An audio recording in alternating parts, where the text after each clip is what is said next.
Tantor Audio, a division of Recorded Books, presents Dr. Mitchell by Raylin Marks, narrated by Sarah Puckett and Aidan Snow. Chapter 1. Ash. I'd zoned out so hard on my term paper that I hardly heard the barista calling out my name. I popped up from my seat and weaved through the crowd of people that had swarmed the coffee shop. "Any position?" the barista announced again. I was feeling pretty amused with myself for my fake name choice, until all of the city showed up and heard it. "Matcha frappuccino," she said, as I stepped up to get my drink. "Right here," I said, cheeks hot with the attention my lame-ass idea caused. "Cute," she said with a wink. "Ha!" was all I could manage. I turned to get the hell out of the mob, and the next thing I knew, my stupid alias was no longer the attention grabber. "Shit," I said as my frappuccino crashed directly into the center of a white button-down shirt. "Fuck," the guy growled, his arms out and eyes roaming over the green stain, slowly oozing in a frozen blob down his shirt. "Damn it. I am so sorry," I said, not knowing the first way to redeem myself for spinning around too fast to pay attention to the couple standing behind me. His eyes met mine after I made some super effort to throw the offensive drink in the trash and grab napkins. I instinctively threw a pile on the ground and took the other handful to wipe what was left on his shirt.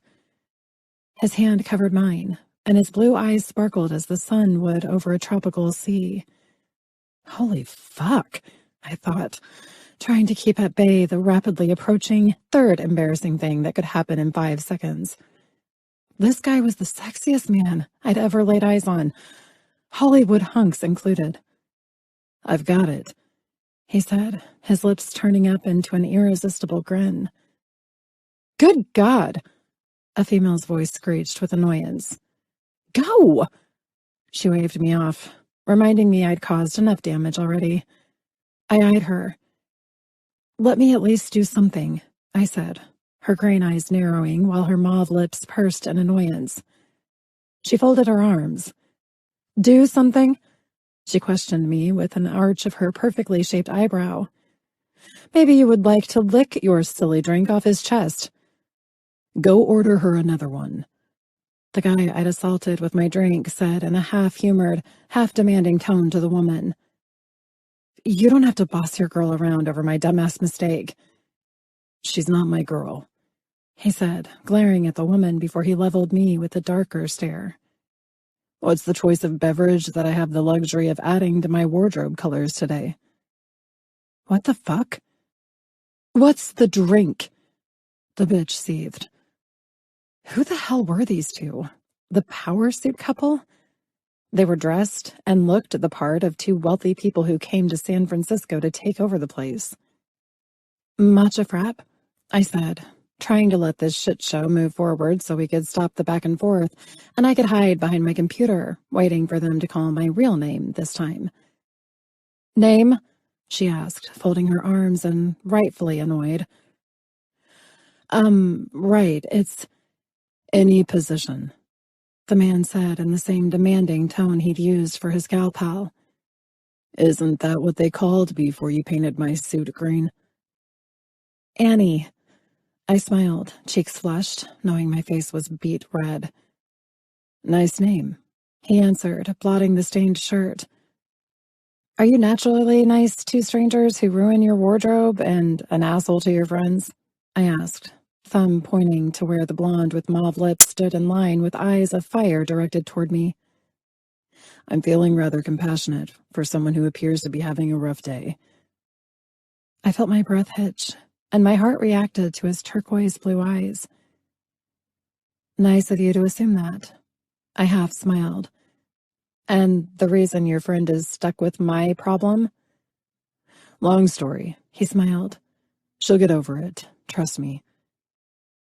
Wow. Well, I am sorry about this.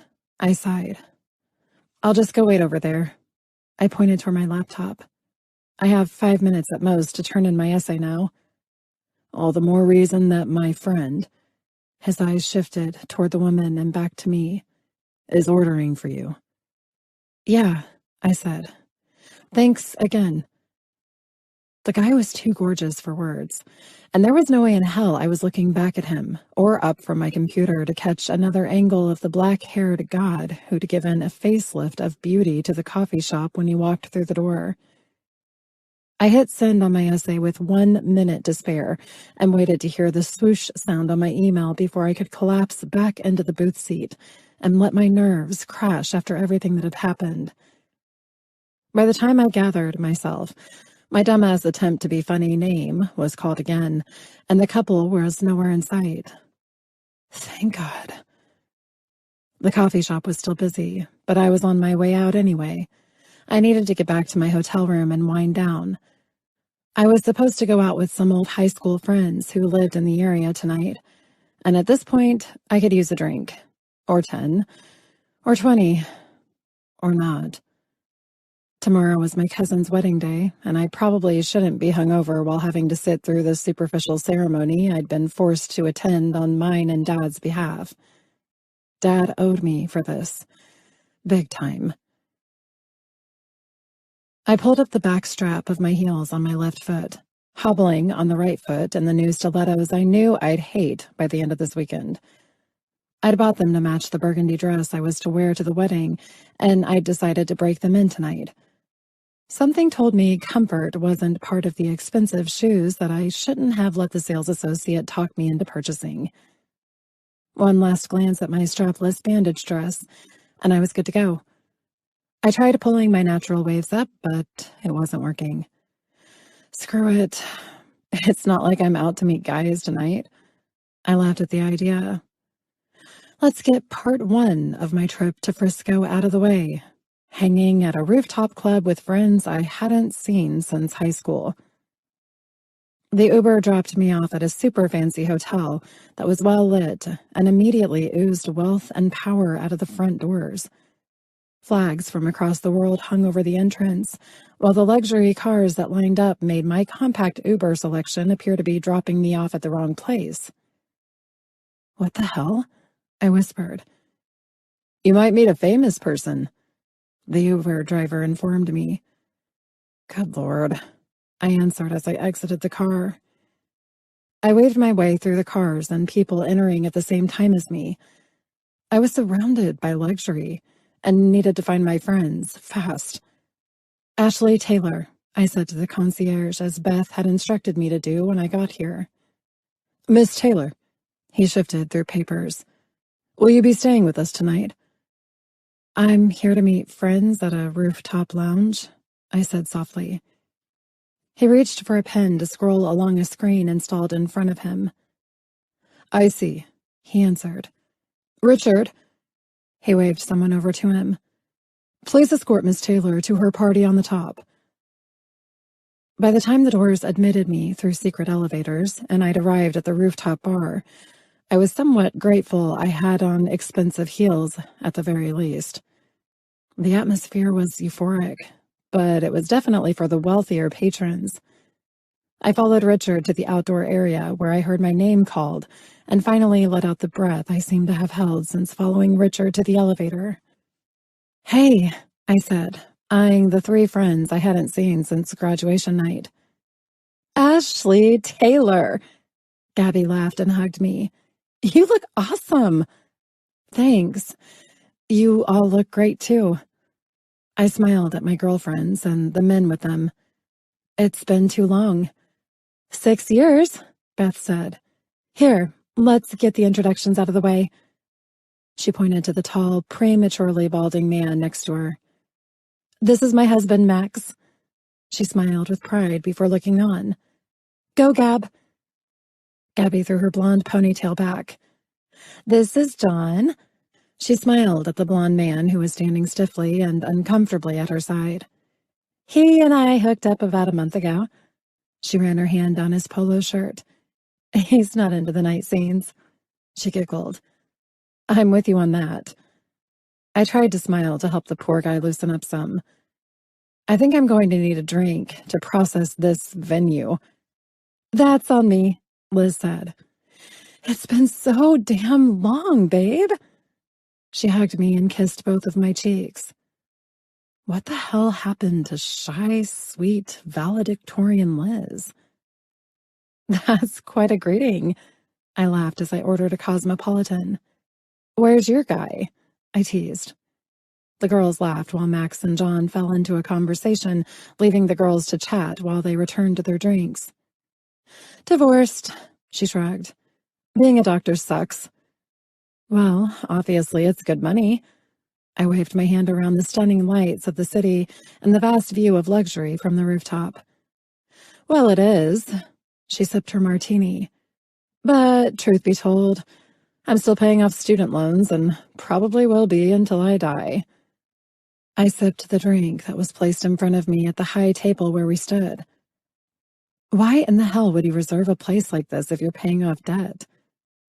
It was one of the perks of the medical conference I had to attend today, she said with a strange grin. Then her face straightened. I heard about your mom. I'm so sorry. These were not the same girls I remembered from high school. Maybe this is why I've heard so many stories about 10-year reunions sucking. Everyone is different, but trying not to be. My friends from school were giggly, awkward, and, well, not what I expected. Maybe I was the weird one. Yes, I answered her, gulping down half of my Cosmo. We thought her remission would last a lot longer than it did, but we lost her 2 years ago. Dang, Beth said uncomfortably. Is your dad okay? Are you okay? You don't have a man with you, so are you single? Why are you up in Frisco? Okay, I started drinking too late. I smiled. Cousin's wedding. Dad made me show up here on his behalf. They helped us out financially while Mom was sick, and the bills were burying my parents. I have no idea who these people are, but I guess the wedding is a big ordeal, and they insisted we come. Ugh, annoying, Gabby sighed and reached out to me. Not what they did, but having to be around people you don't know like that, right? Nothing compared to what I'm experiencing at the moment. Either they had started drinking too early, or I was standing around 3 strangers who I probably would have never been friends with if I didn't grow up with them. It's fine. I motioned for another drink, noticing I'd absently gulped down the first. Well, what have you been up to? Liz asked. I'm ready to fuck our keynote speaker from the conference today, she said, my eyes widening at her abrupt words. Well, I had to drop out of City College and put it all on hold, I answered. I needed to take care of my mom, and ever since she died, I've been sort of getting by while deciding my next move. Girl, you have to do you, Gabby stated, pointing at me. I am. I sipped my drink. I'd apparently lost the interest of my friends after informing them about my boring life plans. The conversation shifted, not to what we'd all really been up to, but to orgasms, broken relationships, and any male specimen who passed our table, as if Max and whatever the other guy's name was weren't there with us. Thank God for the shift in our environment. The music grew louder and changed as the sun started to set, and now my obviously drunk friends were flinging themselves onto the dance floor. Stuck with their significant others, I bowed out as nicely as I could, but I wasn't leaving these views just yet. I walked away from the crowd and found a slice of heaven on the rooftop that gave me the most stunning view. I stared at the millions of twinkling lights that illuminated the city and tried to burn this image into my mind. I'd seen cityscapes painted and photographed, but feeling it while experiencing the sight itself was something I'd never captured, no matter how many canvases I'd painted. I had to find a way to breathe life into a painting that would help people sense what I was sensing by looking at this magic. So, a smooth voice said to my right, I feel we might have met before. I looked over, and my drink sloshed in my hand when my left ankle weakened, and I almost fell off to the side after seeing the dream guy I spilled my drink on at the coffee shop earlier. Yeah, I said as he caught my fall by reaching for my arm. He glanced down at the Cosmopolitan I held. I can safely say that if you spilled that particular drink on me, that I'm not one who looks good in pink. I smirked. You would look good in anything. Or nothing. No? His eyes roamed over my face. Yes, I answered, stunned and too buzzed to hold a conversation with Mr. Gorgeous. His lips twisted. What brings you here tonight? I looked at him in confusion. Friends, and you? Work. He smiled. Did you handle your assignment from earlier? Why the hell is this guy even talking to me? I did. Thanks for asking and actually remembering. How could I forget? The moment I saw you tonight, all I could think was that this is the girl known as Any Position. You're here on business, Mr. I narrowed my eyes at him. His turquoise ones glistened. I am. And I'm guessing you're most likely here with me, bringing up that stupid name, because you're looking to have a little fun on your trip. Perhaps. My body went into electric spasms at the thought. His fucking hot looks. And that I would even suggest this to him. Hell no. I wasn't going to be some homewrecker because I came out to meet friends, which was a total fail, at a damn bar. I wasn't that drunk. Or maybe I was. The hell if I knew. Yeah, I smiled. Sorry, I can't help with that. A shame. His voice was low, and I was starting to become hypnotically charmed by this man. I was looking for the only person not drunk to enjoy this amazing view with. I smiled at him to hold my exterior confidence. Good Lord, he was gorgeous. The dark shadow on his jaw worked to carve out the faultlessness of his chiseled face. His coal black hair, a tousled mess of perfection, set off his eyes that seemed to bore straight into my soul as he stared into mine. I glanced at the man who was leaning against the ledge, body twisted to face me, gave me all I needed to know about how I sort of wished he was asking me to spend the night with him. His dark-ribbed sweater hugged his chest and muscular arms, waking up all the dormant female parts of my body. Yes, I sighed, gathering my thoughts and wishing I had some water to hydrate and shake this alcohol out of my head. The views are stunning, he said, bringing his attention out to the city. May I ask why you're over here and not enjoying the company of the women I saw you with earlier? Spying on me, eh? I teased. He licked his lips, and then they parted into a sexy smile that revealed perfect white teeth. If you call taking notice of a beautiful woman in this toxic atmosphere of after-hours fun spying, then I guess I'm a spy. Toxic atmosphere? I laughed. Who the hell are you anyway? He sipped what I assumed was his glass of scotch. A man who positively does not want to be here this weekend. He glanced around the ritzy rooftop. And not even the slightest bit tempted to appreciate the bullshit conference I was forced to attend today, even with the perks that come with it.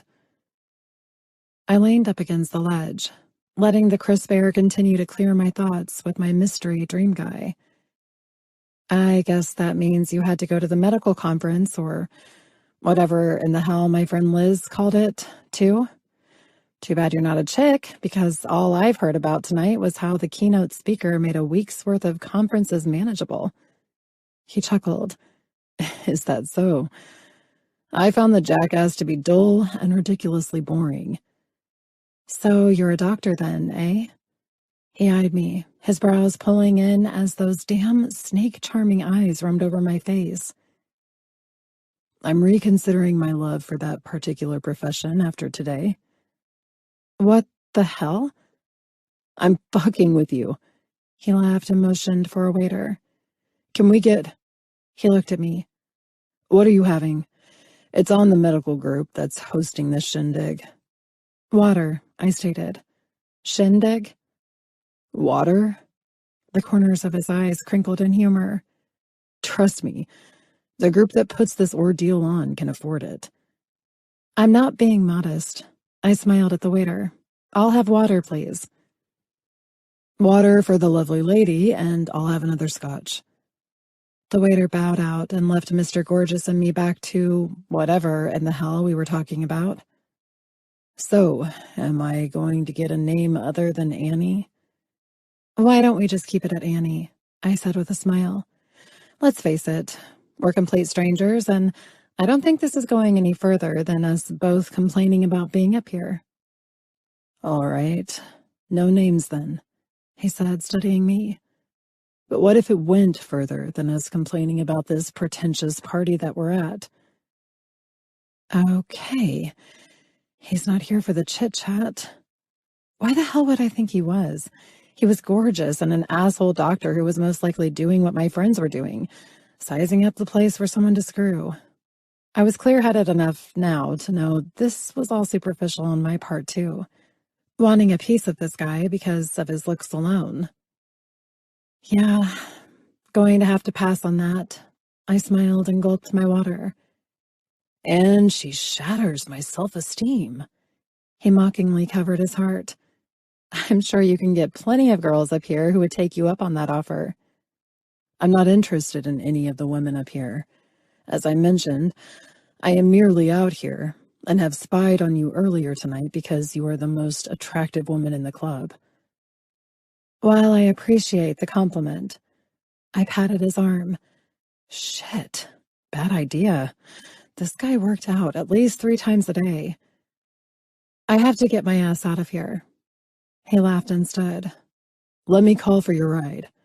I have an Uber, I said, pulling out my phone and using the app to seal the deal and get me out of here before I did make a real fuck up with this guy, other than spilling a drink on him earlier. Then I guess you are leaving me to the wolves. His lips frowned in some irresistibly handsome way. I hadn't been laid in over a year, so one night with a stranger, no strings attached, surely that wouldn't send me straight to hell, right? He leaned in, and his fingers traced down my arms. It's been nice seeing you. I only wish it could have been more than small talk. His lips grazed my ear as he whispered, and I couldn't respond.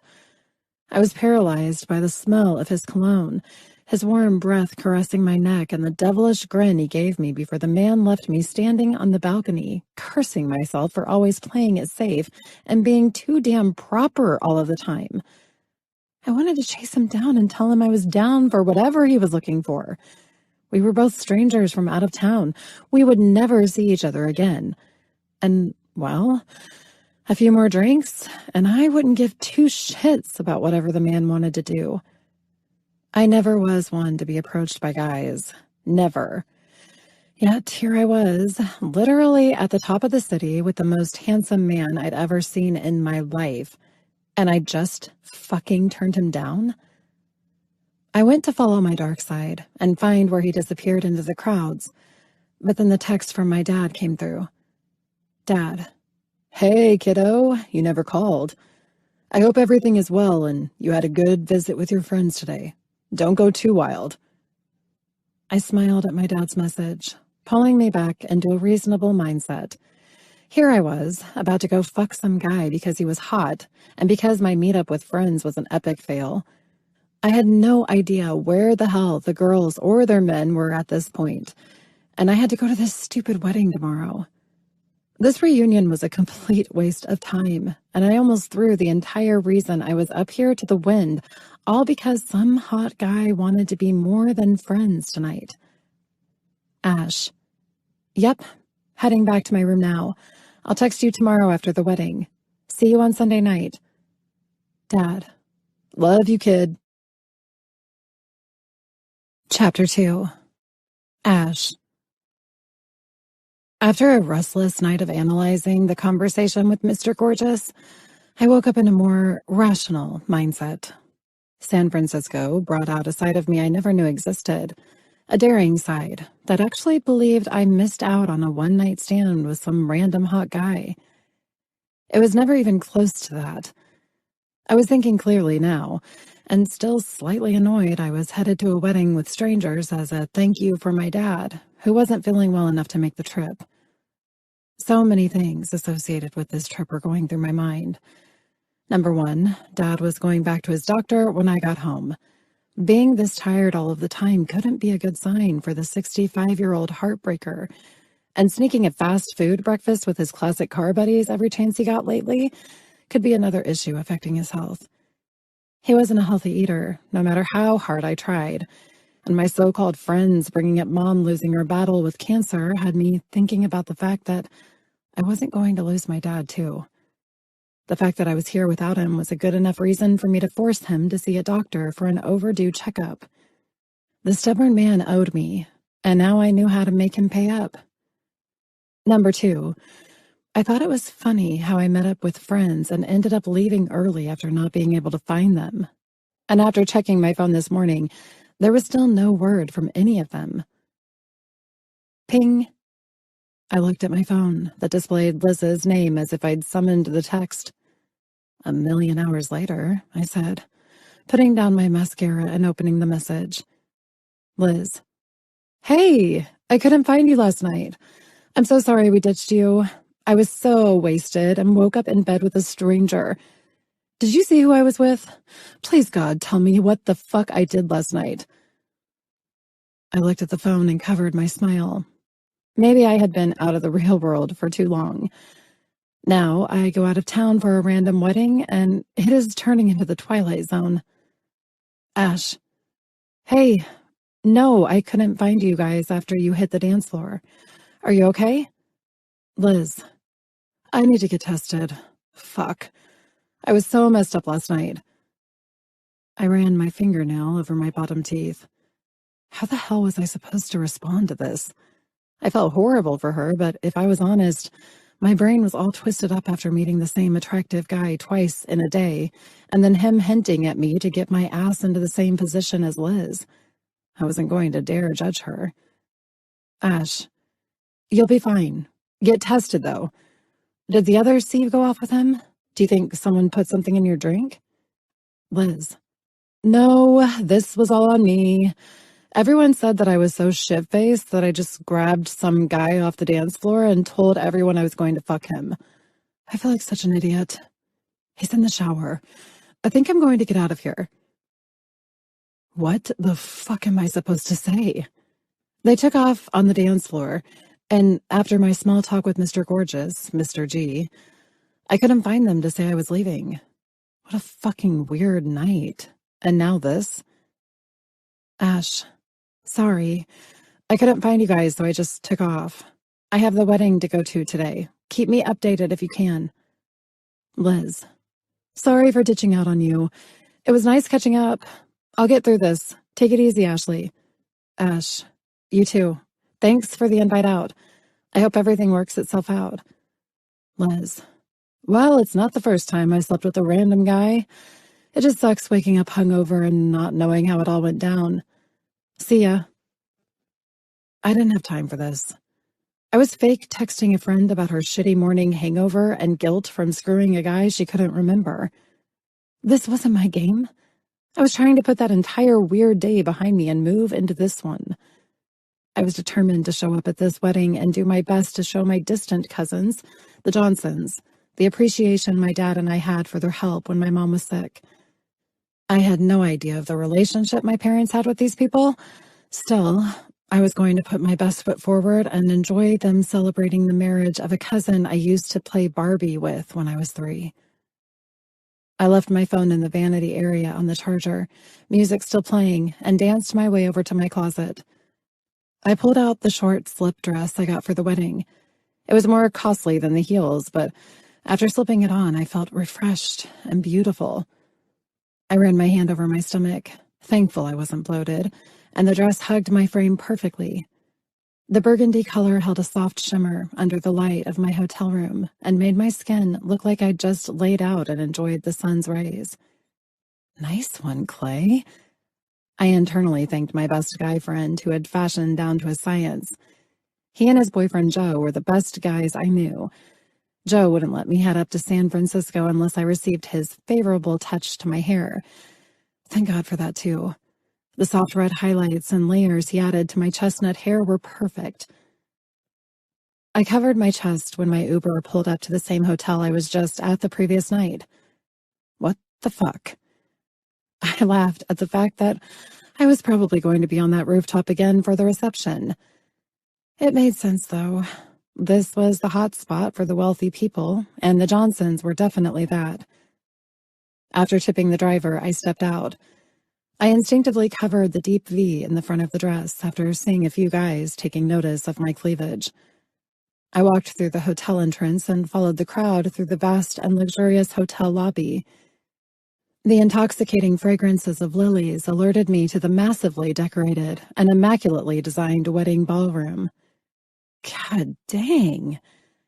This had the touch of an artist to create an atmosphere of love and make a single fool like myself wish I were on the arm of my one true love to enjoy such splendor. I loved every ounce of this decor. It was more than decor, it was art. It was all fashioned with candles, flowers arched along the walls, along with some diamond-like vases holding greenery that glistened under lights placed above them. It was flawless, and a smile spread across my face. I was feeling the serenity of true love wrapping itself around me. Third time's a charm. A familiar voice snapped me out of my daze as I stood at the entrance, waiting to be ushered to my seat. Holy fuck. Am I still asleep and dreaming this man into being at the wedding with me? I looked at Mr. Gorgeous, sucked in a breath, and placed my hand on his arm when he reached out to me. He had been transformed into a model from a wedding magazine. The silver vest under his black tuxedo and his smile completed the atmosphere of intoxicating love this place was exuding. He leaned into me. You don't have to say anything. I was quite speechless after noticing you in the doorway. You look... He paused, and the sexiest smile lit his ocean blue eyes. Yeah, I swallowed hard. What are the odds we meet here? I laughed. Perhaps it's fate, he said, standing tall and resuming his walk down the aisle where the ushers were seating guests. Maybe you and I will find out later. I smiled at him, lost in his beautiful face, but resuming my walk, or he'd be pulling me from falling on my face in these heels. I'm with the bride's guests, I informed him when he led me to a seat to the right. That's all fine and good, he answered. However, I will have the best view of you during the wedding if you are seated with the groom's guest.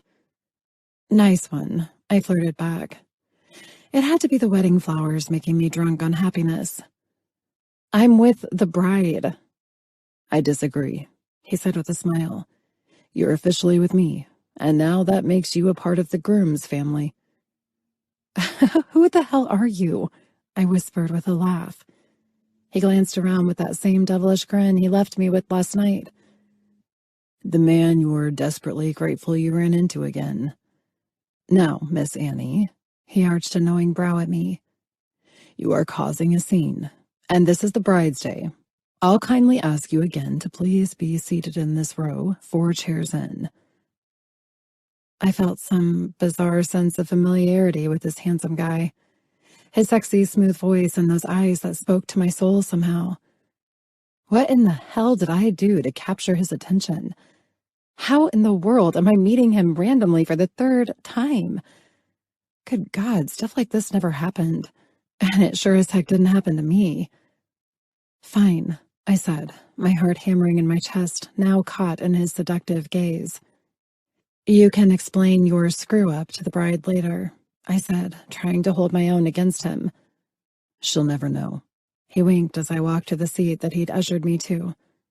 I look forward to seeing you at the reception, he said, and then turned to resume his wedding duties along with the men dressed in matching million-dollar wedding tuxedos. How wealthy was this family? I spotted Mr. Johnson. That's all I knew him as, Mr. Johnson, the father of the bride. Was I on some kind of strange high from seeing Mr. G again? Yes, absolutely. And I couldn't wait for this to be over to meet him on the dance floor. I was drawn to the guy. It could just be the fact that it was his superficial fucking hot looks and the fact that he brought my female parts back to life. But I also had my own duties to attend to with this wedding. I had to somehow weasel my way through all of these fashionable people to find Mr. Johnson and sincerely hope he gave half a damn I was even here. I glanced around at the romantic atmosphere. Clay and Joe would have died just seeing this place. This was beyond even my artistic mind's dream. I took notice of the ballroom, filling fast with guests as they quickly took their seats. I leaned over and tried my best to conceal my phone to text Clay. Ash, this place looks like I'm at some royal ceremony. I love you for helping me with my outfit. Clay, I told you. Now own it like the gorgeous babe you are. XOXO. We want pics and details when you get home, girl. I could feel Clay smile through his message. I owed him and Joe dinner for this. If it were up to me, I would have been hiding in a corner wearing some cotton casual dress.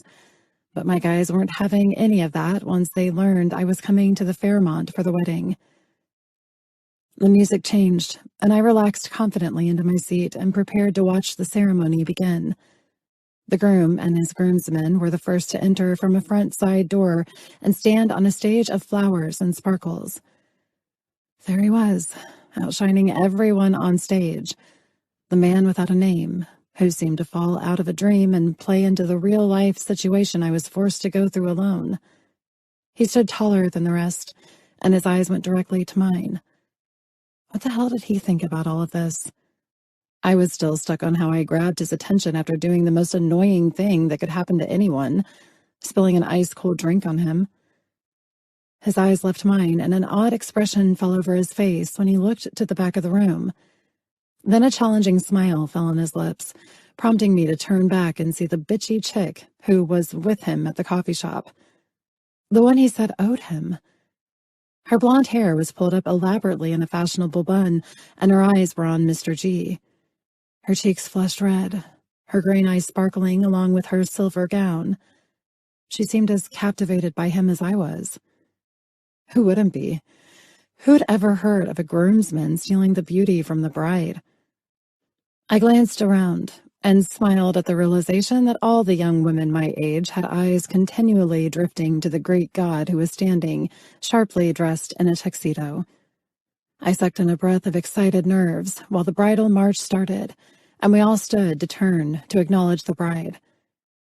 Damn it, I was always too short, and I wasn't going to catch a hint of my cousin walking down the aisle. I turned to look over my shoulder, obviously more interested in my dream guy. My breath caught when I noticed his smile and eyes on me, not the back of the room where my cousin was heading down the aisle. He bit back a smile, my heart trying to jump out of my chest and up to where he stood, regally and sexy as hell. I was some crazed fool who was captivated by this mystery man, and now I needed to stop gawking at him. I was going to figure out who he was exactly, and I was going to follow through with whatever happened. Third time meeting him, it was definitely a charm. Chapter 3. Ash. The wedding ceremony was sweet, in an old-fashioned way, all the way down to the scripted vows. Regardless of vows and songs played and prayers said over the couple, the ceremony was beautiful, and love was in the air. I slid into the crowd of people being guided by the organizers to another area of the Grand Hotel for the reception. My trepidation of going to the wedding reception alone was replaced with the excitement of engaging with Mr. G again. I had to remain focused on priority one, though, no matter how many times my focus shifted from the beautiful bride and her groom toward the sexy man who stood with the groomsmen. I kept my mind keenly aware of why I was here. The rest could sort itself out later. The reception hall was not the rooftop experience from the night before. It was a more elegant atmosphere, of course, with silver and black decor enhanced by the lavish florals and greenery, arranged with floating iridescent lighting, spotlighting everything to add a taste of romance.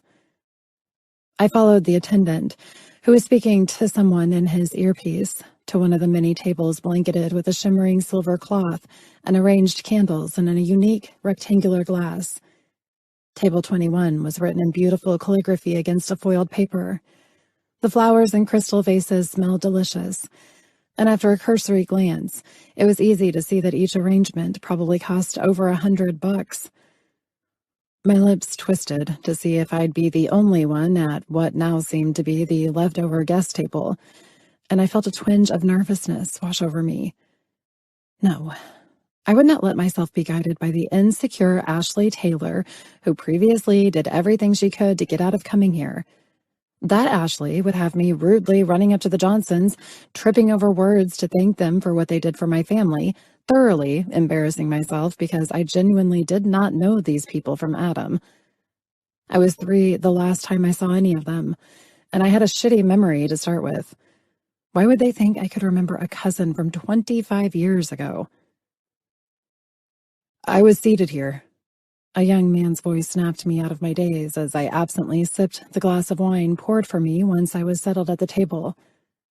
I hope I'm not taking anyone's place. I smiled over at a younger man, gorgeous hazel eyes to match his smoothed back blonde hair. He had to have just passed legal drinking age, and his smile was quite contagious too. Might be a good conversation buddy, I thought, swallowing my wine. Not that I'm aware of, I smiled back at him.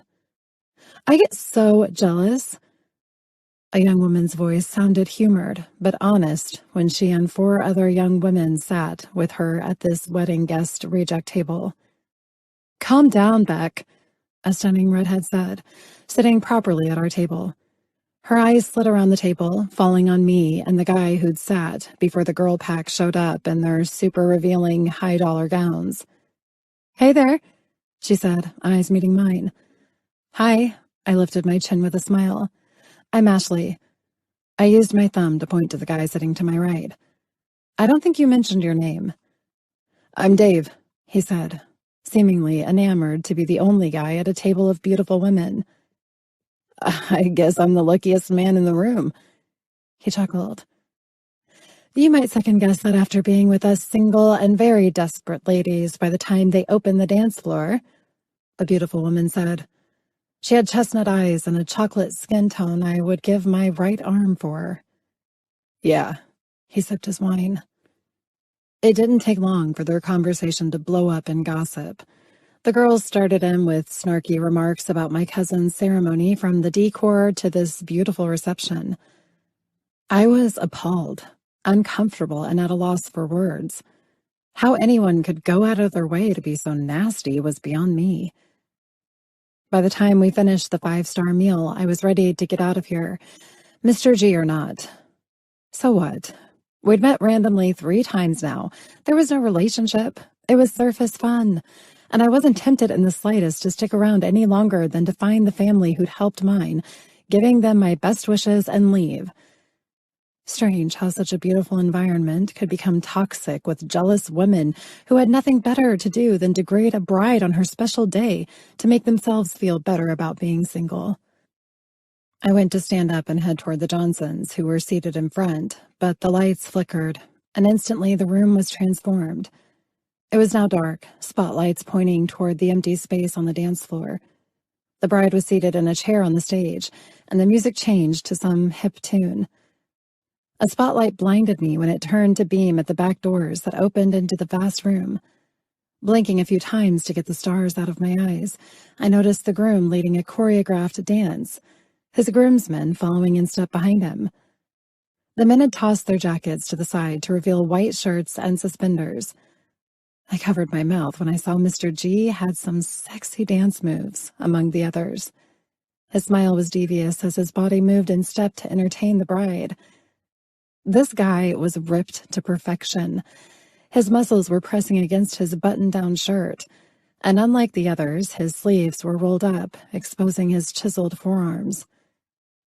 I pulled out my phone to video the dance that the guys must have worked on for weeks to make this impressive presentation for the bride.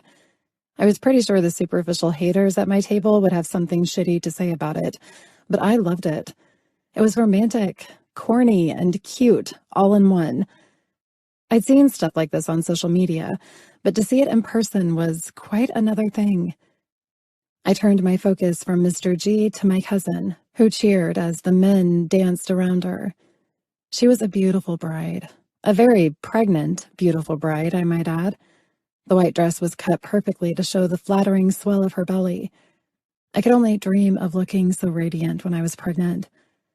Her long black curls bounced, and the diamonds placed the pinned-up part of her veil twinkled as the spotlight followed the groom and his men up to her.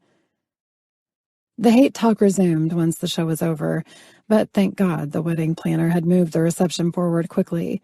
The next thing we knew, the cake was being cut. Then my worst fear came into play. The traditional bouquet toss. I was lined up with countless young women and took residence next to a fun gray-haired lady with bright red lips. "You going to catch it for me, kid?" she asked in a salty voice. I smirked at her. I tend to repel these sort of things. "Watch those bridesmaids. I hear they're vicious." She nudged me. Without warning, and not even looking, the bouquet miraculously landed in my hands. 3 women tried to rip it out of my grips before they were practically cuffed and dragged out by the wedding planner and her minions. "Jesus," I said, running my fingers over the nail tracks on my arms from the claws of desperate women trying to take the flowers. I turned to the elderly woman. "Here," I smiled at her. "Caught it for you."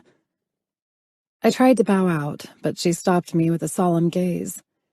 "It's yours." She arched an eyebrow at me. "You have the battle scars, honey." A loud group of men's voices erupted from behind me, but I walked briskly back to my table where the gossip girls eyed the bouquet as if I'd ripped the jewels from the bride. "You guys want this flower arrangement that badly?" I asked, pushing it toward them. A blonde with glossy lips reached over and snatched it up. "Thanks," she said, as I frowned at her immature yet snobbish behavior. "Here he comes. Here he comes. Act fucking normal, Melly," the redhead said. Where the fuck is Mr. Johnson? I can't do this wannabe Housewives of San Fran another second. "I believe I'm confused." Mr. G's velvet voice sliced through my irritated thoughts, bringing my attention to his approach. "Why?" the girls all nearly said in unison, faces flushed under his stare. He looked at the blonde who stood with the bouquet in her hands. "I was never so thrilled to catch the garter so I could be in a photo with my future wife." She exhaled confidently, walking over to his sexy smirk. "I guess that's what it means, right?" He grinned. "That's exactly what it means. Allow me." He pulled the bouquet from her hands. "This doesn't particularly belong to you, whether it was handed down or not." Oh, great. After being at the table with these girls since the beginning of the reception, I had a feeling they were capable of putting a hit on me if this guy did what I had a pretty good feeling he was about to do. "Annie," he arched a brow at me and held out the bouquet. "You and I are needed for pictures together." "I'm good." I tightened my lips, feeling gazes of fire on me, and wanted no part of any of this. "I disagree." He pinned me with a stare that had me locked into a trance. "You can give it to one of these ladies after, but for now, you and I are the ones who are under the wedding folklore of the next ones to get hitched. I can't think of another stunning woman in the room I'd rather be in this situation with." "Go," Dave said. "Sheesh, you're pissing off the entire table." I looked at him with a stare of disbelief as I stood. "Sorry. Let's go take our pictures," I said, linking my arm in the guy's arm. "How in the hell did you get seated with the bride's oldest enemies?" he asked while pulling me away from the group. "My future husband," I played along, seeing him smile. "He's part of the wedding party and didn't ensure I was seated with the groom's guests." "What an ass," Mr. G answered. "Yeah, he apparently thought the whole thing would be funny after I wouldn't go to bed with him last night." That one got Mr. G. He nearly missed a step, but recovered smoothly and quickly. Well, perhaps you should have slept with him then. We're saving ourselves for our wedding night. I met the arch of his brow with one of my own. Is that so? He asked, taking my hand and placing the flowers in it. If that's the case, maybe you'll make one small exception for him. You know he did have to dress in this penguin suit and all. Our eyes were locked on each other in this unscripted banter, while the photographer took our photograph. He's the one who accepted the job, being a good friend and all. He took my hand and led me off to the side while the bride and groom began their wedding dance. You must have forgotten he was forced into this whole thing. I smiled at the bride and groom, falling into a beautiful ballroom style of dancing. I don't recall him telling me he was in the wedding. Wow, Mr. Gorgeous played along. He really is a dick. Yep, I said. Leaves me to fend for myself. It's why I probably will be leaving him alone to deal with the rest of this after I give my regards to the family I showed up for. You weren't impressed with his skill of dancing, then? Not in the least. Well, I can't fault you. He only learned it a day ago. Talented, I said, looking around for the Johnsons while talking with this guy I'd somehow attracted like a moth to a flame. Well, save a dance for me, he said, and then he was gone. Okay. I wasn't going back to my table, so I searched out the older woman I was determined to get the flowers to. Gorgeous guy or not, I was done with this whole wedding affair.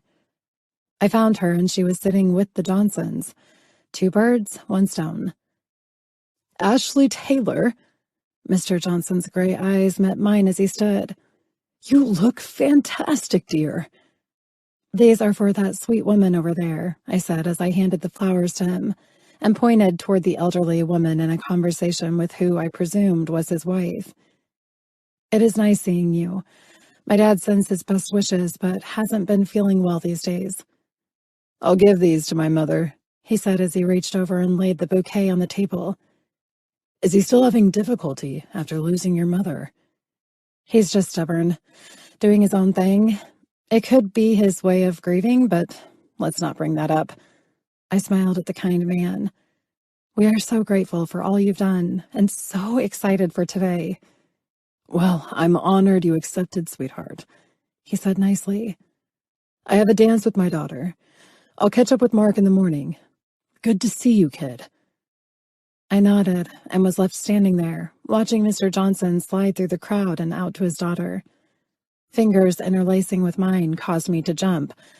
I looked over at Mr. G, standing at my side as if we were a serious couple, and all jokes were cast off to the side in the whole husband-wife thing. May I ask what you're doing? I asked softly. Holding your hand, waiting for our dance, of course. You are quite bold, I said. Listen, it was nice, but I seriously need to get out of here. You're not leaving me again. I lost you once, last night, after not being on top of my game. I'm not losing you again. Funny, I answered. If you want to play this game, then who the hell are you? His eyes slid down to where I stood almost a foot shorter than him, in heels. Most people call me Mitch, he said. And you? Most people call me Ash, I smiled. With each word this guy said, he slackened the imaginary ropes of tension tethered to each of my nerves. But to the people I've just met, I'm Ashley. Well, since we both confirmed our husband and wife future back there, I believe I'll stick with Ash. You are presumptuous, aren't you? I get what I want, yes. He grinned, not letting that comment naturally escalate into the douchebag category where it belonged. And if you don't? His eyes fixed mine onto them. Trust me, I'll have you in my bed tonight. I melted into a pile of God knows what with the sound of his sultry voice, his daring smile, his ocean blue eyes I was now swimming in. I had no response to that, but the heat between my legs he'd conjured with that response told me I was about to be the one sending out the morning after text like Liz had. The difference was this was a guy I think I would hate myself for not fucking, not the other way around. The music changed. The atmosphere changed. And the next thing I knew, I was in his arms, being twirled out on the dance floor. Thank you, Mom, for insisting I take the dance classes I swore I'd hate you for. I fell into perfect step with each salsa and tango move this guy kept switching to. Luckily, we didn't cause too much of a scene, but for the first time in too long, I felt wild and free. We both laughed, made silly trick dance moves together, and suddenly I was lost in some carefree world with this Mitch guy. I wasn't letting go of this gift of liberation I was experiencing. The best part of this was that he had no idea who I was. I didn't have to see his brow crease with fake concern for Dad and me over losing my mom. That's what this trip seemed to have turned into. It was like having to relive her death every time someone asked how we were doing, when in truth, I still had no answer for that. It only sent the emotion of rage to the surface, which was unfair to anyone who showed concern. It was a constant battle. Hell, I still hadn't gone to her grave. Part of me couldn't accept her losing the battle against the cancer she'd fought so hard against. Now I knew why my dad wasn't jumping at the idea of coming to this wedding. This whole trip was conjuring raw emotions. As I twirled and was caught at the waist by Mitch's strong hands, he was somehow healing these freshly reopened wounds. Thank God I ran into him with my drink, and now he might be able to enjoy the fact that he always got what he wanted. Except for this time, this was what I wanted. If I took him up on an offer to sleep with him, it would be for me, not him. And looking at how handsome he was, I highly doubted he would have hurt feelings if we used each other for one night and then went our separate ways. Chapter 4. Ash. Quite a few drinks later, I was in my dream guy's arms as we fumbled through the door and into his hotel room. My body was practically ignited in flames from the exclusive elevator ride up. Mitch's hands all over me while we kissed as old lovers reunited would. He tasted so good. His cologne was keeping me steadily under his trance of needing this more than I knew. His hands were soft yet firm and pulling my arms above my head while his lips pressed along my neck. I was trying to keep my legs from buckling under the way he was making me feel against the wall, his hard cock pressed against my stomach. This was going to be the best damn night of my life. Fuck, he said, his teeth nipping at my hard nipples. Your moans are going to make me fuck you before reinforcements arrive, he said in a husky voice. I ran my hands through his soft, tousled hair while his desperate hands found the delicate side zipper of my dress. My eyes were closed and probably should have stayed that way, but in another gasp of air, as I tried to control myself from coming just by the guy virtually worshipping my body in the way he touched and kissed my flesh, they opened. Holy shit, I said, pausing in shock at the room we were in.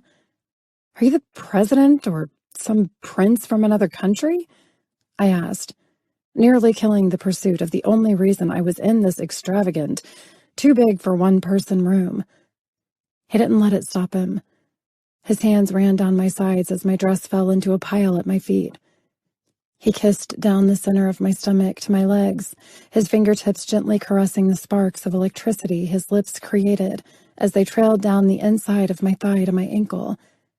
Damn, he's good, I thought, leaning against the wall as he studiously took off each one of my heels. Then I was in his arms, his lips capturing mine again. His tongue aggressively found mine as we walked through this place that was larger than my dad's house. I was involved in his tasteful kiss, but my eyes were actively noticing the baby grand piano he carried me past, the floor-to-ceiling glass doors that led out to a ridiculously large-sized balcony, and the other unnecessary items that added to the importance of the person who would stay in a room like this, or too hard to look away from. He placed my ass on a bar counter, spreading my legs while he stood in between them. The next thing I knew, my strapless bra was off while he nipped and sucked softly against the flesh of my neck, using his fingers to roll my hard nipples between them. My head fell back, legs opening further as I allowed him to swallow me up, body and soul. The throbbing between my legs became painful. My body craved this man as he woke up every last cell of pleasure throughout my entire body. "As much as I appreciate your sexy ass in this thong," he said, his fingers pulling against the sides of it, "I'm not a fan of it concealing the one part of your body I'm going to make sure is fucked until the sun rises." His eyes were dark, and his face sexier than ever before. I didn't think he could get any more handsome. An enchanting tone serenaded through his hotel room. That's when I saw the devil in this man's eyes as he smiled. He teased my chin with a quick kiss, stepped back, and the hunger in his eyes as they roamed over my fully exposed body had me nearly climaxing by his expression alone. "Give me a second," he said, and then took off in the direction of where the grand piano was positioned in the center of the living room. With this second of reprieve, my brain began firing back up and started to work again. I looked over to find my thong torn and cast aside on the counter. How did I miss that? I thought, wondering when he managed to tear the underwear from my body. Now that my brain was taking back its control, I was feeling a bit vulnerable and quite fucking stupid, sitting on some bar counter completely undressed. I slid off the counter, not knowing what the fuck to do. That's when I noticed him walking back in with a box of condoms. "What the hell?" I asked, laughing as he placed the box on the bar. "Until tonight, that butler was just a fucking nuisance," he said, gripping my waist and hoisting me back up onto the counter. "Wine?" he asked, his eyes softer and more humorous now. "Yeah," I answered, grabbing his silver bow tie and halting him from leaving my naked ass on the counter again. "But I'm not going to be the only one sipping wine naked." He smirked. "I can't help it if I'm better at removing clothes than you are." He arched his brow at me. "Get to work," he said, stepping back, arms up, giving me full access to undressing him. I needed that wine. I'd been out of commission in the sex department for far too long. Since before Mom died 2 years ago, at least. I had to absorb the confidence pouring off this man, and that's precisely what I did to keep a steady pace at undressing him, slowly. Beneath his shirt were strong abs that highlighted his tanned and soft skin. His muscles were what artists created, what models worked hard to achieve to make the front page of a magazine. He was a god. There was no doubt about this. He licked his lips, his white teeth gently covering his bottom lip as he watched me take in the beauty of his perfect body. He reached for the button of his pants. I was obviously going way too slow for his plans, but I batted them away. Seeing the veins in his biceps popped and lining his arms in a way that carved out his unimaginably perfect-sized arms. After his pants fell to the floor, I fought against his hard cock to free it from the boxer briefs he wore. Fuck me now, I thought, seeing the size of at least 9 or more inches that my dripping wet entrance clenched in response to. I instinctively dropped to my knees, running my hands down his muscular legs, and couldn't resist licking his perfectly groomed balls. Both of his hands reached forward as he groaned, and his dick bounced in reaction to the first time I found a man's testicles sexy and tasteful. "God damn," he breathed out. "Suck my cock," he pleaded with me. Enjoying the fact that he was at my mercy, I played further into what I knew he was struggling with. He was the one groaning in pleasure now, and I was the one controlling whether or not he'd come before he got a chance to use the condom box that he somehow managed to send for. I had no idea who this man was, but to be in a place like this, and from what I could gather, he was one important individual. The lack of knowledge both of us had of each other made this even more pleasurable to me.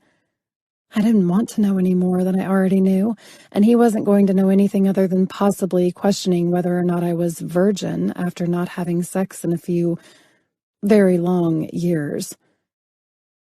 I licked under his length, my tongue capturing the pre-cum dripping from his tip. He pulled my hair into his fist, and I was only halfway down his length before I could swear he made a grunting sound of coming in my mouth. In that same moment, his cock was pulled from my throat, and in a swift motion, Mitch used all the glorious muscles I was previously worshipping to pick me up. I wrapped my legs around his waist, crossed my feet at my ankles, and graciously accepted his hard and desperate kiss. He laid me back onto his bed, covering my body with his, and framed my face with his hands. "There is no fucking way I'm getting off before you, Ash," he said. His mouth was on mine, both of us kissing aggressively while his hand slid down to my soaking wet entrance. "You're so wet," he said, pulling away and kissing along my breast.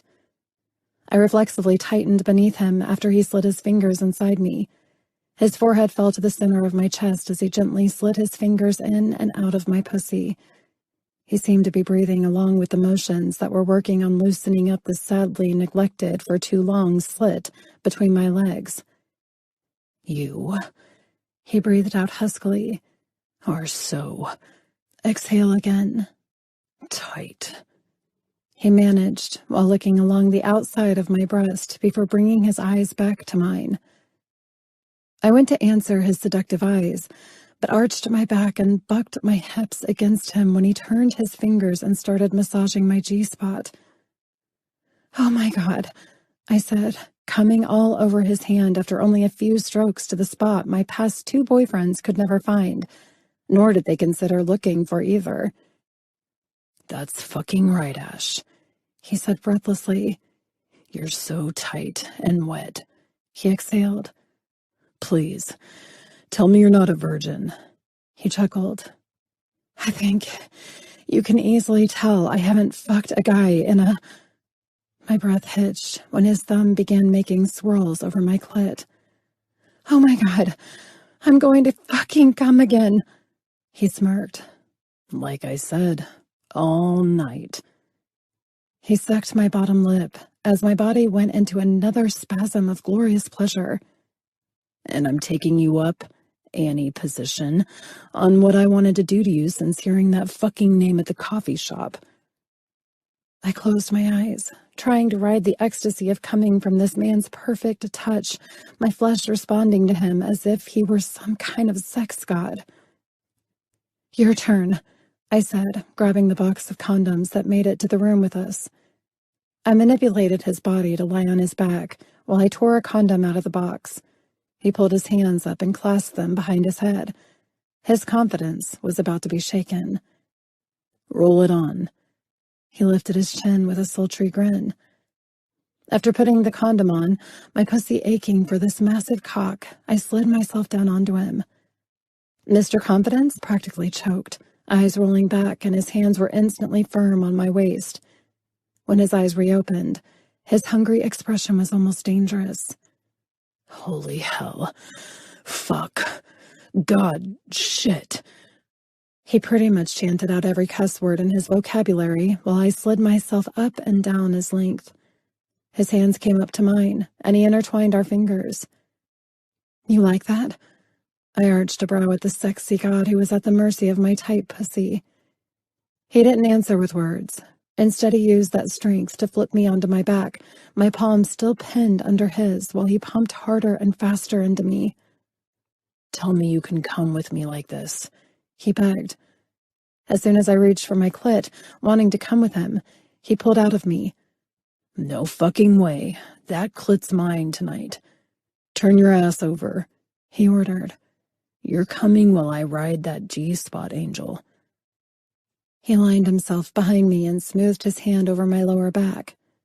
"Arch that ass into me," he said, and I did. "Yes," I screeched when the sensitive part inside me felt his thickness spreading me apart while it massaged along my G-spot. "Oh, my..." I breathed and bit into the pillow as he ran his fingers over my clit, fucked my G-spot, and used his other hand to rub my nipple. He started pumping himself deeper and thrusting harder into me. His dick practically felt like it was in my throat with how hard and long he was fucking me. His groans were raspy and breathless until he made a loud grunt of pleasure before his hands caught himself on each side of me, his hands balling the sheets up into his fists. He slowly moved in and out of me while kissing the back of my neck and over my shoulders. He eventually pulled out and flipped me over. He gently caressed my breasts, kissing my arm while I caught my breath, still horny as fuck. I hoped he meant what he said by fucking all night, because we hadn't even begun to curb the pleasure that I hadn't realized I'd neglected myself of in far too long.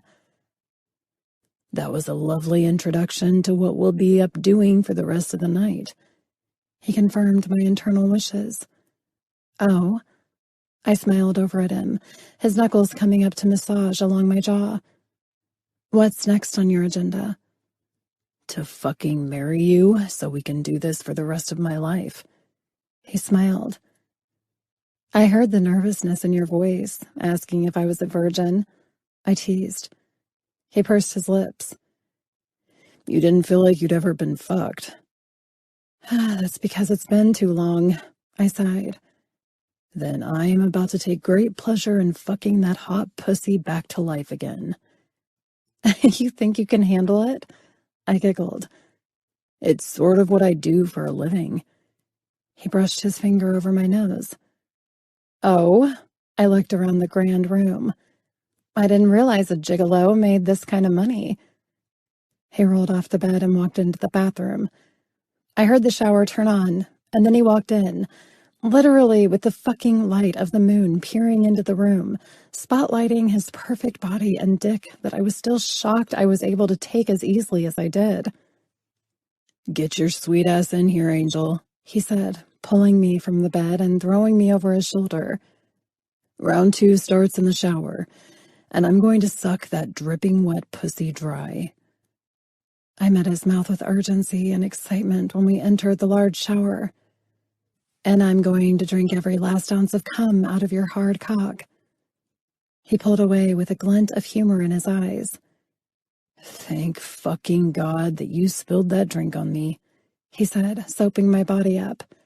"And that fate did see to it we ended up just like this." I turned to him, more serious. "Don't get too attached," I smiled. "It's just one night. We're just strangers enjoying fucking, and the fact that the universe made sure we wound up in this position," I said. He rolled his bottom lip between his teeth. "If it's just one night," he said, "swear to me we don't stop fucking until the sun comes up." "I'm down for that," I added. That's when I spent the entire night in the arms of the man of my dreams, fucking all over that massive apartment hotel room and wishing I had never snuck out when I heard him breathing deep in sleep by the time the sun peered through the curtains. As my Uber drove away from the luxurious hotel, I chewed on my nail, wondering if I should have left my number. I knew I was never going to have it that good ever again. I glanced at the time. I was pressing my luck with the boarding time for my plane anyway. Shit. Well, fate did lead us together more than once, and I not only had the best sex in my life, but I strangely found myself being rescued by the man who seemed to keep popping up from out of nowhere on this crazy weekend in San Francisco. Time to get my head straight again. I had to get home and get rejuvenated after this man worshipped my body all night long. For the first time in too long, I felt alive again, like anything was possible. I felt like pursuing my dreams of art more than ever before. I would go home and return to my paintings and sculpting as I did back when I was happy and wasn't stuck in the grief of my mom's death. Sure, it was a one-night stand, but it was also more than that. Whether he meant the words he said or not, I felt beautiful again, like I was worth something again. There was something about this Mitch guy who called me his angel, or at least that was my fuck nickname for him throughout the night. There was something more than just getting fucked that woke me back up again. I'd been on autopilot this entire time since losing Mom. Until now, I hadn't realized I let myself die with her. I would never forget Mr. Gorgeous and how he oddly saved me with each interaction we had this entire crazy weekend. Part of me wanted to miss the flight and spend the whole day in bed with him like he'd begged me to before we both finally fell asleep in each other's arms, as if we were the bride and groom from the day before. No. I have to keep my head on straight. It was one night. The guy was obviously a player, and there was no way I was entering into some strange fantasy that anything more than sex with him could work. I didn't need a train wreck relationship. I needed to get moving again, now that I was jump-started back into a life that I'd closed myself off from.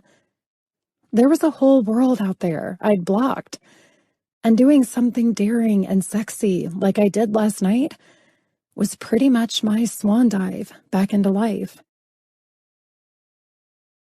Chapter 5. Jake Mitchell. 1 year later. I stood in the nurse's station listening in on reports from my patients while flipping through their charts to ensure their recovery was moving along well after the 2 surgeries that I'd performed this week. I tuned out the giggles and lack of professionalism coming out of Jackie's mouth, the one nurse who kicked ass in her job yet grated on my nerves whenever there were newbies around. Unfortunately, I had interns standing on each side of me, so I couldn't tell Jackie to shut the fuck up. Now certainly wasn't the time for messing around. The interns needed to take this part seriously. They could find out more about how I functioned as the chief of the cardiovascular unit of St. John's at a different date. Hell, most of them probably wouldn't last anyway.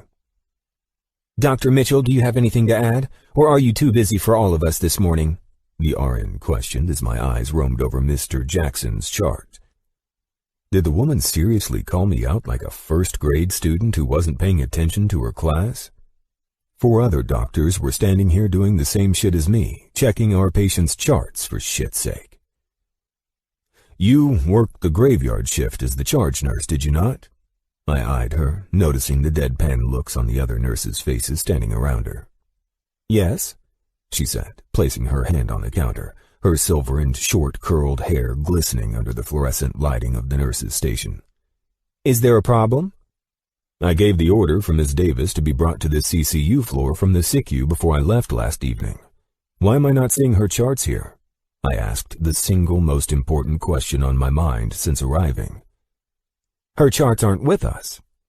Are you fucking kidding me? I thought, gritting my teeth in anger, knowing this bitch dropped the goddamn ball and gave herself one less patient to care for.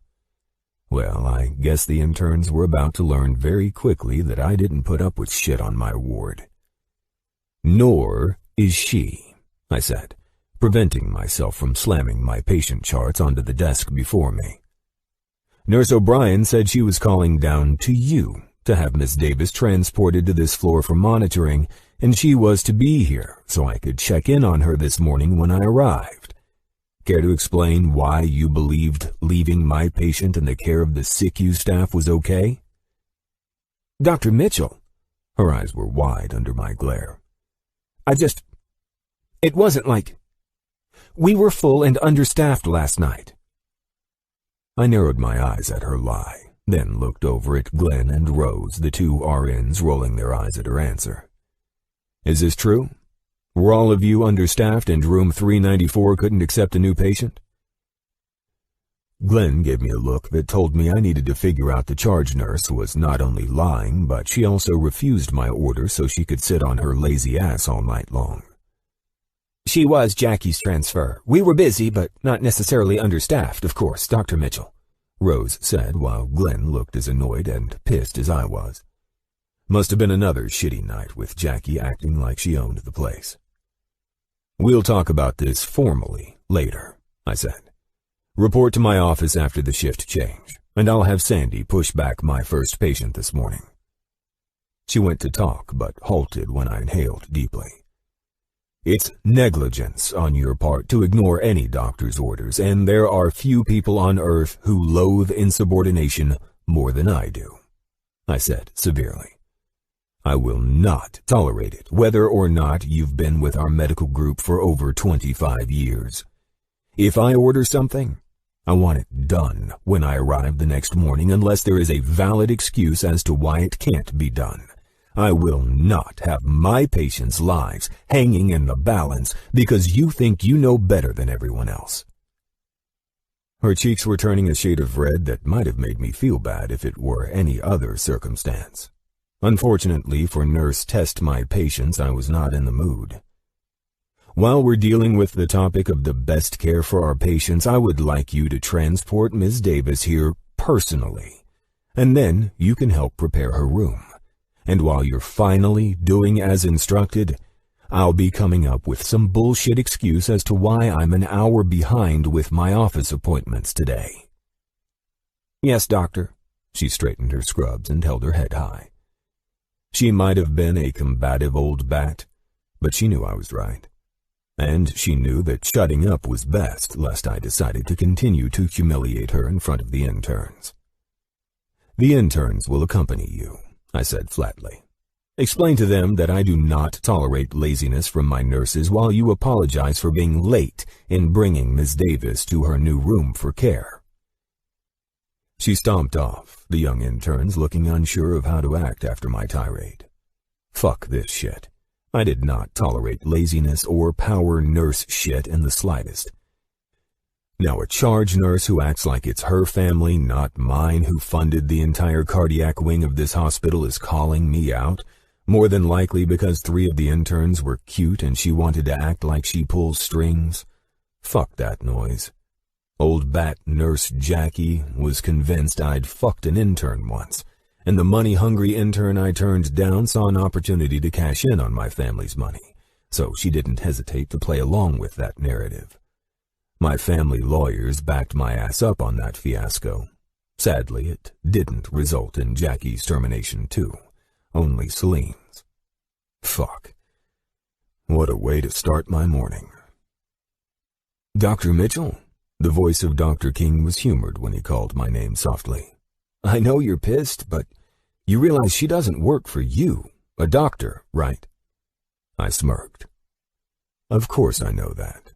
She didn't argue because she knows she fucked up and got caught. Perhaps there's more she doesn't want to be exposed about her practically taking the night off last night. I arched my eyebrow at the cardiologist. Well, there are rumors. That shit is my brother's problem. He can uncover the HR issues she's getting herself tangled up in because she wants to mess around with Dr. Daniels in ER, I said as Dr. King and I walked farther down the hall, away from the nurses' station. Your brother sees her as an asset to this floor. She is a good nurse, King answered. Jim may see her that way, but I see her as an ass. Calling her out because she has no respect for a doctor in his late 30s? Isn't that what it's all about? I shook my head. I need to call up to SICU. They might be a little shocked to see a CCU charge nurse doing a transport. I laughed at how stupid the woman was, yet she was so damn smart at the same time. King was right, though. The nurses didn't work for me, but I intentionally gave her an order to see how she would respond. Her response to following my request as if I were her boss only told me she was guilty of screwing the ER doc last night and didn't want any further questioning. Dr. King left with the rest of the nurses who were starting their shifts, and I had to handle the BS of Jackie doing a transport now. I exhaled my frustration as I reached for the phone, sincerely concerned about my patient who was left on the floor that I'd cleared her to leave. Yeah, I said when the nurse answered. This is Dr. Mitchell. I have a charge nurse heading up to retrieve Miss Davis. The patient has been cleared on my orders to be in CCU. A charge nurse? She asked in confusion. Jackie. Got it, the lady answered. And yes, we received your orders last night and expected transport hours ago. Jackie declined our transfer, but we'll sort it out now. I'll have Miss Davis ready. There are 4 interns with Jackie. Please ensure that Ms. Davis is informed that I'll be sure to visit her after hours today personally. Dr. Mitchell, the woman said, and I could hear the smile in her voice. It's Jai, she chuckled. You sound pretty upset. Jai floated to the SICU. Hey, Jai, I relaxed some. The only woman to have ever tempted me in this place was this brunette with bright green eyes when she was floated to work on my floor a couple of times. Yeah, I'm a bit upset that my patient was left on that floor. I want her in CCU so she can at least see one family member. Jesus. Jackie was on one last night, Jai said. As I said, she refused the transfer, said it could wait until the next shift. She stated that CCU was full and understaffed last night.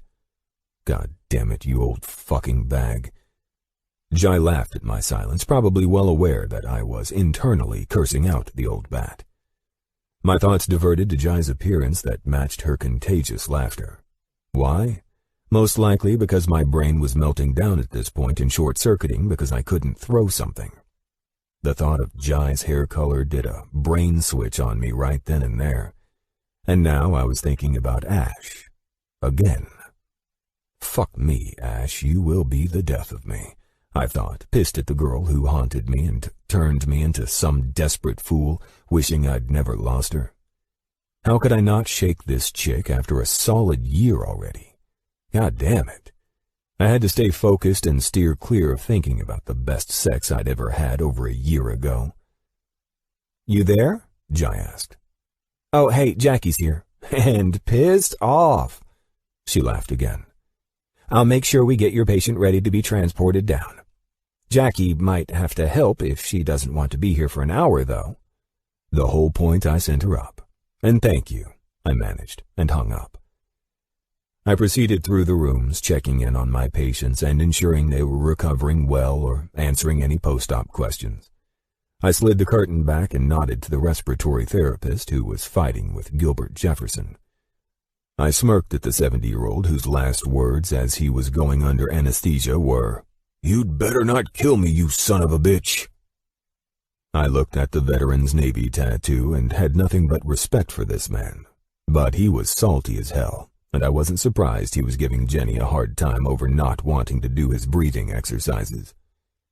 "Doc," he said in his raspy voice, "tell her to get on out of here." I smiled at Jenny, then looked at Gilbert.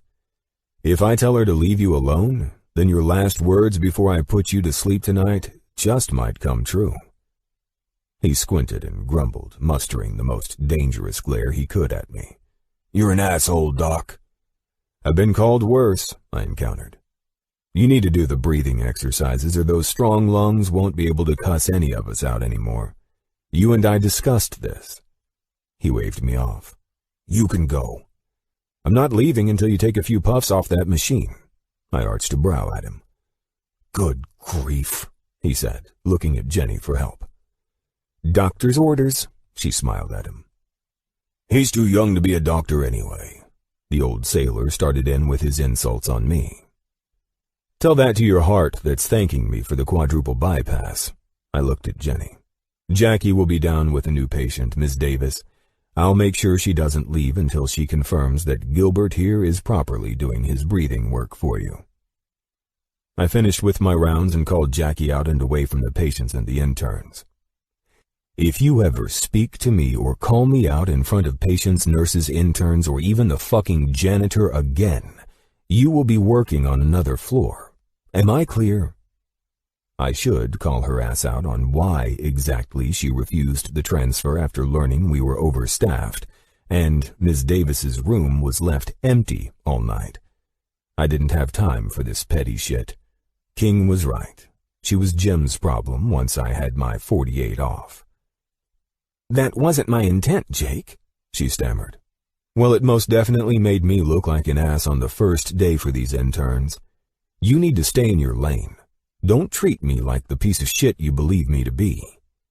"I have nothing but respect for you, Dr. Mitchell." "Yeah." I shook my head in disgust. "Right. You're the best—" "Just stop." I held up my hand. "Consider yourself scolded. When I send a patient down to my floor or give orders to move them to another, do your goddamn job. I don't act like an egotistical dick of a doctor, but I can make sure you're sent to the floor where one is." She sighed. "It won't happen again. I'm sorry." "You have 4 or 5 interns to get introduced to the CCU, and it's probably going to hold you over until noon." Heather is on now as the charge nurse. She can take over. Her eyes grew severe. True, I said, eyeing the day shift charge. She can do rounds with them, and you can leave after you find a way to apologize to Ms. Davis for not bringing her down. I need to go. My patients are already in the office. I'm stacked in after 2 surgeries yesterday. Thank you, Jake, she said, and then stormed off to make sure Ms. Davis's room was ready. Shit. What a fucking good morning. I had to shake all this off. Tomorrow I was on call all day, and if I was going to be dealing with any bullshit, the old bat was going to be on call with me. I needed to be in a good working mood with the woman, or I'd strangle her before the 24-hour on-call was over. The next day I was able to catch up on a shitload of backed-up work. I sat in the nurse's station and sipped on my coffee while thumbing through the evening shift change paperwork. The interns were annoying as hell, but shit, I was in their shoes once too. In truth, it was a slow day, so they were floating through the floor like disheveled messes, trying to find stuff to do. I should have known that once I took a bite of the sandwich that it took Jackie an hour to bring me. The call that the interns had been praying for all day would come in. I flipped through the man's chart, who was being rushed into my OR, looking at everything in his medical history. CPR was being used to keep the 65-year-old alive, and now it was my job to open him up and do what I did best. With the stealth and the supreme skill of my staff, all hands were on deck as I went to work, saving the man from the heart attack that was desperately trying to steal him from the world. I performed the bypass as effortlessly as most people would tie their shoes. 3 of his arteries were blocked, but still allowing proper blood flow. The culprit was the plaque that blocked one of his arteries entirely. After bypassing that, his body and heart fell into a sound rhythm. Unfortunately, after 3 hours with this patient, I knew blocked arteries weren't the man's primary issue. Well done, Dr. Mitchell, my attending physician acknowledged while we worked to close up the wound in his chest. I will take it from here. I stepped back, knowing the patient was in good care with Dr. Chi. I'll inform the family of his stability and what the future holds for the patient. I looked at the interns. 2 of you may join me. As you already know, his family is out in the waiting room and they're in distress. They don't need the audience of too many interns.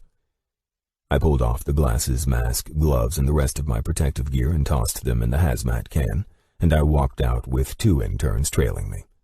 I hated greeting patients in my scrubs and scrub hat like this.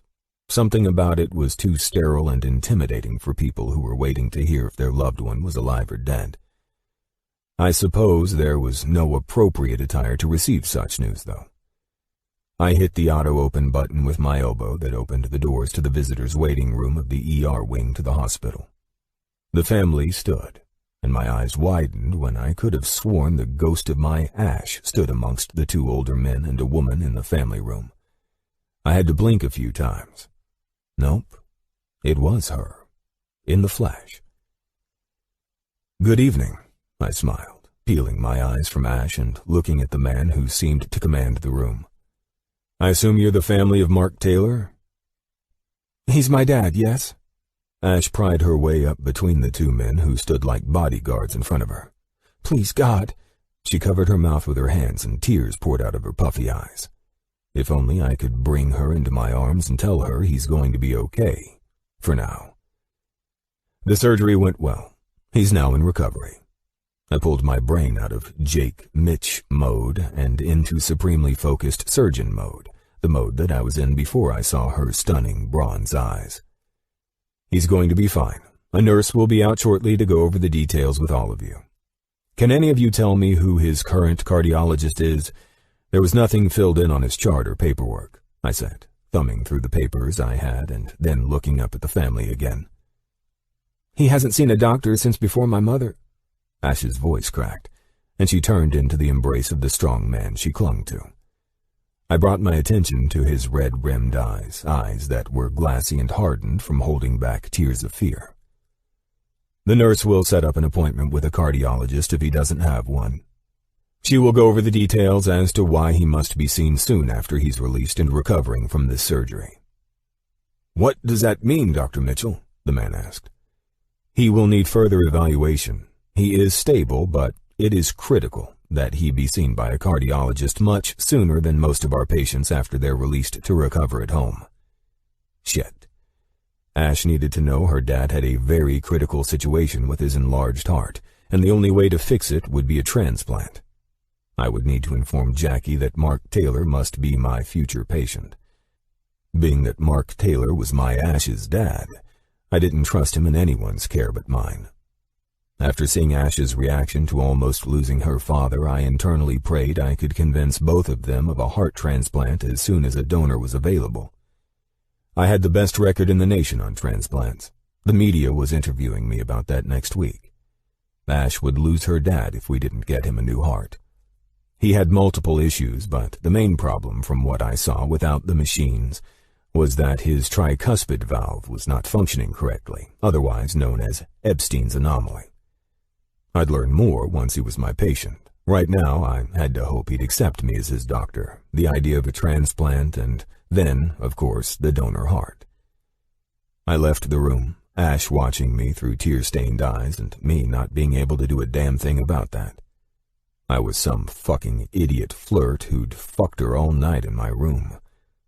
How the fucking hell was she supposed to take me seriously a year later, walking into a room in scrubs, announcing her dad was fine and doing my usual doctor routine of leaving the rest to the nurse to go over with the family? I walked back to where Mr. Taylor was being transported out of the OR and up to the SICU wing of the hospital until he was recovered enough to be admitted to my floor. I ran my hand over my scrub hat, pulling the navy blue material from my head, and ran the back of my hand over my forehead. I had to see Ash again. I had to help her and her dad. Call it doctor's instincts or just part of this crazy world of being stuck wishing I'd never let her walk out of the room that morning. I'd forgotten how beautiful this woman was, how she mysteriously did what none other could do, capture my attention solely for her. Hell, we had to be meant for something. These crazy run-ins had to have meant more than I knew.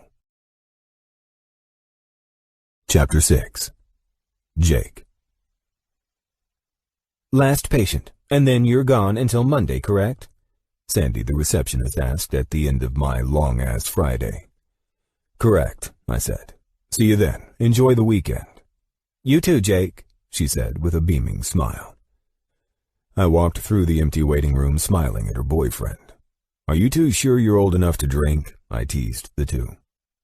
Sandy laughed, pulling up her purse on her shoulder and shutting the receptionist's alcove lights off. Asks the man-child chief surgeon, she joked back, coming through the door. How are you doing, Doc? Her boyfriend, Gabe, asked as he reached out to shake my hand. Oh, I'm sure Sandy can fill you in on the nonsense of the week, I smirked.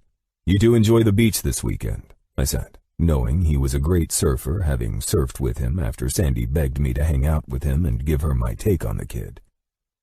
These two practically lived at the beach and loved it when I offered up the beach house to them for weekend trips to Malibu when I saw her at wit's end with the others in my office staff. She was like a younger sister to me, and that was the only reason I trusted her with the house. Surprisingly, I approved of Gabe. He wasn't an idiot or a player. She snagged herself an old soul who made me look like the immature guy no one should dare to enter a relationship with, lest they end up neglected or cheated on. That was until Ash waltzed into my life, and all that playing, crazy-ass nightlife shit came to a screeching halt for me. I couldn't nail down the effects she had on my sorry ass, but until her dad was rushed to the ER that night, I could have sworn she was sent into my life that weekend in San Francisco as prayers answered for revenge from all the women I had screwed over with my fuck 'em and leave 'em lifestyle. Speaking of taming my nightlife, I had rounds at the hospital tonight before I was free to catch up with the guys at Darcy's. Mr. Taylor, I said, smiling at Ash's dad, who looked 1,000 times better since post-op checkups. You about ready to get out of this place? I asked, seeing his vibrant expression while flipping through his charts. I see you're following all the rules.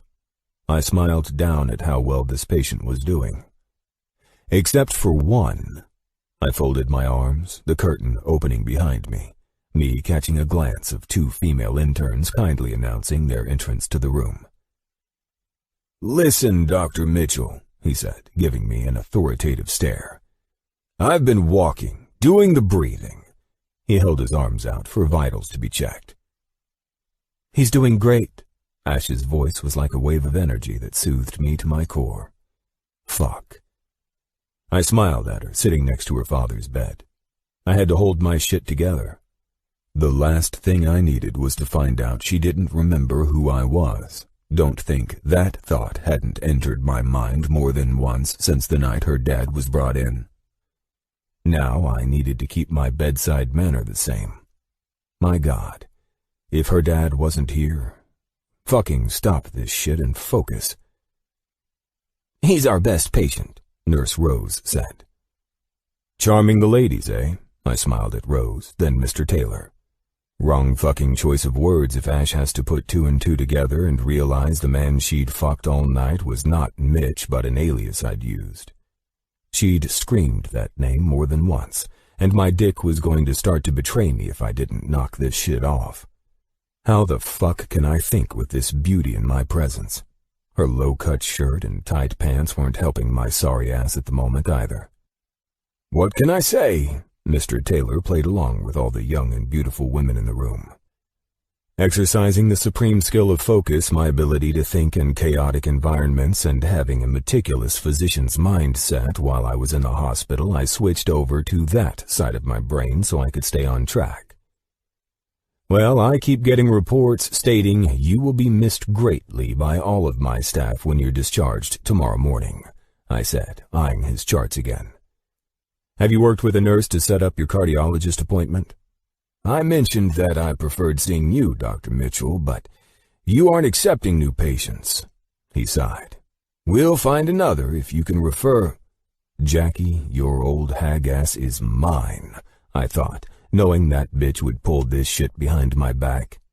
"Nonsense," I said, not looking over at Ash, who sat perfectly still in the corner of my eye.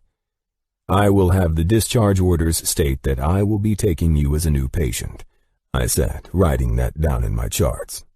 "You live close to St. John's?" "We just moved here," Ash spoke up.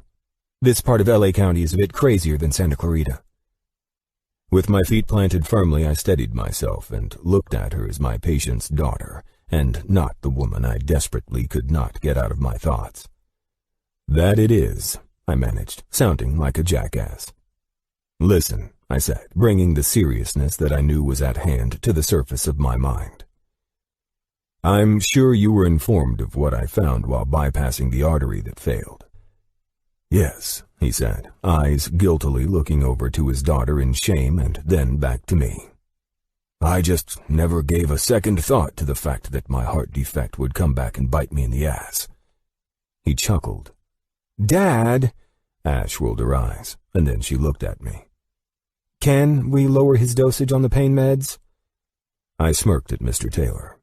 "I assume this is your daughter?" I asked, seeing Ash's face fall the second I said the words. What the fuck did I say? "Yup," he shrugged. "Always keeping me in line." "Well, she's about to keep you awake in pain all night if you don't stop swearing, it seems." She leaned into him, all humor gone. "I lost Mom to something she couldn't prevent, and I'm sure as hell not losing you too." He ran his hand over her cheek as a tear slipped out of the corner of her eye. "I know, sweetheart. That's why we're pretty lucky to have Dr. Mitchell take my sorry butt as a patient." "The discharge nurse will go over the rest with both of you. I just left my office, and it looks like you're in luck, Mr. Taylor." I smiled at him. "I was informed my Monday afternoon appointment canceled. Hopefully you'll be able to make that slot." "We'll take the first available," he said, his eyes apologizing to his daughter for reasons I could not tell. I scribbled on the chart and flipped it over. "I'll have the information sent with your discharge papers to my office," I said. "Any other questions you have for me before meeting on Monday?" "We're good, thanks," Ash said. "All right. I'll see you on Monday, Mr. Taylor." "Hey, Doc," he called out. I turned back. "Thanks for saving my life." I nodded. "Thank your daughter." I smiled at her. She was extremely proactive. And after reading your charts and the events that led you to my OR, I can safely say she played the most critical role in keeping you alive, sir." "That she did." He patted her hand on his cheek. I couldn't stand here and gawk at this endearing moment. He was the father of the woman I couldn't get out of my head. A woman who, if she did remember me, I had no idea what the fuck she thought of me after our night together a year ago. God knows I wasn't acting like a goddamn chief surgeon in my room with her all night. I turned to leave, keeping it in my head that I was at least grateful she was in my life, if only by her dad becoming my patient. "Dr. Mitchell?" Ash's voice called out softly from behind where I was walking toward the nurse's station. I stopped and turned back to her. "Yes," I answered, entirely at the mercy of her long black lashes highlighting her brown eyes as they peered up at me with uncertainty. Her face scrunched up into some adorable yet confused expression. "I think we've met before. Under different circumstances, of course." Of course. I was smiling inside only as I searched for the right words. "Anyway," she seemed to shake off the words like a disease. "Thanks for everything you did to save my dad's life. I've been told more than once that he shouldn't have survived, but that Dr. Mitchell being on call is the reason he's still going to be with me." Her voice cracked, and she brushed a tear from her cheek before I know I would have naturally wiped it away for her. "He's recovering well," I said, "but he must have an open mind when we meet on Monday." My dad finally admitted he's had that heart defect since birth. She exhaled in anger. "He makes me so angry sometimes. How could he never tell me about this?" "Did he ever have a cardiologist before?" I asked. "Perhaps his medical doctor would have known this too." "I don't know," she said, slipping her hands into her pockets, my eyes following the gesture, yet getting stuck in her tan skin tone and those perfect breasts I'd worshipped along with the rest of her body that night. "One night, Jake, one night, and now you're back with the woman who brought you to your fucking knees." "These are details we'll work out when I meet with him," I said, focusing on something other than wanting to take Ash back to my office, or in my car, or right here in front of everyone just to hear those moans coming from her again. I had to get out of here before I did do something to screw my life up because of this woman. "Then I guess we'll see you on Monday." "It'll be difficult for him to travel. How far are you two from the hospital?" "About an hour," she answered. "I'll arrange for more comfortable medical transport," I said. "I also have comfortable furniture in one of my office rooms. We'll meet there for his comfort." She pinched her lips together. Did she even know what she was doing to me? Half of my brain was trying to restrict my dick from jumping out of this suit so I could fuck her tight pussy again. To feel. "See you then." While my mind was focused on keeping my shit together, she spun around, her perfect auburn hair swinging around in her ponytail. She looked exhausted and only wore leggings and a long-sleeved shirt, but she looked more beautiful than the supermodel look she'd sported at the wedding. I walked into Darcy's and saw Colin, Jim, and Alex at our usual corner booth. This was the place where we tended to hide out when none of us were in the mood for the gold-digging chicks at regular clubs. It was also the place where my best friend Colin, a neurosurgeon from St. John's, had fucked over a rich and extremely psychotic bitch. Ever since then, we'd been known inside and outside of our circle as the Billionaires Club, the assholes who only fucked chicks with money so we could save our own. "What the hell happened to you?" my older brother Jim asked as he sipped his bourbon. "I heard about your favorite RN this week," he smirked, and Colin and Alex laughed at whatever they knew outside of my company about what happened with the old bat. "Oh?" I took the scotch that was waiting for me. "Did she come clean and admit that she's fucking that dumbass ER doctor?" "No," Jim chuckled. "Looks like you have an HR complaint slapped on your ass, brother," Alex, who was Jim's best friend and president of our family's empire, said. "Oh, for fuck's sake." I rolled my eyes and took another drink. "I don't need this shit." "The hospital buzz is this: don't work the cardiac recovery unit because Dr. Mitchell is a dick who thinks the nurses work for him." Colin laughed into his gin and tonic. I eyed his disgusting drink of choice. I hated gin, but I hated this fucking nurse even more. How do you drink that shit? I snapped. Easily, Colin said, and knocked back the entire contents of his glass. Just like that, bitch, he taunted me. I ran my hands through my hair, regretting showing up here tonight. I couldn't get Ash off my mind since seeing her today. I couldn't stop reliving that night again. I was so fucked. Take it easy, Jake, my brother laughed. Can he get another scotch? He asked a passing waitress before she nodded and turned to the bar. I handled it, Jake. I'm having Jackie transferred to another hospital. He sighed. Was she that bad? It's not her. I found myself biting my bottom lip, wishing I'd taken another drink before I responded to Jim. What the fuck is wrong then? Jim used his big brother asshole voice on me. Don't use your CEO bullshit tone on me, I said. You could have run all of this past me before making that decision, you know. You weren't at the board meeting, prick, Jim said sternly, not backing down. On call, fucker. Okay, Alex said, stopping Jim and me from turning this into a pissing match. What the hell is wrong with you? I'm fine. Long day. I wasn't telling them about Ash. No way in hell. Really? Colin asked, concern in his voice. You only act like this if you lose a patient. What the hell is going on? You're not acting right. I went to speak, but Jim interrupted. Don't you dare say you're tired. We've watched you go for days without sleep and still entertain us with your bullshit after coming off long weeks. It's a patient, I said, looking at Colin. I didn't lose him, but he has more serious issues than what brought him into my OR. He's going to need a transplant, and it will kill me if I have to watch his daughter's response to him turning that idea down. She can't lose this man. The table grew silent, and I knew exactly why. And the doctor has more concern over this young woman than his patient? Jim pressed. I never said that, I said flatly. You didn't have to, Jim said. Who is she? And how in the hell is my brother sitting here lost in thought over her? I held my hands up. I can't fucking do this with you three. Why so defensive? Colin smirked at Alex and Jim. Fine, I said, tipping back the last of my scotch. Remember the woman from Frisco?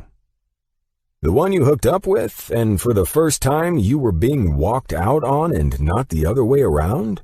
Alex asked. Yes. I took my new scotch and pointed to him. That one. Oh, shit, man. Colin shook his head while Jim looked at me deadpan. You know, if you go down this road, Jim's CEO voice started in. I've got this handled, I answered. 2 scotches in and it's handled? Jim asked. You're going to fuck yourself over bad if you take the man as a patient. I know you treat all of your patients like their family, but this is playing too close, especially knowing the patient's daughter that you lived in hell over for a solid month after you got home. Try a whole year. It's different. She doesn't remember me. She knew me as Mitch, not Jacob Mitchell, her dad's cardiothoracic surgeon. Are you that fucking dumb? Colin laughed, while the others sat back and eyed me in humor. Last I checked, no. And yes. I rubbed my forehead. I can't think.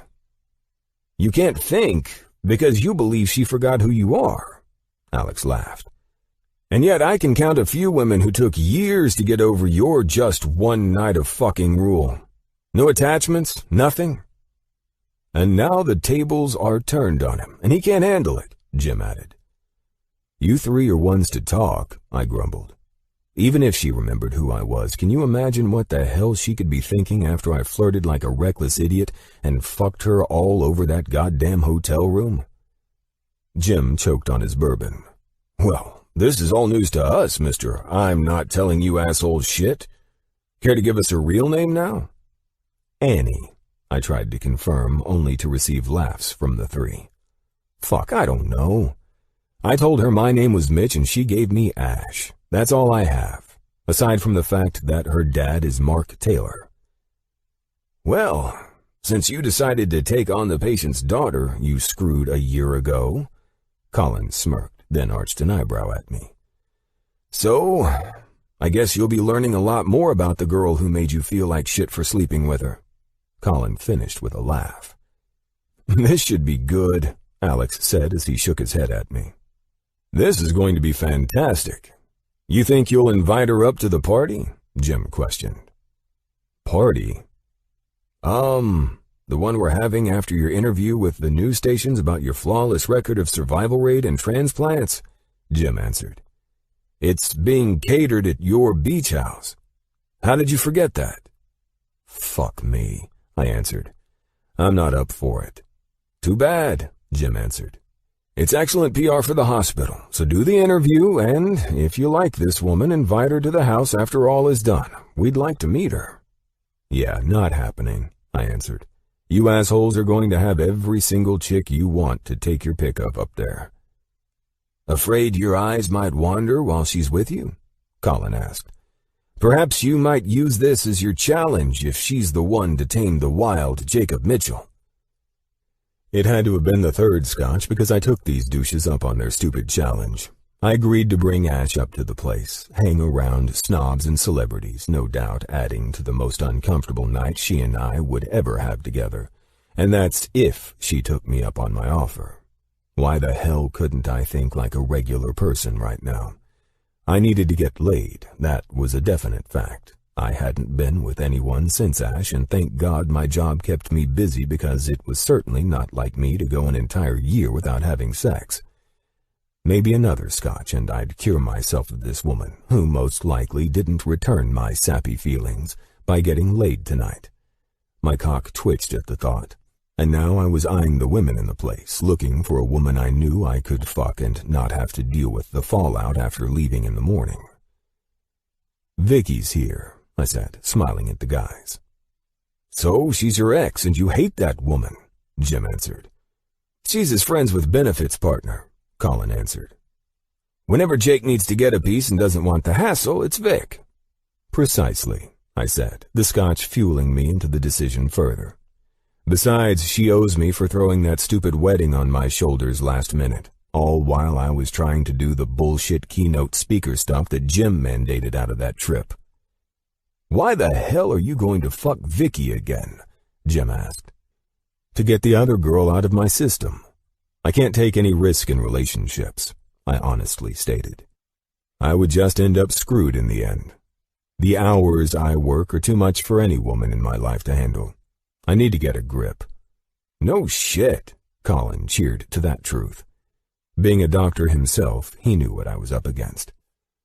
Well, reconsider that because we are having another board meeting and we're changing hours on overworked doctors at St. John's. I'm not doing this without your input, Jim told me.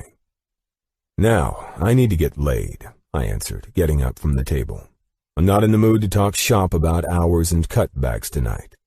I need to get myself under control before I see the woman who's fucked my mind over again. Dumb mistake, man, Alex said. Fuck the one you like. That's the dumb mistake, my friend, I answered as I left the three staring at me as if I'd completely gone over the edge. Seeing my gorgeous fuck pal was enough to have me questioning what kind of reckless adventure I was on. Would I regret this or be glad I got this out of my system? Using Vic and, dare I even think the thought, imagining Ash's face while I... What the hell did this girl do to me? Voodoo shit? Was I under a spell or something with her? Hell if I knew. Chapter 7. Ash. By the time Dad's Monday appointment rolled around, I was physically and mentally drained. We reached the hospital medical offices where we were to meet with the doctor.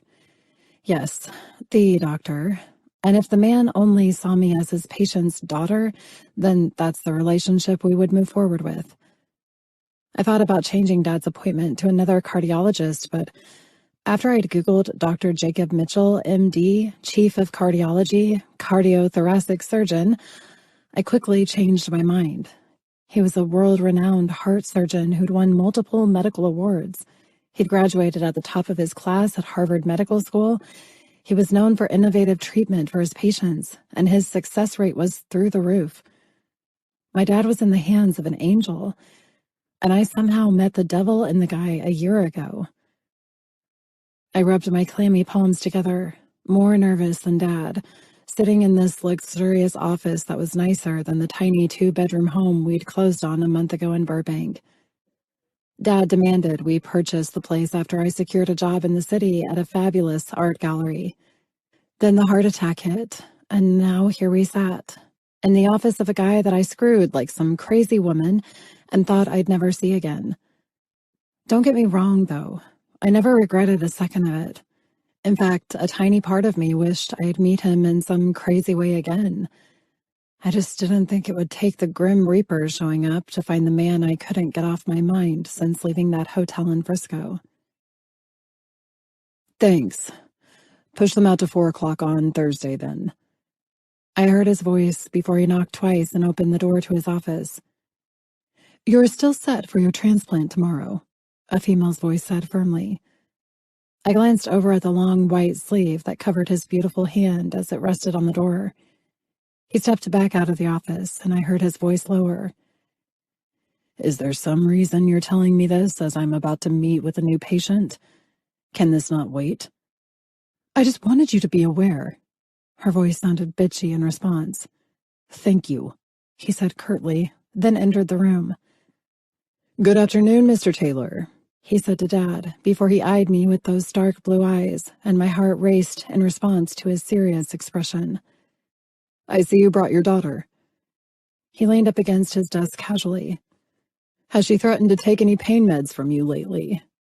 I watched the handsome man smirk at my dad, his dark green shirt and gray tie tucked into his sharply pressed slacks with his white overcoat, or doctor's smock, revealing his name and title that kept any thoughts of our previous wild night together far from my mind. In this environment, he was definitely not Mitch from the wedding. Mitch from my dreams nearly every night since I left him, or Mitch, the man I continued to fantasize about every day since he turned my world upside down mentally and physically. Dad gripped my shoulder, and I popped up on the couch, finding myself staring intently at the slate floor that his massive desk sat in the center of. I looked over at Dad's confused expression and smiled. Did I miss something? I tried to recover. Sorry, long week, I said, looking to see that Dr. Mitchell had seated himself in his chair behind the massive desk. He cocked his head to the side, his eyes darker than ever. An expression seemed like he was disgusted that my head wasn't in the game. Dad laughed. Gotta love my Ashley. She's one to wander off whenever she sees beauty and art. Dad pointed to the stunning skyline of Los Angeles through the $1 million view windows behind the doctor's desk. Anything to take your mind off the subject of your old man's neglected heart. Dr. Mitchell smiled at me for the first time since seeing him again. I believe any view of a skyline can keep one's mind healthy and sober, he said, glancing back at the view that mirrored the one on the rooftop where we'd chatted in San Francisco, and then back to the file he had on Dad. Yeah, I sighed. So what's going on with my dad? Why did you take him on as a patient when you weren't accepting new ones? Is it that bad? Ash. Dad patted my leg. Don't put me in the grave just yet. I rolled my eyes at Dad. His sense of humor was weird, but that's what I loved about him. I need both of you to have an open mind, as I know there will be many questions. He looked between Dad and me. Your enlarged heart suffered 70% death due to the heart attack. I've also noticed the defect that you and I discussed is one you've had since birth. All of these can easily be corrected with surgery. What kind of surgery are we talking about, Dr. Mitchell? My dad asked, in the voice he always spoke to my mom's doctors in when they had that please have an open mind look on their faces. His eyes shifted between my dad and me. Shit. This isn't looking good. I felt tears well up in my eyes. Not again. I let the words slip out. I looked at Dad and held his hand. "I'm so sorry. I said I wouldn't pull this on you, but I can't help it." "Do either of you want to know why I am asking for you to keep an open mind?" Dr. Mitchell's voice was slightly humored, but calculated in its delivery. I could tell he'd done this talk numerous times, and most likely dealt with the same reaction I was having. "Go on," I said stiffly, folding my arms and nervously bouncing my crossed leg. "Unfortunately, Mr. Taylor, your heart is not likely to last another year, and so I would like to present you with a life-saving alternative." Oh my God, I thought, and swallowed the spontaneous cry that almost escaped my lips, pressing down every emotion I had so I wouldn't throw up. "Very well then," Dad said. "What's the plan? Your blood type is very common, and a transplant—" "Absolutely not." For the first time since falling in love with Dr. Mitchell's humor, wisdom, and wit, my dad snapped harshly at the man. "I won't take the heart of a grieving family's loved one." I looked at Dr. Mitchell's calm expression as he nodded. "You'd be surprised at how many people share your sentiments," he responded. "However, after having done numerous transplants, I can assure you that we have an amazing program. I've witnessed families of organ donors who have met the recipients. Such thing is not required, of course, but it can be quite healing for the family of the departed. Some feel that it's a way of keeping their loved one alive." He rubbed his chin, and I could see his eyes must have been revisiting one of these situations he'd witnessed. "I won't do it," Dad said, his voice shaking. "Are there any other alternatives?" I asked numbly. Dr. Mitchell seemed defeated in that instant, where I thought he'd pressed Dad harder. Then his eyes grew fierce and his cheeks flushed red as he sighed. "I can arrange for a ventricular assist device, otherwise known as a VAD," he said mechanically. "This will be inconvenient, but you would have needed it while awaiting a new heart anyway. The implant surgery must be arranged immediately, and it will help the 30% functioning part of your heart to continue to do its job. Please allow me to make it clear that this machine is an assist to the heart, and it may not last longer than 2 or 3 years. A new heart would rid you of the defect you were born with, however, and I would be able to correct a lot of the issues your body has dealt with since birth if you choose to do that." "I just can't." Dad started tearing up, and that's when I grew more serious. "When will he go in for his other surgery?" I asked, not remembering the doctor's jargon he was using. "I already opened my schedule up for the VAD implant a week from today at 6 in the morning, he said, eyes pleading with mine. "I understand this is a lot for both of you. I can see where you both have suffered a lot over the last few years, but I must insist that both of you consider it. Allow me to help you, Mr. Taylor." Dad tried to stand, Dr. Mitchell and I rushing to help him. "Damn it," he said in frustration. "I will set the appointment for the implant," he grumbled through his tears. "The other isn't gonna happen." I looked at Dr. Mitchell's saddened expression, feeling torn myself. "Ashley," he said, my name rolling off his tongue like honey. "Do you work, or are you available to remain at home to care for your dad after this surgery?" "I work," I said meekly, "but I'll—" "There is no need to call out of work." Dr. Mitchell practically read my thoughts. "I'll be sending an in-home healthcare nurse. The hospital provides nurses to be there as long as needed for patients in your father's condition." "Thank you for that," I said. "Lisa will see both of you out, and I'll be calling to discuss issues further should they arise," he said, knowing my dad was pretty much walking out on him. "Yes, Lisa's been the one checking in with him, and she helped us when we got here," I said about his stupidly hot redhead nurse. The doctor left us to load Dad in the transport van with what seemed to be a pissed-off expression, and I couldn't get any of it out of my mind. By the time we were home and settled, the nurse arrived, and we spent at least 3 hours going over Dad's new lifestyle plans together. She was a Mexican lady named Carmen, and for the first time since Mom was gone, Dad was flirting and enjoying the company of a woman his age who had an awesome personality. Nurse Carmen even took me up on my offer to sleep in my room since I'd pretty much gotten used to sleeping on the couch after Mom got sick and Dad pulled his shit on me. I was always scared to be sound asleep in my room should anything happen. Dad and I sat alone in the living room after Carmen left to pick up his prescriptions. It was the night before his implant surgery, and I was nervous as hell. I wanted him to get the damn heart transplant, but he wouldn't have it. The stubborn man was convinced he was too old to take a donor heart from someone else who was younger and needed it more than he did.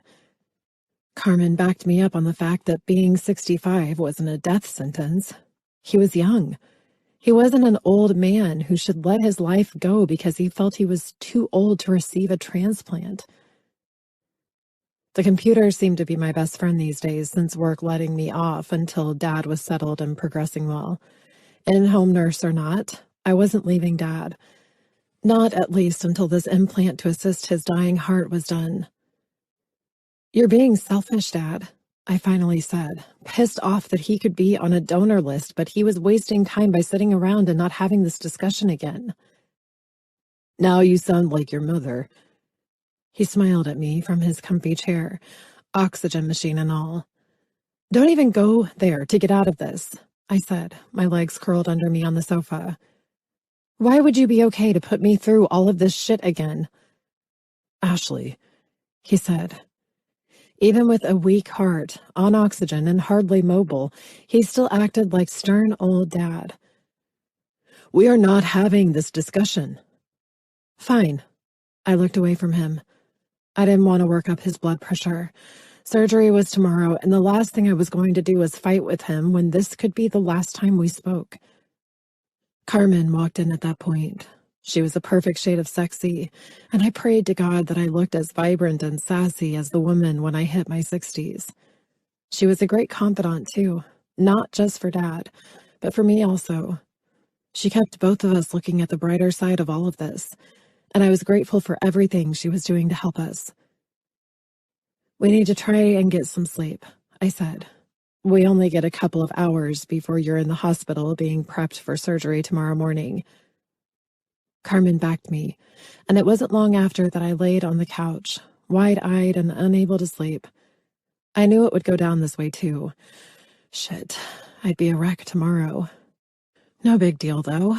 My dad was only going into surgery with the hottest man alive.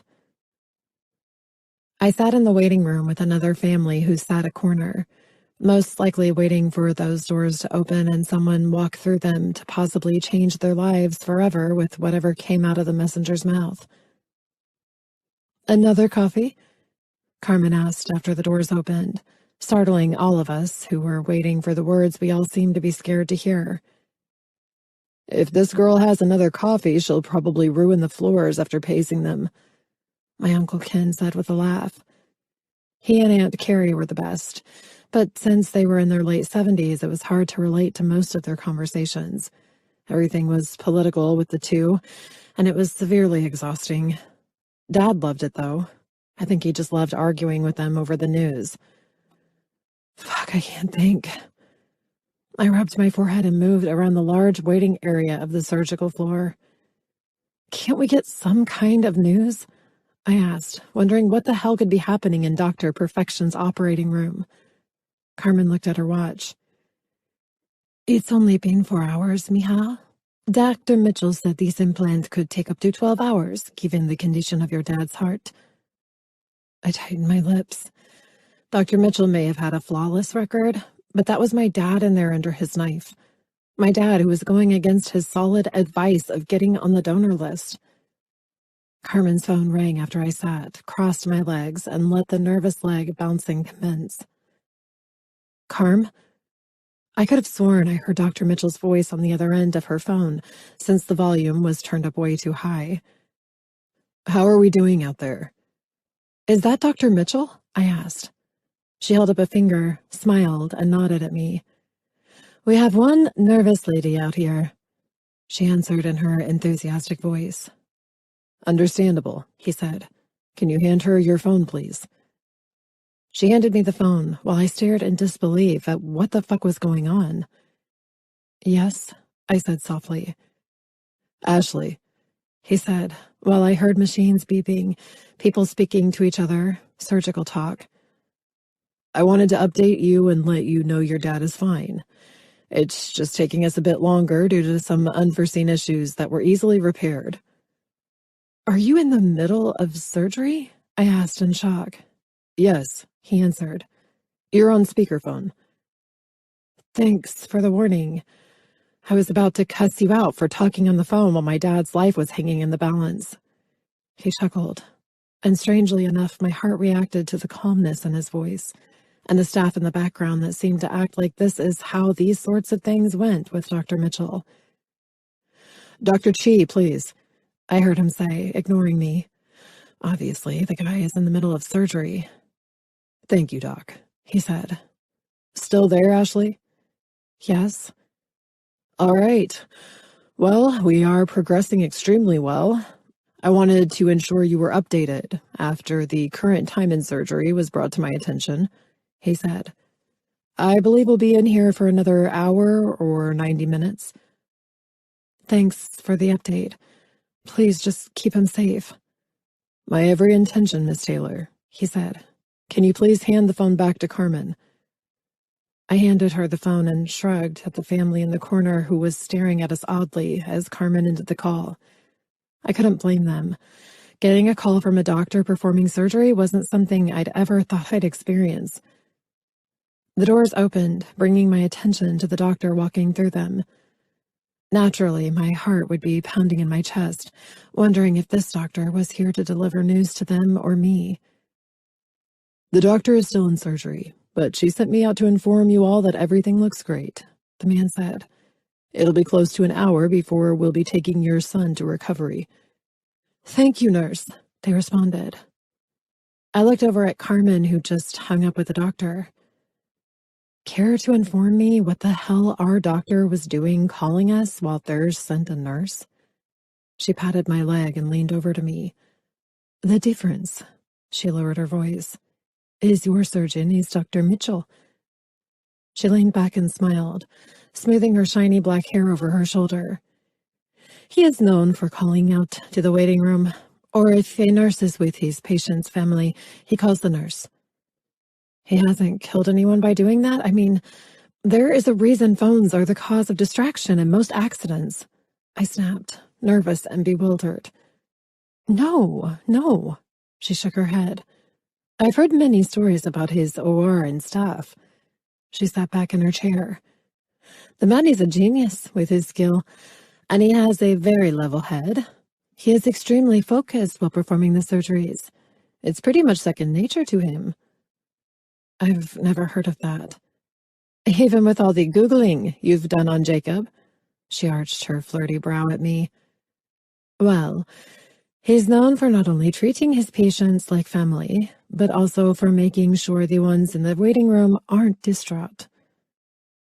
"He's a damn fine doctor," a man my dad's age said from across the waiting room. "I hear they're doing some interview with him this week, or next." Carmen nodded. "They sure are. He deserves the recognition. But knowing Dr. Mitchell, he probably hates the circus around it." She folded her arms, totally chill, and had me intrigued with the man I'd ended up fucking all night in a hotel room. There was no telling what the good doctor thought of me. He didn't act like our night together, where I knew him as Mitch, was as big of a deal as I thought it was. How in the hell was I so spun out on someone who seemed completely different than the man fixing my father's heart? There was Mitch, the man who knew his way around my body like he'd created it himself. And then there was Dr. Jacob Mitchell, the man who blew everyone's fucking mind as a renowned surgeon. Both were an equal turn-on, and now the pressing question was this. How fucking old was this guy? He'd looked my age, maybe a little older when I met him, but to be a chief surgeon, and highly skilled one, with the media on his ass? If I listened to the side of my head that loved fantasy novels, then he was an actual angel hidden in a human's body, and I had the privilege of meeting both sides of this angel who held my dad's life in his hands. Call it instincts. His steady and humored voice during his in-surgery call, or just my total fascination with him, but I knew Dad was in good hands. 2 hours later, the double doors automatically opened to reveal utter hotness in the dark blue scrubs and hat that concealed his probably messed to perfection hair. His eyes popped against the navy color he wore, and the light beard growth on his face made his razor-sharp jawline enticing. "Miss Taylor," he announced, with 3 others trailing him. I held back my gawking as I stood. I wasn't going to drool over this man who made scrubs look sexy. I needed answers. "Yes," I said on an inhale. "Your dad is in recovery. He did extremely well," he smirked, "though his heart is as stubborn as he seems to be." "Yes," I answered. "Thank God." I wanted to collapse into his arms and thank this man for saving my dad. "You'll be admitted to his room once he's moved into the CCU. Other than that, I'll see him in the morning during my rounds." Carmen called after Dr. Mitchell, and I stood there, watching her walk alongside the tall man as the doors slowly closed to the waiting room after he left. I naturally envied the 2 blonde intern girls who came into the waiting room with him, and the young man seemed to look at Dr. Mitchell as if he were a god to be worshipped. They all carried looks of pride on their faces, and I could understand why. Working for a doctor like him must have been a dream come true in the medical field. I slumped down into the waiting room chair and closed my eyes for what seemed to be the first time in the last 24 hours, finally relieved this was over. And now Dad had a machine helping his heart do its job. Chapter 8. Ash. I hadn't seen Dr. Mitchell since the afternoon of Dad's surgery, but I sincerely wanted to thank this man. The one night of passion I'd shared with him felt entirely in the past now. I was fortunate to have screwed the sexy doctor, but after seeing his non-doctor side, I could probably bet I wasn't the only chick he'd ever fucked without a relationship before. How this entire hospital seemed to be staffed with gorgeous interns and nurses, men and women, and I wouldn't be surprised at all if that's the one thing the girls who worked here and I had in common: screwing Dr. D. I sipped on my coffee, thinking about the whirlwind of a week this had been. Thank God for Carmen, because we learned most patients would be in the hospital up to 4 days before surgery to prepare for everything. All of the x-rays, heart screening technology, all of it was able to be done with Dad comfortably being transported to the hospital and then sent home. I was still in shock when Dr. Mitchell allowed Dad the comfort of home instead of just slapping his stubborn butt in the hospital. All in all, it was done, and now Dad had his handy-dandy VAD implant, and Nurse Carmen was paving the way to make it all too easy for him to go home after the doctor cleared him in 3 weeks instead of going to a rehab center. Her sass had better be up for this because Dad would fight her, and I would be calling in to have him forced into the rehab center if he tried to slack off after rejecting the idea of a donor's heart. It was the 5th day after Dad's surgery, and he had finally passed the test to be pulled off the ventilator. They pulled him off after Dr. Mitchell had come to do his rounds last night and saw Dad's lungs progressing well. I never seemed to be able to connect with the doctor since the surgery, though. If I weren't grabbing something from the cafeteria, I dozed off in the comfortable chair at Dad's bedside every time he came in. I'd already gone home today, showered and changed, and was back around 6:30 in the morning with the coffee I'd gotten for Carmen and me. One of the noises coming from the nurses' station alerted me to more people on the floor, and Carmen left to go join in on whatever in the hell was happening outside of Dad's room. It was Friday morning, and this was the only loud noise of any party I was going to get. "Ash." Dad's hoarse voice called my name. I looked over at the man who'd been in and out of sleep since they'd pulled him off the breathing machine. "Well, good morning, handsome," I said. "You okay?" "Throat's killing me, but you look like death." He lazily smiled. "Thanks for the compliment." I laughed, my hair pulled into a tight bun and still wet from letting it air dry. "Well, I guess I survived." You're not talking to a ghost, I laughed, knowing Dad was talking to me heavily under the influence of his pain medication. Dad, rest, I said, waiting for the nurses to come in and fill me in on whatever the doctor was planning with Dad. Well, Dad said, ignoring me as the curtain opened. I guess I got the implant. You got it, all right. I went to look away, but then my dad laughed softly and I looked at him, wondering if the meds were having some weird effect on him that I should be concerned about. Imagine that, Ash, he said as the room filled with hospital staff. I got implant surgery before you. My eyes widened. Dad, I said with a laugh. Good Lord, go back to sleep. You're stoned. That was a good one, Ash, Carmen said. I turned and smiled at her. He's out of his mind, and I don't need you co-signing on his stoned, crazy commentary about implants. That's when the other three in the room laughed. Two of them went straight to Dad's monitors and IVs, and the third was Dr. Mitchell.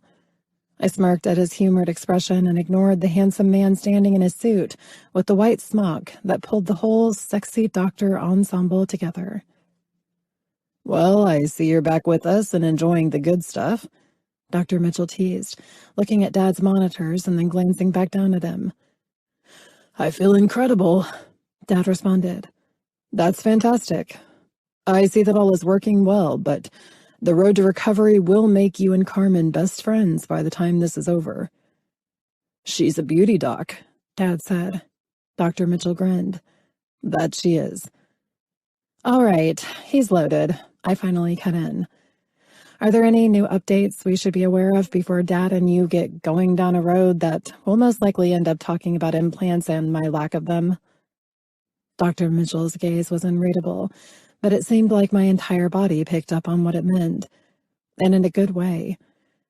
Jesus Christ, he can't stare at me like that. That's the Mitch, all night in the room look. Very well.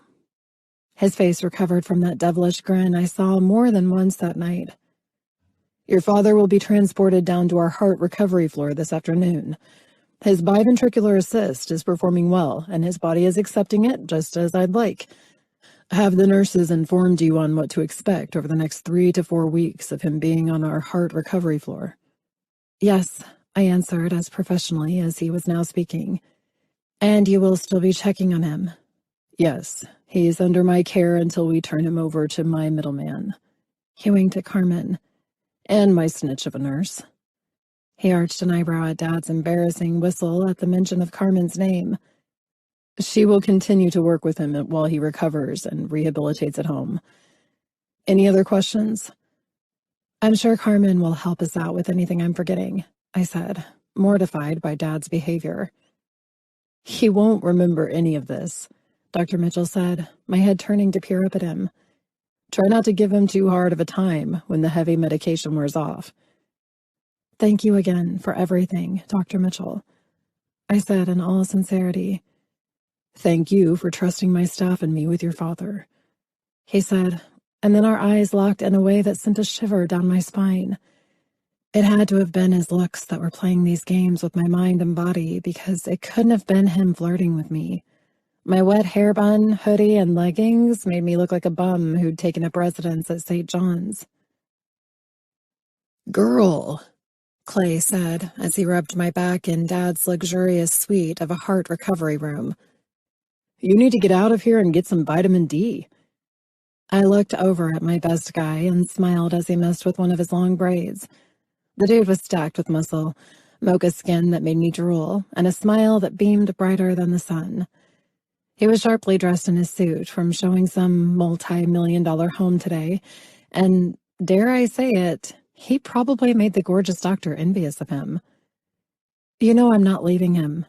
I looked over at Dad, who was in a giddy conversation with Carmen as they returned from his short walk out of the room.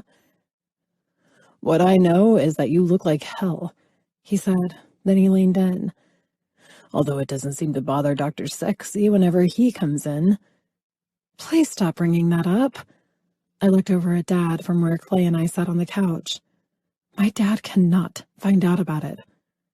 Clay rolled his eyes. I'm going to tell him if you don't take a day off and get out of here.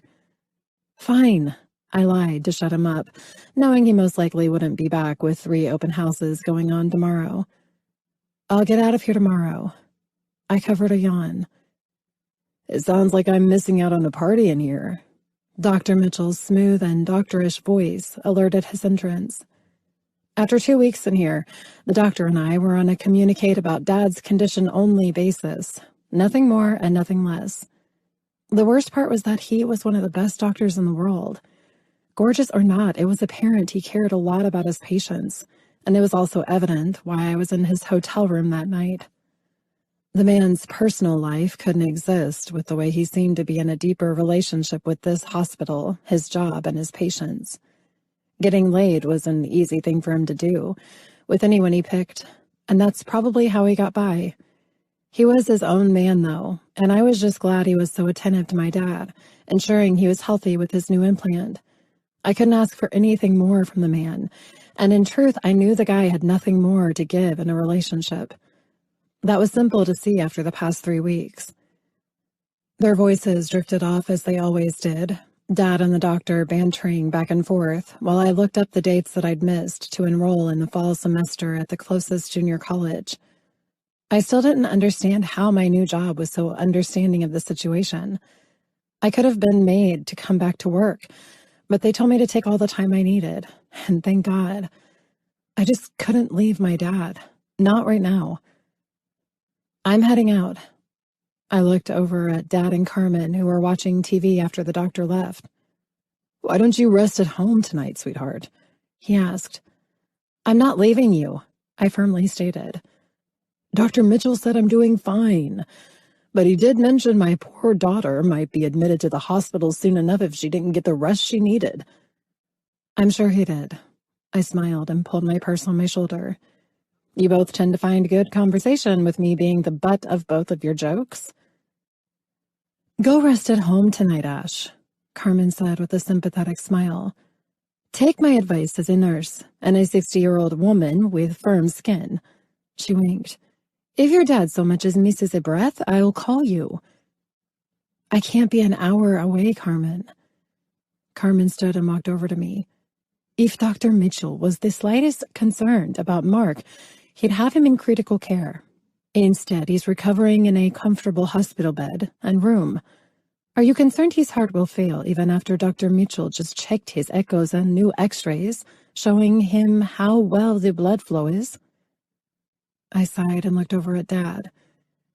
You will tell me if anything, I mean anything happens.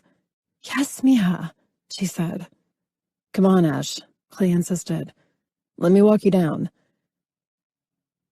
After seeing how healthy Dad honestly looked, I decided to go home and pretty much die on the sofa after this insane month. They all laughed when I said to call me in the morning because I knew I wouldn't be waking up if my mind let me rest. I felt myself hitting a wall, and it was happening faster than I could get to my car. I was so fucking tired, and I should have just stayed and slept on the hospital sofa. That was nicer than ours at home, by the way. I blinked my eyes a few times before my car came into view. Once inside, I closed my eyes, praying for a second wind to help me get home. If not, I was sleeping in the car. A couple taps on my window, me wiping the drool from the corner of my mouth, and I jumped when I saw Dr. Mitchell leaning over and peering in at me. I opened the door, instinctively thinking something was up with Dad. I jumped out of the car, pretty much half awake and paranoid, and ran directly into the man's hard chest. The leather strap of his briefcase fell off his shoulder, and the case crashed to the ground as he worked to steady my impulsive reaction. I clung to him, feeling like I was a drunken fool. Damn, he said, oddly holding me against his chest. Were you so determined to stay close that you chose to sleep in your car? He asked as I got my bearings and stepped back from him. I sighed. I tried to take everyone's advice and sleep at home tonight. I waved at my yellow Accord. It looks like I was more tired than I thought. I'll say, he smirked. I heard you mention that you were an hour away. Which direction? I can give you a ride. I'm sure you'll want to be back around the time I need to be here in the morning anyway, 6 o'clock. Yeah, I'm not going that far. I took a nap in the car. I'll head back up to Dad. Thanks, though. You've already been helpful enough. He steadied my shoulders to face him. Ashley. He said my name like the angel I believed him to be. You are not driving home, and you're not going back into that hospital until you receive the proper amount of rest. You are not my doctor, I countered, tired as fuck. No, but I am a doctor, and I can tell you that if you don't allow me to help you, you can't help your dad either. Not in this condition, he said. I'm not going to my house. It's too far away. I started crying, and that's when I collapsed into the man's arms, sobbing all over his expensive suit. I was defeated, tired, and it had to have been the last few months of stressful events that led me to this embarrassing display. I felt his hand massage along my back, and it was more soothing than the sleep I desperately needed. You're coming with me, he said sternly. I have a place that's 20 minutes from the hospital. You don't even know me, I cracked in response. Why would you offer something like that to a stranger? Fine, then. Where are the keys to your car? He asked. Inside it. He reached in the car, grabbed my purse and keys, locked it up, and pulled his bag back on his shoulder. He looked at me with some calculating look, and then I was in his arms. What the hell are you doing? I nearly screeched. Handling this matter the easy way, he answered. If you're not comfortable with staying at my place, then I will take you to a hotel just as nice. God damn it, I said in frustration. Relax, he said. Compliments of the medical group. We were in a sleek black sports car, the leather smelling just as luxurious as his cologne. I couldn't believe I was in the man's car, being shuttled to a hotel and leaving my dad behind. Your dad is doing exceptionally well, he said, revving the engine, shifting gears, and switching lanes. You, on the other hand, will join him if you don't allow your body rest. Somehow I feel like I'm keeping the same hours as you. He looked over at me and smirked. I'm a bit more conditioned for the job. I do, however, eat well and sleep in my own bed, or at least a bed and not a sofa. How do I get back in the morning? Does the hotel have a shuttle? I'll pick you up, he stated. What if something happens to my dad while I'm gone? My car is at the hospital. Which is why you might want to take me up on my original offer to stay at my place. The house is large enough and you wouldn't even know I was there. Again, why would you offer that to a stranger? Your patient's daughter. He pulled into a large parking area that led to a massive hotel. A valet came to his door and one to open mine. The next thing I knew, I was sitting in a luxurious hotel lounge area, and he was at the alcove where the hotel attendant was helping him. He turned back to me and motioned for me to stand. I did, but not without noticing that look again in his eye. He may have held a somber, pissed-off expression of determination, but he also had a sexy glint in his ocean blue eyes. We remained silent until a butler or some dressed-to-impress hotel personnel nodded as he opened the door to the room. I walked into another suite, one that was almost as impressive as the one in San Francisco, while he stayed back with the attendant. A hot meal is on its way up, and you will eat it, he ordered in a humorous tone. I hope you approve of this room. I know it's not the splendor of the hospital room that you can't seem to shake, but it should work for the night. I don't know why you're doing this, I said, blown away by the gesture. You keep saying you're a stranger, he said, setting his keys, phone, and briefcase on the counter. You might feel that way about me, but I certainly don't feel that way about you, Ash, he said, his eyes dark. Because I live at your hospital? He smiled. Perhaps it's because a year ago, I met this woman I haven't been able to remove from my thoughts. He ran a hand through his hair. I may be a stranger to you, only because I introduced myself to you that night as Mitch. Everything woke up in me right then and there. And do you remember all of that? I cringed. He laughed. I can't imagine how you feel, knowing who I am after that night. Honestly, he rolled his bottom lip between his teeth. Honestly, he finally said, I think you were amazing that night.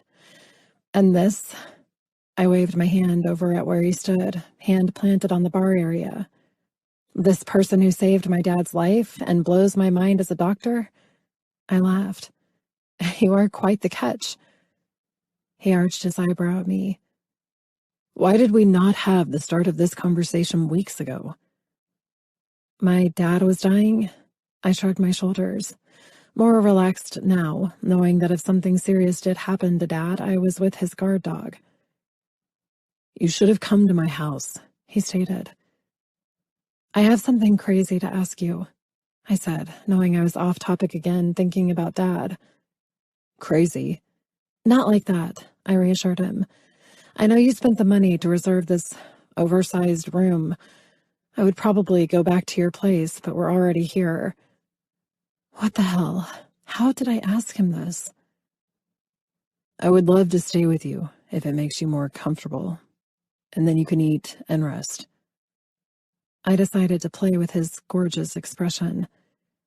What if I wanted you to hold me in your arms all night? He grinned and stood up. That would cost you, he said with a laugh, walking over to the phone. And you don't have the energy for that. He winked as he picked up the phone and spoke into the receiver. Yes, it's Jacob Mitchell in the Presidential. He nodded. Right. I'm going to need a driver to run by my office and pick up my wardrobe bag. I'll call security to help escort them in. He licked his lips, me watching everything, as if I did fall asleep in the car and dreamt this all into reality. Right. Thanks. He turned to me. Good to go.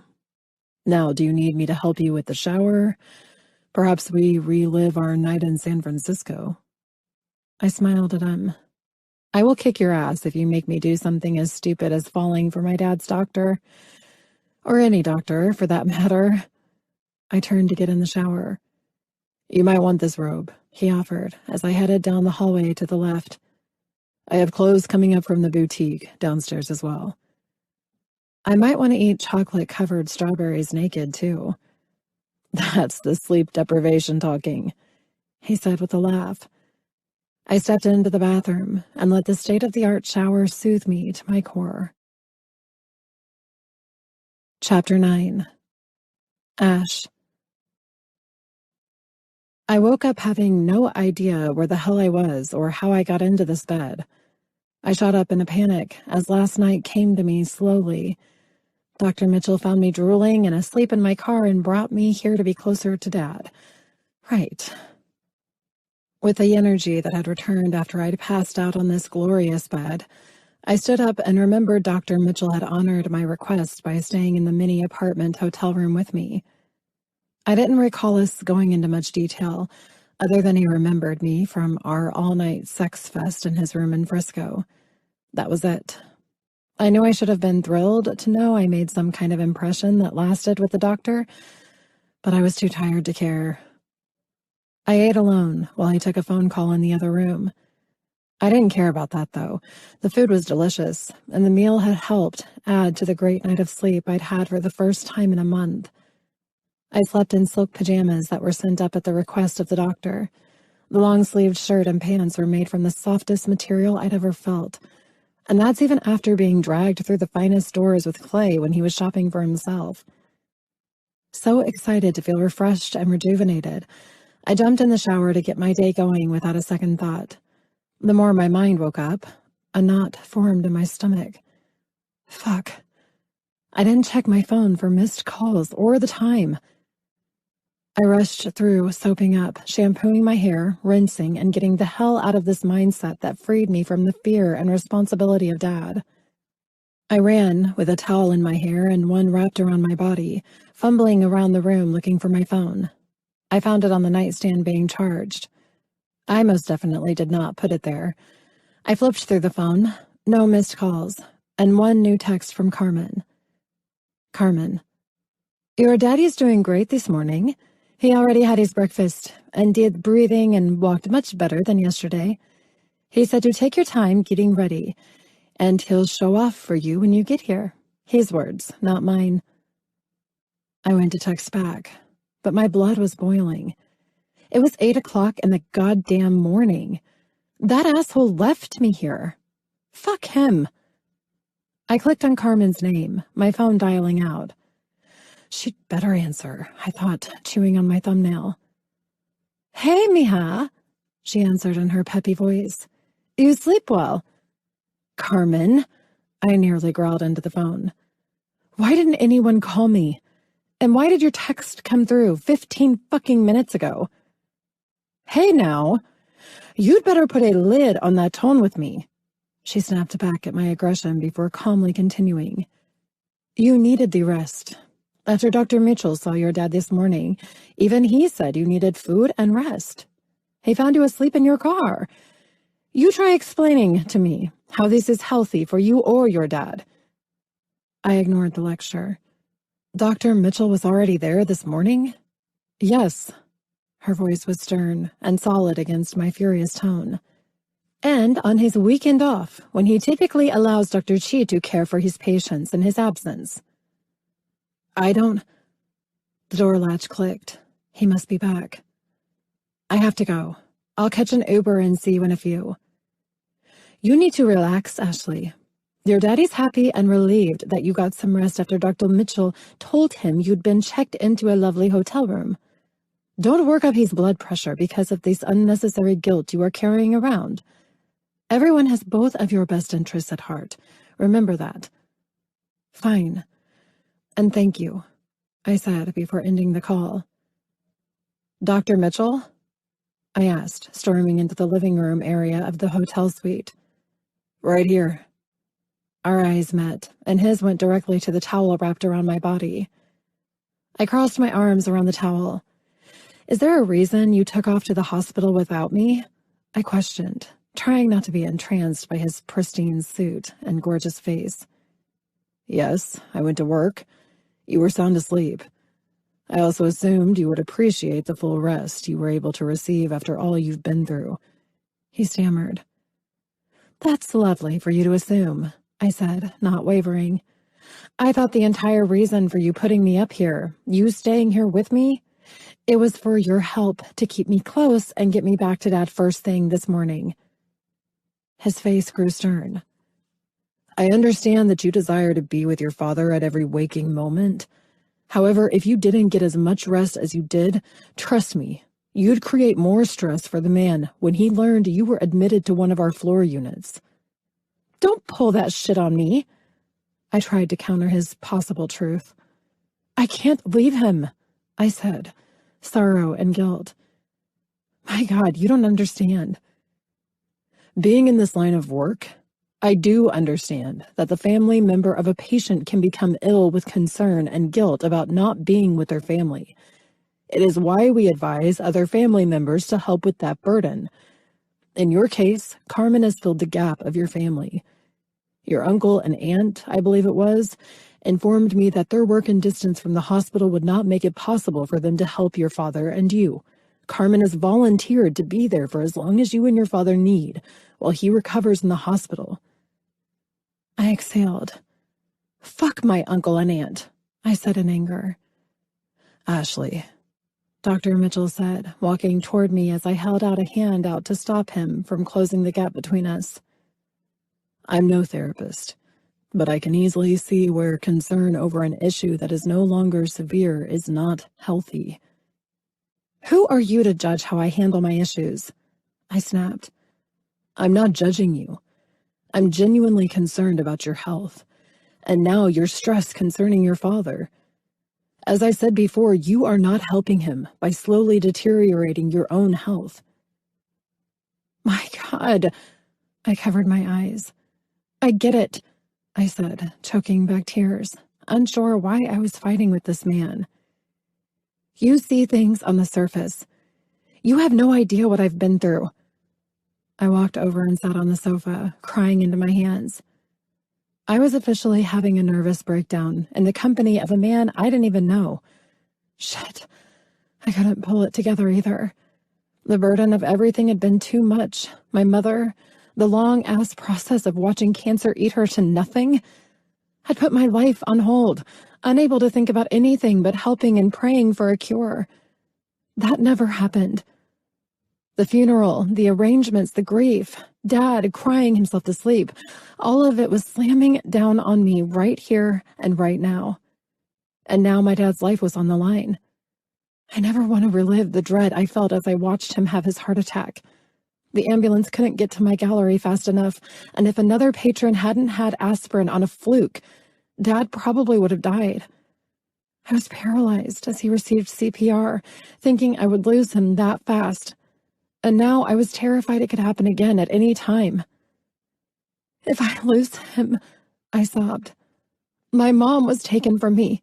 What makes me think that seeing my dad's brush with death won't be his last? I'm so desperately sorry for your grief, he said as he sat next to me and ran a warm hand over my back. I will tell you with absolute certainty that your father is doing exceptionally well. I can safely say that if you're afraid for his life at this point, there is no need. I looked at him in disbelief. So, he magically doesn't need the transplant? I didn't say that, he answered, eyes severe as they stared into mine. The machine assisting his heart is helping him quite well. I inhaled, my eyes not leaving his. How long? How long until his enlarged and dying heart finally gives out, even with that machine? I already told you, he answered. He can live well for at least 2 years. Worst case, of which I will be monitoring, 1 year. Then I'm right back to where I was when my mom's cancer came back. I looked away from him, tears betraying me. Fuck, I choked out. I can't do this again. Is there a chance? No. I stood and went to walk away. He won't even have the conversation about the transplant. I sighed. I need to get back to him. I'll drive you, he said. I stopped and looked at his somber expression. I'll call an Uber. Carmen already told me it's your weekend off. Please enjoy it. You're a remarkable doctor, and trust me, I appreciate your help. But as you can tell, I'm in no position to appreciate anything fully right now. 15 minutes after my meltdown, I walked out of the bathroom ready to leave for the hospital. I dressed in my clothes that Dr. Mitchell had laundered, my hair wrapped up in a tight, wet bun. Upon entering the living area of the hotel room, I heard Dr. Mitchell on the phone in the other room. The guy was a busy man. I didn't have time to apologize, and so I escaped from the room as quickly as I could. I was in a jacked-up frame of mind, and Carmen sounded like she would chew my ass out if I showed up at the hospital ready to blame anyone because I slept too well. The Uber was at the hotel waiting, having sent for it right after leaving Dr. Mitchell in the room, staring at me like I was a crazy woman. When I got to Dad's room, he was sleeping, and I sighed in relief that I was back. I looked over at Carmen as she walked over to where I sat on the sofa in the room. She placed her hand over my shoulder. You can't do this to yourself. The guilt, the worry, and the shame. She shook her head. How would you know that's what I'm doing? I asked. I can't lose him like I lost my mother. No, you can't, and you won't, she said. But you also can't carry your mother's death around like this. It's not healthy. You will end up sick. It's not good for you or your father. It's not fair to either one of you. I started tearing up, frustrated that I couldn't shake Mom's death and just move forward. I don't know what to do, I cried. I thought I'd grieved her death, and then it all came back when I almost lost him. You are stuck in an unhealthy stage of grief, she said sadly. You have yet to accept her death and heal from it. I can't just accept her death. I never will. She was stolen from me, and now I waved my hand over at Dad, tears streaming down my face. Now I have to look at him like this and be reminded that he was almost stolen from me too. He wasn't stolen, was he? She said calmly. He's still with you, mija, and it's not every day that the best surgeon in the world is the one who cares for him now. You are blessed in many ways with Dr. Mitchell and your dad's strong will to be with you. He's a survivor." She frowned and ran her hand over my hair. "Though you aren't acting like you are. I just want it to be over and everyone safe."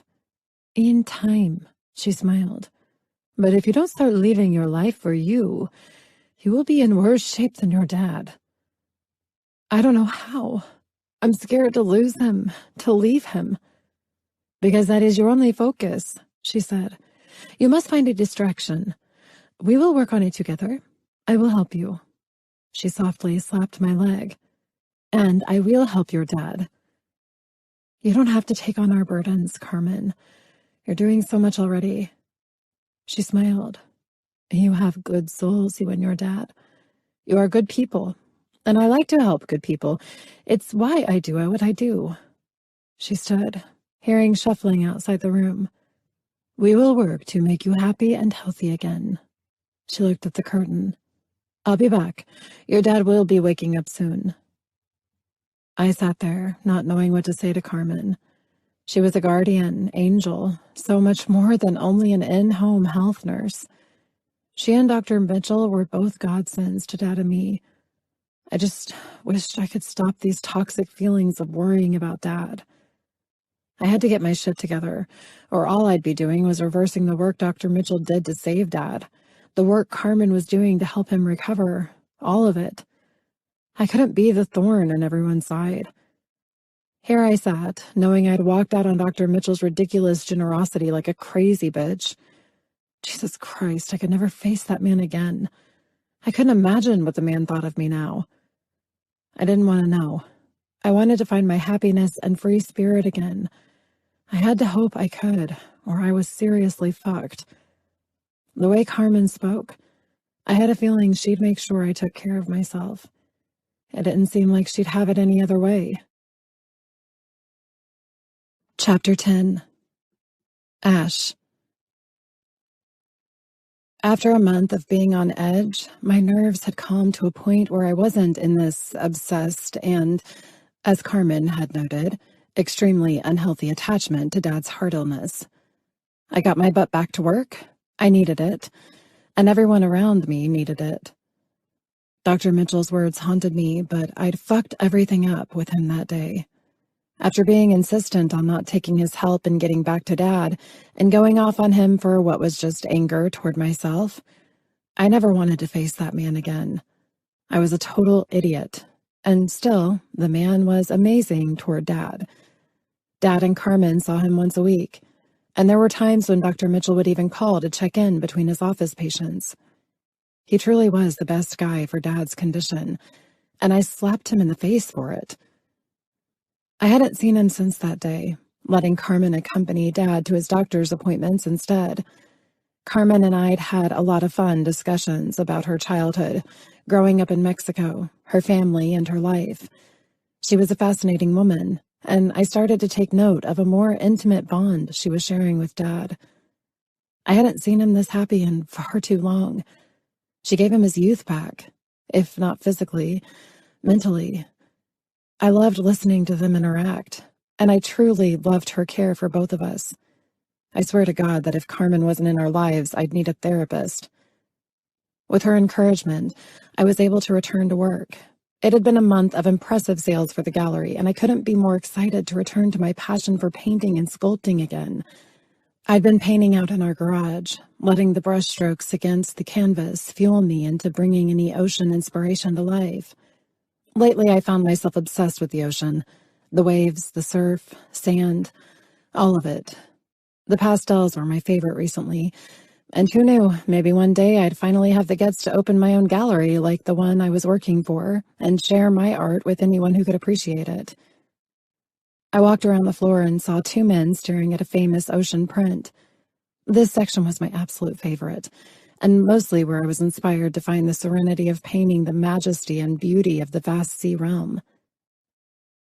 1.5 million, and there aren't even any waves, not to mention turtles. I heard a man's voice scoff in humor. The two tall men stood in the usual expensive suits that typically graced this fancy gallery.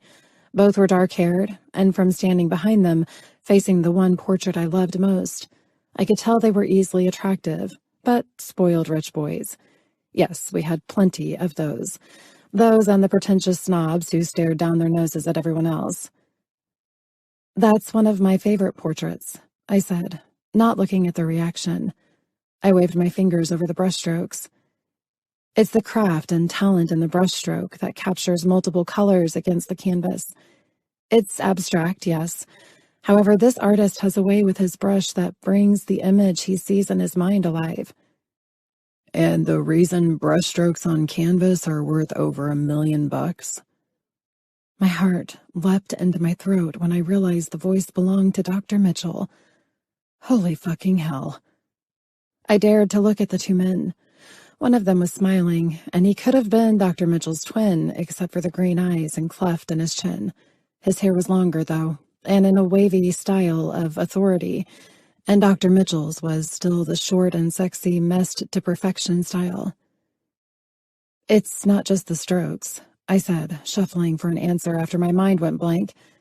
He came back with the Mitch I knew in San Francisco look, the smirk, glint in his eyes, and his hands sliding confidently into his pockets. "I disagree." He arched his eyebrow at me. "I feel that if it's going to cost me $1 million bucks for some strokes, it better be something I want to see every day for the rest of my life." His friend, twin, brother, looked at him. "Can we please focus, Jake?" he asked in annoyance and looked at me. "Sorry about him." God damn. There are two sexy gods in this room together? "Don't worry," I smiled at the guy. "I'm Ashley," I said, seeing the man's eyes widen as if I had just spilled a drink on him. He recovered the look of shock. "Ashley," he nodded. "Because my brother has insulted one of your favorite pieces, I'll buy this one for his home and continue to search for another for mine." "James!" My lively boss clicked her heels as she scurried over to where we were. "James Mitchell, I thought I'd never see you come into my gallery." "Excuse me," he nodded. "Nice to meet you, Ashley. Perhaps Lillian can point me in a direction with darker colors, fewer pastels." "Ashley can tend to your brother," she smiled at the doctor. "Dr. Mitchell?" She nodded and said with a flirty voice, "Nice to see you again." "Wish the feeling were mutual." He chuckled. "Where are the more current pieces?" James asked my boss. "Right through this hall. I have those I was texting you about." Their voices trailed off while I was left to stare in awe into his ocean blue eyes. "How are you and your father faring?" he asked. "Listen," I said, taking his arm and pulling him to the side. "I don't even know where to begin to apologize for everything I did that morning in the hotel. To sincerely thank you for everything you did and continue to do for my father. I was horrible, and I'm so sorry." "She begs my forgiveness?" He looked down into my eyes. "I'm serious," I said. "I am too," he responded. "I just want to clear it up. I'm truly sorry. I don't know how else to tell you how apologetic I am." "Date me," he said. "What?" "Let me take you out. I want to meet Ashley Taylor for real and have a normal interaction with her," he said, and then reached his hand out to mine. "My name is Jacob. Most call me Jake." I laughed, placing my hand in his firm yet soft one. "I'm Ashley. Most call me Ash." "Someone mentioned that it was Annie something or other." He arched an eyebrow at me. "Someone mentioned your name was Mitch?" I lifted my chin. "Mitch?" He chuckled. "That would be some douchebag who made the biggest mistake of his life." "Oh," I played along. "How so?" "He let the most beautiful woman he'd ever met go. One who, he mentioned, was the best sex of his life." "Wow," I said, my heart racing. "That sucks for him. Rumor has it, he hasn't gotten that night out of his mind in over a year, and trying to has fucked him over more than once."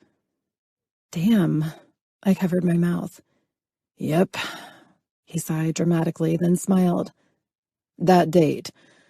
I will get on my knees here and now and beg you for it if you'd like. I laughed at his silliness. Shut up. I'd love to. Carmen will be happy to learn I've actually gone out with someone since being back to work. She mentioned that to me.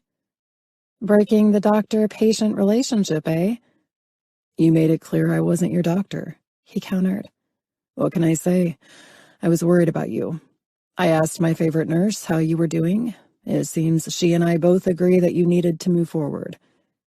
He smiled, and now my insides were going crazy for this man like they did in San Francisco. You're doing a fantastic job of that. Now, I must ask, what has you working for the most ridiculous bitch in her art gallery? I needed the money? I laughed, knowing he was right, but Lillian also was more than understanding about Dad in the hospital, too. She also held my job for me while Dad was sick. Also, I love the artists who have work on display here. Interesting, he said, and so she loves art. It's my passion, I answered. Perhaps you'll be quite thrilled when you see your favorite portrait hanging on my wall, courtesy of my brother, of course. Is this another invitation to your home, Doctor? Jake, he corrected me. And yes. Actually, if you desire to see the print again, you'll have to be lying on my bed. I laughed and rolled my eyes. Lying on your bed? Yeah, to ensure the $1 million strokes are on display in an ideal fashion. You've lost it. I laughed, hearing my boss and his brother coming back. He licked his lips. I'll get your cell number from Carmen. Are you okay with that? That's fine. We'll arrange something then. What time are you out of here? Tonight? Indefinitely, he said with a sigh. Of course tonight. 5. You comfortable with me picking you up tonight? He asked. I'll swing you by your house. We'll check on your father together, and then perhaps I can have the rest of the night with you. You think of everything, don't you? I've had nothing else to think about, other than trying to see you again. He went to step away. I do hope you aren't working tomorrow either. I have the entire day off, and would love to have you wake up in my arms. This time, I'm not letting you leave like before. Chills covered my body, and I stood there in shock that this was happening again. Seriously, what the hell did I do to gain this man's attention? I watched as he and his brother walked out of the front atrium and disappeared outside. Both men commanded the area. It was like together they could run the country or something. I had to thank Carmen for this freedom. Something also told me I had to thank Jake, too. All I knew for sure was that if he kept looking at me tonight the way he did just now, I might just have to wake up in his arms and see just how my day off tomorrow would work out. Chapter 11. Jake. I contemplated at least 1.5 million different ways I could take Ashley on a date. I hadn't done the dating thing for years, and even when I did, I didn't feel this particular way about the woman I was taking out. I couldn't explain the draw I had toward her, but I wasn't going to fight it. For more than a month, I'd watched her, a different side of the woman I'd met over a year ago, care for her father in a highly admirable way. From what I'd gathered on the few interactions I'd had with her since her father had his surgery, she was responsible, and it was apparent she'd put her life on hold for him. Carmen was a saint for taking me up on caring for Mr. Taylor. I was thrilled to see Ashley, her dad, and Carmen connect on an entirely different level than I had anticipated when I offered to pay for Carmen to handle the in-home health care. Hell, I enjoyed Mark more than most of my patients. The man was direct and stubborn, yes, but he and I had built a unique relationship outside of what I expected. Perhaps it was my internal feelings of desire more than just a one-night stand with his daughter. Who knew? What I did know was that if he found out about that shit, he'd probably kick my ass, even with his heart condition. Shit. I had to think. I had an hour until Ashley was off work, and I had made reservations close to my place in the Hollywood Hills in case she felt more comfortable there and closer to her dad. I didn't think she was still allowing her fear of losing him at any second to continue to rule what she did, but I hadn't talked to her since that morning I'd let her sleep in at the hotel. I would have preferred the retreat of my beach house in Malibu, which is also the place that her favorite portrait was delivered and received by my housemaid, but that place was more than an hour away and I wasn't sure she'd be okay going that far. I hoped that she would be, though, so I had also made reservations at the Penthouse, where seafood would be on the menu. I strummed my fingers on the steering wheel of my car, stuck in traffic and eyeing the clock to find I had about 30 minutes until she was off. My mind was all over the place, trying to make this a comfortable night out, and I knew I was overthinking all of it. I'd called Mr. Taylor and was thrown onto speakerphone with Carmen's shrill of delight that I was taking Ashley out for the evening, and that settled my nerves more, but both were zero help in the dating department. They practically begged me to take Ashley off to a retreat to give her a break. Thank God Mr. Taylor thought well enough of me to say, "Don't bring her home until Sunday." Having gotten to know Mr. Taylor on a more candid level, I knew that he was half joking and half serious. Now to pick her up and hope I survived this date without making a jackass out of myself. I swear to God that I felt like I couldn't think around the woman. Shit, her car, I said to myself, gripping the steering wheel and switching lanes where I found a hole in the traffic and accelerated to a piping hot 30 miles an hour. I used the car phone to dial out. "What's up?" Colin said, answering with a laugh. "Wait," he laughed again. "You don't even have to say it. I know you're wondering whether or not I forgot to get Ashley's car." "You finished?" I sighed. "And yes, I thought you'd have already picked it up and dropped it at my house by now." "The pad, right?" he asked, using the term everyone referred to the Hollywood Hills house as. "Yes," I said. "Have you dropped it off yet? Ashley said she was cool with you getting it when I texted her." I heard him and a woman laugh. "I'm on my way there now." "You're supposed to be at the thing with my brother in less than an hour," I mentioned in confusion. "That I already know, brother," he said. "It's why I'm in my car and not taking the Uber you suggested. I've got Katie with me and she'll drive Ashley's car while she follows me to your place." My lips twisted. Who the fuck is Katie? "Katie can drive your piece of shit. You're driving Ashley's car," I said. "I'm in a Lambo, man. Sorry, but no one drives this car," he answered. "Colin," I said, not wanting a shit show to blow up all over the damn car, but I told Ashley it would be Colin driving the vehicle, not some chick he picked up to wear as his arm candy at my brother's get-together. "No one drives this car," he said while I shuffled my thoughts. "Katie, is it?" I questioned, jumping over Colin's commands about his car. "Yes, here." Good. I could tell I was on the car phone, and it was half the reason I wasn't calling my best friend out for throwing someone I didn't know in Ashley's car. "You know how to drive a stick?" I asked, internally praying she did. "Yes," she responded in a low, questioning voice. "Do you think you can handle the horsepower of that car you're in?" I asked with a smile, knowing that Colin couldn't be a dick and he'd put me in worse positions than the one I'd just thrown him into. Yeah?" she sighed. "I'm just not sure." "Colin's cool with it," I answered for my silent and most assuredly pissed off best friend. "Colin, take the side streets through the hills to the house." "Jacob fucking Mitchell." His voice rang through my car in a pissed but humored tone. I could tell he was off the speaker and I was talking to him alone. "You are an ass who owes me, number one. Number two, I'm in the parking lot to the gallery staring at a Honda Accord that's oxidized so much the FBI couldn't figure out the factory color. What the fuck are you even asking of me? To be my friend and take care of Ashley's car for her? You call my car a piece of shit, yet I believe that's exactly what I'm looking at. Tell me again why I'm trusting a woman I met last night with my $100,000 car." "Because I'll buy you a new goddamned car if it gets a scratch," I answered, shifting gears and taking off after the traffic broke and the freeway opened up. "You're willing to buy me a new Lamborghini if mine gets scratched? And the car you're asking me to take care of looks like it should be on the cover of Rust Bucket Weekly." He laughed at his joke. "Shit, man, you like this chick, don't you?" Hey, I heard Ashley's voice through Colin's phone. Are you Colin? Yes. And you're Ashley? He answered her. Hey, Jake, talk to you later. The line went dead, and I had a feeling Colin was using his smooth tactics with Ashley to let a complete stranger drive her car. God damn it. Please don't fuck this up, Colin.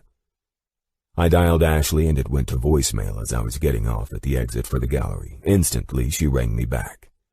Hey, I said. Hey there. So your friend just took off in my car, and I guess he's taking it back to your place, eh? Yeah, you cool with that? I should have asked. I don't care. She laughed, and the weird anxiety I let build up over this melted away. I pulled into the parking lot, catching her just before she went back into the gallery. I rolled my window down after hitting end on the call.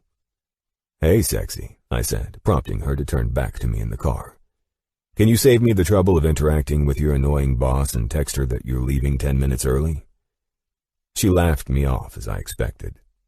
How about you wait for 10 minutes, either out here or in the gallery? Is the bitch still in there? Her face twisted up into the most adorable grin, her eyes sparkling radiantly. May I ask why you have a problem with her? Your brother seemed to like her just fine, she stated. I rolled my eyes. One day my brother will figure out why the woman is his friend. She went to walk away. Ah, interesting, she said, and then offered me a flirty wink that I wasn't expecting. My breath hitched, and I felt like a teenager, not a fucking heart surgeon, when my body reacted to a gesture that gave me hope that she was as excited as I was for this night. After parking the car and pulling up my reservations, Ashley walked out. I stepped out of the car and walked over to her door. So what shall it be? I smiled at her as she slipped into my front seat, looking up at me. Surf or turf for dinner? She smoothed the short red skirt over her thighs. I love seafood. Then it's the beach for the woman I finally can have more than 3 minutes worth of a conversation with. The beach it is, she said as she pulled the seatbelt across her. Well, shit.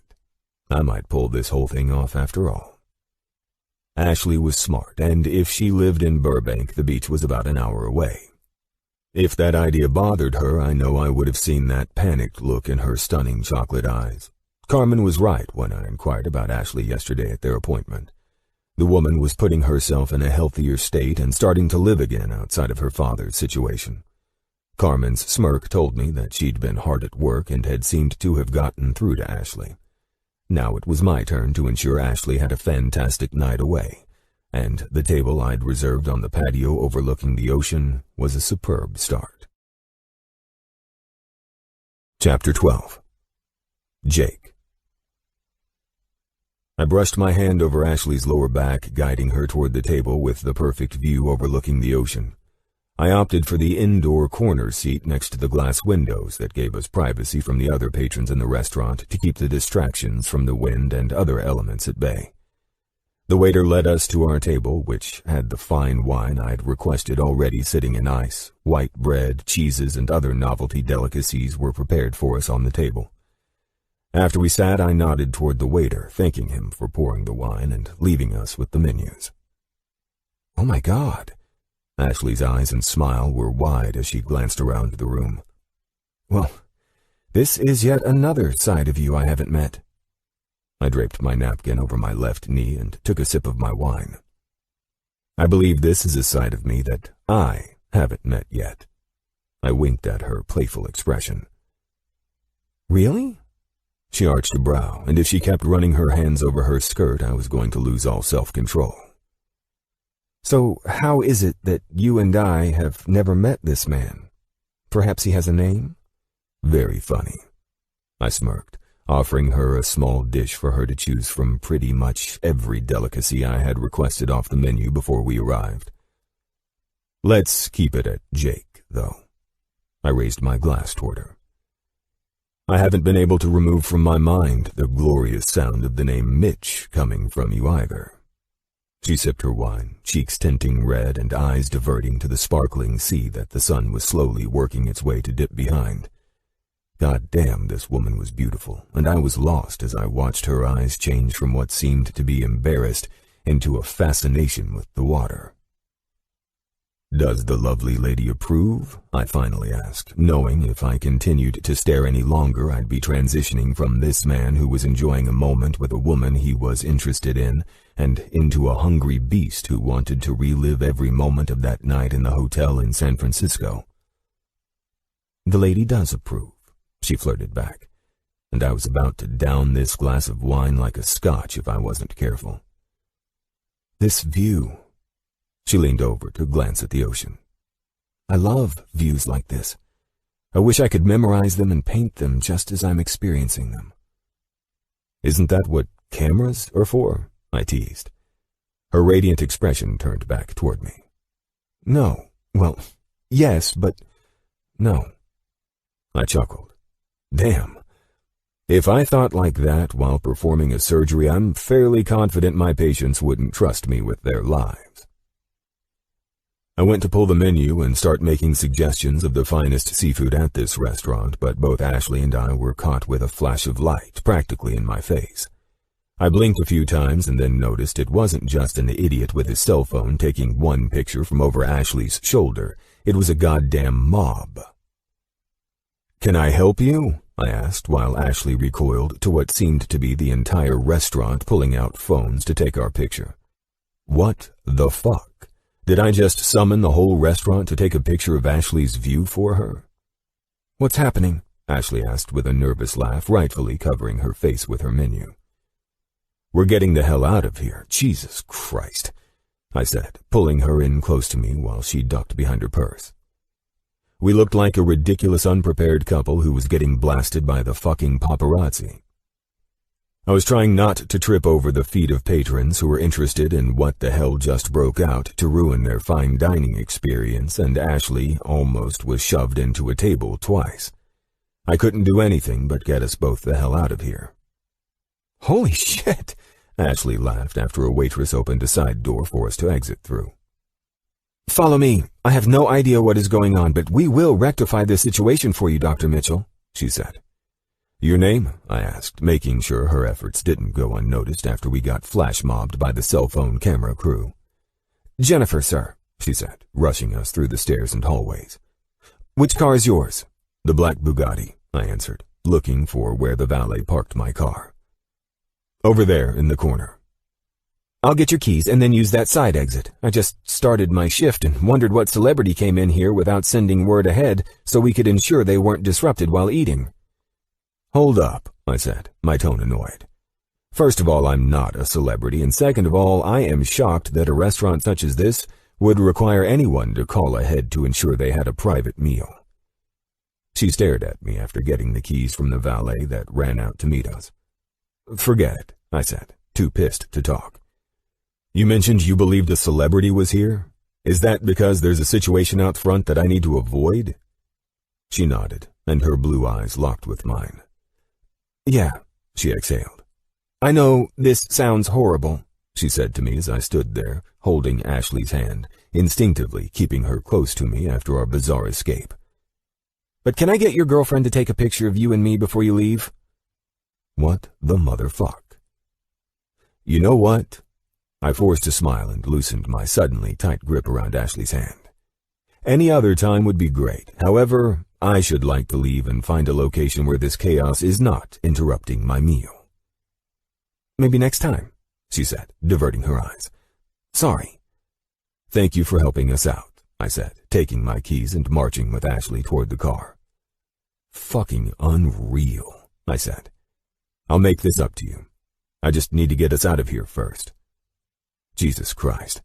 Did another fucking article come out that had more to do with my eligible bachelor status than my work at St. John's? Why was this happening again?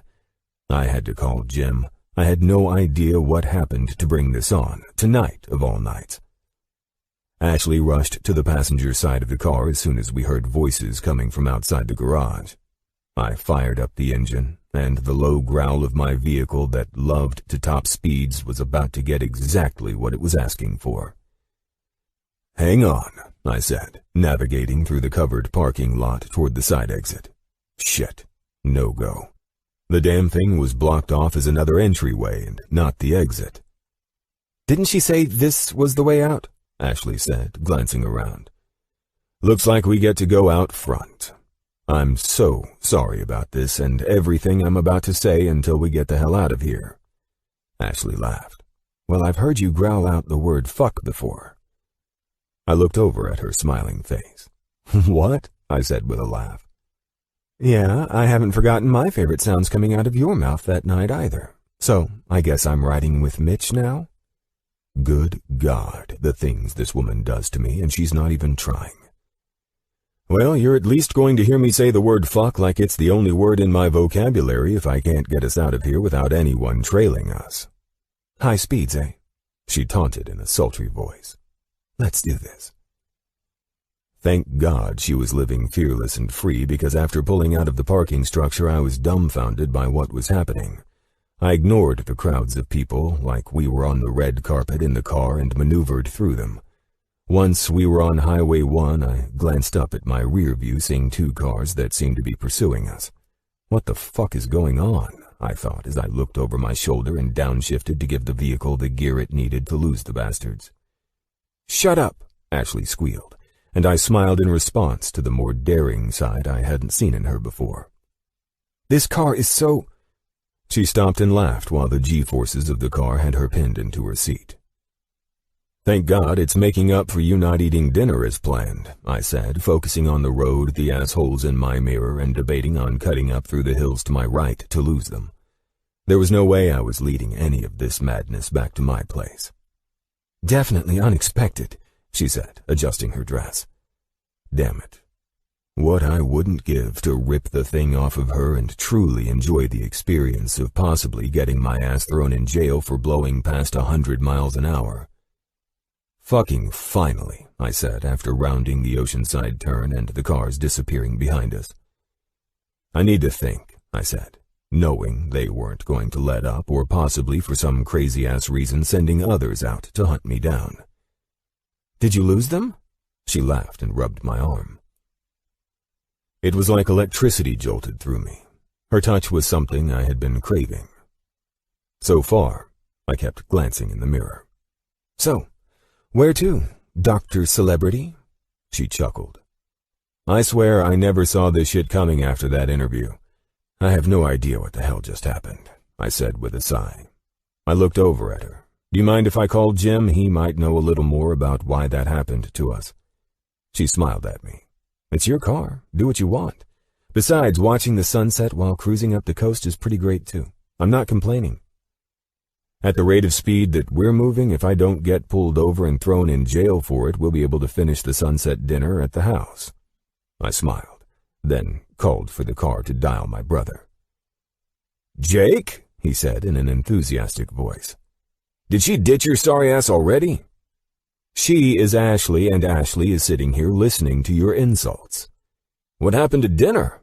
Jim's voice became more CEO Jim as soon as he recognized someone that he didn't know well was listening in on him. That's the only reason I'm wasting my time with Ashley and calling you. Either I'm being confused with some A-list celebrity, or another goddamn article came out about me. What are you talking about? Let's just say I think Ashley and I are going to be on Twitter and hashtagged or some bullshit like that. We were nearly mobbed at dinner, and I just ditched the red carpet treatment we received leaving the restaurant. I'm not aware of anything, but I've been in meetings all day, and now this event for the board members. The restaurant didn't do shit but pretty much get our asses out of there so the rest of their patrons could dine in peace, I said, my blood boiling again. I'll look into it, he answered. How's Ashley with everything? Probably ready to ditch the douchebag with cameras following him everywhere. I looked over at her, smiled and grinned. She likes the car at least. Jim laughed. You like Chinese takeout, Ashley? Love it, she answered. And I'm fine. It was unexpected, but I'm enjoying the scenic drive. Chinese takeout? I asked, shaking my head. I think you can go better than that, buddy. I expect your sorry ass who begged me to do this 3-part interview documentary for the hospital PR to handle the shitstorm that it's turned out to be. Fine. I'll have a 5-star meal sent to your place. When will you be at the beach house? Turning down Ocean Drive, I said. Then enjoy a glass of wine, calm yourself down, and food will be delivered to my pissed-off brother in an hour. Good? We'll be good when you figure out why I just had my personal life invaded from out of nowhere, and you fixed whatever was written or picture posted that caused this. I'll have my staff look into it. Go enjoy the fact that Ashley's still in the car after listening to you complain to me like a little bitch. I sighed while Ashley covered her smile. Handle it, I said before I ended the call. The car pulling up to the garage triggered the opener, and we drove down into the location where I could finally hide the vehicle and hopefully salvage the rest of the night. We walked up the staircase to the first floor of the house. It had the best views of the ocean, the illusion of my pool seemingly spilling over into it. Ashley was instantly drawn to the opened glass doors that allowed the warm breeze to flow freely through the house. My balcony was pretty much a party oasis. I commissioned a renovation of the thing, mentioning that I wanted some secluded island escape, but the designers went above and beyond. There were torches, a tiki bar, palms to give me privacy from any neighbors who'd care to look over at us. It was like walking out to an island retreat. It was the only way I could truly escape, and the main reason I loved coming to this home. This is beyond beautiful, Ashley said, walking around the lit pool. I could live out here. I could fuck you out here, I teased, testing her mood. She turned back and smiled. I'm starved, though. She smiled at me. And where's my glass of wine? She arched her eyebrows sexily at me. Fuck. I was spellbound by her charms once again, and I knew she wasn't even doing much. She was just friendly and polite, and my cock was enjoying every look, laugh, and smile she was offering me. I cleared my derailed thoughts to answer her. I do suck as a host, I guess. I laughed. I'll be right back. Before I turned to leave, I watched in awe as her auburn locks blew in the wind, her red dress that hugged her body perfectly swayed against the breeze, all while she walked with dignity and grace toward the edge of the terrace. I wasn't a fan of art, not in the way some people could look at paintings or pictures and get lost in their beauty. But this was a picture that I wanted to be recreated. I snapped a few photos as she looked out at the view, hoping she'd accept the challenge of the canvas I wanted to be painted for my other home. Now it was time to try and salvage the night with the help of my most expensive bottle of wine from Napa Valley and enjoying the sunset, hoping to erase the bizarre intrusion on our dinner. Chapter 13. Jake. Before I could finish pouring the glasses of wine, the house alerted me to a food delivery service at the door. I glanced over at the screen the camera had on display to see a man holding 2 paper bags. I rushed down, and after I opened the door, the aroma of Chinese cuisine filled my senses. I kept a straight face, knowing I should have handled dinner myself. Jim was probably rolling with a strong buzz and trying to fuck with my night. Thanks, man. I gave him a hefty tip, mostly because I must have looked like a dick, annoyed that my brother would pull this shit on me. The kid took off, and I noticed the paper receipt in the bag laying over the food containers with a personalized note attached. Ashley sounded excited to have Chinese, and you wanted 5-star. I believe I accommodated both by having highs delivered. Enjoy the night. Jay. My brother could be such a dick sometimes, but he picked up on shit like this. I was still shocked the guy hadn't nailed down a stable relationship by now. He was like the chick whisperer or something. The fact that he did catch on to Ashley's excitement over this meal was why I hoped my second attempt at this date, or whatever you'd call this now, would redeem our last attempt at dinner. High's was hands down the best Chinese cuisine in all of Southern California, in my opinion, and hopefully Ashley would agree. This was the best meal I've ever eaten. I'm not even joking, Ashley said, blotting the corners of her lips with her napkin. I smiled over at her. Throughout dinner, we'd talked about her love and passion for art and the fact that she'd put it all on hold, and I watched her muscle through bringing up the death of her mother for a passing minute before ending the subject abruptly. With the small mention of her losing her mother to cancer, I began to understand her over-concern of losing her father more. I'm glad you enjoyed it. I looked over at the lobster tail on her plate. I see that the noodles beat out the lobster. I smirked, sipping my wine and pouring us more. I don't have a stomach big enough for all of this. Her smile was so sincere, and with every passing second I became more fascinated by each of her mannerisms. I'm just glad you enjoyed it, I said, my mind lost in the flawless beauty of her sitting across from me staring out at the ocean, the sun having set at least an hour ago. So, she snapped out of her daze, sipped her wine, and leaned back in her chair. Tell me something about yourself. Well, I think you've pretty much been a part of what I'm most passionate about, though I have to admit I never believed in my right mind that I'd see you again, and I shook my head. That night was insane. Saving your father's life and then walking out to see the woman that I couldn't get off my mind for an entire year. So that conference, the wedding, the coffee house? She took another sip of wine. I was the keynote speaker at that conference. It was Jim's idea after knowing I got suckered into doing that stupid wedding to bail a friend out. Well, she arched an eyebrow.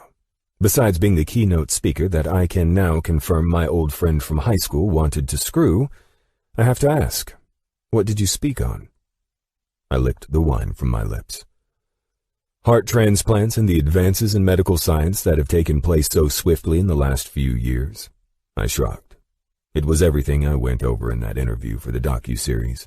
Those people just got the privilege of being bored to tears, stuck in a room and listening to me talk about it for 8 hours. She grinned. You are definitely a man who's passionate about saving lives, she said, eyeing me. I find that so attractive about you.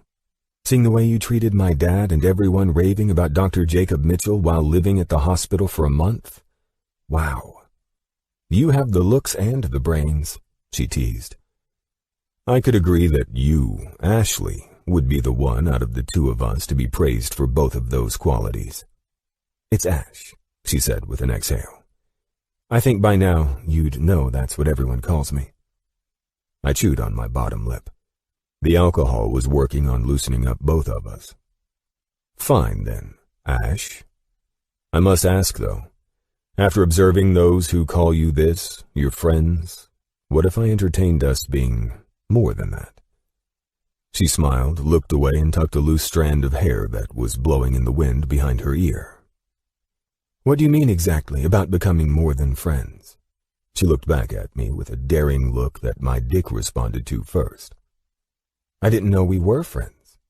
And yet, here you want more?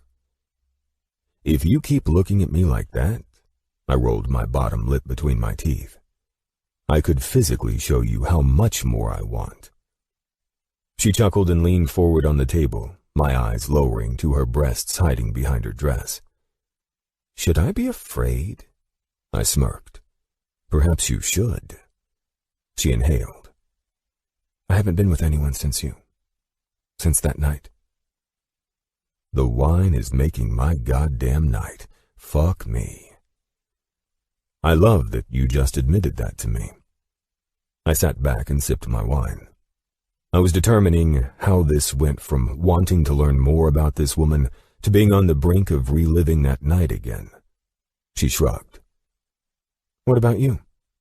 Fuck. Unfortunately, I answered. I tried to shake the fact that with you it was the best sex I'd had. How'd that work out for you? I wished I knew there was a chance to have it again, or I wouldn't have wasted my time. She giggled and stood. I followed and brought her into my arms. Should we see if we still have it, or if it was just a one-night stand that made us both long for that night again? I ran my hand along her cheek. I swore to myself that if I ever got another chance with you, I'd never fucking let you go. I pulled her into my body and tilted her chin up, eyes meeting mine. I don't plan to fuck you all night and lose you again. I want more from you. She ran her fingers over my lips and smiled. Why don't we let me decide that? Her eyebrow arched in this sexy, seductive way, and after that, it was fucking over. I was more than starved for this look, this acceptance, and whatever I did in this world to deserve this moment. Screwed dinner, dates, and rude interruptions that threatened to ruin what I really wanted. Her. I restrained myself from the aggressive force that instantly built up in me as I took her face into my hands and brought my lips to hers. God knows how I managed this as gently as I had, but I did. I tasted her bottom lip and her mouth opened with a sigh I thought I would never hear from her lips again. My tongue met with hers, smoothly pressing against it, then searching her mouth for more of her tasteful kiss. I felt her body melt against mine, and I held her tighter, kissing her with more power, and letting a groan of my own confirm how desperately I needed this kiss and her hands pressing hard against my back. Throughout the last month of torture in her presence, I'd memorized these lips. How they pouted when she slept in the hospital, unaware I was admiring her beauty even when she was wearing down each day, sleeping and spending every moment with her recovering father. These lips had put on many different displays of smiles that stole my breath from me. My favorite becoming the smile she held when she bantered with me for the few seconds that I'd caught her attention at the hospital. These lips had already captured my attention when they were wrapped around my cock the night we were together. I was lost in the taste of her, and I craved more. It took her pulling away for air for me to cup her ass with my hand, pulling her belly against my hard cock while I kissed along her jaw and down the side of her neck. Ecstasy, fantasies of this moment for the last year, and alcohol had fueled me to carry her in my arms, and we barely made it inside the house before I had her slender frame against the wall, my mouth crashing down onto hers. Her hands ran through my hair, gripping it tightly as I moved from her mouth to the center of her chest. God, yes, she exhaled, and now I was entirely at her mercy. Tell me this is really happening. I pulled away and rose, staring down into her dazed eyes. It's happening, Angel. I repeated the name I'd given her after she gained the title and becoming a gift from heaven to me that night. She smiled. Fuck me. My heart was pounding in my chest as if I'd never been with a woman before. I thought you'd never ask. It was corny as hell, but I didn't give a damn. I reached down, feeling the smooth sides of her legs, gripping her dress and pulling it up and off of her. Her black lace bra and panties were gone soon after, and I stopped for a moment to take in her full breasts, her shaved-to-perfection pussy, all of which I would ensure she knew I still treasured after all this time.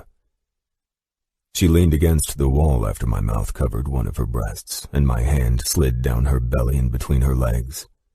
Feeling how wet, hot, and tight her perfect pussy was, I was lost in this woman, and there was no turning back.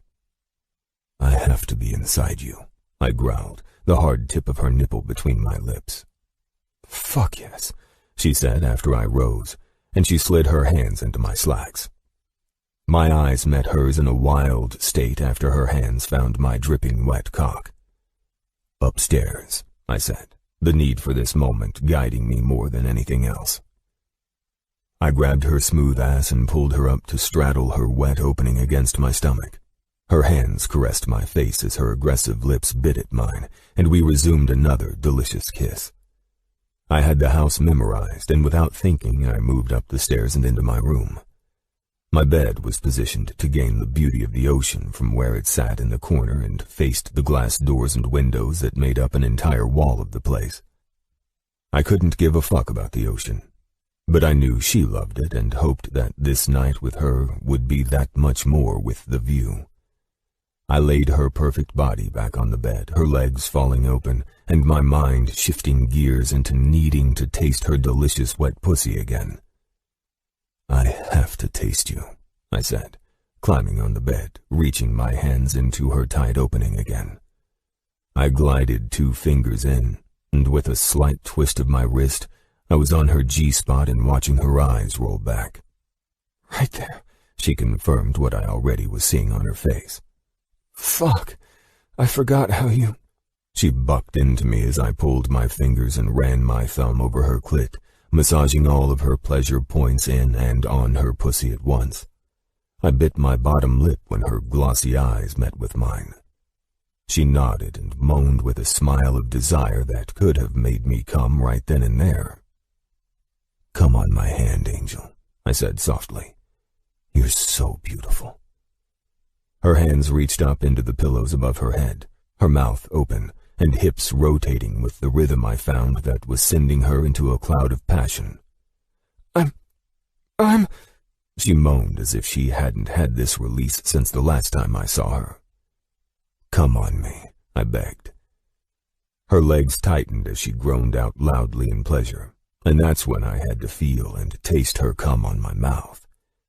I swallowed her warm pussy, my tongue probing in and out of her tight, pulsating opening that tasted like heaven. The spontaneous woman I remembered returned while I was lost in the flavor of the only woman's pussy that I desired. I tended to be an asshole when I fucked a woman. It was my way. Or I was over it. I was beyond spoiled with the women I chose to fuck, and they pretty much allowed me to fuck them for my selfish pleasure, not giving a damn if they came or not. I don't know what changed when I took Ash up to the room that night. I took her there to fuck her the way I wanted it, but she somehow charmed me into needing to see her reaction while she came. Like she had done that night, she took control, and I was on my back eating her pussy that she massaged on my mouth while her tits bounced with her soft mutters of pleasure. After she slowed her movements, my dick was throbbing in pain to enter her. I rolled her onto her back while she fumbled with the buttons of my shirt. I kept my eyes locked on her bright ones and took the shirt off and reached for my belt.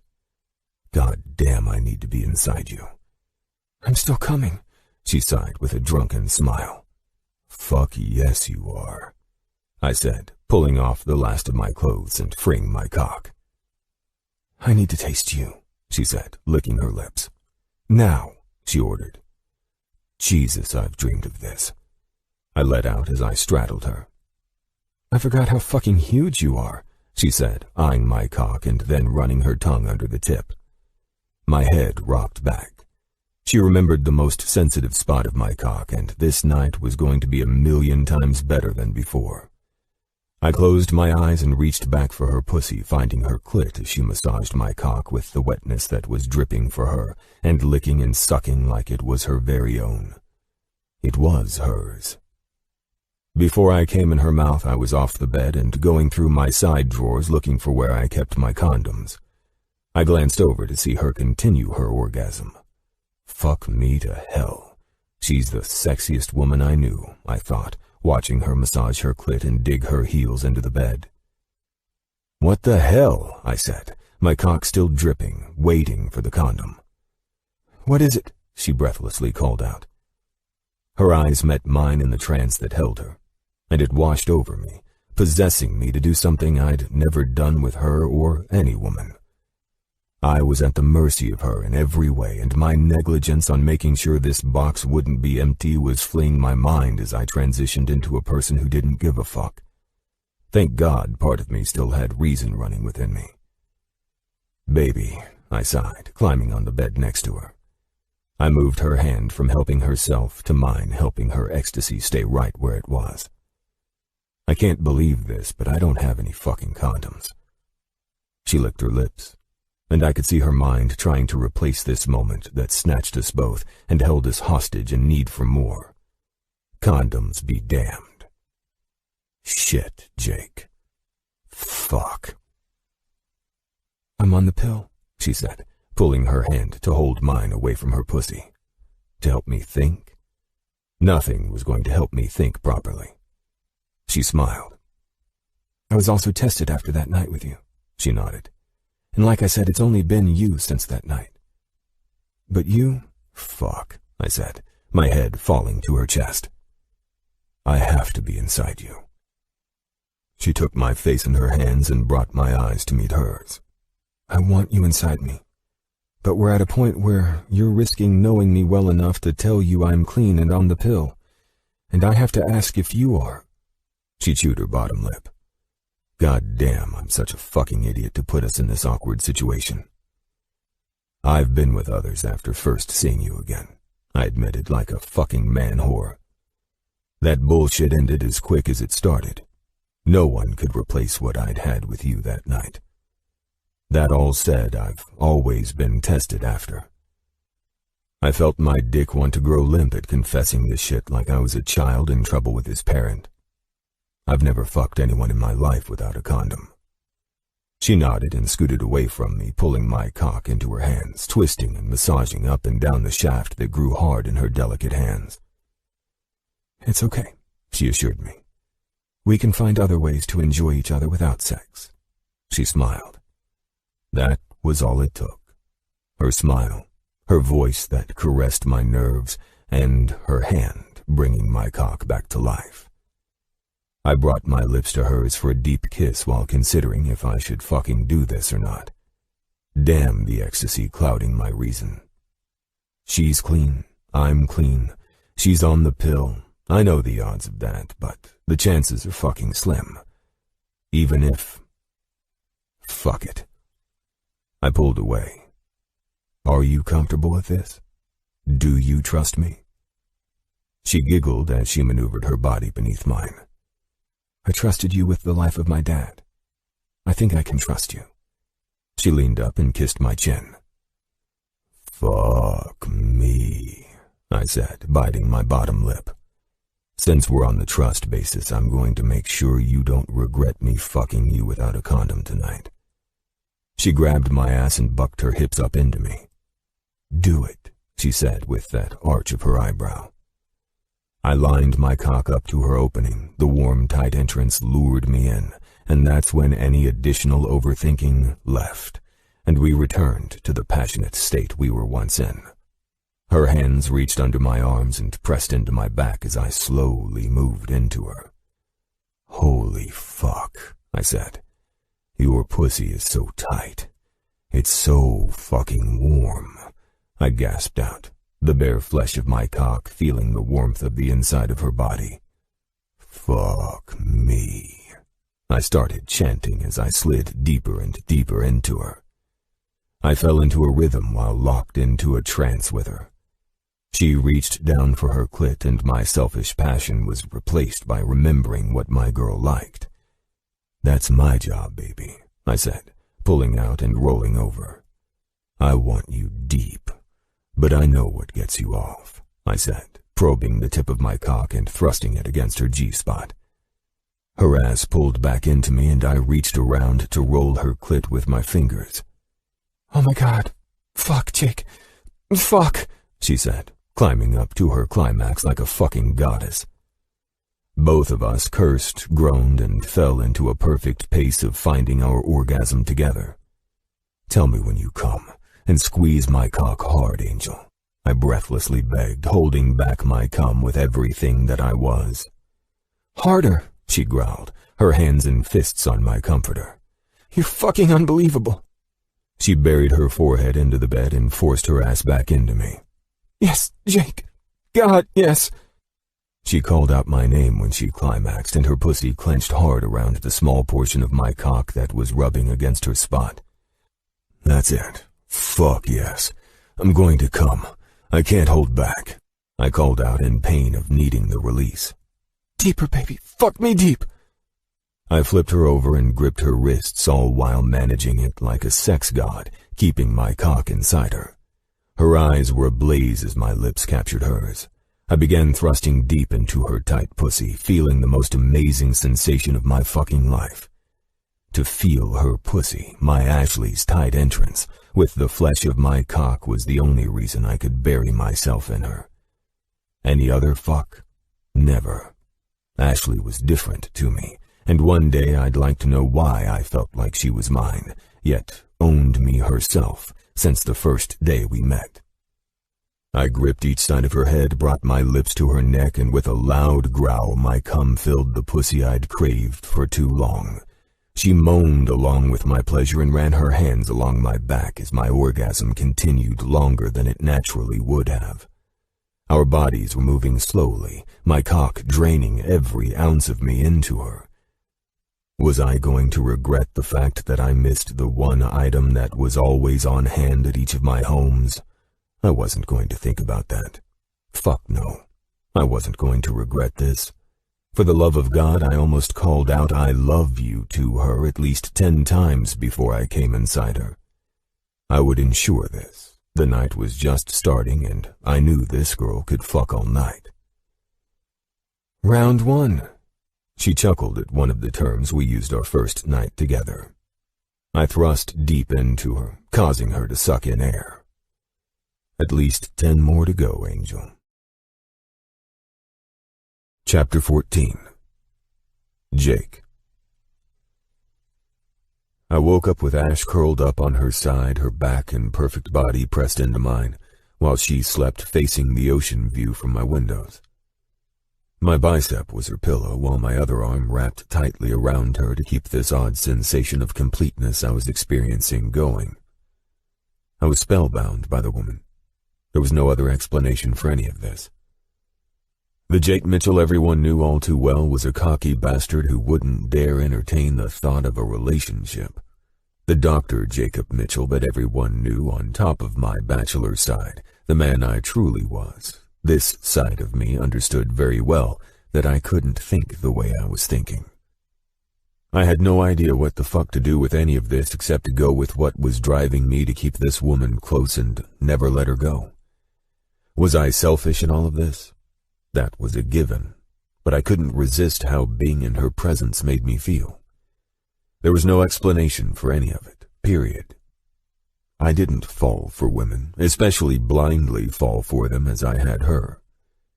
There was something in the way our eyes locked, her mannerisms of biting her nail while deep in thought over something, the way her face became lit with humor, her free spirit that I sensed every time I was around her.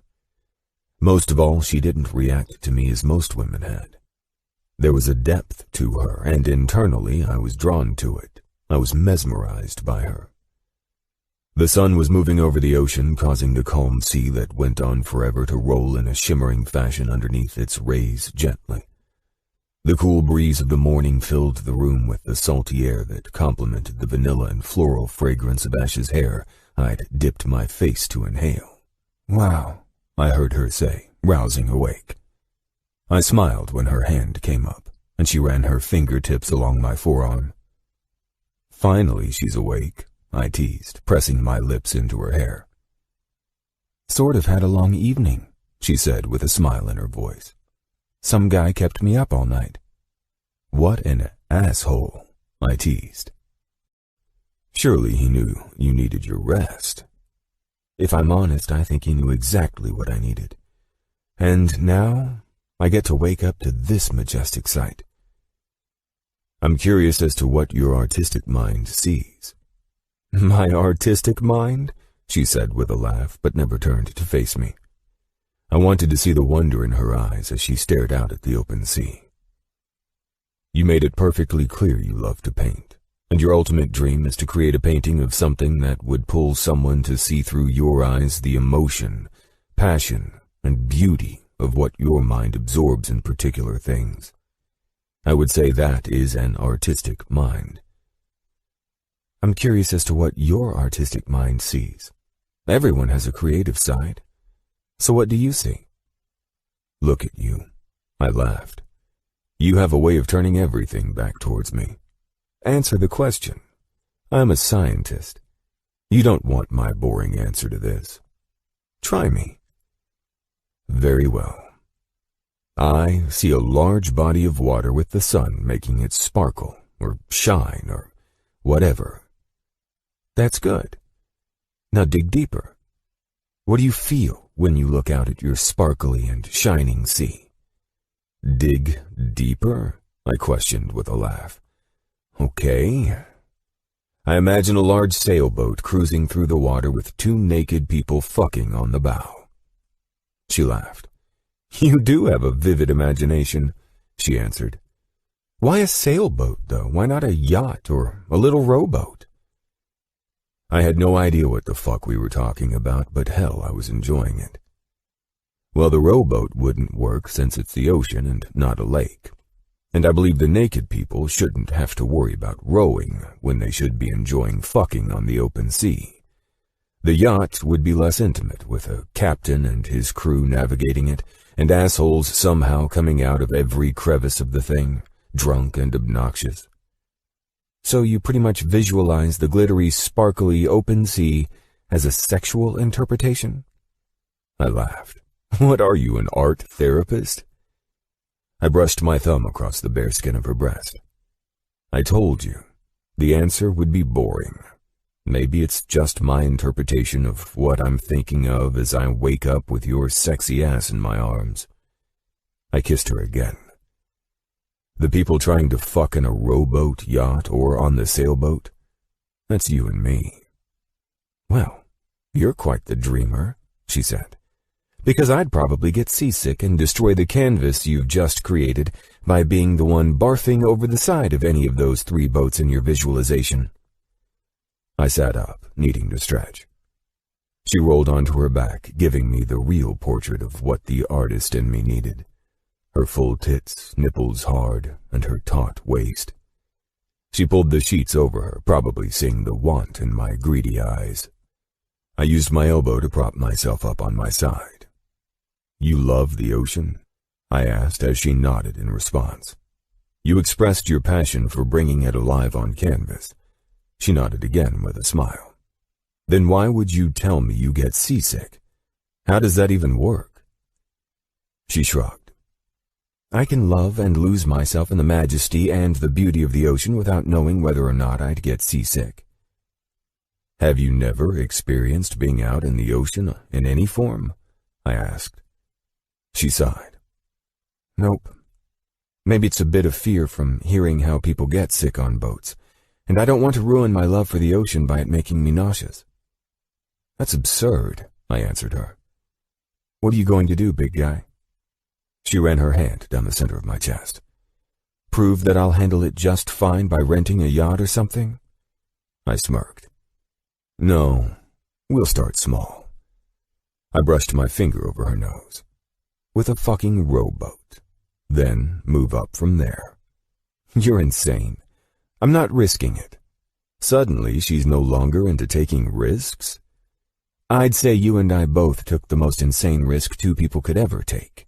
Not knowing each other well enough like this, while having unprotected sex last night. I wanted to collapse on the bed with the fear of allowing my sexual appetite to overrule my better judgment. The rational side of my brain was trying to bring this issue up all morning, but I ignored it. I didn't want this to haunt either one of us. And it was my fucking fault for not paying attention to the fact that I'd used the last condom out of that box over a year ago. I sighed. Now that we've thoroughly managed to have sex throughout the entire night, practically begging the birth control pill to fail us both, I have to know if you fucking hate me for not being prepared. I don't hate you for any of it, she smiled reassuringly at me. I think we'll be just fine, though you seem to be the type to have those on hand. And she judges me harshly, I teased. I deserve it. However, I haven't had a woman in this house in years. I stopped bringing that side of my life into the one home where I find my reprieve. But you brought me here. I did, I said, our eyes locking, mine more serious. Because you're not just any other woman to me. I wanted you here with me. I wanted to wake up with you in my arms at the one house where I'm most relaxed. I wanted to enjoy every second of being with you, and you would have imagined I would have expected us to move into a sexual situation and prepared for that shit. Instead, the other place has the condoms fully stocked for you. For me? She arched an eyebrow. I ran my fingers over her forehead. As I said, I only want you, no one else. I made the mistake of trying to replace the memory of our first night together, believing it was just sex and any other woman could fill what I wanted again after you left that morning. It wasn't the same. Until you, I didn't give a shit, but now, well. I ran my hands to pull the sheets down to expose her heavenly body to me. You're stuck with me lusting over this angelic body until I die. Until you die? She laughed and sat up.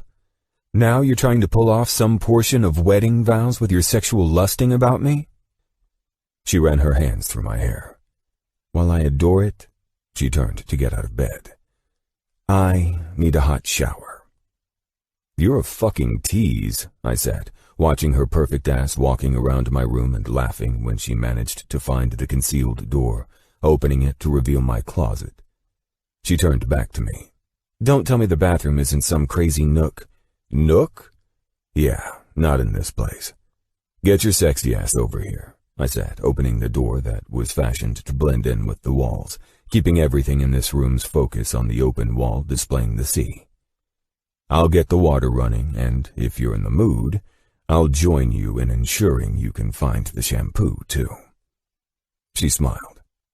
I'm sure you'll help me find more than that, she said, walking into the massive bathroom I loved more than any of the state-of-the-art bathrooms in either of my houses.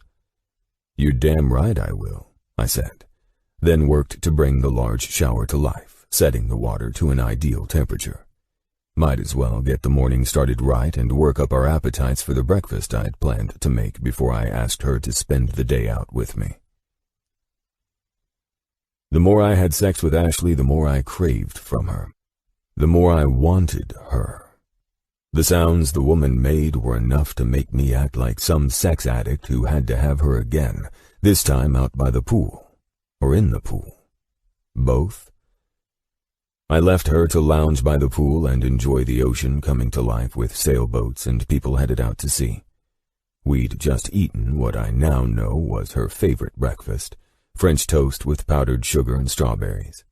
I had every breakfast food I could think of delivered to the house. While finishing up the last of the dishes, I threw a dry towel over my shoulder and turned back to find my phone vibrating, alerting me to Jim ringing in. I closed my eyes and exhaled. Damn it. I forgot about the shitstorm from last night. I thought while I considered if I should ruin a blissful morning and answer the damn thing, or ignore it and wait until after I brought Ash home to deal with what Jim had learned. Fuck it. I'd text him. He said he'd handle whatever came out of it. I was going with that. Jake. Busy. Did you handle everything from last night? Jim. We need to talk. Jake. I'm not doing this shit right now. Incoming call. Jim. God damn it, I said, sliding to answer the phone. I told you to handle this shit, I said in a low voice so Ashley wouldn't be disturbed with me wanting to kill my brother at the moment. There's more to handle than just you in this situation, he said. It appears that someone leaked photos of you and me at that club last week. You and I are now the world's most eligible bachelors, taking care of hearts and money. What the fuck are you talking about? I'm still working on why you and I are capturing the attention of the press, but we are. I hate this fucking town, I fumed. This docu-series is fucking us over. It was supposed to be about helping people trust the medical industry and how far science has come in helping people live longer lives, not this bullshit. It was never supposed to be about us. I made sure of that with every word that came out of my mouth in the interview. I understand that. However, someone must have a friend in the press or at a magazine. I don't fucking know. All I know is both of us have gained the interest of people, and from what I've learned, a high price was paid for the leaked photo. That's the thing, Jimbo. Leaked photos? Why the fuck would anyone pay for them? This is incomprehensible. We walked out of the club with those chicks. That interested them. So what? We aren't movie stars, I answered. I didn't take anyone home. I'm out. Fix this shit, now. I am fixing it, Jake, he growled into the phone. I'm also calling to let you know to lay low for now. If Ashley's still with you, stay out of the public eye. They seem to be after the more personal side of both of us. You because of the series and me because of the company. Fuck me, man. I was going to take her on a drive up the coast today. I'm not playing this game. I can't live my life now.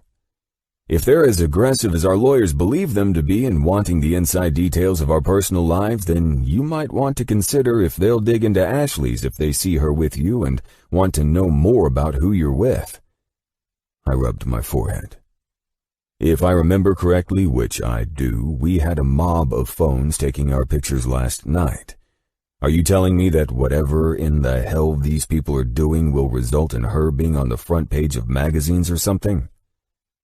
I handled that entire situation last night. Trust me, it wasn't cheap, but I handled it. And pictures taken of you and Ashley won't be released. The lawyers are involved to ensure her privacy after being seen with you.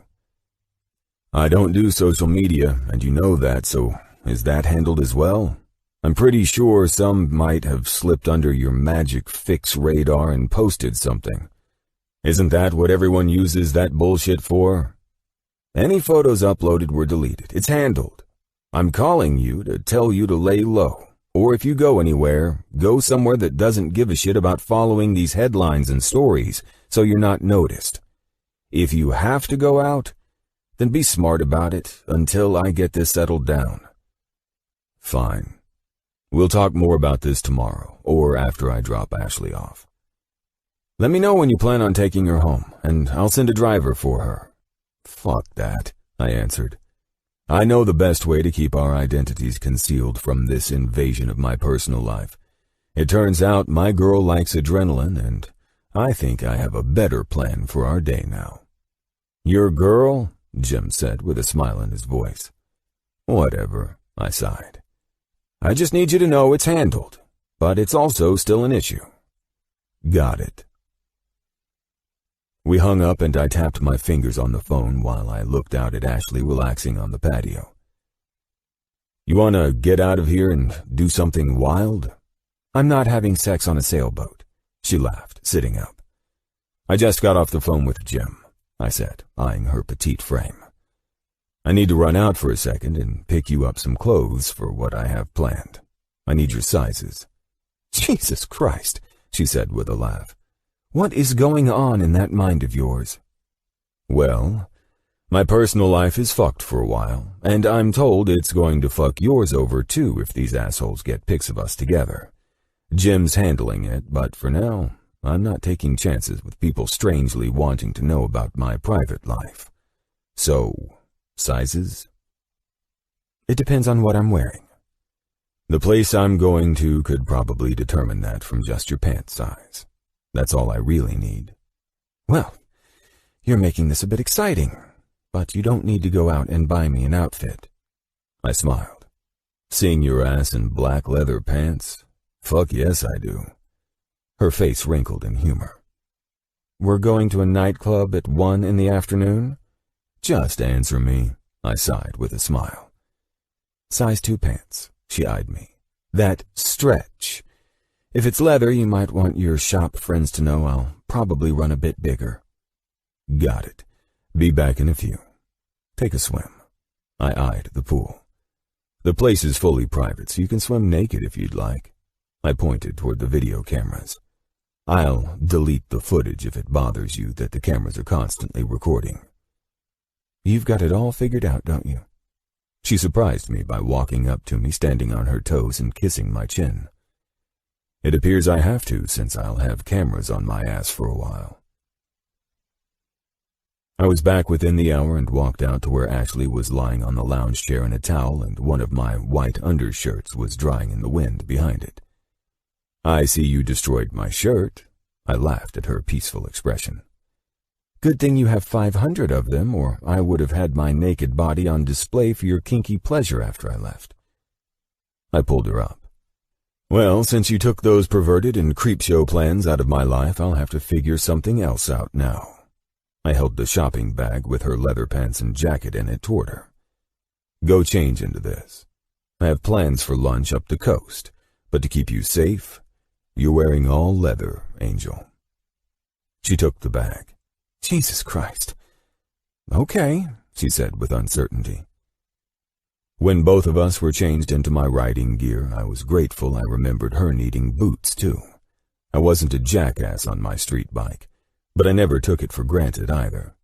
A rider could go down for the stupidest shit, and I never took chances, knowing there was riding gear out there that could save my life should something happen. Mainly, my fears were assholes changing lanes and not seeing me, or wildlife coming into the road. When Ashley walked out of the bathroom, I instantly grew hard, seeing her in all black leather gear. Fuck, you look sexy. Fuck? She walked over to me. Is that your favorite word? I guess so, I answered, running my hands over the silk top I bought her to wear beneath the jacket. You're not wearing a bra. Are you trying to make it impossible for me to go without fucking you every second I'm with you? She laughed. I figured with this combat wear you have me in, no one would know I wasn't wearing a bra. I rubbed my thumb over her nipple. God damn it. I'm as hard as fuck. You're as sexy as fuck in your leather combat gear, she said, rubbing her hand over my cock. Did you buy condoms while you were out? Yes, I said breathlessly. I'm about to use the entire box up on you before we even leave. She giggled. Fine by me. I pulled myself together. I wanted her to see Highway 1 in all of its beauty farther up the coastline. I wanted her on the back of my bike. I would have her again, just not now. Stay with me again tonight, I practically begged. I'd love to, she said, soothing me to the core, knowing I'd get her for one more morning in my arms. I have to be back at work on Monday, though. You and me both. So let's make the best of the rest of our weekend. We walked out to the garage after I helped Ashley zip up the complicated jacket, and she gasped, laughed, and sort of squealed when she saw me uncover the Acos motorcycle. The bike was tailored to my specs, but still known as one of the fastest bikes built. Are you sure this was made for two people? Believe it or not, I'm quite grateful I allowed for the added room on the seat. Your tight little ass will fit perfectly. I didn't want it limited to just my riding alone. I ran my hand through my hair, eyeing the bike. I've never taken anyone on a bike with me, so I don't know why I'd design it to work for two riders, but I'm glad as hell I did. Well, I love to ride, she said, shocking me. My dad used to take me out on the Harley before he sold it when Mom got sick. It'll be fun to get back on the old iron horse. I looked at her in disbelief. I've seen women cringe at the mere sight of a street bike. I was certain you'd fight me on this. Well, I'm not like most women. You said it yourself. No, I answered. You're not. I think I was falling in love with this woman, and it wasn't just about the bike either. She was everything and more that I'd dreamt a perfect woman to be. Her free spirit, her daring side, and most of all, she was the first woman who didn't seem to do or say things to impress me. She was authentic, and somehow she felt as though she was born to make me the happiest man on earth. I just hoped to hell I was making the same impression on her that she was making on me. Chapter 15. Ash. Exhilaration surged through my body, holding on to Jake tightly while he maneuvered the bike up the coastline. He was an excellent rider, and I could quickly tell that with how he rode at high speeds. I'd ridden him multiple times with my dad before, but that paled in comparison to molding my body tightly to the driver and becoming one with them and the bike while moving at speeds that sent adrenaline spiking in my system. I screamed in the helmet more than once, enjoying the spark of energy that I can now say had been extinguished by despair for far too long. I had been suffocating for so many years, and now it felt like I was retaking my first breath. We were on a long stretch of road that went on for a while, and I leaned my head against Jake, resting it on his upper back and enjoying the views of the ocean this part of the highway had to offer. The white foaming waves that crashed into the shoreline felt like they were rolling into the shore to greet my liberation and welcome me back home. I sucked in a breath, letting tears slip out of the corner of my eyes in delight that this weight I'd been carrying around on my shoulders was suddenly lifted. Everything was remarkable, and to see the ocean sparkle beneath the sun was like staring into the brilliance of a diamond under magnification and bright lights to enhance it. I was falling in love with life all over again, after death had controlled me for too long. Getting back to work was the hardest first step to getting my life back, and it felt like Jake taking me out on this ride just catapulted me back to where I once was before tragedy broke me. I owed this man in so many ways. Who would have thought a motorcycle ride could jolt my ass back to life? I smiled through my tears, letting each one that streamed down my cheeks continue to cleanse my soul and help me swiftly return to the Ash everyone remembered. Jake brought the bike toward a parking area where people could walk out on the bluffs and sit under the large trees that were in a grove along this part of the coast. He helped me off the bike, and in some crazy act of smooth speed, he had his helmet off and was helping me to ease mine off my head next. His expression changed, and his hands came up and stopped mine from smearing the trace of tears from my cheeks. I feel like a total asshole for not knowing I'd scare you to tears while on the ride. He framed my face with his hands, blue eyes raptly studying mine. Why are you crying, Ash? Are you okay? I sniffed and smiled. I'm just happy, was all I could say before I impulsively hugged him. Thank you for doing this. Any time, he said, his voice riddled with confusion. Give me a second to walk over there. He pointed to a small restaurant nestled in the mountain ridge across the street. I'll grab lunch and we'll head out and have a picnic. He winked and smiled. There are tables out there. Would you please try and grab us the best view? And if I don't get the best view? I challenged, loving to go back and forth with him. Well then, it's going to suck for you. His lips pulled up on one side. All I need to see is you, and my best view is handled. He brushed his finger over my nose, a cute mannerism I adored in this side of him. It always seemed to come out when he was soft and sweet. Dare I say, when he was possibly thinking about me on a higher level than just someone he'd had mind-blowing sex with. I found the perfect table at the end of the ridge under the shade of some trees. Because of the few cars that were parked here, there were no people to compete with for picnic tables. It was complete solitude, and the lovely sounds of the ocean below. Jake joined me about 15 minutes after I sat down, placing a large paper bag on the table with 2 bottles of water. Are you cold? He asked, eyeing the leather jacket I wore. Well, I know I'm not wearing a bra, and my nipples are hard. I glanced around. With the way you sounded earlier, I didn't think sex in public would be a good look for the fancy doctor. Good look or not, he arched an eyebrow at me, pulling sandwiches and containers of fruit and raw vegetables out of the bag. I wouldn't give a shit. Get your smart brain out of the ditch, Mitchell. I stood. I'm stuck in this damn thing. I laughed, trying to fumble with the zipper that practically crisscrossed my body. Hopefully you didn't pay too much for this. It might be broken already. He smiled and eased the zipper down. It's tricky, but I paid for your protection, not the ease of taking it off. I smirked at him. So if we did get my butt into a life-threatening situation, how would I get the thing off to save my life? First of all, we sat together. It would save your life, yes. Second of all, if you need it out of the jacket, I'd gladly rip it off you if we had a zipper malfunction. I rolled my eyes as I bit into the sandwich. Wow, my eyebrows rose with surprise. Chicken salad? It's delicious. He swallowed the bite he took and popped a carrot into his mouth. I noted your choice of sandwich for dinner one night after doing my rounds and checking on your dad. You'd only taken a bite out of the hospital's chicken salad sandwich. So in learning that was your favorite item on the menu for lunch, I easily could determine what to order from the menu for us today. I swallowed the raw broccoli I'd just eaten.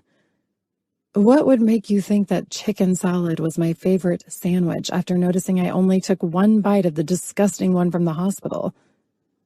His face was alit in humor as he devoured his sandwich and moved on from the raw veggies to the fruit. You'd already had me fascinated by everything you did by that point. I took note of the sandwich, And it concerned me that you weren't eating well, so I mentioned it to your dad, who was wide awake at the time. I questioned the dreadful situation of the abandoned sandwich. He tipped his head back, gulping down some water, and I was the one becoming fascinated now, with him. I could only imagine that, and how many other conversations you and Dad had while I snored in the room. He looked over at me through his dark, square aviator glasses and smirked. Damn, he was so sexy. I couldn't find a fault in the guy if I tried. Well, that particular conversation alerted me to the fact that you hated the sandwich, so I had one of the nurses order your next favorite meal for when you woke up. Wait, I said, remembering that whole scene. I woke up to a strawberry milkshake and an In-N-Out burger. Dad said he ordered it, but he did have a look on his face like he wanted to say more, but couldn't. A cheeseburger, no tomatoes, if I remember correctly. He arched his eyebrow over the silver rim of his sunglasses. I might add that it was difficult for a heart surgeon, such as myself, to keep a vegetable off that burger, knowing tomatoes are good for your heart and blood pressure. I rolled my eyes. I can only imagine the horror of it all. It was a nightmare, he added, feigning drama. The woman who I was fascinated by on all levels had found a way to let me down. All while she was asleep? I played along with him, enjoying his handsome expression while we ate. What a bitch. Surely she knew that you had her heart's best interest in mind? She obviously didn't have my heart's best interest in mind. She always found a way to be sound asleep when I visited her dad. Perhaps she didn't know your hours. 7 in the morning and 7 at night. Every damn night. He popped a grape in his mouth and leaned over to kiss me. Doesn't matter now. I ensured she had the best sandwich after having the best night of her life last night. I think she and I found a way to meet in the middle. Oh, listen to the confidence ooze out of your mouth, I said, unable to resist running my hands through his short, messy hair. I listened to your moans last evening. I remembered those well from San Francisco. And I also learned a few new ones after the sensational sounds of you screaming my name all night. He leaned on the table and took another drink of water. I'll say, hearing Jake being called out all night while you rode me over the edge, all fucking night long again, best damn sound in the world. I felt my cheeks heat up. Last night was wild. That is an understatement, he grinned. And now I have to figure out where the closest restroom is so I can fuck you, or I have to deal with this hard-on for the rest of the day. There is no way I'm fucking in a roadside bathroom, I teased. Shit, he sighed. She won't let me fuck her in a rowboat or a disgusting bathroom. I laughed. What made you want to become a heart surgeon? Changing the subject. He pulled me in close to him, us both now straddling the bench and facing each other. Good idea. He leaned forward and pressed his lips into my forehead. Answer the question, Dr. Mitchell.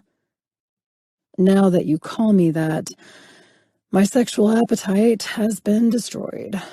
He laughed. He let out a breath and pulled his sunglasses off. It's sort of a long story. I mean, since I was a child, I was fascinated with medicine. The science of it all, anyway. He pinched his lips together. I'll never forget the look on the doctor's face when he walked into the waiting room where my brother and I waited with my uncle, who was alive at the time. We lost him and Dad both to a heart attack, but my dad's heart attack was different for me. The look on the doctor's face was distant, and there was no emotion. That played hard on me.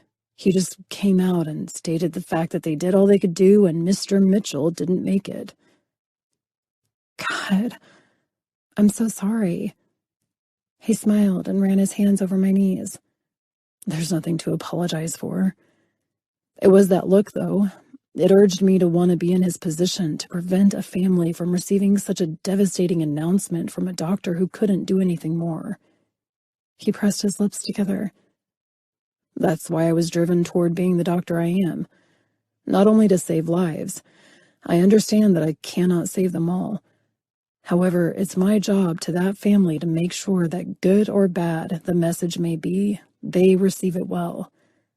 I won't separate that part in my life and develop what some medical personnel have, for good reason, which is more of a dark-humored way of coping with death. Everyone handles it differently. They have to, or we'd all go mad in this industry. But I know how I deal with it. And that's by being the most compassionate doctor I think I've ever been in the presence of. Trust me. I shook my head while his solemn expression looked over at me. With my mom, the doctors were amazing, but I felt empty after she passed. I pulled my hair out of the ponytail that was suddenly too tight. I didn't expect the doctors to show any form of sympathy. I knew that wasn't their job. Mom's case was obviously different, since she went before we could even get her on hospice, but I didn't feel like it was the doctor's job to comfort us. He shrugged. As I said, I got into this line of work to save not only patients, but also their families from grief. Becoming a heart surgeon was something I became passionate about after wishing I could have saved my dad on my own. Living in guilt as a freshman in college that I should have been able to do more but knew I couldn't. Guilt plays with your mind. I know that now, but it drove me to learn more about the silent enemy that took my dad. Then my uncle, soon after. Heart disease runs in my family, and thankfully with my knowledge, my brother and I are doing well by taking precautions. He let out a breath. Shit, he laughed. I haven't thought this topic in a long time, and I think I'm making absolutely no sense. It makes sense. You became passionate to save others from what you went through. Now look at you. You're the most amazing doctor in the world, I think. It's why you are a celebrity. I laughed. He rolled his eyes. Yeah, that most definitely wasn't why I became a heart surgeon. He rubbed the outside of my leg. I'm not the best. I've lost patience, and when I do, it's not easy for me to digest. But I do move forward in remembering why I became a heart surgeon. I don't know if I've ever really let you know, but I can't thank you enough for saving my dad and for calling me during his surgery when I was losing my mind out there. He smiled. You've thanked me in numerous ways. And yes, that's sort of a unique thing I do while in surgery. If I'm going over and I believe the family is concerned, I make sure I speak to them personally and assure them all is well. If it's not well, I cringed at even asking that. I still believe it's my duty to call out to the waiting family. These families and my patient entrusted me with their lives for these surgeries. I feel I need to guarantee I am either having great progress or working with as much passion as I know they have to keep their member with us. I guess the best answer to if it's not going well is they need to know I'm in there fighting for their family member's life, and I won't stop. Anything to reassure them. How can you even think to do surgery and talk on the phone? I laughed, grateful my lame question just now didn't affect him. He shrugged. Although everything down to the last stitch being made must be nothing less than perfect, I still have conversations with all the staff while working. It could be a long 4 to sometimes 12 or more hours standing there. He smirked at me. It's because you're a badass doctor and you know it. As long as that's how you feel, then that's all I care about. He leaned forward and kissed my lips. Let's get out of here and go for a hike. There's a perfect area out here that I believe you could capture beautifully in a painting for my home. You hiring me? I chuckled, and he stood with me. Depends on how good you are. He draped an arm around me and brought his lips to my ear. In bed tonight, that is, he said. And of course, I was the one who couldn't visualize anything else now. One thing I knew I had to do was not get too close to this man. And what the hell did I just do? Ask the one thing about him that truly attracted me to him. His answers and being the most perfect and compassionate doctor who ever existed only made me more attracted to him beyond where I was, trying to guard my heart. I wasn't stupid. An empty box of condoms in his house? Yeah, the guy could get any girl he wanted, and that was obvious. I didn't regret having unprotected sex, but don't think I didn't have concerns about whether or not he was truthful about me being the only one. He could drop me tomorrow or next week from what I was learning about the rumors of him. It's why I had to be smart around him with my emotions and my own heart. So when all was said and done, we wouldn't mess around without condoms again. With him buying condoms today, it only reassured me that he felt the same as I did. No stable relationship should come out of this, or could come out of this. Even if the man I learned about through hospital gossip was a player, then that let me know what I was doing with him. Playing. And damn it, I wasn't ready for a relationship. I just wanted to enjoy life again. And if having sex with the gorgeous doctor would be a part of me learning to live life again, then that's exactly what I was going to do. Chapter 16. Jake. After what seemed to be the best weekend I'd had in too long, dawn was here on Monday morning and it was time to return to work. Never once had I dreaded a weekend ending and returning to work until now. I loved my job, there was no doubt about that, but I also loved every second of being with Ash. She never fully opened up about herself, but instead she did what she seemed to be a master of skill at. She turned all the questions on me, or she twisted the conversation into some bizarre way of looking at the world through a more creative mind. Perhaps that's why I was drawn to her more than ever. She relaxed my stubborn scientific mind and my black and white way of looking at the world. She might, in fact, be an art therapist. Who knew? I just felt more open and relaxed around her jovial spirit, which seemed to change after we rode up the coast and hiked around the area where we had lunch. Her face seemed brighter, her voice was riddled with excitement, and she teased me constantly. After spending 2 sunsets and sunrises with her, I felt like the asshole player I was known to be was gone. Strange how a woman could change my way of thinking so much that I could hardly remember being the guy who slept with women for the hell of it. I snapped out of my dreamy state, dreamy state, a whole new me that was going to be eaten alive by my brother and friends. All of my thoughts were recalling not just the fantastic sex with Ash, but the engaging conversations we shared when I was greeted by a mob of people outside my office parking structure. Fucking hell, I thought as I found my parking spot, working up the courage to get out of my car. I shouldered my briefcase and worked vigorously to get through flashing camera lights, video cameras, and God help me, a local news anchor with a microphone being shoved in my face. I smiled through my pissed-off feelings and worked to maneuver my way into the front door of the office. Sandy was there, peeking around the glass entry doors and unlocking the sliding doors for me. "You okay, Dr. Mitchell?" she asked, with a nervous laugh. I eyed her, reining in my destroyed mood. I couldn't go off on her, my nurses, or any of my staff in the office. "Keep the doors locked until I can get security down there to get rid of those people." "Jake," she laughed, "you're pretty much everyone's dream guy on social media, you know that?" "What?" I forced out. "No, I didn't realize that." "Right, you're not on social media," she winced. "Yeah, so you and some girl—" "Me and some girl?" I felt my heart fall out of rhythm, and my partner in surgery, Dr. Chi, was going to have to save my ass if I didn't take a breath and get my blood pressure down. "Some blonde. I guess you and James were at Gypsy's last weekend?" "That's old news. Why the hell is it just—" I stopped, half grateful Ash's face wasn't in this mess, and half outraged that this shit blew up almost overnight. "Don't worry about it.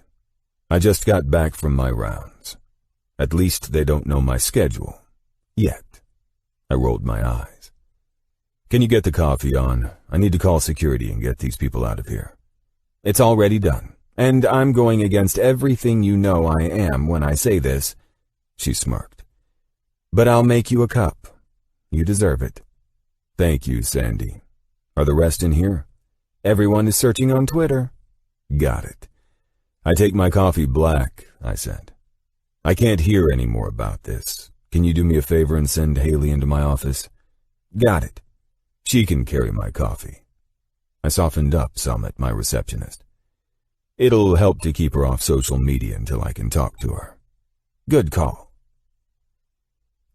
After a quick call, security did a fantastic job of clearing out the media mob, and I had exactly 15 minutes before my first patient was set to arrive. I needed to call Jim. This was a more significant issue than merely intruding into my personal life. This was a risk to my patients. Make it quick.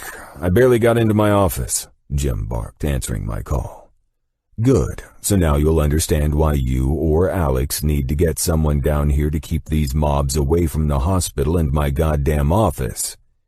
What? He snapped. Yeah. From your shitty temper, I'm willing to bet you were met by a mob on your way into work this morning too. My situation calls for the security you have at HQ, so get them over here. We don't have the staff on security, and this sure as fuck is not their problem. Take a breath, Jake, he said.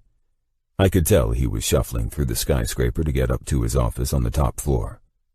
I'm not taking a fucking breath until you tell me you have hired more security or sent your bodyguards over here to protect my patients from the impending heart attack I'm tasked to save them from.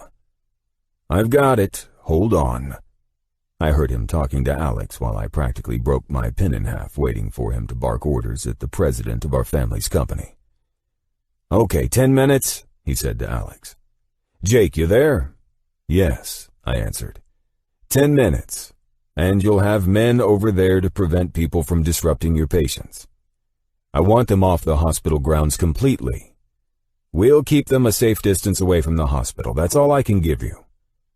I couldn't believe this shit. My brother, who ran the goddamn world, was talking to me like his hands were tied. If your bullshit resolution doesn't work, I seethed, then they'll be reporting on cops arresting media and anyone with a cell phone on the hospital grounds. Jake, calm the fuck down, Jim ordered me. That's not happening and you know it. They'll be watched and removed from going near anyone who is visiting St. John's. Thank you. I'd hate to think we'd have women in premature labor, heart attacks. Jesus, Jake, Jim snapped. I get it. You get it? If you got it, Jim, then it would have all been handled. We can't have the hospital in this state of chaos. Do you want to bring this place down? Fine. Then just sit there and act like I'm dramatic or whatever you'd like. I'll talk to you later. With that, both of us hung up. I could tell Jim was as frustrated as I was, and now the Mitchell building was probably being overrun with the press, wondering about God knows what in Jim's life and the company that our family started. This was a disaster. Haley, I hit the intercom that rang to her earpiece. Yes, Dr. Mitchell? Everything cool out there? None of us are on social media, if that's what you're asking. I pinched the bridge between my nose, and Haley walked into my office. The blonde nurse, who was attractive as fuck, waltzed in with her tits practically spilling out of the top of her dress. Why aren't you wearing a smock over that dress? I asked, furious she was dressed so unprofessionally. She gave me some look I was not expecting from her. I knew doctors fucked nurses and all other manner of staff for that matter, but Haley worked as my closest RN for at least 4 years now, and there was never any shit like this between us. I felt a knot tighten in my stomach. Well, her voice was sultry and unexpected. It appears that you, Dr. Jacob. I stood abruptly. Is this a nightmare? And I'm just not waking up from it? I questioned, turning my back to her and gazing at the cityscape view that I know Ash loved. Haley, my voice and blood pressure lowered. You and I both have a job to do, and we both will do it well. You will do best to act like the registered nurse who works with me, or you will be working with another doctor. Whatever is on your mind due to this chaos, end it immediately, or we can no longer work together. I'm giving you a hard time, Jacob, she said with annoyance. I'm not in the mood. You know exactly how I feel about what you believe to be funny, and this dress that is highly inappropriate to wear in the office. Cover it with a smock or get to the hospital. Find your scrubs and change. I get it, she sighed, cheeks bright red when I turned around. Sorry, I really am. Thank you for understanding, I said. I'll have Steph accompany me with all of my patients for this morning. She turned to leave. Haley. Yes, doctor? I want all phones off social media until all of this settles down. We have to run this office with you as the best example for all of our nursing staff. I expect everyone will honor that while we work to end the nonsense of the media taking an aggressive interest in this business. I'll talk to the ladies. I'm sure they've already seen you dressed like this. I waved my hand over her dress.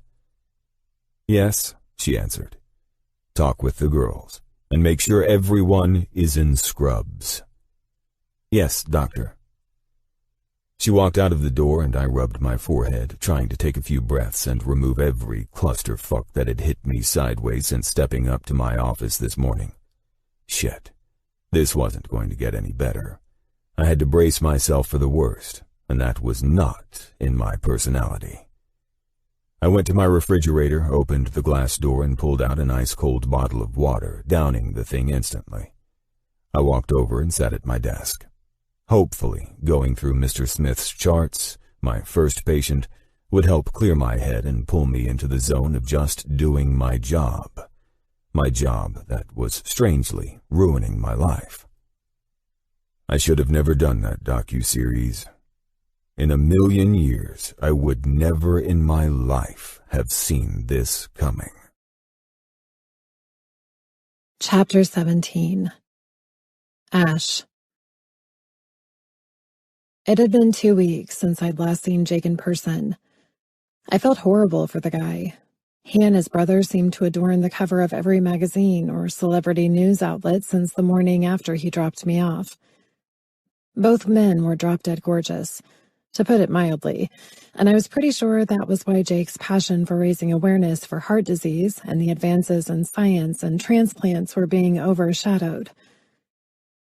I ignored all of the stories about Jake and James being in this so-called Billionaires club. I tried to, at least. This superficial title that was given to Jake, his brother, and their friends by women they had pissed off was the lamest thing I'd ever heard of. I was blown away to see these women stand in front of cameras, extra Botox on full display, stating that the Billionaire Club boys would only keep to the wealthy women and not entertain sleeping with gold diggers. This had absolutely nothing to do with Jake's interview he was so passionate about. To see all these men have their personal lives dug into and put on display, I felt awful for all of them. Having to work all week in the gallery, I wasn't able to go with Dad to his appointments to see Jake, but today I called in sick. I had to see him at least. These vague texts from him had me worried about how he was doing, since he was an overnight celebrity in all the worst ways.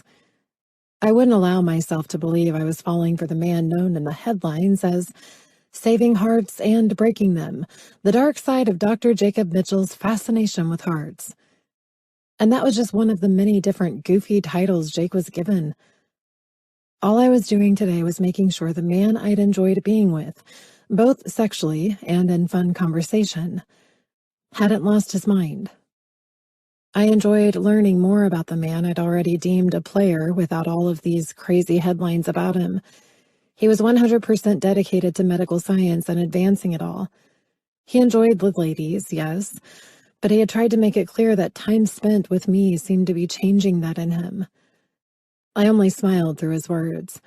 There was no way I was falling for that line. I was still convinced the man could drop me any second, but after watching some of these women talk and wondering if they were right, I knew I would have been cast off either after our night in San Francisco or Malibu if they were right. He was an extremely attractive man, inside and out, and even if he wasn't a player, he had zero time for a relationship. Whoever the lucky woman was that would finally tame Jacob Mitchell would have to deal with being second best to what he made clear to me was his first love, his patients and his hospital. Jesus, I'm judging him as bad as the rest of the world. I muttered, smoothing the lip gloss over my lips. Are you ready, mija? Carmen asked. We need to go. On my way. My eyes widened when we rounded the corner to the hospital. I saw groups standing at the edge of the parking lot to where Jake's office was, and then another group by the front fountain in the garden by the side entrance of the main hospital building. This is crazy, Carmen said with agitation. Dr. Mitchell doesn't deserve this. He is a fine man, my dad said, smirking at me and knowing I'd spent that entire weekend with him. But Carmen and I were good about concealing why these people were out here and the stories making headlines on the media from him. If Dad saw that, Jake would be replaced with a new doctor, and I would be lectured for sleeping with a selfish man who would break his little girl's heart. I just hope he doesn't drop me as a patient after people from around the world are lining up and sitting on waiting lists for him to be their doctor. Carmen and I exchanged glances, knowing we kept Dad to the docuseries and the media outlets that did talk about what Jake initially did that whole interview for. She smirked. The woman had some form of attraction toward Dad, and I loved it. Dad seemed to feel the same about her, too. It was adorable watching the two interact as if they'd been married for years. The best part was when Carmen reached her limits with his stubborn personality and cussed him out in Spanish. Thank God those people are being held off, I said, glancing back at the jumpy crowd at the far end of the parking lot. That's because Jacob's brother has lawyers and security enforced for the protection of the patients at St. John's, Carmen said in annoyance. A shame it's come to this. We sat in the waiting room, watching some reality TV court show, and as I watched the famous no-nonsense lady judge tear into the plaintiff for the 4th time, we were called back. Why are my palms so freaking clammy? Am I that nervous to see him again? The tall blonde nurse's striking blue eyes and facial features matched her perfect body, and all of them were complemented by the light blue scrubs she wore, which was saying a lot, considering scrubs were the least flattering things to wear. I'd met Haley on one previous visit, and didn't think much except that she was a crazy hot nurse who worked for the man that I'd hoped had answers to helping Dad. Now the stories haunted me, and I had to wonder if she was one of Jacob's many women. Stop it. You're acting like a jealous weirdo. For someone vowing not to judge, I was doing a pretty shitty job of keeping it together. Dear God, I was as bad as the rest. The last thing I was here to do was get jealous over a nurse. Hadn't Jake been dealing with enough shit? She went through all of the necessary questions and protocols, entering Dad's info on her computer and chatting it up nicely with the three of us. Carmen and her giggles were contagious, and I couldn't help but join in on the high-spirited atmosphere of the room. Haley had an awesome personality. I wanted to hate her for seeing Jake every day, but I couldn't dislike the woman if I tried. So, with you both keeping Mr. Taylor in line, she swiveled around on her chair. I'm pretty sure Dr. Mitchell will be pleased, and your visit should be relatively short today.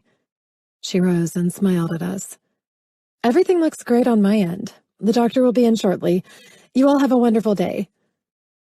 We kept our voices low for the few minutes before there were 3 quick knocks to the door, and Jake's voice accelerated my heart. Good thing Dad was the one hooked up to the heart and blood pressure screen, because if it were me, I'd look like a total asshole. I was sort of hidden, sitting in the chair by the curtain where Dad was front and center on the exam table. Carmen was at Dad's side, still watching all of the monitors when Jake came into the room. Mr. Taylor, he nodded, looking at the charts. All looks well here. He flipped the clipboard closed and turned toward the monitor and started typing while going into the familiar banter I remembered him and Dad doing at the hospital. I crossed my leg and relaxed into the chair, watching Jake in fascination. His white smock covered his pristine suit and complemented his perfectly messed hair and his sexy ass for me. God, I did miss this man. Running my fingers through his dark hair, his rich cologne, his brilliant knowledge of the woman's body, and how mine reacted to his every touch.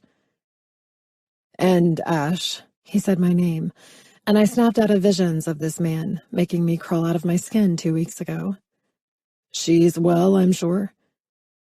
Well, if it's not Carmen, it's Ash keeping my butt in line. Dad laughed, and his eyes moved over to mine.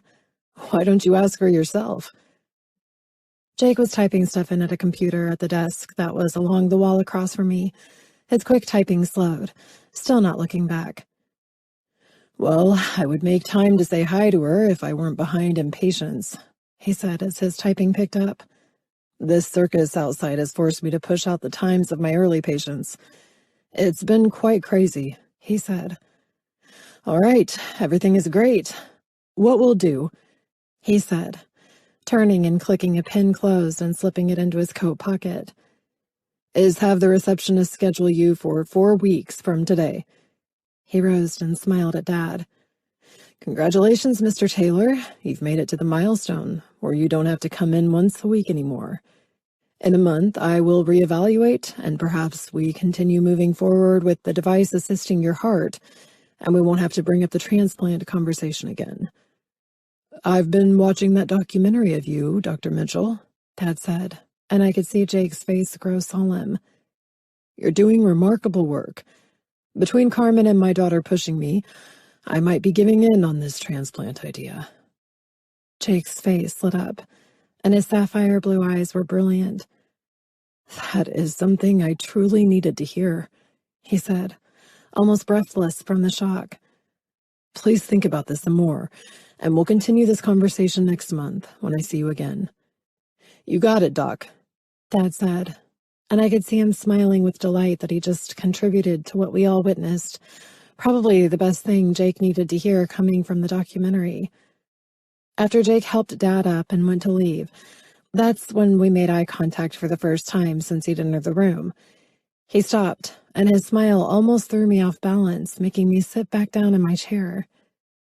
Haley, he called, door open and eyes never leaving mine.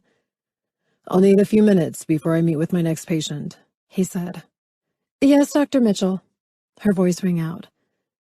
Ash, he smiled, and I swear it was that crazy feeling of having old souls reuniting again that was happening between us. Mr. Taylor?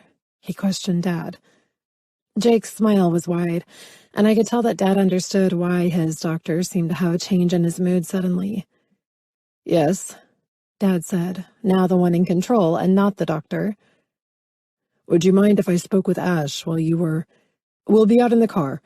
Don't take too long, Ashley Jane. My mouth dropped open at Dad for using this moment to drop my middle name on me and act like the crazy man I knew him all too well to be. He could be so embarrassing sometimes. Ash.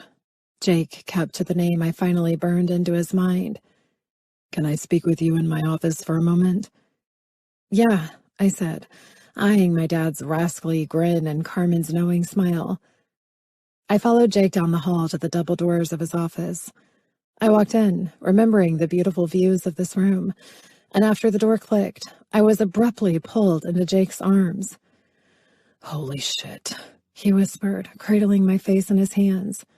How could I forget how beautiful you are? This certainly is the best day since last seeing you, Ashley Jane, he said with playfulness. Glad my dad could give you something to tease me with. He exhaled, and his eyes were transfixed on mine. His lips were closed but pulled up into a smile, his eyes dazzled as his thumbs brushed over my cheeks. If I don't kiss you, I'm going to lose my mind. That's when I pulled him into me. I imagined us reuniting in some aggressive kiss, his hands all over me as they'd been in the past, but this was different. He gently brought his lips to mine, and before I could open my lips to deepen our kiss, one of his hands cradled the back of my head, while his other slid across my lower back. My body went limp against his strong body, and my head dropped back for his mouth to explore my neck. His soft groans were too much. I'd only wished he was not in this professional mindset. I wanted his hands moving up my dress. I've missed you too, I chuckled, trying to calm myself down. His lips came back to mine, and we were in a crushing and tasteful kiss. The expensive fragrance of his cologne reminded me of our naked bodies, tangled up in so many crazy positions that worked to send me over the edge and into the best orgasms I'd ever experienced. We both pulled away at the same time, and he stepped back and smiled at me. Part of me wants to call out and have the rest of my patients canceled for the day. He arched his thick black eyebrow at me. It's taking everything that I am not to fuck you right here and now. Easy, Dr. Mitchell, I teased, placing my hands in his extended ones. Now is not the time. My office, my rules. He bantered back. Oh, really? He laughed. I've contemplated this over and over because I need to see you, but I don't want to share you with all the assholes I have to join this weekend on the yacht. My eyes widened. What are you talking about? I laughed as he walked me over to his desk, leaned against it, and wrapped his arms around me. He brought his lips back to my neck. I have to be at some ridiculous party on the yacht this weekend. I was pissed that I forgot about it, but it's going to be filled with dumbasses that my brother and friends invited along. It's probably another fundraiser, and I've tried multiple times to get out of this previous commitment I made over 2 months ago. You're willing to risk... I sucked in a breath as his lips explored my collarbone, and his hand rubbed over my breast. Me barfing on the boat, sick in some room? I thought I could last the weekend not seeing you, but after seeing you today, it's confirmed that I can't. I need this weekend with you. Jake, I stepped back and laughed. You already said in your little artsy vision that those two people couldn't enjoy... I mouthed the words, fucking, on a yacht. I believe I was wrong. They can. He smiled. There is medication you can take to ease nausea if you experience it. The yacht will remain in the bay and not the open sea. Oh, God, I sighed, nervous about this idea. I can't swim, I lied. You swam quite well in my pool after I chased your naked little ass down. And, well, let's just say I haven't stopped thinking about our moment in the pool since impulsively taking your body then and there. I glanced back at the door. Shh, I giggled. The last thing you need is office gossip, I'm sure. Don't destroy the moment I'm having, he smiled. Come on the yacht with me. I'll ensure you don't get sick. What about all of those cameras and everything these people are doing to put you on blast daily? We've already worked our way around that. No one will know where the two idiots they deem as celebrities are. He took my hand and kissed my palm. Come with me, he begged through his beautiful eyes.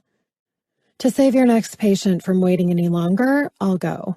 He rose, but I pushed him back.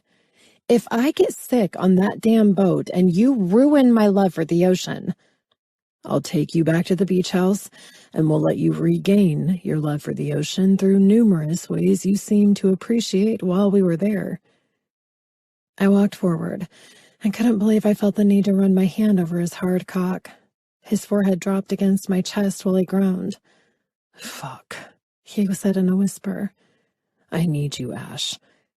You're working, I reminded him. Can you even handle this? I asked, rubbing along his long, hard shaft. You know the answer to that. Water? I laughed unexpectedly at the fact he was so screwed. I was dripping wet, but I was able to go home. He, on the other hand, couldn't, and I didn't think that water was going to do the trick. Jake, I said, bringing his eyes to meet mine. You've got to pull it together. He licked his lips, and the wild man from our weekend was in his face and eyes. Shit, I'm going to ruin his life if I don't just leave. Baby, he said, and my heart reacted to the one pet name I usually hated, but loved when he used it. I'm taking off, or this will be the 4th time we've placed ourselves in a position of desperation to have sex without a condom. Unless, of course, you keep them in your desk. I arched my eyebrow at him. That was a low blow, especially for all the shit that had been on television and social media about him lately. However, it seemed to work. He grew serious and took both of my hands into his, standing up. If there's one thing I can say is decent about myself, with all the fuckery that's been all over about my personal life, it's that I have never had sex in my office or at that hospital. he confirmed, as if he were defending himself. I reached for his cock and smiled. And there you go. All fixed. Your next patient can see the famous Dr. Jacob Mitchell now. Without a massive erection, that is. You're good. He challenged me in response. Allow me to make myself clear, though. You've just pulled in a fantasy that will happen between you and me. Sex in your office? I chuckled. He licked his lips. But first, fucking on that boat, he said in a soft voice. We're having drivers bring us there. Look for my text and I'll be picking you up in some blacked-out SUV on Friday night around 8. I'll have everything ready to ensure you're not sick on the boat. Trust me, it's my yacht, and the thing is large enough to where you hardly even know you're on the water unless a typhoon comes in. Text me, I said, and turned to leave the room. He pulled me back in. No kiss goodbye? I think we should stay away from that. I turned to leave. See you Friday night. And you better not ruin my passion for the ocean for me. I'll bet you a weekend in Cabo of fucking on my yacht that you will have more passion and love for the ocean after this weekend. I rolled my eyes. A weekend in Cabo on a rowboat. I laughed. Yeah, I'm not asking for a death sentence. He smiled. We are going if, for a split second, I hear you scream my name while forgetting you're even on the yacht with me. We'll see, I said. Seriously, I have to go. I have to get out of here before my dad and Carmen jump both our asses for what they think we're doing in here. They wouldn't be wrong, as this entire time, and even now I'm finding it hard to resist your sexy little ass baby. Quit using those names, I said, reaching for the door. See you later. I walked out, and this time curious eyes from the supermodels who worked for Jake were all on me. I smiled, and they forced smiles back. Jake was going to have to deal with the fallout if he raised issues in his office. I would have fucked him in his office without hesitation, but I saw his professional and playful side battling each other, and there was no way I was going to add to stories that the press loved to write about the man. Jake seemed like he controlled everything about that office, and when he pulled up the doctor side of him, I'd already seen him be a dick to people who were out of line. So they could deal with that. I wasn't going to. I needed to leave. And now I needed to dig up every excuse I could find to get out of this yacht party. Chapter 18. Ash. I sat in the den where we set up my room so Carmen could move in with us. All of her family lived in Northern California, her 2 sons grown and living near their wives' families. It was sort of meant to be for the 3 of us, I guess. Carmen quickly became part of our family, and oddly, I think a lot of it had to do with her and Dad's relationship. Those 2 thought they were sly, but it was just the other day when I spotted their conversation leading to Carmen kissing Dad on his lips before beating me to the kitchen to make dinner. With those 2 in the living room, bickering about something on the news, I was left to paint the views from the bluffs where Jake had taken me. My eyes were crossing with this painting that I couldn't get right. All I could think about, if I was honest with myself, was Jake. Seeing him today ignited some fire of energy in me, and I just wanted to be with the man. I was going to get burned if I allowed myself to do this.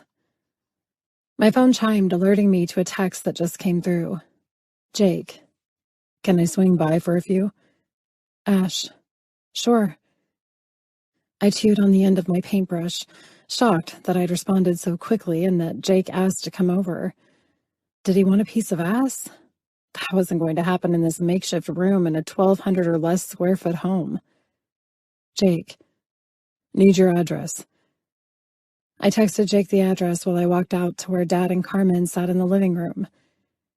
Your doctor is stopping by, Dad, I said with sarcasm. He smirked at me. I can guarantee it's because he was once again captivated by my daughter today. Do we have leftovers from dinner? He might be hungry. I have no idea why he's stopping by, but I might be taking off with him again this weekend. I chewed the tip of my nail, a horrible habit I needed to get rid of.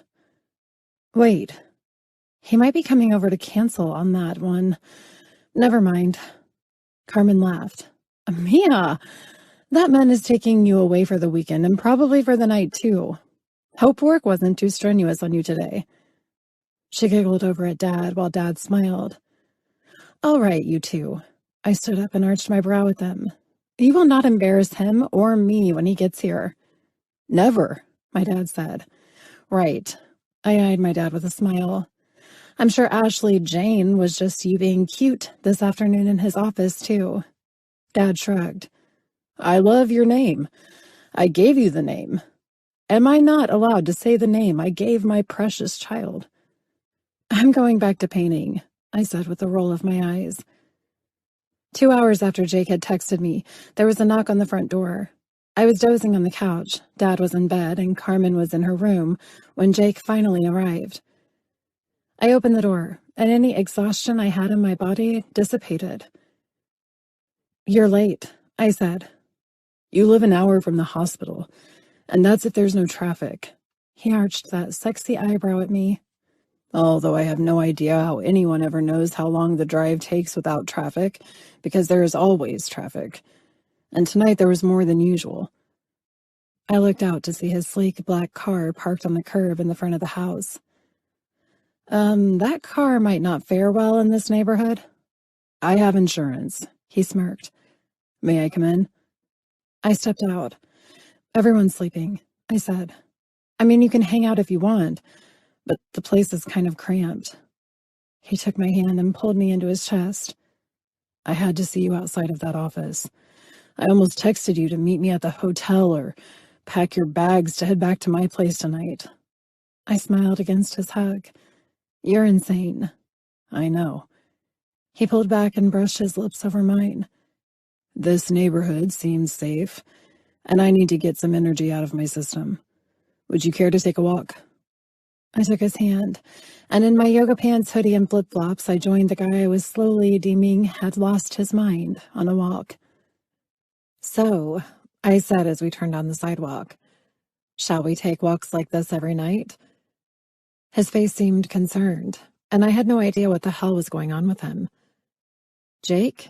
I asked, holding his hand and watching the many expressions play on his face as he took note of kids playing out in the street, under the streetlights, and smiled at them. He stopped and turned to face me.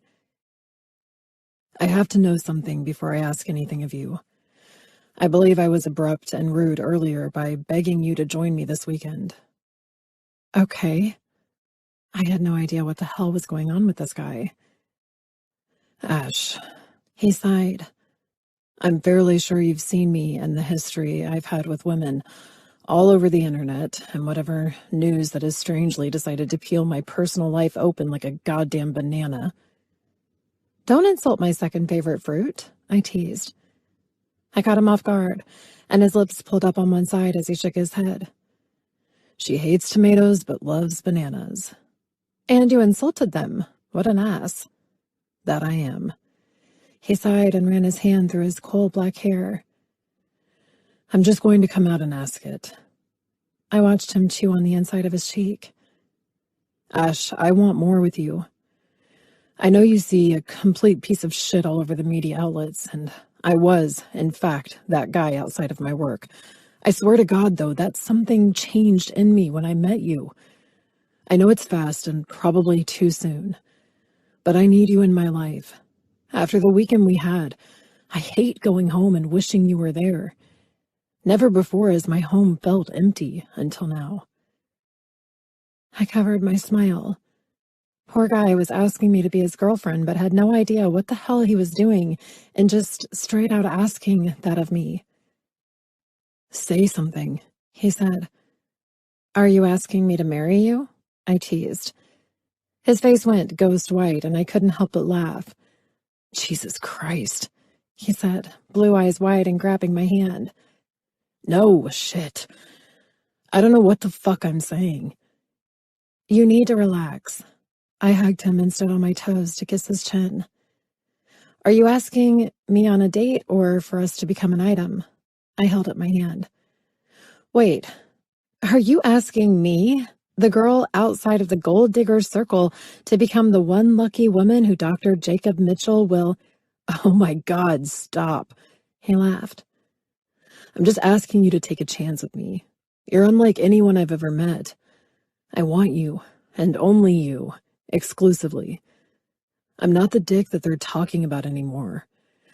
I want to ask if you're willing to trust me and give me a chance to date you, to have you stay at my place whenever you want. Shit. I don't fucking know. Maybe I am asking you to marry me. Let's keep it at asking me to take a chance with you. I smiled at him, totally shocked he was acting like he was proposing. I've seen all the stories, and I've sort of come to terms with the fact that I'd had sex with a guy who could have gotten any girl he wanted. I hate that I was that guy. Jake, I started. Can we be more serious? Yes. I'll just have to brace myself for an intrusion into my life now. Are you willing to deal with any demons they dig up on me? He let out a breath. That's what I was getting at. I can't and won't let them come near you. But if you're with me, there will be pictures and more than likely things will be said about you. I'm not sure I'm worth that at the moment. Any other time when I was unexpectedly falling for a woman, I would not have imagined it being like this. I can handle myself, I said. I like you a lot, Jake, and it was quite shocking when I couldn't paint because you were on my mind the entire time. That's never happened before. Before I could blink, I was in Jake's arms, him kissing me in a way that made me grateful that the teens playing in the street were now down by my house checking out the $1 million sports car. I pulled away before we both forgot where we were. So, I said with a smile. So, he repeated triumphantly, running his thumb along my bottom lip. This weekend we show everyone you're mine? I think it's the other way around, but I guess so. I smiled at the man I'd promised myself I wouldn't fall for, and knew already hours earlier I already had. There was no stopping this collision course I was on. I swear to God, I will kick your ass if my heart is the one you, Dr. Mitchell, actually hurts. He was somber for a moment, then smiled. I can't lose you, Ash. I promise that I'm not going to hurt you. Then let's go public in this relationship we're trying to build. Stay with me tonight, he begged, putting his arm over my shoulder. I wrapped my arm around his back. Sorry, Doc, I teased.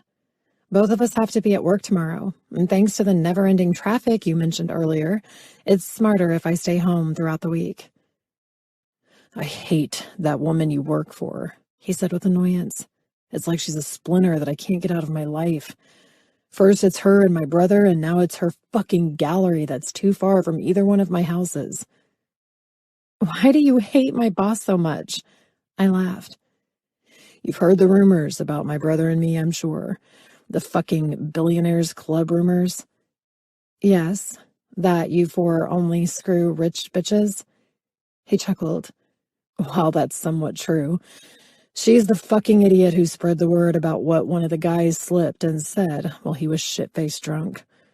Let's just say she needed the money. My brother was sympathetic in more ways than one, and because of him and his bullshit charity, she managed to get her gallery and continues to play my brother for cash with her lies. I hate you working there. Well, one day I will have a gallery of my very own, and it'll be close to your houses, and I'll kick her ass in sales and steal all of her clients, I said, seeing him all worked up over something I didn't fully understand. I'll buy the damn showroom, he said with a smile. We'll give these assholes something to report on. My brother's whore against my girl. Easy, bud. I squeezed his side I held. Why don't you come inside? We have leftover fajitas, beans, rice, and I finally impressed Carmen with my homemade tortillas, too. Impressive. And that sounds delicious. Maybe if I get some food in my system, my brain will function better. He smiled at me. Carmen's cooking is out of this fucking world. She used to bring food for the doctors when she worked the night shifts with us. Then you'll be fat, happy, and fully satiated after I heat up a plate for you. He kissed my temple. Let me get my bag out of the car, and I'll be up in a second. I went through the rest of the week without bringing up the yacht party that I'd committed to attending. I would like to blame it all on being blindsided by Jake, but the truth was that I wanted this. I was doing a swan dive into life again, and I was fearlessly embracing everything I wanted. Being with Jake made me feel amazing inside and out. His expressions, the way we connected without even trying. I had no idea what I was getting myself into, and I think the daring part of all of this is what drove me toward being fearless and open to dating Jake. I was dressed in one of the 3 silk cocktail dresses that Clay had picked out and had delivered with 3 sets of heels to match. All black. Each one had a deep V to accentuate my cleavage, and a note saying, "If you're going to do this, Hollywood, do it right, baby girl." I'd already called and thanked Clay for everything. I hadn't seen my best guy since after Dad got home, and then one time at the gallery when he and Joe showed up to become my first clients to buy a $500,000 portrait. I miss them, and definitely couldn't get so lost in Jake that I left the best part of my life behind.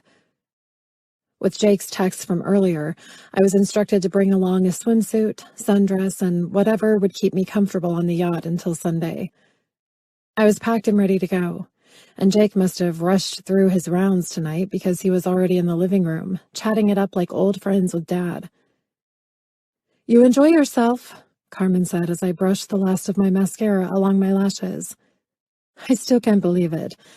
You and Jacob." She gripped my shoulders, and her bright red lips were on my cheek. "It's like my own kids are falling in sweet, sweet love." "That's disgusting, Carm," I said with a laugh. "You are too much sometimes." She raised an eyebrow at me. "I know this is true. Go, enjoy."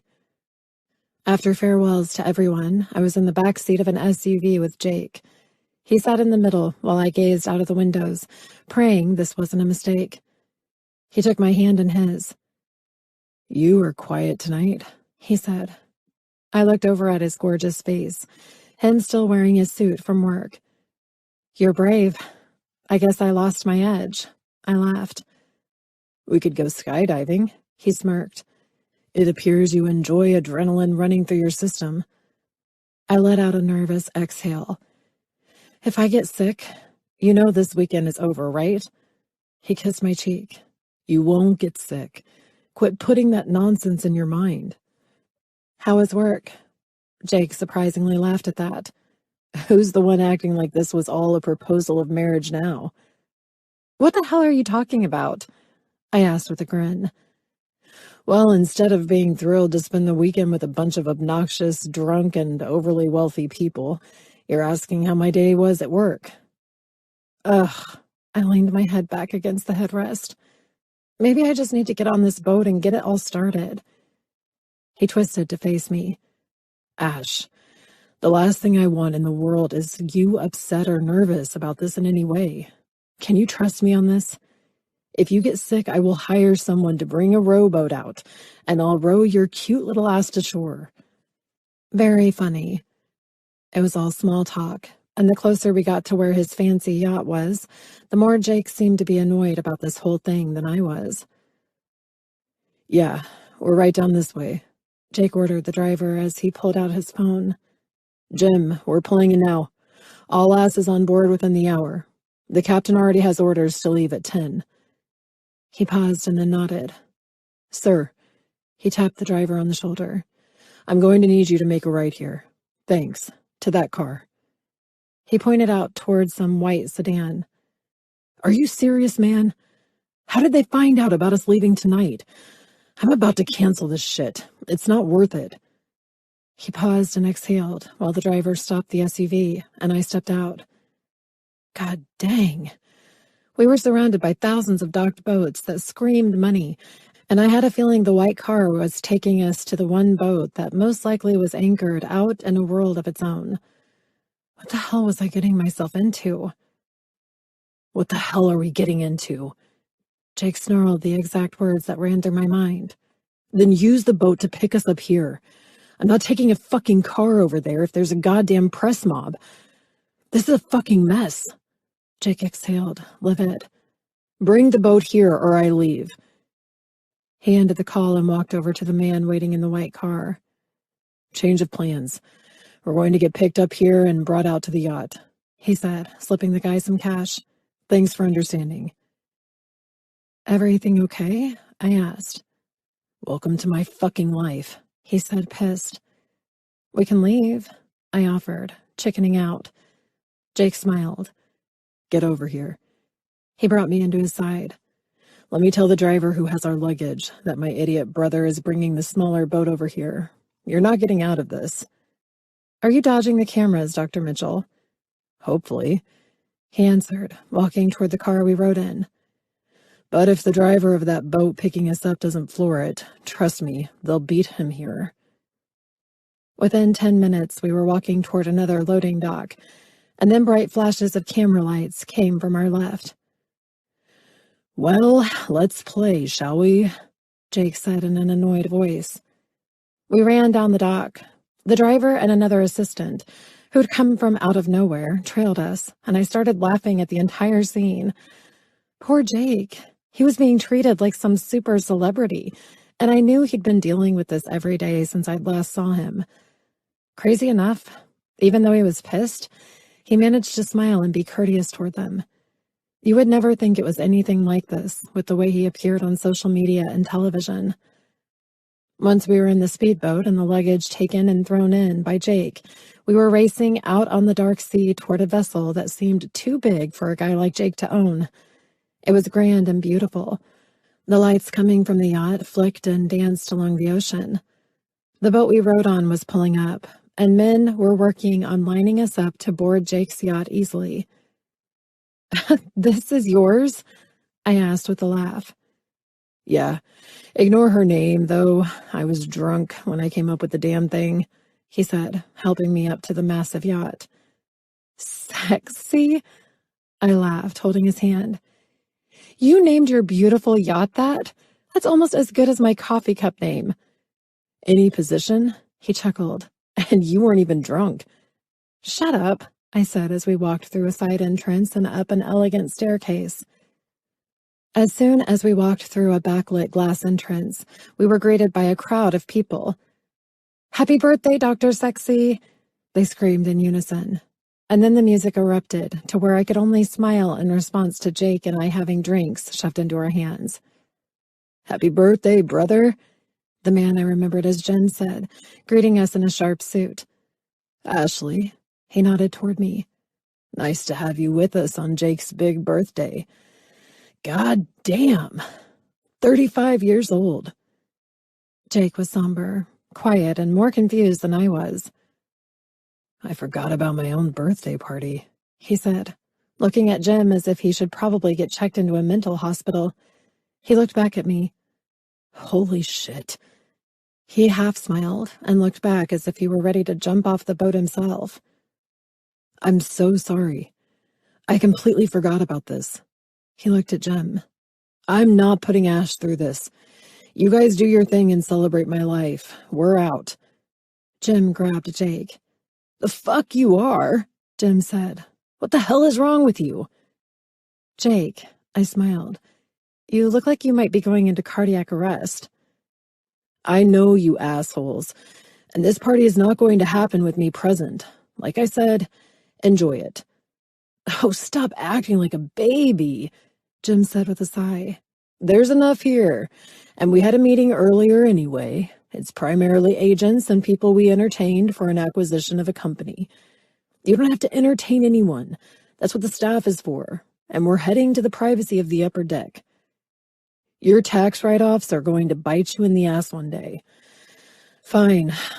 Ash and I need to drop our shit in our room, and I need a shot or two before I can entertain this idea that I actually came up with and completely forgot about. Nice to see you, Ashley, Jim said after Jake chilled out. We'll meet you guys on the upper deck. I need to finish up here anyway. I am so sorry about this, Jake said to me. Hey. I took his hand and stopped him from walking. Happy birthday. I ran my hand on his cheek, and he seemed to react as if he had a shot or two with just that. Thank you, he smiled. Good thing I know what you like, and maybe I can loosen you up for the night once we get into the room. Jake smiled that Grady smile I loved about him. It's the only thing I'd ask for. That and my boat offloaded. He laughed. Let's get out of the light and I'll give you a short tour. This night would be interesting, but at the moment my concern was for Jake. He seemed certainly annoyed that he was on the boat with me, and this was going to be some crazy birthday party. I didn't feel like he was pissed I was there, but more that he was worried about how this might run me over with how my nerves were already acting in the car. We were sort of out at sea already, and I'd done the seasick research, and there were numerous remedies for it. I would be perfectly fine. Knowing it was Jake's birthday, I would do my best to make him feel relaxed. Chapter 19. Ash. I walked through the yacht with Jake and found myself in awe. The marble and slate were the leading decors, and the gold and silver accents that were sprinkled throughout the different rooms we walked through were more than the average person like myself could take in. This yacht was fashioned to exude wealth, and that's what was on display while Jake led us toward an elevator. An elevator. Inside a boat. I could hardly believe what I was seeing. The crowds had parted for Jake, the women in high-end cocktail dresses, while men wore in button-down shirts and trousers. They fit the design of the interior of Jake's yacht, as if they were made to live on it. We passed by 2 bars, and rooms with opulent lighting fixtures. The area we stood in now reminded me of those expensive hotel entryways with a slate waterfall taking up the entire wall behind where we stood and waited for the elevator. Jake politely greeted the guests on the boat, his hand clutching mine tightly. If he was worried about me getting lost in the crowd, he had no reason to be. I already knew I would stand out from these crowds. It was easy to put it together that Jake came from wealth, but to watch him engage with the company of this lifestyle was a different story. I had a feeling this was going to be a peculiar night, for sure. Once in the elevator, Jake remained silent with the attendant. Yes, the small elevator was staffed like we were in a skyscraper. The man hit a button, and within seconds we were on a quiet floor that seemed to be one of its own. Another world on the boat, perhaps? No noise, no people, and I had no idea where we were. Well, that was exhilarating. He grinned back at me, fleeing the press mobs and my guests. He ran his other hand through his hair. Exactly how I wanted to end our evening. I laughed at him as he tried to process everything. I think the evening just got started. Nah, I'll lock this floor down and they'll never find us where my room is. Funny, I said. I have a feeling your brother isn't letting you off that easy. He turned just before the hall we were in opened up into another seating area. Windows were on each side with cream leather furniture, and the bar I spotted was backlit with a beautiful cobalt blue, but there was no bartender or anyone out in that area. You still with me? Jake asked, standing in front of the beautifully polished wooden door. Just trying to absorb this boat's beauty, that's all. Kind of sexy, isn't it? I smirked. And now I understand the meaning behind the outlandish yacht's name. He laughed. Get your ass in here. I followed Jake into the large living area of his room. This is a bedroom? It's living quarters, or whatever you call them. He smiled at me. See, I told you. He pulled me through the room to where a massive bed was set in front of a beautiful teak wood wall. You wouldn't even know you were out on the ocean. He pulled me close to him. Our clothes will be here any second, or else I'd be fucking you right here and now, he said, towering over me with that damn smile. Are those windows? I pointed to the coverings to each side of the bed. To the balcony, he said. It runs both sides of the room. There's a hot tub out that direction. He pointed to where the cream window coverings were automatically pulling back to display the night lights over the ocean. It's all private and quite enjoyable, he said, and for the first time, I saw his pride in his yacht. I'd like to say you'd get lost on this boat, but after I win my bet from earlier, you'll have this all down like it's your own home while we're in Cabo. I walked over to him after he took his suit jacket off and tossed it on the bed. I couldn't resist running my hands over his biceps and his blue button-down shirt. They always seemed to stretch against the fabric, and it wasn't helping me right now. Jake missed our sex, and I was feeling the same way. His texts throughout the week, teasing me with getting a hotel just to be together, were tempting, but I handled myself pretty good outside of his presence. Now here he was, with this navy shirt that set off the 5 o'clock shadow on his face, his piercing blue eyes, and his coal black hair. "You're as beautiful as this boat," I teased him, pulling me in close and kissing what seemed to be his favorite part of my body, my neck. "Can't change the subject. Just admit you're coming to Cabo with me. Hell, I'll even allow you to pick out our room if you don't approve of this one. Boat's yours, sexy. Do what you want with it." "Oh, yeah?" "Stay here," he said after the door chimed. I walked over to the balcony where he said the hot tub was, and the door opened the minute I stepped in front of it. Better fix that auto opener if the man holds to his usual way of throwing me up against a wall, I thought with a laugh, stepping out on the balcony. If Jake did lose himself in a moment and this door opened, like it just swiftly did, we'd both most likely fall overboard, and who knew what the press would have to say about Jake's sex life then. I looked over, and in an alcove to keep with the sleek lines of Jake's dark gray yacht, a spa was shimmering in an array of different shifting colors. Jake came up behind me and pressed his lips on my shoulder. "You smell delicious," he said, fingertips gliding over the outside of my legs, pulling my dress up. "I need you now," he said, his lips nipping in my ear. "Jake," I said, and then my mouth was captured by his, and I knew our weekend on this yacht was going to have us acting as wildly as we did at his beach house. I missed his aggressive and hungry kiss, his groans, and apparently I'd missed them so much I didn't realize my guy was stripping me out of my expensive dress. Shit. I tried to cover up. I hear people. Music. I was breathless now, feeling the perfect and smooth muscles of his chest. We are so screwed.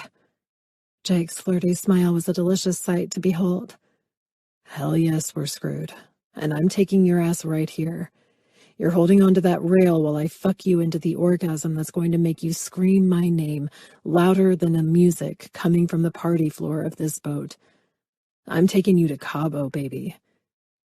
I turned around, teasing him with my ass and spreading my legs for him.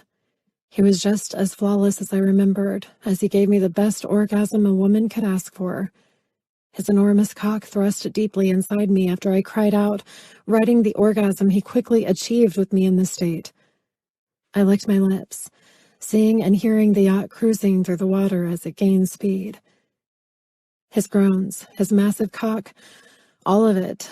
He was about to win his little Cabo bet after another orgasm rolled through my entire body.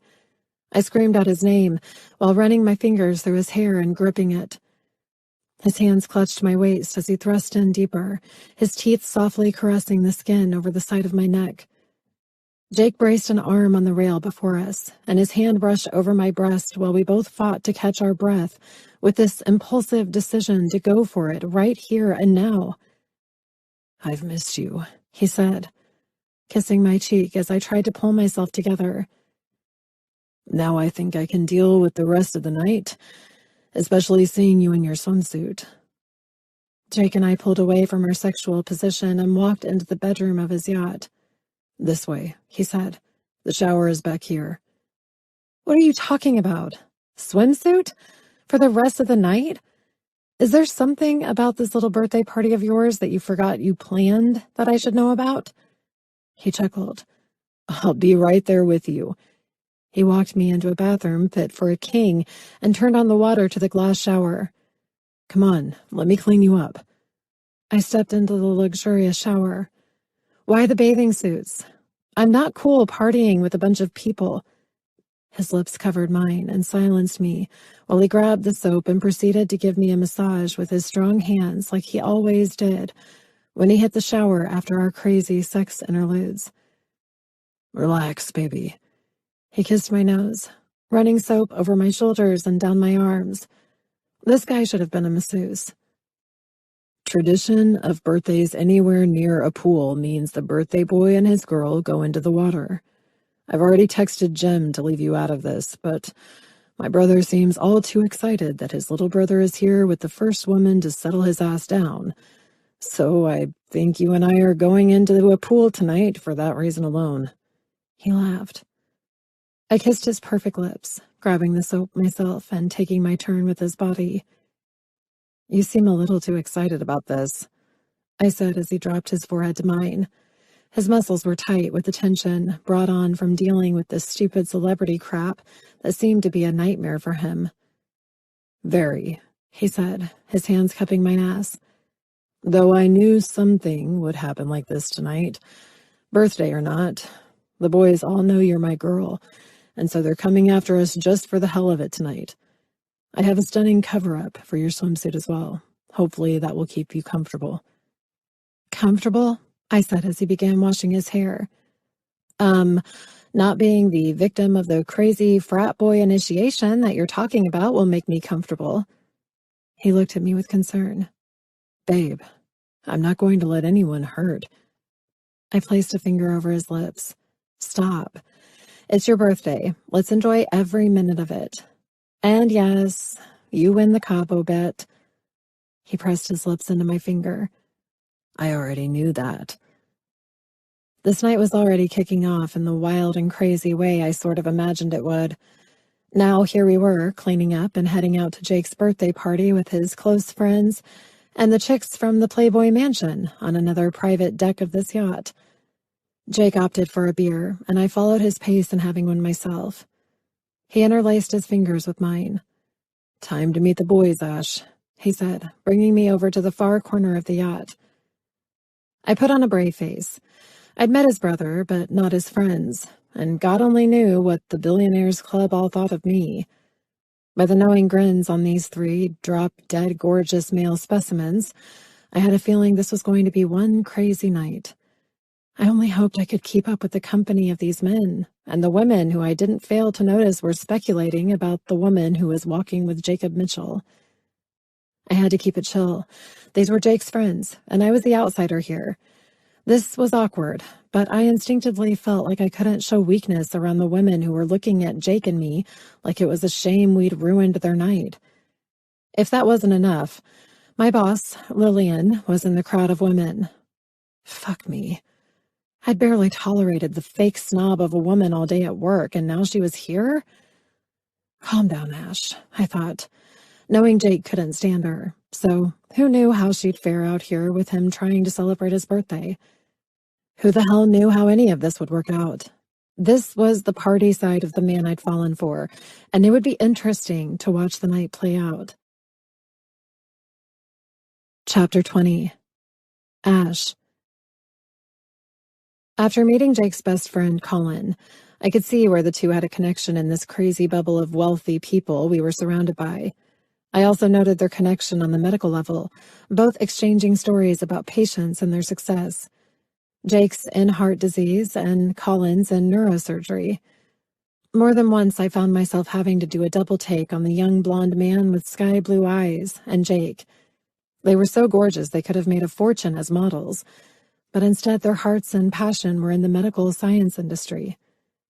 Colin was one whose eyes and smile could take any woman and bring her to her knees. I couldn't imagine the single life for these two, and I bet some women were praying that either one of them would look in their direction.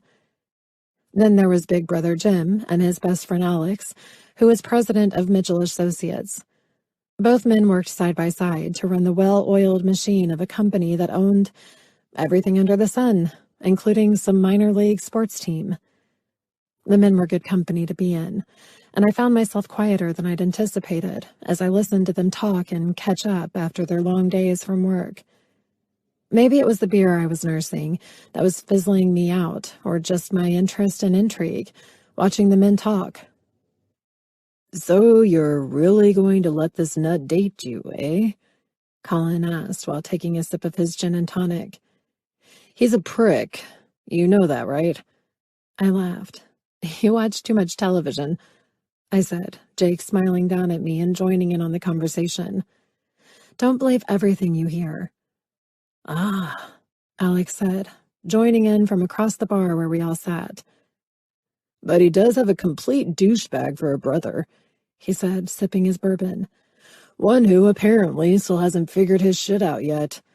He looked over at Jim. If you ran the company the way you ran your pathetic love life, we'd be fucked. God knows that. Jake raised his beard to Jim's smile. God may indeed know, Colin said, looking over his shoulder at the troop of girls sitting over in the lounge area of the upper deck. But does Jake know how stupid you can really be? What the hell am I missing? Jake asked, glancing over his shoulder at the girls. Shit, they're bringing up Lillian. What you don't see, you don't know, little brother. Jim winked. And then suddenly, this derail of conversation had me in Jim's arms as Jake fought off Colin and Alex as they dragged him away. Jake recovered from being flung out into the pool, and he turned what should have been an embarrassing moment into a swan dive into the pool.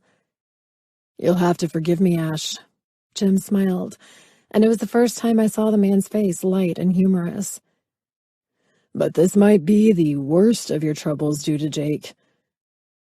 With that, Jim was more generous than the other two, and he softly nudged me into the deep end of the glowing pool.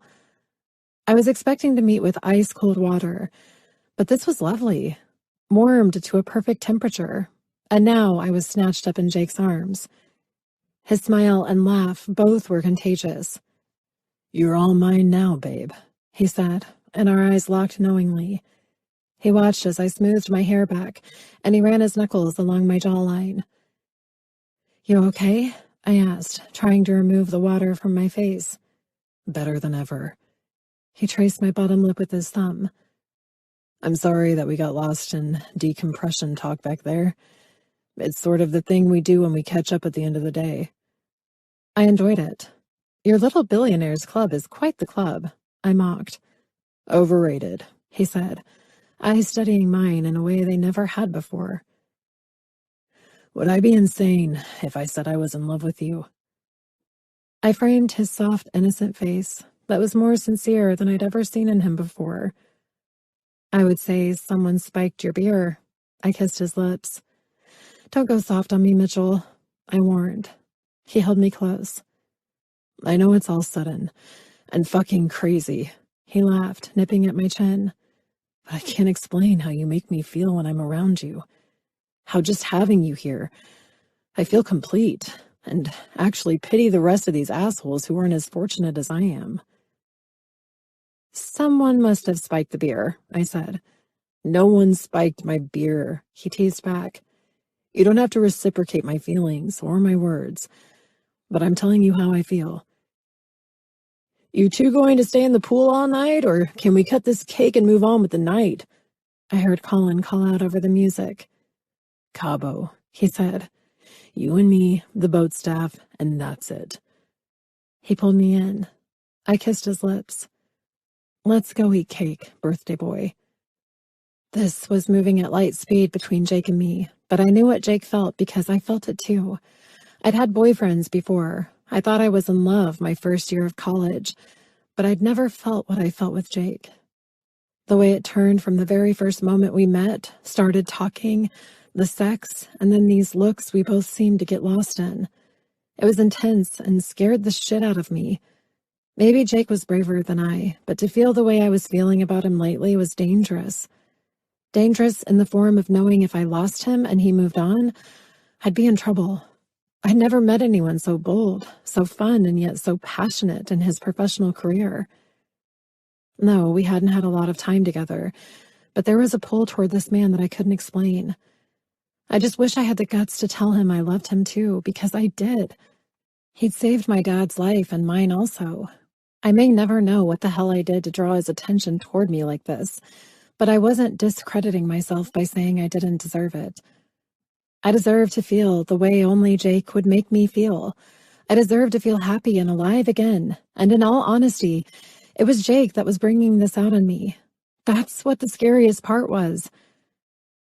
Soon after the cake was cut, that's when Jake's eyes fell on my boss. Surprisingly, Jake didn't throw a raging fit.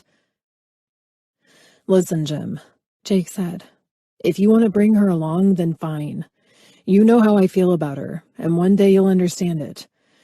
Right now, I would rather go to the top deck and enjoy the rest of this birthday with the only person I'd wish to spend it with in the first place. Sorry, man. I'm not interested in the woman.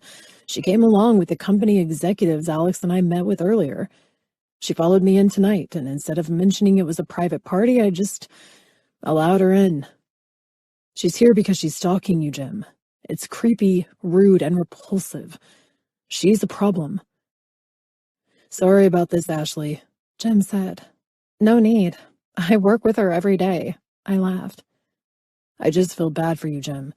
You have yourself in a tangled up mess with that woman. Why don't I go introduce myself to the ladies, who seem to be more curious about my being here than the cocktails they keep downing? I said, rubbing Jake's arm. Besides, that's my boss, and I'll let you both know how much of an issue she really is. Jake pulled me in. You do not have to entertain them. I'm sure their slurred words are entertainment enough for each other, and Lillian is Jim's problem to deal with, not ours. Are you nervous they'll say something about you, lover man? I arched an eyebrow at him. He smiled. You should be the nervous one. Raising your eyebrow like that at me gets your sexy ass in trouble every time. I'll be back. You go enjoy the guys. I'll come to rescue you in about 10 minutes. We're heading up to the upper deck. You'll enjoy the wind and the views as the boat cruises through the bay up there. And if I can gain my brother's forgiveness, we'll all be up there with you too. Jim teased. I will handle your boss. Jake is correct. She's not your problem, and most definitely an issue I need to sort out. I'll see you guys in a few. I smiled at the two handsome brothers, then turned toward the ladies' club that had a few men with them, but it was almost as if I jolted the boat and silenced the mob as soon as I moved in their direction. Jesus Christ, the looks on their faces were not what I expected. Maybe they were way ahead of me in drinks, and I had only half a beer. I could feel the judgmental vibes from across the pool, and I was bracing myself for what would most likely be said to me after they watched me with Jake tonight. I didn't know how this upper-class crowd rolled, but I did know Jake wouldn't send me into the lion's den if he didn't think I could handle it. However, he also had never shown himself to be controlling or overprotective. Something told me this was a stupid, pointless exercise. Going to the upper deck to get away from the people who'd hitched a ride on Jake's beautiful yacht sounded like a better idea. 10 minutes. I looked back to see Jake, watching me while talking with a group of men. He smiled and nodded, as if he'd read my mind, and rescue would come for me earlier if 10 minutes turned into an eternity. Chapter 21. Ash. I felt like I was pulled back into middle school when I approached the beautiful women who surrounded another section of this boat's party deck. All conversations instantly ceased, and forced smiles were put in place. Lillian walked out to the front, and for the first time, the woman hugged me and air-kissed each of my cheeks. "Darling, what on earth are you doing here?" she asked with a strange giggle, the group behind her slowly surrounding me now. "I came with Jake," I stated with a smile, trying to refrain from staring at the woman as if she'd transitioned into some other version of herself. "I'd ask the same question, but I'm guessing you're here with your friends." "Oh dear, you're too innocent," she cackled. "No, I'm here with James, his brother. I'm sure you might have met him." "Unless you weren't present for the whole pool scene, I'm sure you'd know I've met Jim." "Excuse me," a woman said. Instantly I recognized her. She was with Jake at the coffee shop in San Francisco, and she was at my cousin's wedding. "What's your name again?" she asked, her eyes unreadable. "Ashley," I answered. "I think we've met. In San Francisco. I spilled that drink on—" "I know." She curtly cut me off. "I'm Vicky," she said, her voice dripping with venom. "Now that introductions are out of the way, I have to know something. How is it that you have turned up again?" "Turned up again?" I asked the partially drunk woman. "I came with Jake." She smirked, and I'll be damned if I didn't see something wicked flash across her face. "I'm sure you did." She smiled back at the quiet girls that crowded around us. However, if you knew him as I do, you'd understand what we all know. You're a party favor for his special birthday. A shame, she kept on. I could have sworn everyone knew about how all 4 of those boys operate by now. Looks like someone is just another trophy in the Billionaires Club for them to place on a shelf.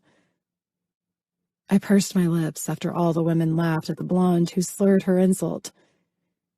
You know, I think you were right about that, especially after following the news on the guy. However, I hate to let you all down by saying I am not part of this Billionaires Club bullshit. Easy on your language, Ashley, Lillian reprimanded with a laugh. And if you're here with Jacob Mitchell, don't you dare think for a second that you're not a part of that club. These men want only one thing, and they're extremely particular about who they get that from. That's why I'm not part of this shit, I said, half defending myself and half defending Jake. I'm not qualified. What makes you say that? Vicky asks. Well, I don't know. For starters, I'm a college dropout. Their faces grew serious. Excuse me. Sorry. A junior college dropout. I still live with my dad. Oh, Jake saved his life after a massive heart attack, so that's a fun fact. A charity case? Vicky said with a laugh. Jake is desperate these days. I found it odd, too. I smiled. I mean, I get it. I was part of this bullshit of getting laid by a gorgeous guy and moving on the next day, but it turns out that fate brought us back together. I guess he's keeping me as a party favor for a while. Jake throws his girls away, and trust me when I tell you that you're not his type. I would imagine that decision is mine alone, Jake interrupted. Why is she here? Vicky asked Jake, almost as if she and Jake had a history that just become that. History. Because over the past few weeks, I've learned there's a lot more to this man than any of you have the privilege to know, I stated. I guess that makes you an expert then, Vicky responded to me, but her eyes never left Jake's. So when are you going to grow tired of playing with this toy? You're drunk, Vic. Leave Ash out of our past. She smiled and took a large gulp of her cocktail, rage igniting in her eyes. When this whole game you're playing backfires in your face, don't expect me to be around for your fallout. Is that a threat? Jake sneered. Because trust me, any shit you have on me isn't something that hasn't already been smeared all over the fucking place. He took my hand in his. And something tells me your ass is likely responsible for destroying my efforts to spread better news for the medical industry. Say what you want, she scolded. We both know what you're most passionate about. Let's go, Ash. I won't listen to this shit anymore.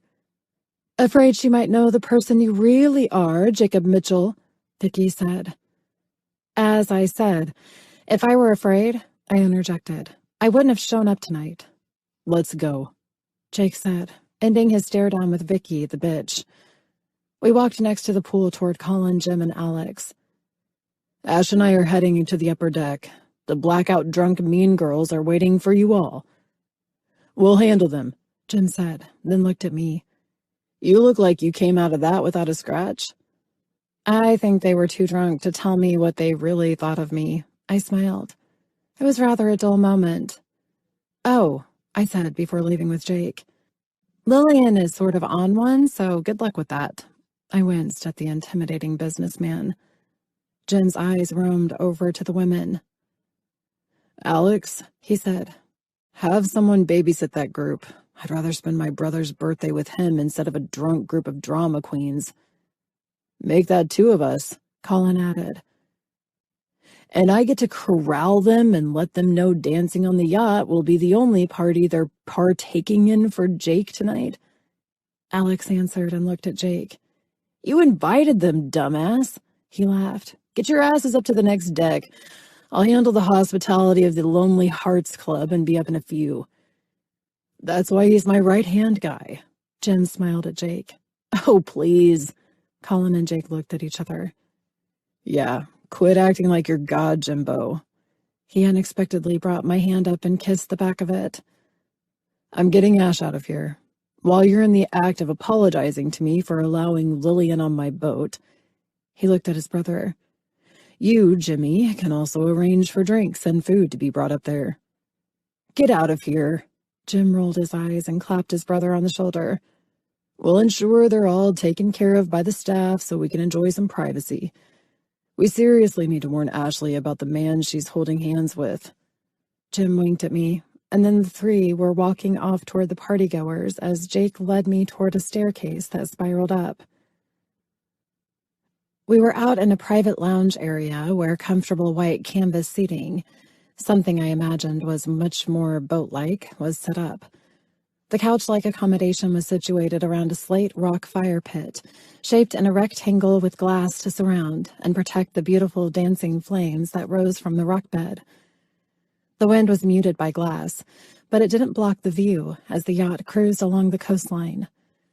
I leaned against Jake's side, his arm up and around my shoulders while gazing out at the lights of the city, rolling through the dark water of the ocean. "What are you thinking?" I pulled my soft hoodie in tight. "How thankful I am that you thought to have comfortable clothing waiting for us in that pool locker area after we were thrown in tonight." He laughed. "Well, I was thinking about how sexy you'd look in a beach poncho that should, of course, complement your yacht pants." I ran my hands over the soft cotton fabric. "So you've got my sizes memorized already?" "No," he sighed. "Those lounge pants are shamefully too loose." He kissed my head as we heard the commotion of the guys coming up to the top deck. "Here," Jim said, tossing a beer at Jake's bare chest, of which I was still grateful the man hadn't pulled on his shirt to conceal his perfect abs from me yet. "You both seem quite cozy." He winked and handed me a beer after twisting off the cap. "The guys are changing into their uniforms, and then they shall serve your Royal Highness the food you requested." I sat up and curled my legs underneath me. "Is everything okay with us sort of ditching the party back there?" Jim laughed. "Jake wouldn't care if they all fell overboard." He tipped his head back and took a drink of his beer. "Although I don't know how that would fare with their lawyers." "You pity that group of desperate fools too much," Jake answered. "Besides, we're up here to avoid them." He looked at me and smiled. "They won't get their feelings hurt for our lack of being around them, if that's what you're wondering." "They're so wasted," I heard Colin's raspy yet deep voice say from behind the door that opened to this private area. "Alex and I actually had to have security babysit the group." "Nothing out of the norm," Alex said as the men sat down and joined the solitude of the environment. "I saw one of the interns from my ward in that group." Jake shook his head. "That shit shouldn't be anywhere near me outside of work, especially with the media buzzing around me like hornets." "What's that saying about the media, Alex?" Jim smirked over at the dark blonde man. "If it doesn't bleed, it doesn't lead?" Alex chuckled, his green eyes brilliant against the light of the flames from where he and Jim sat across from us. "Pretty much. And so long as they keep finding stories to dig up on you and poor Jakey here, they'll keep finding ways to make you bleed before this is over." "When will that ever be?" Jake asked.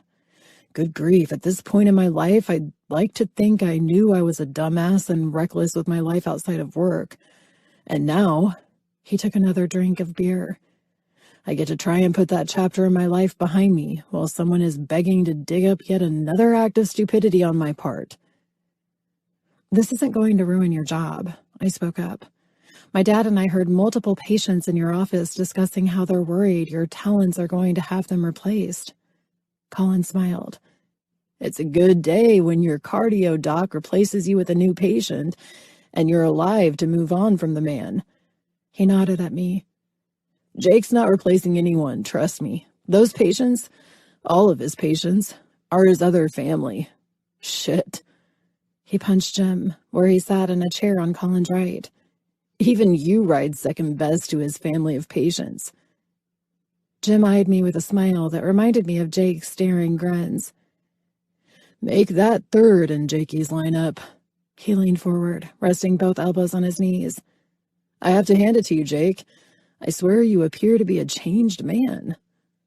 I felt my cheeks warm up, knowing this conversation could go a million different directions. Jake's hand ran along my shoulders. Quit getting sentimental, old man, Jake said, diffusing any stupid concerns I may have had. Speaking of old men, Colin said, my dad told me you wouldn't be performing the surgery. I won't. I can't, Jake stated. I listened then as I found comfort in the flames of the gaslit fire. What are the test results showing? He's not telling me shit, Colin asked. Jake sat up. I was hopeful. He ran the bottle of beer between his hands, looking at Colin. But his kidneys are worse than ever. He and I have been on this goddamn merry-go-round for over 5 years, and it's time he gets off the fucker and lets me take care of him. He needs the transplants, and he knows that. His diabetes put him in this position, and he's not even monitoring that well. It pisses me the fuck off, Colin said while Jim and Alex looked on with concern. He still won't consider the transplant? Jim asked. Nope. He thinks Jake can turn water into wine. Colin smirked, but I could see the sadness in his face. The son of a bitch is going to die because of his obstinacy. And I'm going to kick the goddamn casket over at his funeral when the day comes. Jake smiled. Aside from Ash's dad, your dad is the most stubborn man I've ever met. You don't run empires by being a pushover, I guess. Yeah, you run them by being smart and stubborn, Alex said, seemingly as disgusted as Colin was. No shit, Jim chuckled. That's old man Brooks, though. We all know that Mitchell and Associates wouldn't be anywhere near where it is now if it weren't for his help after Dad died. Why won't he do the transplant? I asked, concerned that Colin was pretty much in my shoes, or where I was before Dad surprised us all by telling Jake that he was going through with a transplant. Jake looked over at me. Same reasons your father wouldn't do it at first, but we've been on this subject with Mr. Brooks for at least 5 years. It's being stubborn and believing they're too old to matter. Your father expressed it to me more than once, even when I asked him to consider it for you and not only for him. It's a difficult thing for one to accept, he said, eyes diverting to the dark ocean water. I understand fully why anyone, regardless of their age, would find it difficult to accept a donor organ to save their lives. I've seen it firsthand, and that's also why I've ensured I was with my clients when the donor family met with the recipient of a heart I transplanted. I've watched the donor family listen through a stethoscope, tears pouring out of their eyes. It's a very emotionally charged moment, but I've seen when the donor family has found peace that their loved one has helped to save another. Wow, I said. I'm so sorry. I looked at Colin. Until recently, my dad has had me more than frustrated by not even considering the idea of a transplant. I looked at Jake. I researched the hell out of success rates, and I didn't care if we had to sell the house. I didn't care about losing the material stuff. I saw where we would keep Dad around longer, and he shrugged it off like it was nothing. Thank you, though. I reached for his hand. I had no idea you were in there advocating for my side this entire time. I glanced around the yacht. However, I arched an eyebrow at his serious expression. Perhaps you only did all of that because you needed the money. You do seem quite broke. Jake licked his lips and they turned up into a smile. God damn it, you busted me. I was selfishly pushing for that transplant for my own needs. He chuckled and brought his lips to mine. Most definitely not yours. You've been the last person on my mind throughout this entire ordeal. We all know this is true, Alex chuckled. The four of us can vouch for the fact that we haven't been badgered about you or even heard your name until tonight. Indeed, Jim sighed and smirked at Jake. Whatever those women said down there about you and Jake, I'm probably going to have to agree with them. I laughed. That I was his flavor of the night or whatever? Flavor of the night? Colin scoffed. You did that shit to yourself, guy. We all did it to each other, Dick, Jake said. At least I shall be the first to find someone to change me from my wicked ways, he said dramatically. All while you three watch it somehow bite me in the ass. I think Ash here is more confident in herself than to give your sorry ass that much credit, brother. Colin chuckled. This is true, Jim added. If she's managed him, the bad press, the bad him in the press, and still managed to stay with this joker. He reached over and ruffled Jake's hair. Then I say all we can do is cheer to the best birthday present you've received in your life. To Ashley. Alex raised his beer. Jake rolled his eyes and smiled. Cheer it up, boys, because I'm taking my birthday present to bed. With that, the brothers and their friends made their silly toast, and Jake and I left for our room. We walked through yet another exit and ended up where the captain and a crew of 2 other men were in the wheelhouse of the boat. Jake introduced me, and we moved on, leaving the men to continue to relax after Jake asked them to set anchor, and then worked with the men to pick out a new route for the next day. It seemed we were halfway up the coast, and Saturday and Sunday would bring us up toward Carmel by the Sea before slowly returning to Jake's marina. Chapter 22. Jake. My work schedule had trained my mind years ago that by 5 in the morning, no matter how late I stayed up, it was time to get up. For an hour, I enjoyed the peacefulness of Ash, sound asleep in my arms, her head resting on my bicep as it did the 2 nights she'd stayed over at the beach house. Having her with me last night meant more than I thought it would. The guys sensed it, and I knew that with the way they behaved. Ash was a safeguard to the flack I would have gotten from the guys if she weren't there. The guests at my nearly forgotten birthday party were a reminder of the life I was gladly leaving behind, and the only thing that had me unsettled now was my dumbass proclamation of love to Ash in the pool. I had a feeling she was learning more about my impulsive self and crazy ways of doing things. From the first moment our eyes met in that coffee shop, she wrapped a spell around my soul with her eyes and flushed cheeks, and as fate would have it, it would all be confirmed that this woman was the one to change me forever by ensuring our paths crossed again. I enjoyed the breath of fresh air she offered me, and in my heart of hearts I allowed myself to absorb whatever was happening with both of us without reservation. She was still reserved, and I knew she was protecting herself from the monster that she'd been seeing on television or reading about. I had to hope that she'd eventually see me for who I'd become because of her.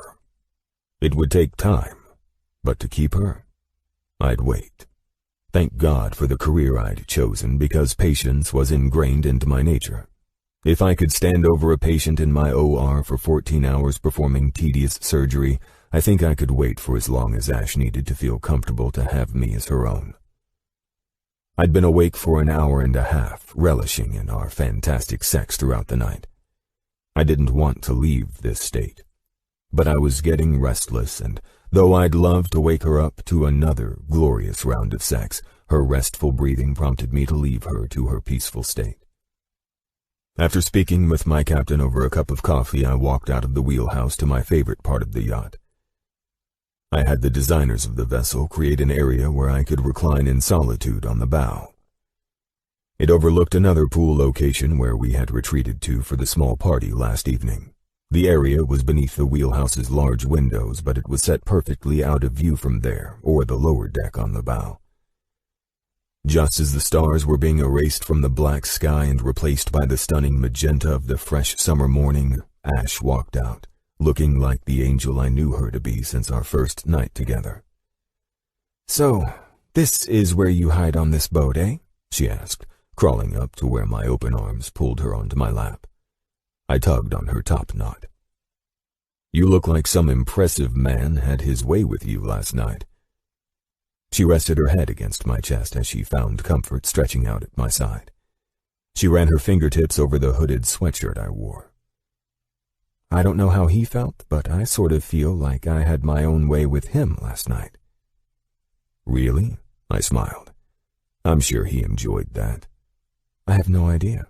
I woke up and he was gone." "What a douchebag," I said. "Yeah. Imagine the horror I suffered after having my way with him all night long, then he disappears on me." "Sucks for him. Sounds like you weren't finished with him." She leaned up and kissed my lips. "I was only taking a nap. And when I woke up to give him the best blowjob of his life, she ran her fingers over my hard cock that was threatening to bust through the Velcro of the board shorts I wore. He was gone. What a fucking dumbass, I said, growing more uncomfortable with my hardened cock as I imagined her brown glazed eyes while she sucked my cock like it was hers and drank my cum with a hunger that always made me explode. She giggled. It's too bad you left the room. No shit. I sucked in a ragged breath, wishing I knew for sure this area on my bow was concealed from any and everybody. Fuck me. I blew out a sigh and ran my hand over her hair, seeing those same eyes from last night. Goddamn. You're not lying, are you? It's too bad you're sitting out here for some media chopper to break their morning news on you getting a blowjob on your billion-dollar yacht. She laughed. You're a tease. And I'm going to fuck that little pussy so hard just to punish you for torturing me like this. Punish me? I'd enjoy that. All right, little Miss Artist, I said, forcing the subject to change. As badly as I want to clear the wheelhouse of the boat and fuck you while you hold on to the wheel of the ship, this part of the day, I don't want you to miss. Oh my God, she said softly, sitting up with me. I hate to admit this, but this is more beautiful out on the open sea than at your beach house. I smiled at her as she marveled at the sun's rays shooting up from the other side of the horizon. This is the bay, Angel. But you will see a sunrise in the open sea when we bring this vessel to Cabo. We sat quietly as I let Ashley absorb the beautiful sights of the shoreline to our right and the endless shoreline to our left as the captains engaged the yacht to follow the course that we agreed on last night, and I reapproved this morning. The wind picked up as the yacht smoothly proceeded in moving forward toward Carmel and the Monterey Peninsula. The weather says the marine layer will lift, and it will be a fantastic day to view the sea life in Monterey Bay this afternoon. One of the whale excursion boats noted the migrating blue whales were in the area last week. I'm hopeful we'll experience something majestic today. She turned back to me, her eyes wide with excitement. And the rest of the people on the boat? I smiled. They'll all be hung over, and mostly staying toward the back at the party decks. I've ordered the staff to have plenty of entertainment for them while I keep you to myself. I feel like they're already going to eat me alive. I held my finger up to her plump lips. Those women are like hyenas and hunt in packs, but I watched you handle them when they were too drunk to think, and you did great. Furthermore, I couldn't possibly give a shit about what they think. They're on the boat so they can take their pictures and plaster them all over social media, pretending they're living the high life, I suppose. The only difference is, this time, my ugly mug won't be in their pictures. So, they're not going to get all butt hurt that you're not around? God, no. I rolled my eyes. So long as I keep the booze, food, and music going, they'll be the happiest party girls on the planet. Funny to imagine you hanging out with them. She bit her bottom lip. Shit, that came out rudely. I'm sorry. I'm sure they're not horrible people. They're just not my crowd. I pulled her back into my arms and brought my lips to hers. You're damn right they're not your crowd. And after this boat gets back to port and they disembark, they'll realize it was their last voyage with the guy who was dumb enough to have wasted so many years around them. Do you feel like you're being a little abrupt with all of these life changes and saying you love me? Is it frightening you? I asked, wondering if I was coming on too strong and too fast. No, she said, seemingly shocked she'd said it. I just worry about you. We are moving really fast, Jacob Mitchell. I smiled. When I want something, I go after it, and I won't let it go. Our eyes locked in the way that always reassured me that this woman was the other part of my soul. Ash, I was not careless with my words when I told you I was in love with you. Those people you met, that's part of the life the media is using to attempt to destroy my career. I was uncontrolled and vain, but they were my only outlet. They are toxic people. I see that now. Well, let's enjoy our time alone then, she said. Your friends and brother, they'll make sure they're hiding along with us. The only place they will not follow us is into our room. Have they had a sudden life change along with you too? She laughed. No, I answered her. They're just highly intrigued by getting to know the woman who calmed my crazy ass down. She arched her eyebrow, and damn it, she was going to get fucked before breakfast now. I highly doubt I calmed you down. I rose, helped her down, and rushed her through the wheelhouse. As I have mentioned multiple times, when you raise your eyebrow at me like that, your ass is mine. Our lips crashed into each other's as I carried her in my arms, rushing our asses to the closest empty cabin on the boat. Where are we? She giggled. In the room where I'm about to fuck you into a frenzy. I worked to strip her out of her clothes. I let you have all the control last night. Today, I get all of it. I reached down to find her as wet as my cock was hard. Fuck me. We're making up new positions today, Angel. It had been 2 weeks since the weekend on the yacht with Ash. We vowed to stay away from the media after a helicopter decided to gain interest in the boat that I was either going to have to sell or paint a new color. This shit was driving me insane. Vic gave Ash more than enough bitch glances, and I had a feeling that the woman would become a problem if I didn't talk her down. Just to see her face on the boat and anywhere near Ash made me nauseous. I thought Lillian was a problem for my brother, but Vic was the head of the goddamn snake. She was pure venom, and if I didn't handle her in the best way I believed was possible the day I dropped Ash off, I knew she'd fuck my life over, but not before destroying or hurting Ashley. The woman seemed to relax, stating she'd moved on from being the piece of ass she'd known she'd been to me. The worst part of it was, she fucking used my ass for sex too. She honestly had nothing on me. But I was the rich fucking dick, and the minute she found herself outside of these circles, she'd tried to sink me. She would always be a problem until she truly did move the fuck on. I used this weekend of being on call to go over the details for the trip to Cabo. Since our yacht trip and my declaration of love toward Ash, I'd spent my evenings after work going to her place, or if she weren't tired, we'd meet in the middle and relive those first nights together in a hotel. We spent the weekend at the beach house. Her love for the ocean was apparent, and that's mostly the reason she still hadn't been to my home in the Hollywood Hills. That, and I didn't want her in that bachelor pad, but I wasn't going batshit crazy just yet and selling the place. While charting out the points of interest I wanted to bring Ash to on vacation, my OR paged me to a resuscitated cardiac arrest from the ER. My heart sank when I called for the charts and saw the name. The RN handed the paperwork to me. John Brooks, male, age 71. The words glared at me like I was looking into the sun. I instantly disconnected from my best friend's dad, who was hanging on for his life in my OR. I scrubbed in, letting each brisk movement cleanse my mind and detach any personal feelings. There was a reason I wouldn't put this man under my steel. He wasn't a candidate for heart surgery, and now I was up against all the odds in saving his life. Jake!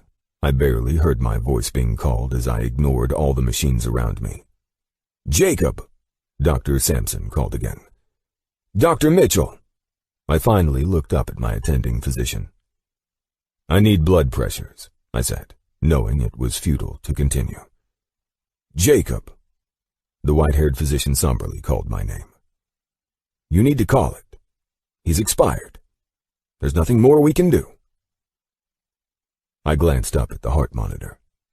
All eyes had been on me for the last 3 hours before renal failure complicated the progress on John's strained heart. No, fuck. I'd lost him.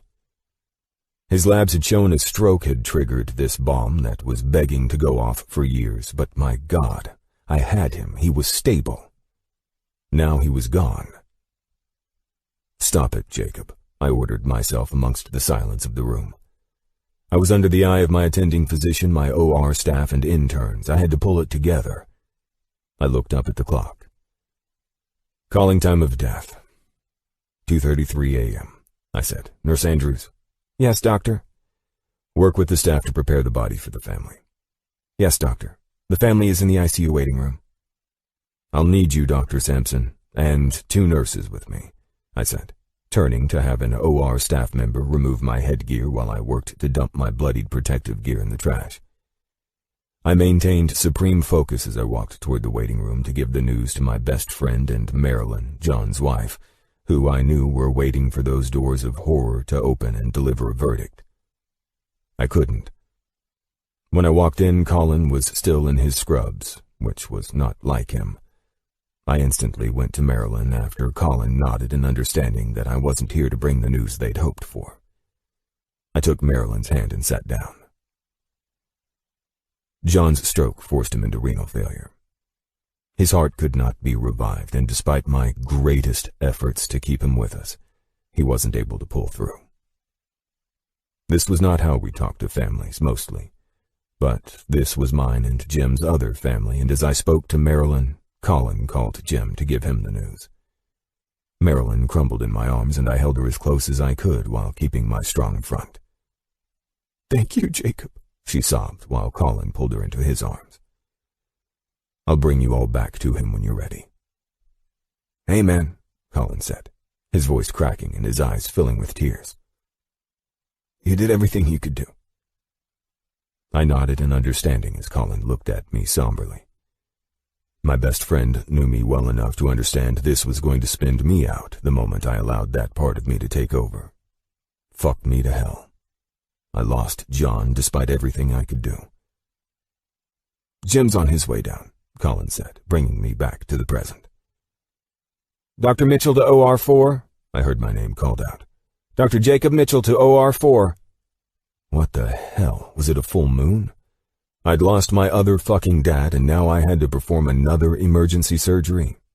I needed to pull my shit together, and now, what I'd learned in losing John on my table less than an hour ago might serve to save my next patient's life. I heard my name called again and looked to Colin. "A nurse will be out to escort you to John," I said. "Go," Colin said, knowing another patient's life depended on me getting my shit together. "We'll talk to you later." I cleared my throat and my mind. While it wasn't uncommon to have busy nights like this, it wasn't typical either, but I was grateful I managed to muscle through it and join Dr. Sampson as his attending. We saved a 35-year-old woman's life by clearing a blockage with a stent. Walking out to the ICU waiting room to find her husband and parents helped ease the pain of losing the man I had no choice but to grieve for later. Chapter 23. Jake.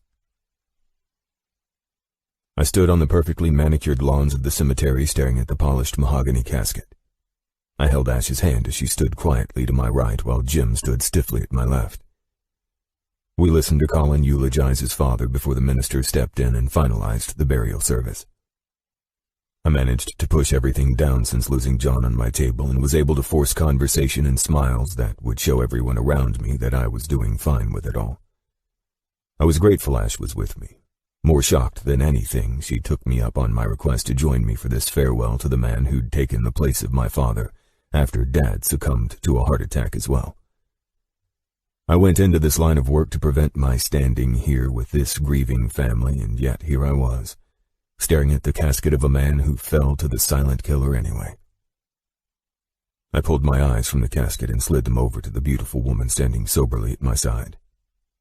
I needed the distraction of the one thing in my life that was good, the one person who seemed to bring out this new side of me to which I would forever be grateful for. Sadly, even having her here wasn't helping the grief, guilt, and despair I was currently experiencing. Fuck me to hell if I couldn't just cope with John's death and move the hell on already. After the burial, I went through the motions of celebrating John's life with immediate family and close friends at John and Marilyn's house. The mansion suddenly felt claustrophobic as people came to thank the doctor who tried to keep John with them. I had to get the fuck out of this place. Ash and I left when I noticed the drinking had commenced. It was the perfect out, and I didn't hesitate to take it. We're almost at my place, Ash said, breaking through my autopilot driving and gripping the steering wheel harder than necessary. Are you sure you're okay, Jake? I forced the smile I'd been using since John passed. Fine, Ash.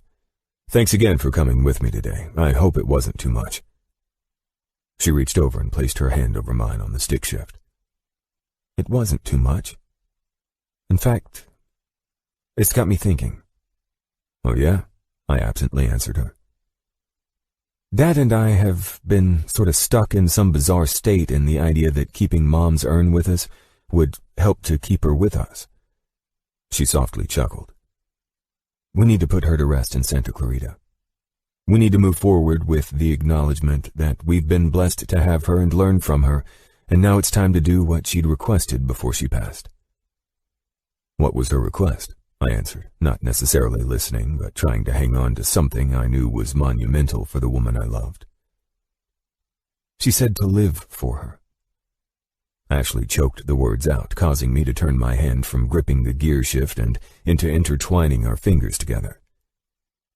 Not to die with her. Her fingers gripped my hand. All these years and I never realized it until today, listening to Colin talk. It's our duty to live for our lost loved ones. How in the hell could I have imagined my mom being at peace when Dad and I weren't? You've been doing an amazing job accepting that loss. I smiled over at her. Both you and your dad are proving to move forward and live your lives to their fullest. I pulled my hand from hers as I shifted gears and steered us down the road toward her house.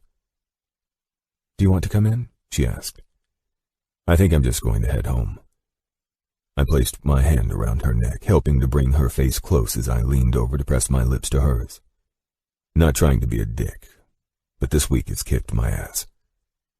I get it. She smiled. Tomorrow is Saturday, so if you want to do something this weekend, you know where to find me. Fuck, I said, knowing I'd barely survived the fucking week. I've lost track of time. It's understandable. She ran her hands along my cheek. I'm here for you, Jake. Take all the time you need. Thanks, I said. I would have never believed this whole thing would bring me not to see Ash for the next 3 weeks, but it did. And 3 weeks later, I found myself doing the only thing I believed that could wake me from the fucked up state of mind I was in. Surfing. Bruh, the group of surfers I'd spent the morning trading waves with approached. These guys were hardcore surfers, and this was their territory. If it isn't the media-famed Playboy, the young man said, paddling over. Good to see you too, Flex, I said, acknowledging this surf group's leader. What brings you out to Trussell's today? Waves are more aggressive. I needed to get some fucked up energy out of my system. Lose one man? He asked, these guys knowing more about me than myself when I came out to surf their waters. I nodded at the man I'd become friends with years ago after he saved mine and Colin's life when we thought we were badass enough to surf this location on new boards we weren't familiar with. Truth be told, I never understood why the man didn't kick both our asses for almost killing ourselves and him and his buddies rescuing us in the process. You know me too well, I answered, straddling the board and watching the best sets of waves line up, but not in the mood to ride into the perfect curl they were creating. You only bring that board out when you've got shit you need out of your system. He nodded toward my shortboard. Though you've only ridden through a few good pipes, and I have to question why you're watching the last of the best waves we'll get today head to shore. I smirked at him. I have to ask why you suddenly give more of a damn about my state of mind than those waves. Smartass, he answered. Who'd you lose, a young one?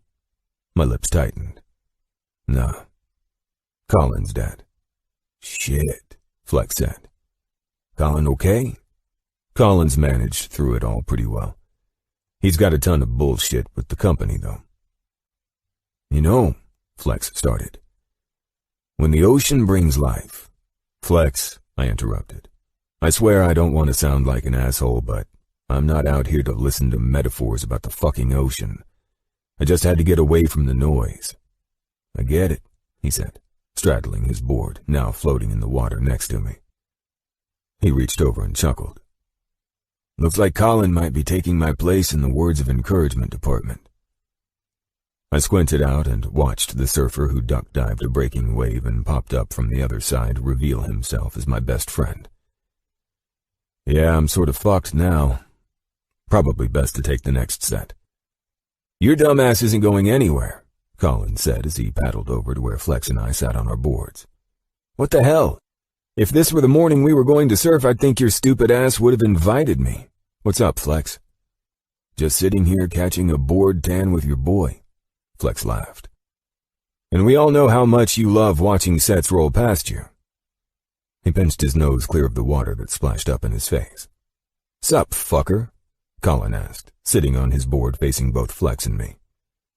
Just trying to get it all out of my system, I answered, looking at the shoreline filling with people, and fucking media as usual. Those assholes follow you here? I nodded toward the crew coming down with tripods, gear, and of course the mighty camera lenses. Colin looked back. Well, you are the doctor who did everything right to try and save one of the world's greatest billionaires. He chuckled. I seriously can't believe that shit didn't backfire in my face. Yeah, Dad's laughing at your sorry butt from the great beyond. Why? I smirked. Because he knew my personal life being blasted all over the place wasn't enough, so he thought he'd die to make these people travel from around the globe to follow me now? Hey, Colin laughed. He was definitely the type of man who would have known how to get you good publicity and not just local, global. That was his style, I exhaled. Always about building global platforms. Unfortunately, I have a feeling, Flex added, that those motherfuckers might have a new way of twisting shit up for you now that you're out on the board. Yeah, Colin chuckled. And all the hot chicks in the bikinis will serve to kick a can of gas on that fire of bullshit they'll come up with. What? I snapped. I can't have a fucking sport I enjoy? These assholes think I sit in a basement all day or some shit like that, researching medical science like a madman? Hell, Colin said. I thought that's where you wound up after I called Ash looking for you. Ash. I said her name as if I was shocked she was still in my life. Fuck, I haven't seen her in weeks. Good thing she's not giving in to the BS stories about her being the latest victim of the Billionaires Club. My stare darkened. What? You knew that shit would be plastered all over the place, Colin said. As soon as you and Ash stepped out together, all they've done is watch you two and wait for Ash to become absent from their photos. I scooped up water and ran it over my legs. Fuck me, man. Who's Ash? Flex asked, studying his guys as they rode the last of the good waves. A woman who we actually believed changed Jakey here from the asshole we all know and love. You son of a bitch, Flex splashed me with water. I'm losing money on your stupid ass.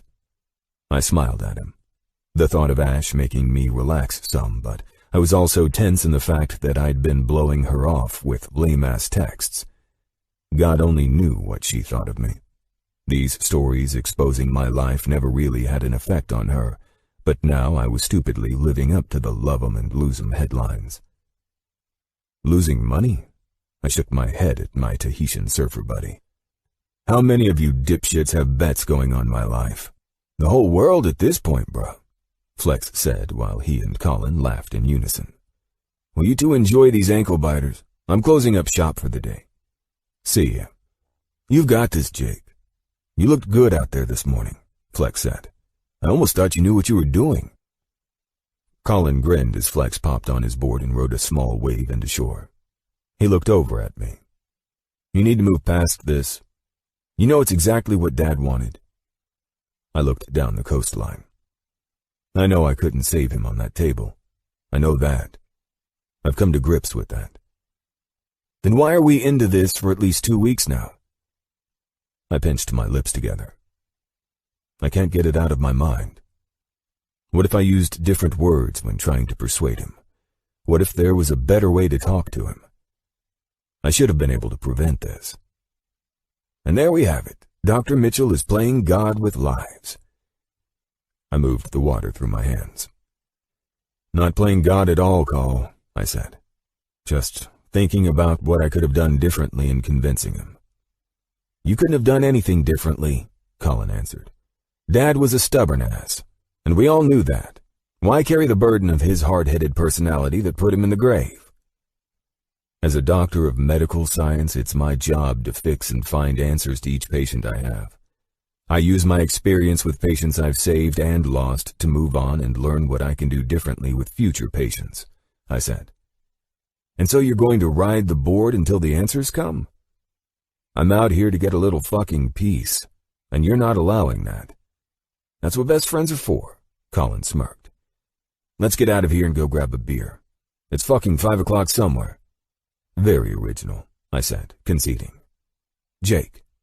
Colin reached out and snatched my board. Let it the fuck go. This goes beyond your research bullshit you just fed me. I'm a doctor too. I've lost patients too.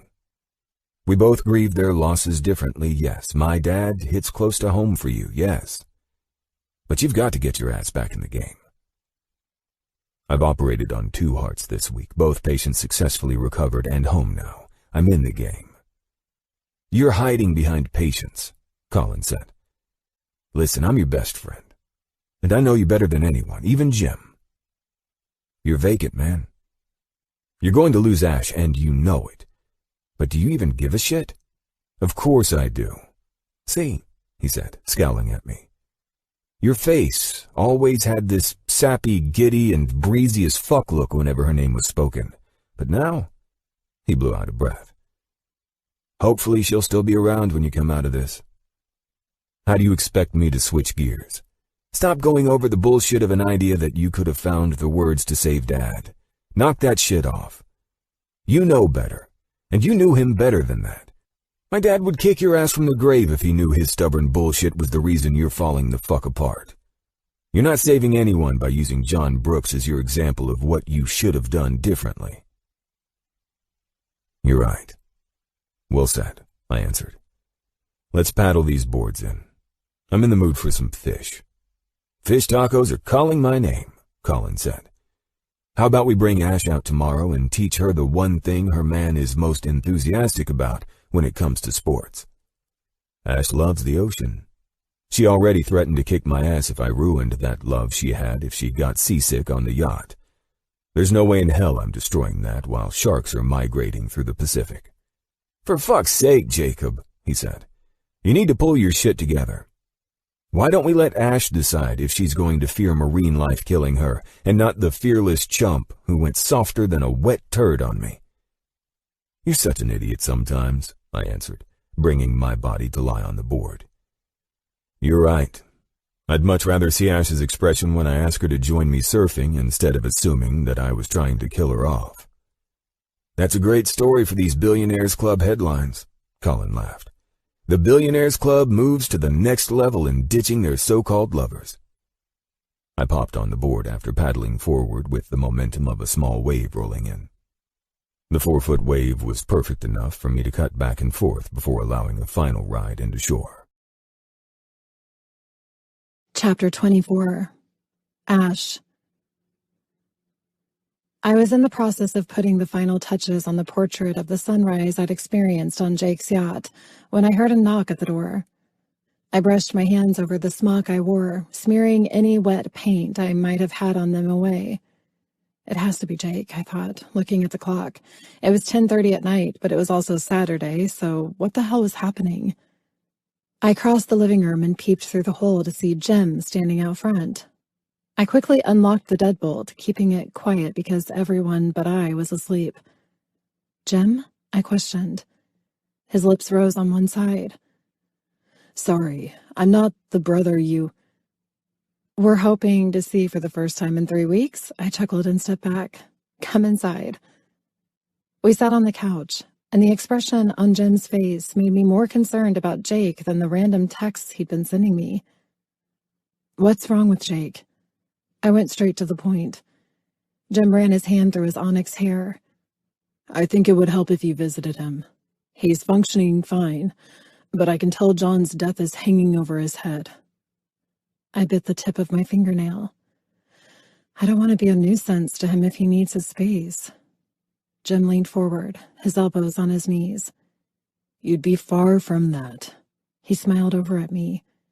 Jake's not used to being in a relationship, and the fact that the woman he's fallen for would help him, Jim looked at me, his dark blue eyes seemingly begging me to catch on to what he was saying.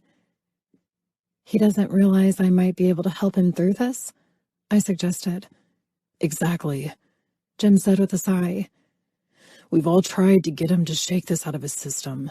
He blames himself for not having the right words as John's cardiologist to help the man prevent his death. From what you all have said about Mr. Brooks, I would assume that Jake would understand there was no getting through to him. Yes, but Jake losing him on that table to multiple complications, not just the lack of a heart or kidney transplant. He's shouldering all of it. Perhaps being with you may help him. I've never seen my brother harness this much guilt over losing someone. He mentioned that he became a heart surgeon after losing your dad. Maybe grieving that loss and the fact that he feels defeated is what's holding him down. Yes. Jim nodded and reached for my hand. Ash, he said in some pleading tone. I know it's a lot to ask of you, and I'll understand if you can't, but Jake needs you more than he needs us, or using work as a distraction. You don't have to ask. I'll leave tonight. But if he's at his house in the hills, I have no idea how to get there. He's at the beach house. I'll have my driver take you there. You think he's still up? Jim laughed.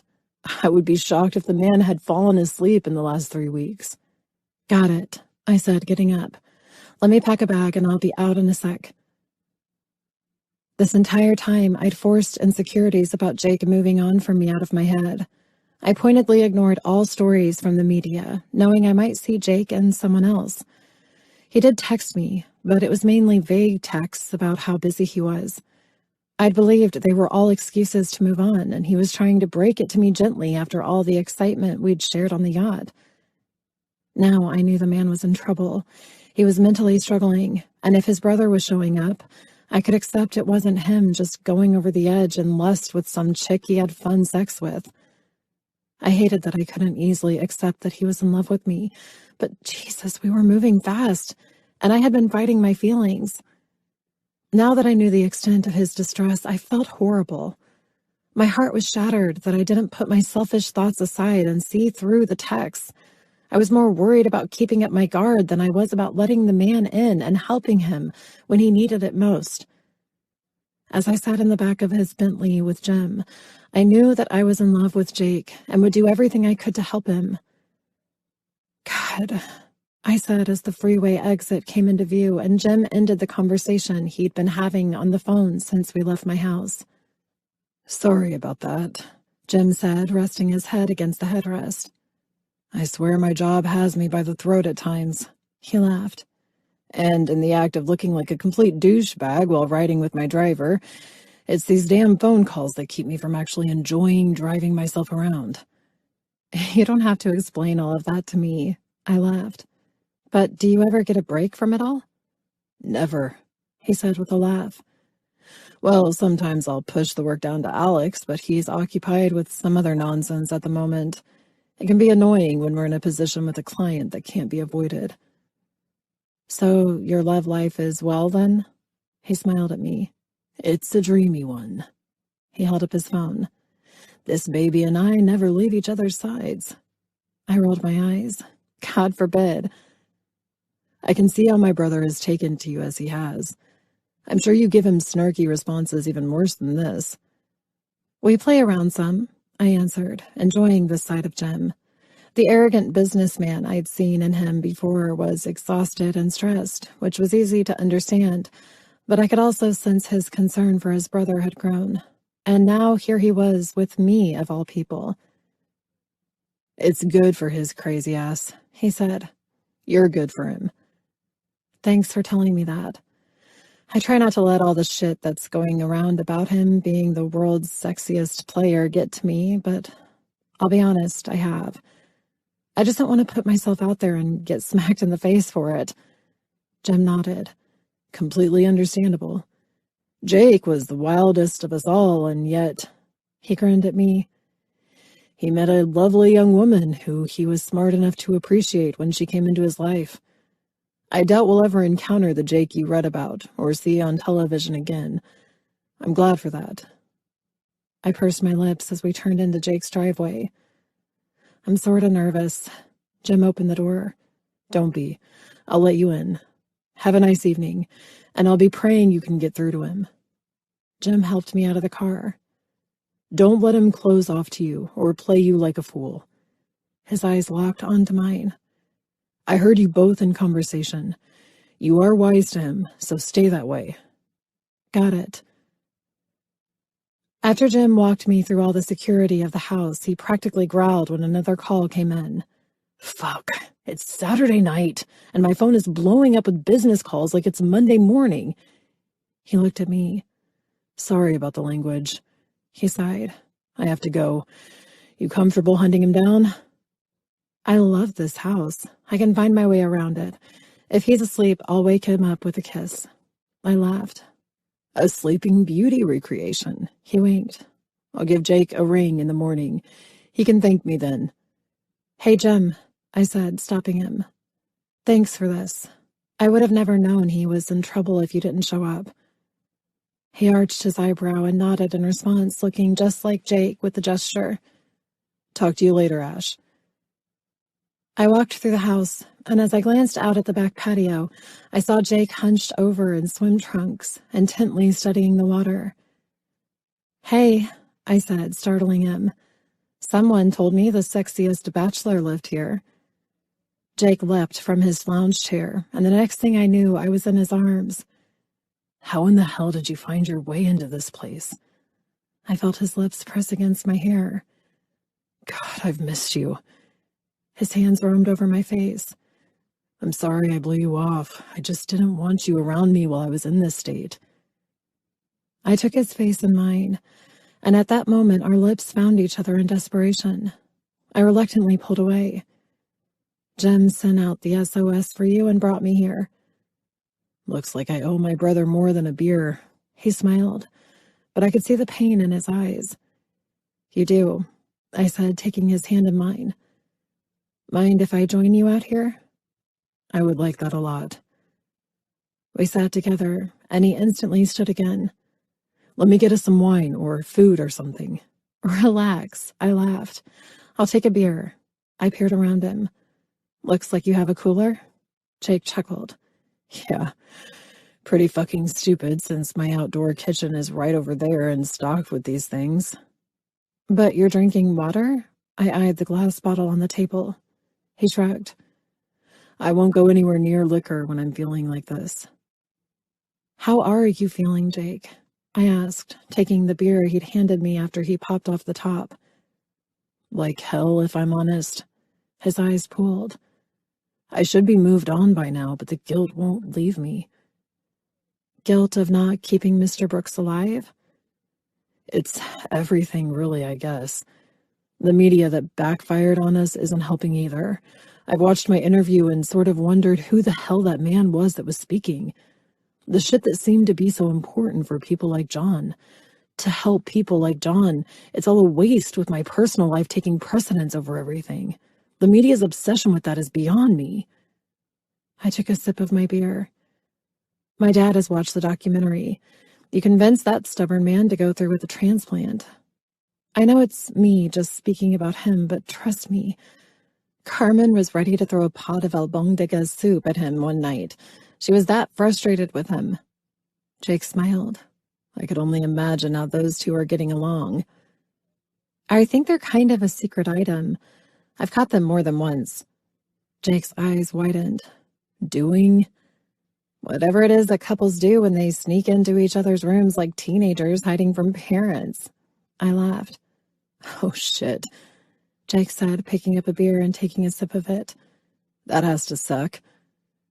Thank God I was in the process of sneaking off to hotels with you during their little rendezvous. Damn. He curled his lips after another sip of beer. His eyes sparkled under the enchanting lighting of his island getaway backyard. I would give anything to go back to those days. Go back? I questioned with a laugh. Did we break up and I'm just now finding out about it? Jake's face was humored, and I could see him softening up the longer we talked. Break up? He scoffed. After seeing you tonight, and how being in your presence is making me feel, I'd marry you now and never let you leave. Marriage talk again? I arched an eyebrow while tipping my head back and taking a gulp of beer. You are all over the place, Jacob Mitchell. I'm solid, he said, his face serious. Come here. We both stood, and he pulled me in close. He had music playing in the background, or I'd have thought he'd gone off the rails when he pulled my body close to his and began to sway to the softly playing music. His lips were on my neck, but it was nothing like before. Everything Jake was doing was making me come undone. We slowly fell into a dancing rhythm while we held each other silently, and I absorbed this closeness that I'd needed longer than I realized. Jake kissed my cheek and twirled me away from him and then back into his arms. You're a fantastic dancer, I said as he dipped me backward and kissed me. He let me up and pulled me close. And so are you. I recall a night where I danced with a beautiful woman, believing I would marry her one day. Never once did I believe those thoughts would be more profound than they are now. Getting soft again? I nervously asked. Never, he said, pulling me back, his knuckles brushing across my jawline. I'll wait until it seems rational, of course, until I know you are comfortable with me. I'll wait. His eyes raptly studied mine. But I promise you this, you will be my wife one day. Something happened at that exact moment. Both of us switched some gear in our heads, and instead of moving into the crazed and wild sex we loved having, we slowed down in a way I didn't think was possible. I love you, Jacob, I said after we walked into my favorite room of his house, the master suite with views that went on forever. God, I shook my head and felt my eyes sting with tears. I really do love you. He smiled and ran his hands over my shoulders. I truly hope you mean that, because I'm about to show you how I treasure you in ways I haven't before. He touched his lips to my bare shoulders. You are the other part of my soul, Ash. I would have naturally fought those words off, but I understood exactly what he was talking about. I felt the same, though I had no idea he experienced it too.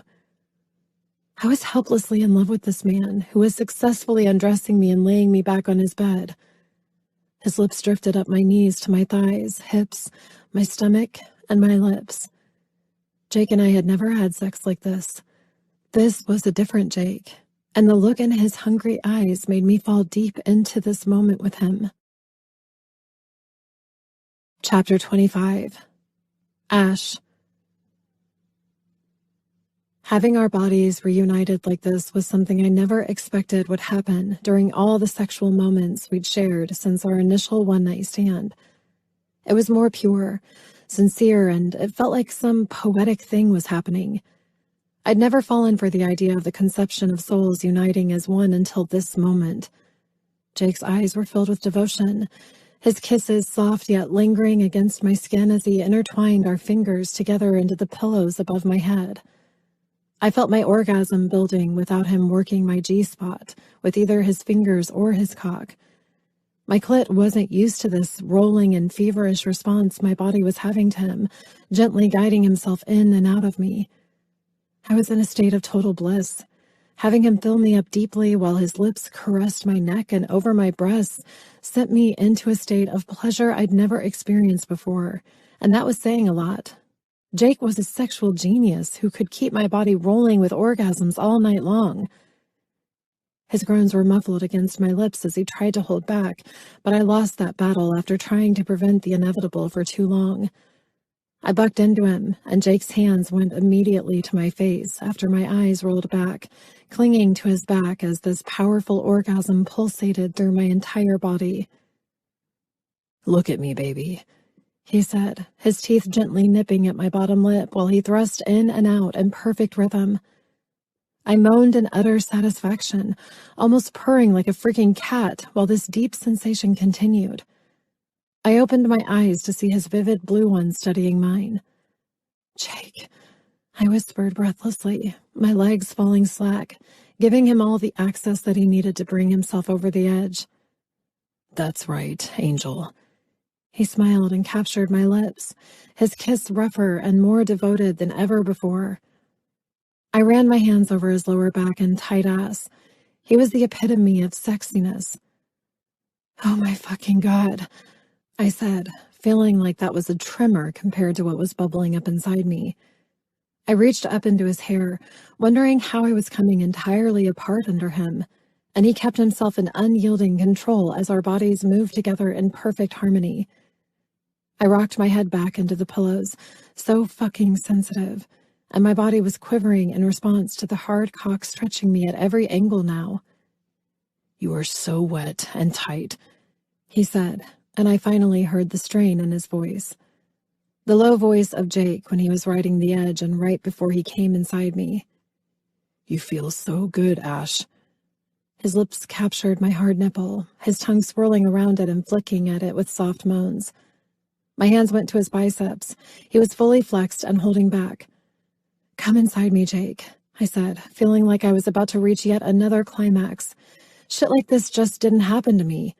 I had to have something working my pleasure points to come, and especially if I was going to have multiple orgasms while having sex. I fully understood that my body must have been responding to Jake on another level than I imagined possible. Jake's smooth rhythm, his eyes, smiles, the looks of ecstasy all over his face. It was everything.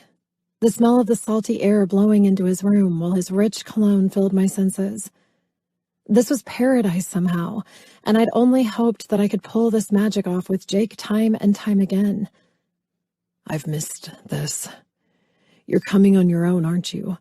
he said, eyes wild now. I licked my dry lips after watching him bite down on his lower lip. "Yes. Fuck, this is amazing." I squirmed beneath him. "Deeper," I insisted. "Holy fuck, baby, that's it. Squeeze my cock, Ash." Jake fisted my hair, tilting my head back and giving him access to running his lips and tongue over my neck while he drove his cock in harder and deeper. I didn't have to try to squeeze anything. I called out louder while my pussy throbbed in acceptance to him. I had to admit I loved it when we had sex without a condom, which was the entire time on his yacht. He had them, but we were so impulsive we never used them. It was birth control that was in full effect now. Jake was so different when he was inside me without a condom to mute all of the sensations that he'd mentioned sent him over the top, skin on skin, like this. His expressions were different, and it was crazy how much closer we both were when we threw the added protection and caution to the wind. I felt Jake's entire body tense as it always did when he was one hard thrust away from coming inside me. An array of Jake's usual cursing filled the room as he rode his orgasm out hard into me. His lips were usually all over my body after he came inside me, but this time his lips were so soft and tender against my own. Our tongues beautifully captured each other to complete our sincerity of this moment. His hands caught my face while we continued to kiss, Jake's cock slowly moving in and out of me. "I love you so much. That was intense. It was beyond that." He nipped my chin. A new thing I noted on our nonstop sex-filled weekends together. "You reached a new level with me, Jakey boy," I teased as I squeezed his cock inside of me for the hell of it. "Shit." Jake flexed, his forehead hitting my chest. "I forgot that's your favorite thing to do." He chuckled and kissed my collarbone, always catching me at my most sensitive points. I ran my hand through his messy hair when he laid his cheek on my chest. "Just making sure you know that may have been all you and the best sex of my life, but you're always at my mercy." He softly laughed as I ran my fingertips over the tense muscles of his back. "I've been at your mercy since the first time in San Francisco." "I think tonight beats all of it," I said, turning my head toward the moonlight peering down on the ocean. "You're correct on that," he sighed. "Your hand feels so good on my back." I could tell that beyond this passionate sex we had, Jake was exhausted, but it seemed like he may have found peace for the time being. We'd never had sex this intimately, and with a true meaning of devotion behind it before. Jake kissed my forehead and gently pulled himself away and brought me into his arms. I loved falling asleep in his arms like this. This time he held me tightly as if I were a security blanket. His chin rested on my head while he molded his body into mine, and before I could tease him, his breathing was deep and sound. I ran my hand over the arm he had resting along my abdomen. I hated myself for being so insecure that I wouldn't at least check on him in the last few weeks. And everything that he'd said to me before, I never believed it to be wholly sincere until tonight. I was learning that Jacob Mitchell was quite impulsive and also wasn't afraid to go after what he wanted. I think anyone in my position with a ridiculously gorgeous man, smart, known for being a player and full of ambition, would have to have felt the way I did in our relationship. You don't just snag the gorgeous man you had a one-night stand with a year later, then find out that he was a renowned heart surgeon who saved your dad, who also happened to be extremely wealthy. I wanted to be confused, slow it down some, and question it all more. But where did that leave me over the last 3 weeks? Selfishly wondering if he'd moved on while the man was stuck in a state of guilt over things I'd never imagined could have sat with this man. I didn't imagine that he would be this shaken or hurt over Mr. Brooks' loss, though, because I was as bad as the rest. I judged the former Jacob Mitchell just as everyone in the press had. I took his hand and brought it to my lips before gently intertwining my fingers into his still ones and allowing myself to absorb our closeness. I knew he most likely had more to work out with his grief and anger with the media for destroying his image and his docuseries, but I think we had the good doctor back and on the mend. That would be all that mattered, especially if his mind had been in this guilt-ridden state since he lost Colin's dad that night. I was grateful to be back in his arms, and I would fall asleep tonight in peace after weeks of believing Jake was trying to get rid of me. What an idiot I'd been. At least Jim had intervened for both of us. We owed Big Brother a world of gratitude for stepping in as the businessman he was and handling things without reservation. Chapter 26. Ash. When I woke up, I thought Jake had left the room already. Instead, he was lying flat on his back, one arm over his head and a hand covering his abs. It was silly thoughts like this, the body that would make a Greek god jealous, that would run through my mind when I was able to take in the perfection of the man. His chest rose and fell in perfect rhythm, showing Jake was fully resting and proving he'd gone too long without. With the sun rising and the rays of it waking me up, I knew Jake was sleeping well past the time he naturally got up. Mr. 4 in the morning was sleeping in past 6. I smiled at the thought that this man was mine. He loved me. It was a hard thing to grip for a simple person like myself. I wasn't that girl who all the guys in school wanted, not even close. Then I magically land Jacob Mitchell? It was beyond flattering, and more than that, I was in love with everything about him. I softly traced the lines of his hard stomach, the V-line muscle tempting to pull the sheets completely down to appreciate the man. He was perfect in every way.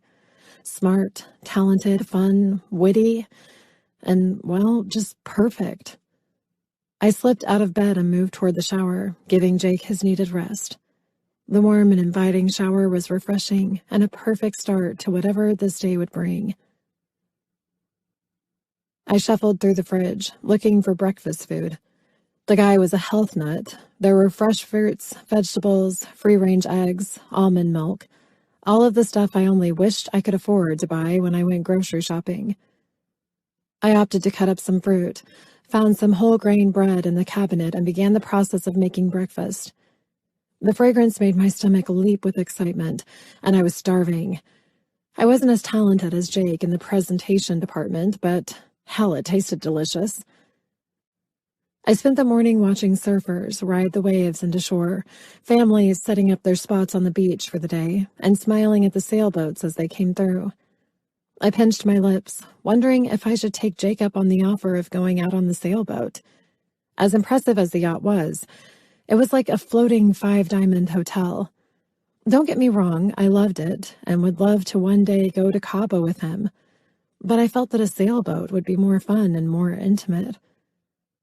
After cleaning up my cooking mess and returning Jake's kitchen to the squeaky clean way it was before I came in like a tornado, I walked past the pool and leaned against the iron rail, watching the sailboats intently. It was relaxing, watching them glide and the sails moving in different directions to catch the wind, allowing the boat to be pulled through the water. I wonder if Jake knows how to navigate one of those things, I said to myself softly, seeing all of the work the boater was doing with the ropes and the sails. Why wouldn't I? Jake asked, startling me. Before I could turn around, his arms were around my stomach, holding me and bringing me close into his bare chest. Well, if I recall your artistic portrait of the sea, you couldn't be doing what the person is doing with those ropes, I said, leaning my head back into his chest. Jake kissed my cheek. Little do you know, I am quite savvy in the ways of boating, especially a sailboat. I grew up on those things. I'm talking about your vision of the two people on the bow. He chuckled. Yes, I would handle the boat. He kissed the back of my head. Prepare the sails, lock them in, and then take your sexy ass to the bow to have the portrait masterpiece of what I see out in that ocean. A masterpiece, is it? What other words could be used for such an amazing work of art? I turned back to see his face bright and youthful again. You look like you slept well. I did. He dipped his lips and pressed them against mine. The woman I had over actually allowed me to sleep the entire night. How nice of her. You might want to keep that one around for a while. She's going to stay. He pressed his hands into my lower back, bringing me tightly against him. Forever. I smirked. How does she feel about that? I don't necessarily know. I mean... He smiled and brushed my hair from my face. She did just show up randomly last night.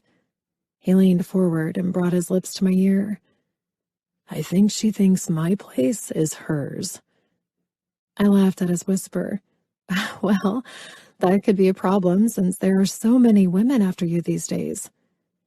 Yeah, but the sex is good.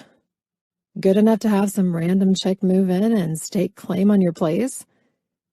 He rose and stared at the ocean. Good enough that she already staked her claim on my heart. But the sex last night, his eyes met mine again. Best of my life. He cupped my ass with his hand. You hungry? I asked, knowing things could go from 0 to 90 out here in less than a second. The energy between us was palpable. Already ate the plate you left for me. What? When? While I was watching you stare out at the ocean. He grinned. What were you thinking, besides the fact that you fear I can't navigate a sailboat? Just how beautiful it all is, I simply stated. You look a lot better. Why wouldn't you come by and hang with me these last weeks? We could have talked at least. He took my hand and walked me over to a beautiful custom teak wood swing. As I said, I couldn't have you see me in that state. I was an inconsolable mess. I believe my brother was the last to hang on with dealing with my depression or self-pity, whatever you might call it. We sat on the twin-sized bed mattress of the swing, and I leaned against his side. Jake, all of it was understandable. I mean, I'm not one to talk since I had some serious issues in letting Mom go. Still, from dealing with that, I do know you can't blame yourself for any of it. I understand. I battled with right and wrong emotions, and it all just frustrated me further. I was finding no resolution. I believe I was angry with myself, John's other doctors, the media chasing my ass down everywhere I go. It was everything. I had no way of finding peace, nor any way of figuring my way out of the rabbit hole I fell into. How do you feel about it now? I shifted to lay my head on his lap and stretch out, like we'd done before on this bed-like swing. He began running his fingers through my hair. I can see the look on your face. If you say I showed up and solved it all, I'll punch you. He laughed. How would you discern the look on my face as you see it from an awkward angle? You have that distant look, the tightened lips and those wild eyes of wanting to have sex here and now. I'm not that naive. Fine then. I'll admit that at the time I saw you, I felt like my thoughts had somehow manifested you. I had been adding the stress of losing you for being a dumbass and hiding and trying to figure out the words I'd say to get you back. I couldn't believe I'd let myself spin out that hard and for that long. Then all I wanted was you, and suddenly you show up. He looked down at me, his foot gently pushing the swing back and forth. It was the one thing I needed at the end of all of this, and the one thing I certainly didn't deserve. I believed you'd be harder to pull out of everything than you were. You told me you'd punch me if I said it was you showing up. I guess I'll take the punch for that because you were the light in this dark hole I was stuck in. Sounds lame. He continued to play with my hair, but it's the truth. So you've come to terms with it? I believe I'm in my right mind again. I'm no longer feeling like a piece of shit victim to everything as I have been. I'll miss John, but I need to focus on pushing out the word better and saving lives.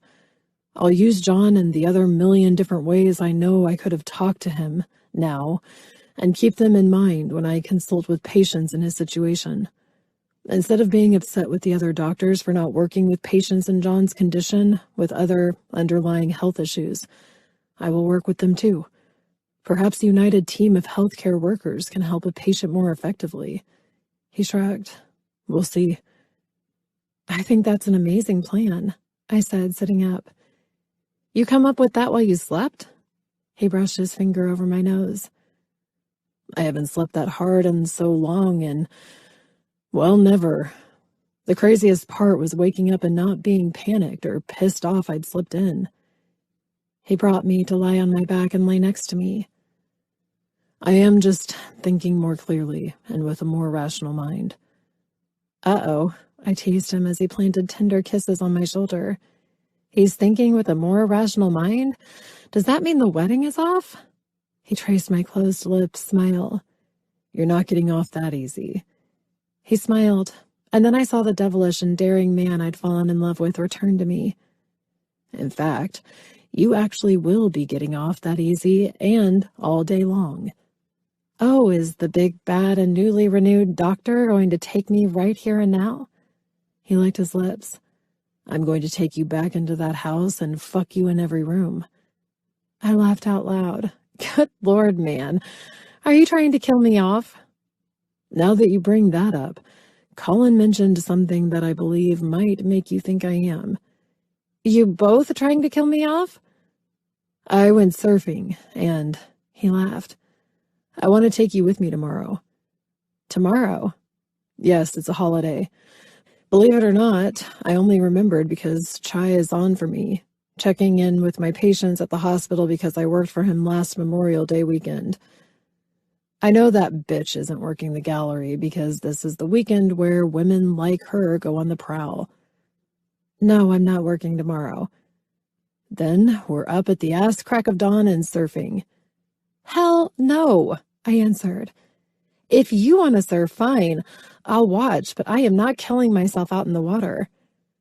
I imagined your expression in saying no so differently. He laughed.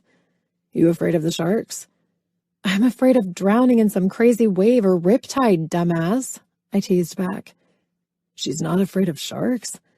She's not afraid of sharks, I repeated. Then you're out on the board tomorrow. We'll stay in the shallow ankle biters, and I want to see your sexy ass on the board. You give me way too much credit. You enjoy a good adrenaline rush, correct? Yes, I sighed in disbelief that he was roping me into this.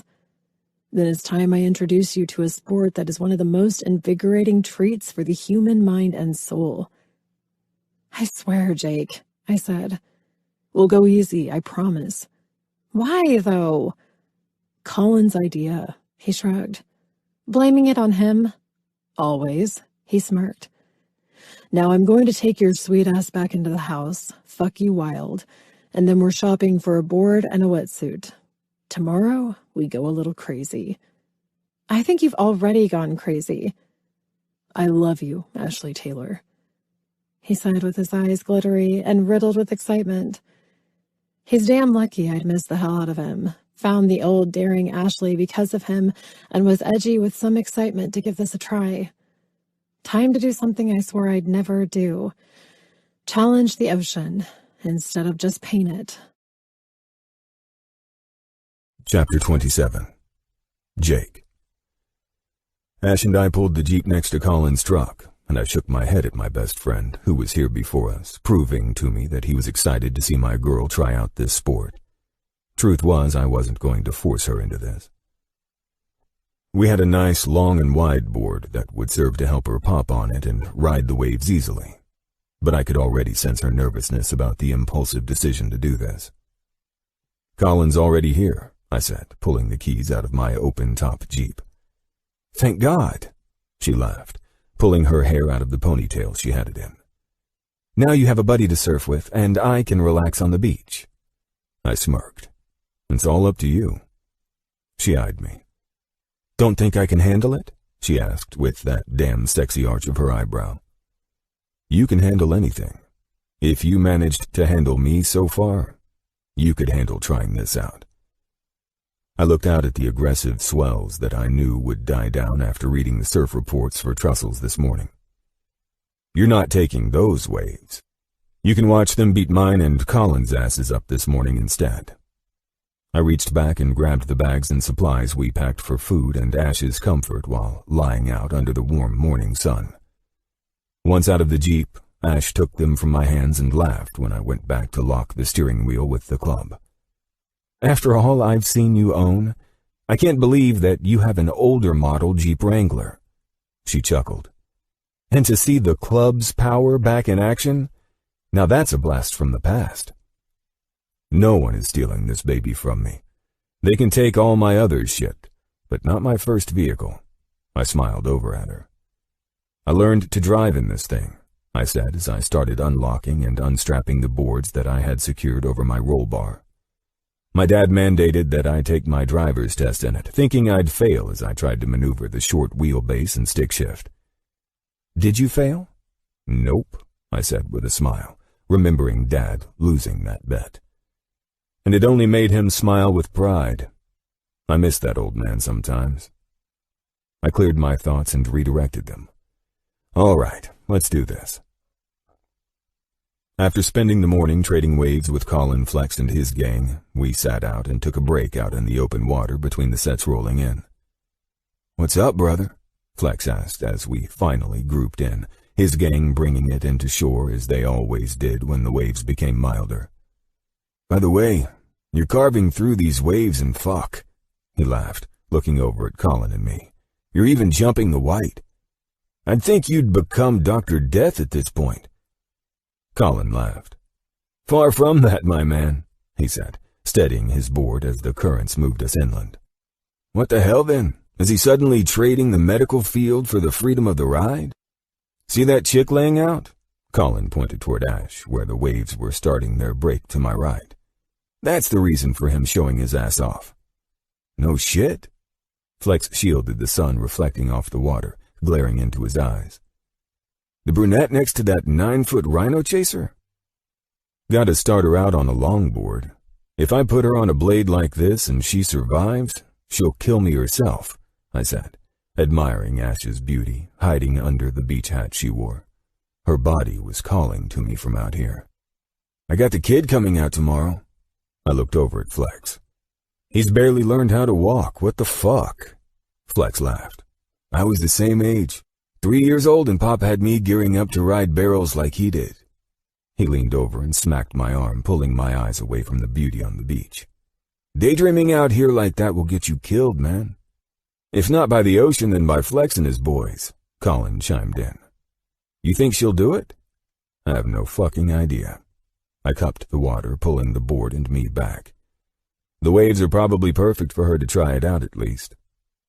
"Why are you sitting on your ass then?" Flex laid on his board and started to paddle in.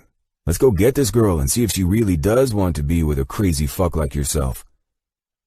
Once we were all in, Ash popped up, and I could see the nervous smile on her face either because of the 3 men approaching her or knowing it was time for her to give this a try. "Ash, is it?" Flex asked before I could even pull the top portion of my wetsuit down. "Yes." She pulled off her sunglasses and shook his extended hand. "I'm Flex." He popped me on the chest. "The reason this dipshit is still alive." She laughed. "I can only imagine the stories." She smoothly played along. "Let me guess, he was out here with a board that didn't work and you could instantly tell he wasn't part of the surf community?" Flex grinned. "Pretty much." "So," he said as Colin and I stood by, "he's got you on the perfect-sized board. Do you know how to pop up on it?" Ash's eyes darted toward mine. I've got no idea what you're talking about, which must mean that I'm safer on shore." "Fuck that, gorgeous," Flex answered, no filter as usual. "You're riding today, and Jakey here will work with you on some shore techniques. Colin and I will watch the water. It's breaking nicely, and they're long breaks." He looked over at me as if he'd just controlled the surf instructor scene. "She'll enjoy a smooth ride on those, if you can get her moving quickly." "Thanks, Surf God," I answered. "Surf Buddha," Flex corrected me with a cocky grin and a laugh. "Ash, you sure you're still comfortable with this?" I asked. "It seems like I have a master of this skill that washed up on shore to ensure I'm not getting my ass handed to me out there." She smiled at Flex. "Let's see if all these years of yoga help me learn quickly." "You'll definitely appreciate that, Ash," Colin added. "We need to get you out there before the tide shifts, though, and—" he looked at me. "We don't want her on this board with ankle snappers for waves." He turned with Flex. "Get her comfortable with the board. Flex and I will go out and keep an eye out for surfers who might want to drop in on her." Ash and I worked for close to 15 minutes, and I watched in awe at how much of a natural she was. "You sure you haven't surfed before? You've got this down so well, I'm starting to wonder if I'm going to have to kick some surfer's ass that you might have dated before me," I teased. "Oh, good God," she laughed, pulling her hair out of her face. "Is he suddenly jealous of my ex-boyfriends?" "Not until now," I answered, picking my board up and watching her zip up her wetsuit like she was some badass surfer chick from North Shore, Hawaii. "Shit, babe," I laughed. "If some asshole had the privilege of watching you ride a board before me, I will kick his ass." "Oh, whatever. I'm just determined. I've never done this before in my life. Quit acting like some territorial surfer, Dr. Mitchell," she said, putting me in my place. "You looked sexy out there, by the way. Maybe I should ask the jealous Jacob if it was a previous girlfriend who taught him all those moves." "Touché," I acknowledged. Flex saved mine and Colin's lives when we were out here in his waters acting like a couple of dumbasses. We were both fresh into med school when we went out on a suicide mission, and thank God we said or did something right because he took us in and taught us how to respect the sport. "Got it." She seemed nervous now as we stood in the ankle-deep water holding our boards. I pointed to where the waves were breaking to the left. "That spot out there, the waves seem large from here, but it's an illusion." I smiled at her. "You'll see when we're out there. They're not as large as they appear. As I said last night, the board is perfect for you when the water begins to break, and you paddle into the wave. There's more board for the water to move. Remember, your right foot is your strongest one. That's going to help you keep the nose up and steer the board. Once you're up, let the water push you in. It's all smooth, babe," I said, reaching my arm around her and kissing her temple. We were waist deep and letting the boards float now. "As smooth as the way my cock glides through." "Jake," she snapped with a sigh. "Don't put thoughts like that in my mind. Jesus, I'm trying to focus, not think about sex with you." She lay on the board and began to paddle out.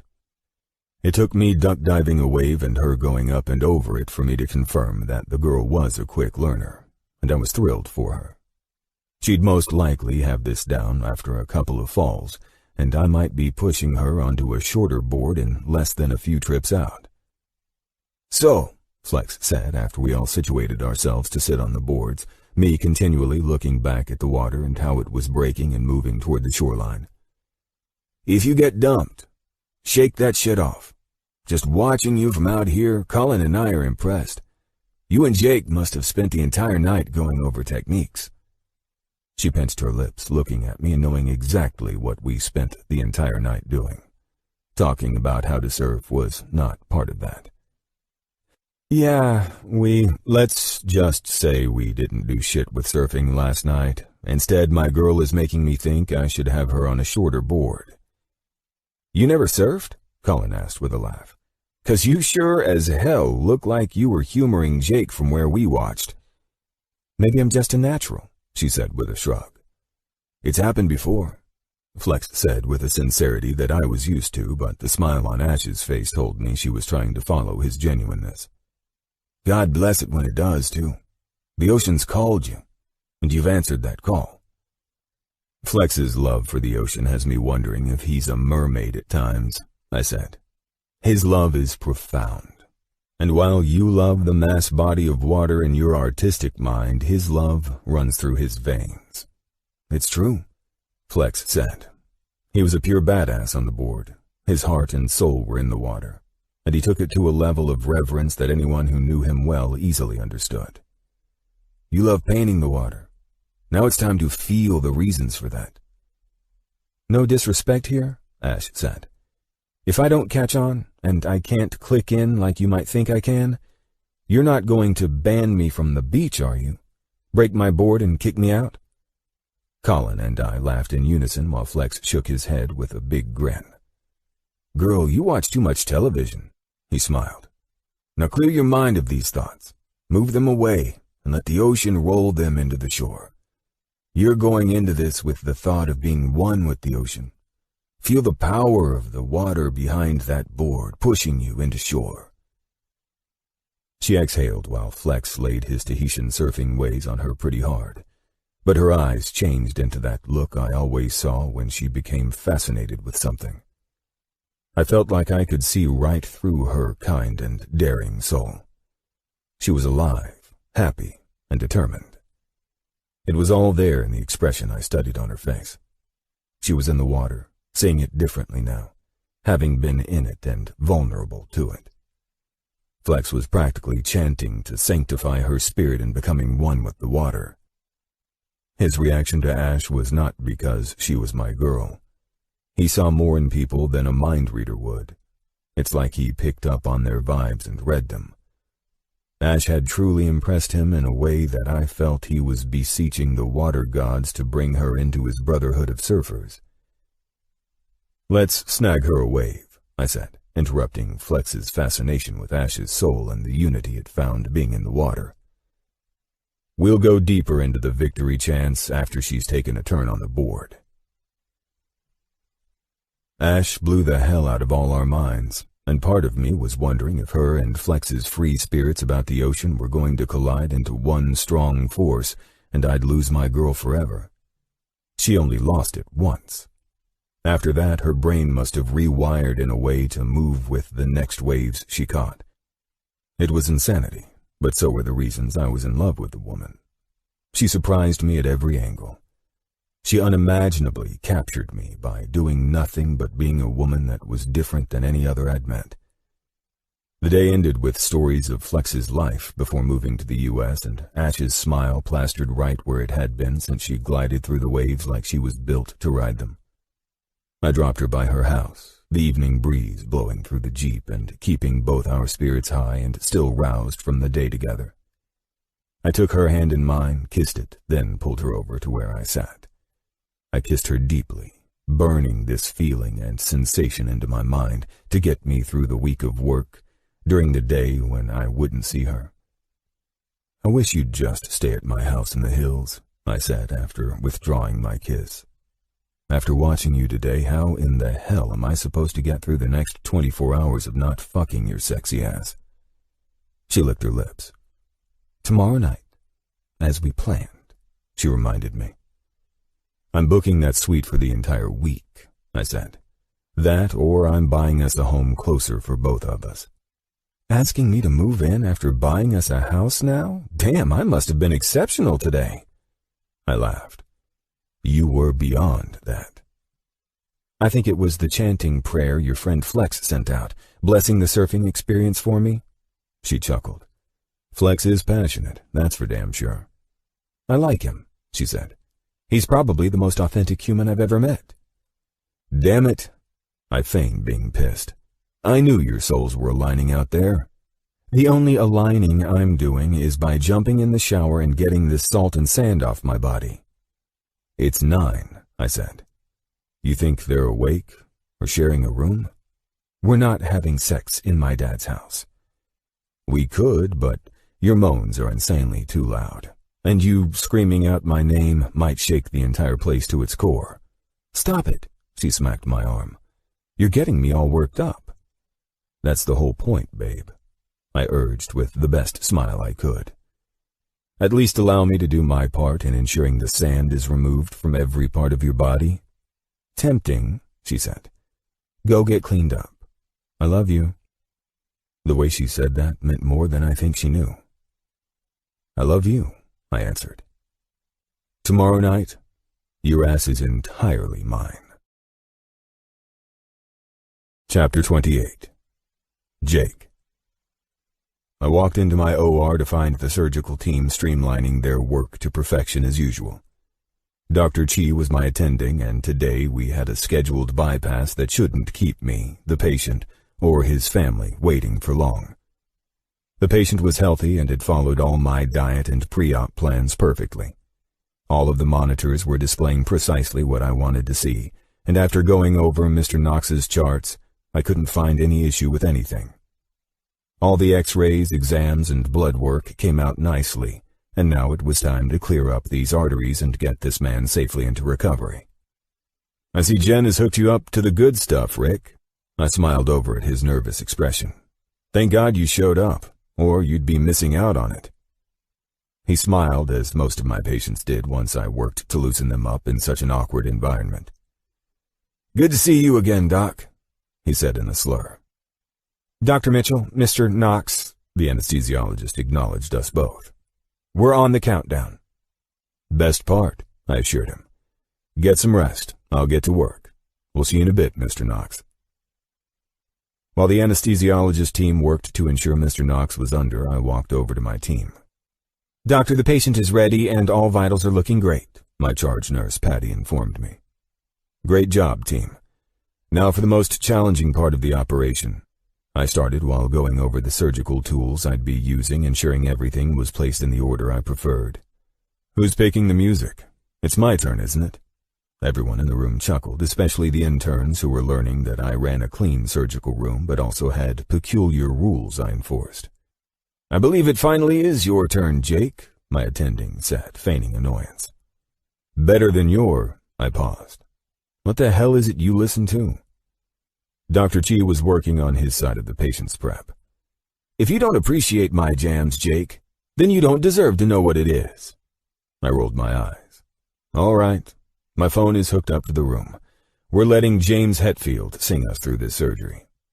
"Metallica?" I heard a male voice ask from behind me. "The new intern has yet to learn what keeps me motivated while I stand over a patient for 4 hours," I said, placing my scalpel and nodding toward Dr. Chi for confirmation of beginning the operation. "I love the band, Doctor," he said, to which I smiled while going to work. "I was just curious as to why a metal band while performing surgery." "Chi, care to inform the new intern how my OR works?" "I think he'll catch on." The music started, and my mind focused solely on the heart that needed repairs. Chi and I worked flawlessly as a team. Truth be told, I was shocked when he bowed out of being chief of cardiology. The man was the best, and he was the only man I'd trust to cut me open and take care of business if I were ever in a situation to require it. "I need procedure time in, please." I asked for the time, knowing I was prepping to close up, and Mr. Knox would be in recovery in less than an hour. 3 hours, Dr. Mitchell," one of the interns informed me. "No calls out to the waiting room today, folks. Mr. Knox is almost buttoned up and good to go." 2 hours after surgery, I glanced up at the clock from my office desk. I had to text Ash before I completely forgot to inform her about my prior engagements. "Jake. Hey, Angel. I have to meet up with the guys tonight, going over business shit with Jim. You want to meet up at the hotel, or will you finally let me fuck you in that house? I smiled at the one dumb fantasy I had because I knew it was off limits. It had only been a few days since Ash blew my mind surfing, and I couldn't get enough of her. Every night we'd met at the hotel, and I wasn't playing the boyfriends hanging out at my house shit this week. I was in a constant state of craving more than just sitting next to my girl on the couch. I longed for her closeness and was seriously considering fixing these living arrangements. Damn hotel and the elevators were getting old. Ash, I'm still at work with a last-minute client. You can head over to the house, and no, we're not having sex in the bedroom or the backyard.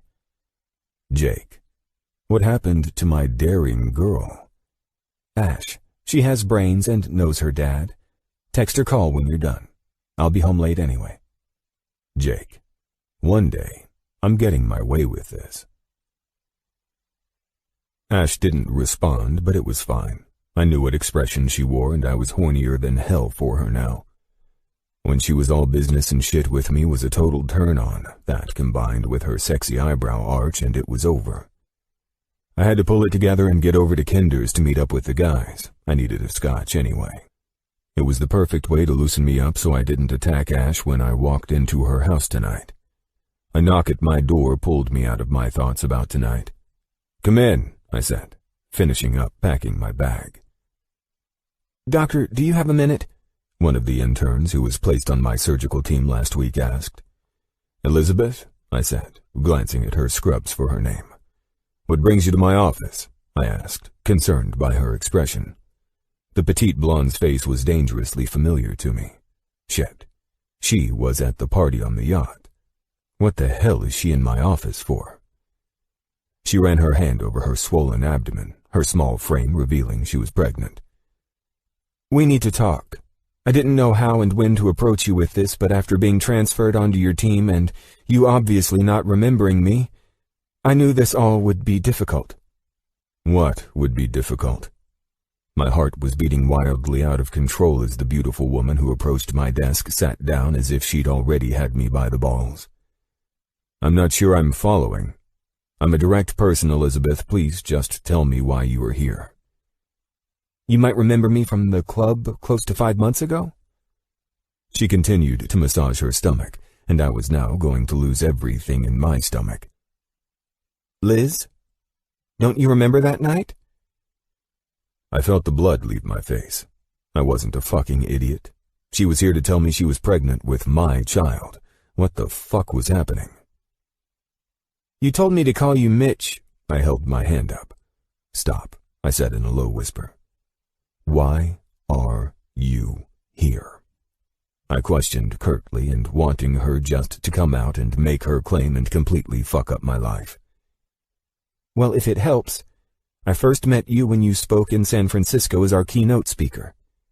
She smiled while I remained paralyzed, my memories returning to the night I fucked this chick after I saw Ash again for the first time since San Francisco.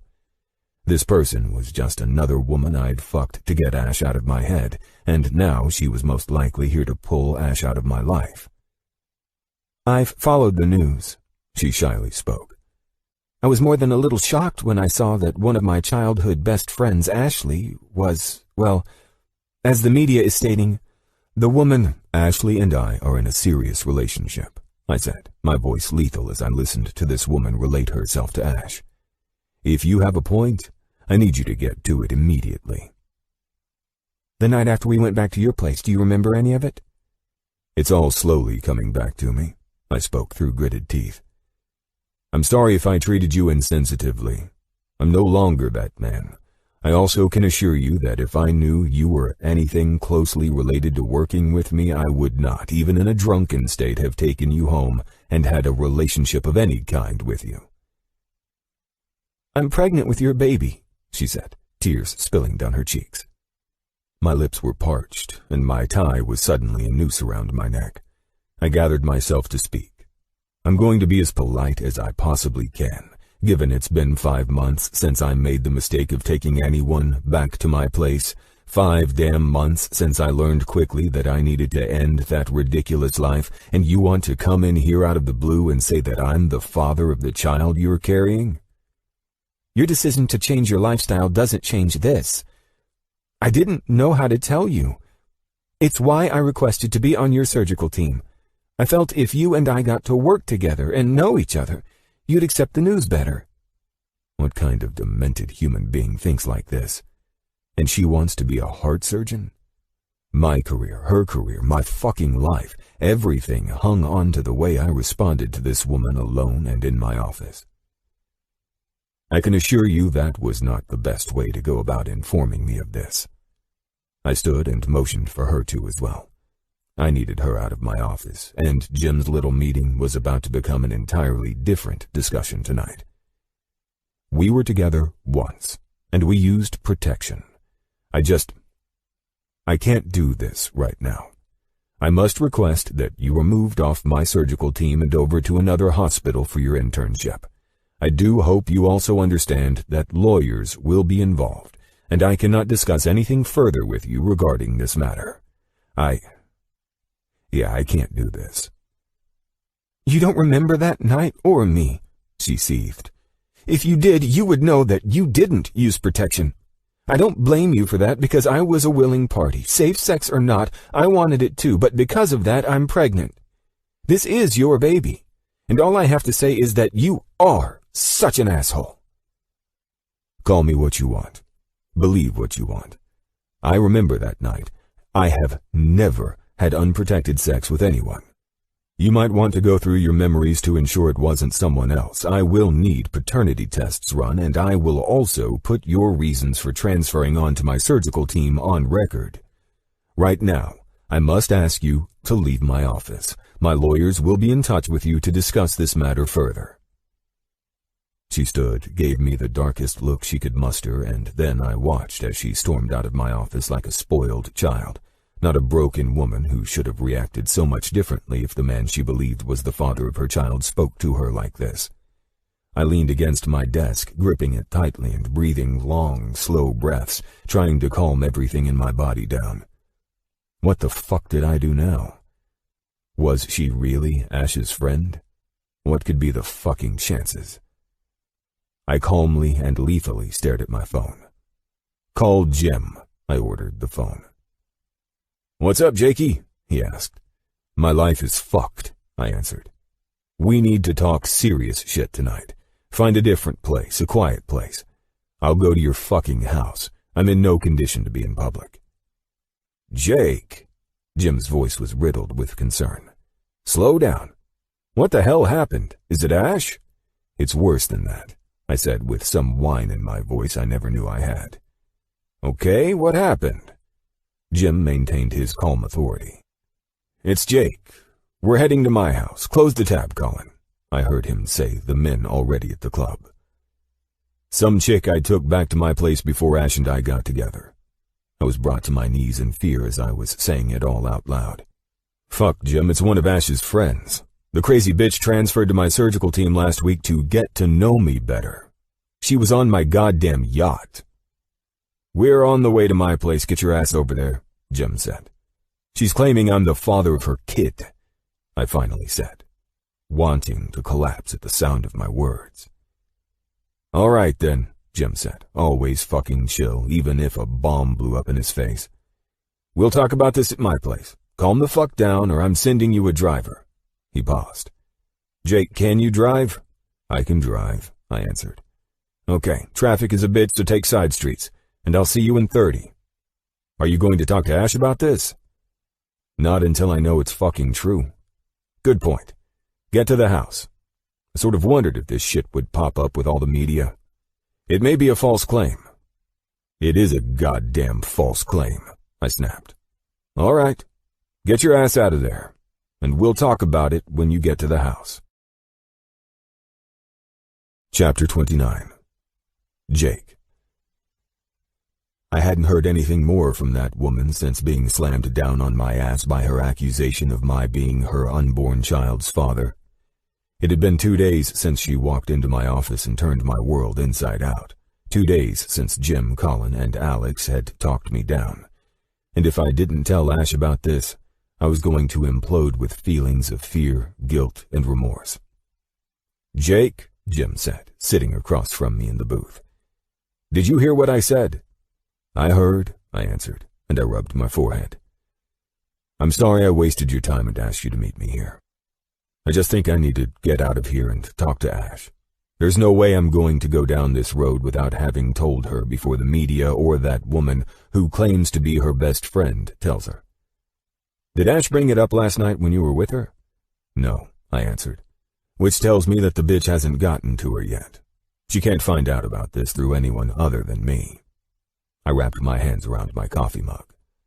What kind of best friend wouldn't have told Ash first? Maybe that's all a lie to get me to freak out and buy her off. "You heard the lawyers today," he said. "Don't give this Elizabeth woman anything to hang you with." "I understand that perfectly well," I said, almost crushing the coffee cup I held in the diner. "You're not acting as though you understood them," he said in his big brother CEO dick tone. "Seriously?" I snapped at him, my nerves shot to hell. "I understood every word they said. Don't engage the fucking media if they approach me about it. Ensure the hospital staff is not bringing up my personal life. I already know that, and I've been handling my goddamn personal life being exploited."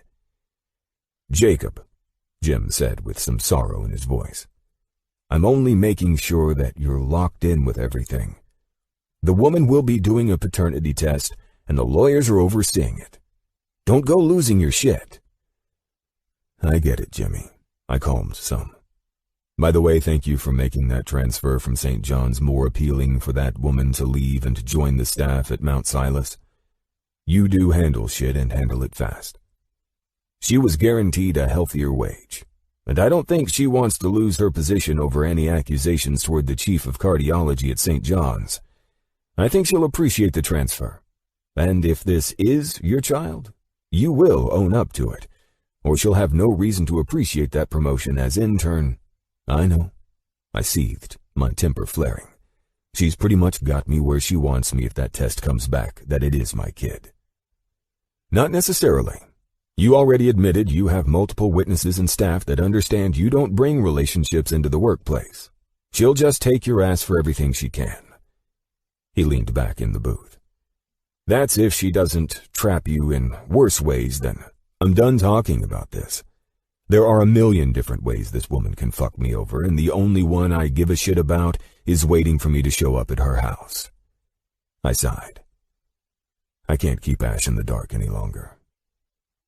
I stood and threw cash down on the table while Jim looked at me as if I had lost my mind, which I had 2 days ago. He pushed the money back toward me. "This isn't a saloon, you idiot," he said. "I'll handle the bill. Pull yourself together. Do you have any surgeries tomorrow?" I finished the last of the surgeries scheduled for the week this afternoon. She has been working my rounds on recovery patients since my bedside manner sucks. I think once I talk to Ash, I won't be sitting around wondering how bad shit will be. I'll at least get this first part out of the way. "You're right. I'm glad we met up. It was worth the drive to make sure you're still functioning." He smiled and stood. "Get out of here and tell Ashley about the woman's claim." He gripped my shoulder. "It's going to be fine, Jacob." What if I lose her over this? I finally admitted my greatest fear. "You know, I don't believe you will. From what I've come to see, Ashley's a reasonable person. I'm sure the gravity of it all will sting, but you two seem to have a connection. Just brace yourself for it hurting her, because that's a natural response. Don't forget that Ashley has also witnessed what this media shit has been doing to you as well. In the end, I feel that she'll probably think what we all think. This Elizabeth bitch is after money. Yes." He slipped his hands into his suit pockets. "Get this part over with. It's something you should have done last night after you cooled off some, but now is a good time as well. I'm glad you're willing to tell her. She deserves that much." "Right. See you later," I said, and turned to leave. Ash's house was only 10 minutes down the road from here, and it was why I made Jim meet me at the diner. In this frame of mind, I shouldn't be in her presence, but I didn't want to be anywhere else either. I wanted to be with her in the comfort of her home. The idea of meeting at the hotel didn't appeal to me since this happened, and I could see where that was confusing to Ash. She had to know what was going on with the disaster in my life. I couldn't keep her in the dark. I'd managed to pull off one night with her, no questions asked about my despondent mood. She also fell for my lame excuse the night before last, when that woman walked into my office and I wound up staying at Jim's place. It wasn't a lie when I told her I'd had a long day after surgery and needed to crash. Now here I sat parked next to the curb out front of her house, trying to gather myself. Even though we'd just had the time of our lives surfing together 4 days ago, this bullshit I'd been hit with made it seem as though it had been months since I had peace. I rested my head against the seat rest, inhaling and exhaling in silence, knowing very well that admitting everything to Ashley could be the break in this relationship we'd jumped into without caution. I should have known that my fucked up history would come to destroy my most meaningful relationship in one way or the other. I couldn't blame her if she couldn't take this.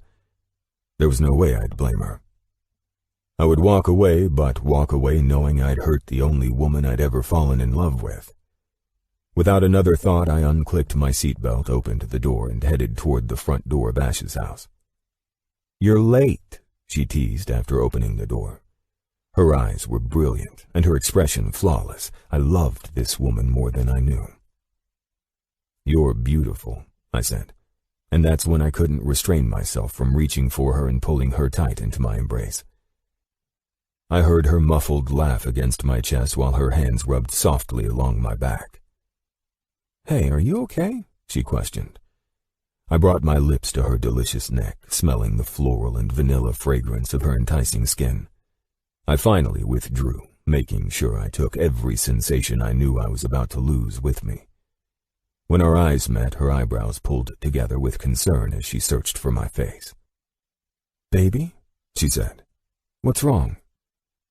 "We need to talk," I solemnly said, not knowing how to start.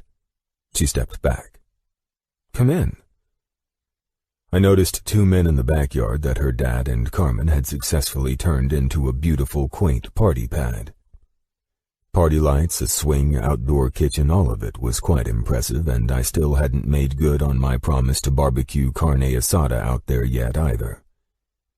"Am I interrupting you having friends over?" "Jake," Ash laughed. "You texted 4 hours ago that we were hanging here tonight after I asked about the hotel. It's just Clay and Joe. They stopped by for dinner and I asked them to hang back to meet you finally. Here, sit down for a sec," she said with concern. We sat next to each other on the sofa. "Dad and Carmen already headed to bed, but I was looking forward to introducing you to 2 of my best friends." "Best friends?" I mused, and it reminded me of her other supposed best friend, Elizabeth. "Well, I believe I may have met another one of your best friends." I trailed off, watching her intently, her eyes now humored. "Unless it was Clay or Joe, I guarantee you haven't met any other close friends of mine that I'm aware of," she said. "What about Elizabeth?" I questioned. I knew I was screwing up this way of breaking the news to her, but I didn't know where else to start. "Elizabeth?" she said, confused. "Are you drunk or something?" "I'm far from that. Does the name Liz ring a bell?" I stated. "She said she's one of your best friends." "Liz?" Ash looked at me in disgust while 2 well-dressed men walked into the house. I immediately recognized the one with long black braids from being at the hospital with Ash. The taller, copper-haired man, however, I'd never met before. Both their eyes widened when they walked toward where I stood and extended my hand out to meet them.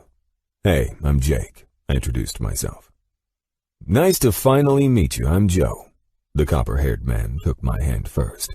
"And this is my boyfriend, Clay." "Clay?" I nodded, shaking his hand. "I believe we crossed paths while you visited Mr. Taylor in the hospital." "We did," Clay smiled. "Well, it's nice to meet you, Joe. And it's good to see you again, Clay," I said. "Sorry that I've kept your friend occupied these past few days." Shit, I couldn't even hold down a goddamn normal conversation at the moment. "There's nothing to apologize for. Ash has never been brighter or happier, and we now know why. You've helped bring our girl out of the funk that's been driving us insane, Clay said with a boldness that could only make me smile and forget why I was here. Sorry if this comes off wrong, but you don't look like you're feeling too well, Joe added. I feel like hell, I answered. We all sat in the small living room. I really didn't want an audience for when I told Ash this shit, but hell, if that bitch Liz got to the media and her before I did, these two guys would be nothing compared to the spectators I'd have. I debated withholding the information, but these two seemed to be excellent friends, so much so that if I crushed Ashley, they'd be here for her. Oh God, I started as I ran my hand through my hair. Part of me needs to have this time alone with Ash, but I can see where you two are close friends with her. I started inquiring in my usual office voice. Clay smirked. If you're here to break up with Ashley, then you're about to get your ass kicked, Doc. I have a feeling it might be the other way around, I said. Ash reached for my hand. What the hell is going on? Why are you bringing up Liz? I went to high school with someone named Liz, but we aren't anywhere close to bordering on best friends. I rolled my lips and pinched them together. Wait, Liz? Liz? Clay questioned with an arch of his eyebrow. The trick who invited you to that party and ditched your ass? Joe looked at Ash. If that girl has anything... Guys, Ash silenced her friends. Let Jake finish. She looked at me. What's up? She transferred onto my ward last week as one of the interns. Ash shot up and covered her chest, leaving my ass glued to the couch in fear. She spun back to me. Please God, tell me you didn't sleep with her. And now you're here to confess. All eyes were on me, naturally. The media had painted this scenario a billion times over with all their fucked up reports on my personal life. Ash made the front pages with me a month ago, and from then on it was this picture of my eventual cheating on her that they put on display for everyone watching this fake soap opera to follow. I stood. Ash, I haven't been with anyone since you and I became an item. You already know I admitted to trying to curb my liking you through being with other women before we got together. That none could help me move past you and what we shared over a year ago. Then why are you bringing up that woman? She finally spun back around. Her eyes were like fire at first, and I accepted our fate with the look of disgust alone. She's not even my friend, let alone my best friend. She was a friend from high school. After the night she got wasted drunk and slept with some random dude, she trailed off and her face went white. Wait, are you the one she slept with in Frisco?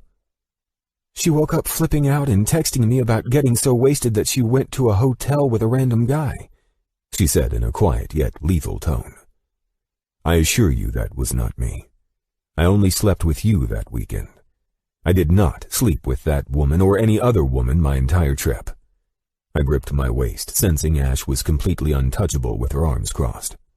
I did not recall her being your friend until she came into my office after surgery on Tuesday wishing to speak with me. I was highly confused and didn't know her name, but instantly remembered her being on my yacht because I was pissed that someone from work was anywhere near my personal life. Liz was on a yacht? She asked while the men remained silent as bodyguards waiting for me to drop the punchline to this horror story and kick my ass. How the hell did she manage that? Fuck, Jake, it's obvious Ash can't stand this bitch, I thought. I have no fucking idea. I managed to keep my voice down. I only recalled her from seeing a familiar face from work on my boat. I have rules against that. However, before she transferred to St. John's and before you and me, after first seeing you again, I was with her, thinking she was just a woman to remove you from my thoughts. Jesus Christ, I didn't know who the hell she was. Ash was quiet, and it scared the fuck out of me. She walked into my office after having transferred to my ward, which I still have no fucking clue how she managed, since there's a 5-year waiting list to intern for me after the media storm fucked my life over. Spit it out, Jake, she said. She came into my office and claimed that I'm the father of the child she's carrying. Fuck, I finally said it. I couldn't believe my nerves didn't make me throw up, finally accepting I had a nightmare on my hands that wasn't even getting started yet. What? She said in a near growl. She claims I'm the father. I heard you. She shook her head and looked over at the grave expressions on her friends' faces. Do you believe you're the father? Joe asked carefully. Fuck no, I said. Jesus. I don't know what to believe. I ran my hands through my hair and gripped the side of my head. She was a one-night stand who had seemed to ruin my entire fucking life with her accusation. I looked at Ash. I'm so fucking sorry, Ashley. Without notice or warning, the one thing I never expected to happen happened. I was in Ash's arms, and she was holding me tightly. Okay, let's take a breath, she said, stepping back, her serious eyes focused on mine.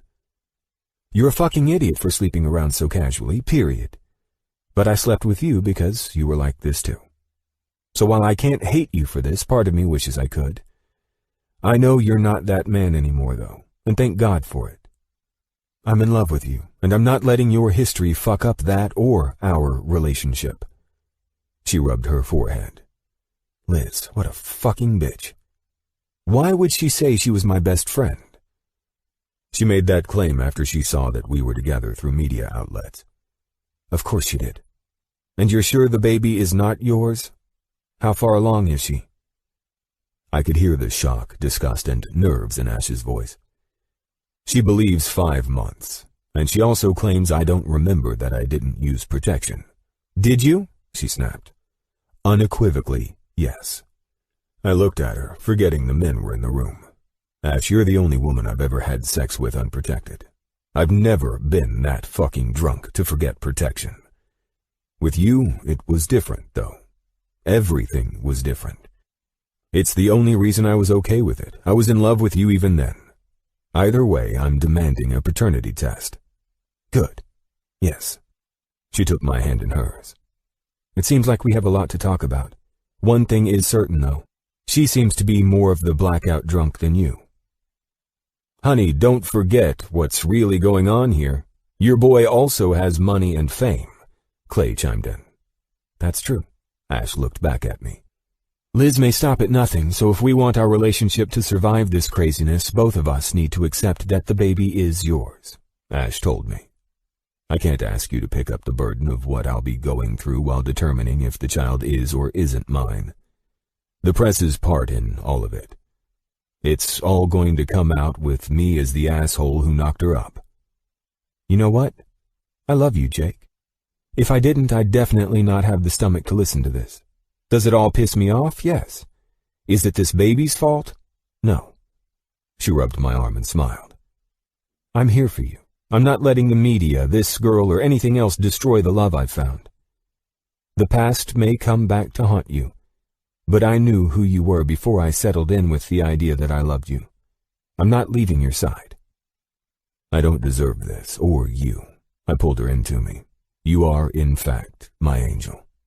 She's the world's angel, brother, Clay said, as he and Joe both seemed to sigh in relief that Ash and I were in this shit show together. We're both here, too. Let's go out to the patio. Jake looks like he could use a beer, or 7. Ash smiled at me.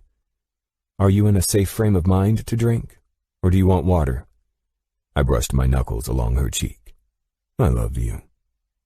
Let's go hang in the back. We'll get through this. If you're too tired to drive, you can stay here. What if I wanted to take you to the hotel? I'd say you should make that decision after relaxing for a while with a beer or 2. She kissed my lips. Actually, I'll make that decision after I see my Jake is back. Trust me. She pulled me toward the patio. You're going to love Joe and Clay.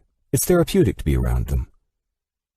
I had no idea if Ash was on something or if she truly was the sincere woman I came to know and love.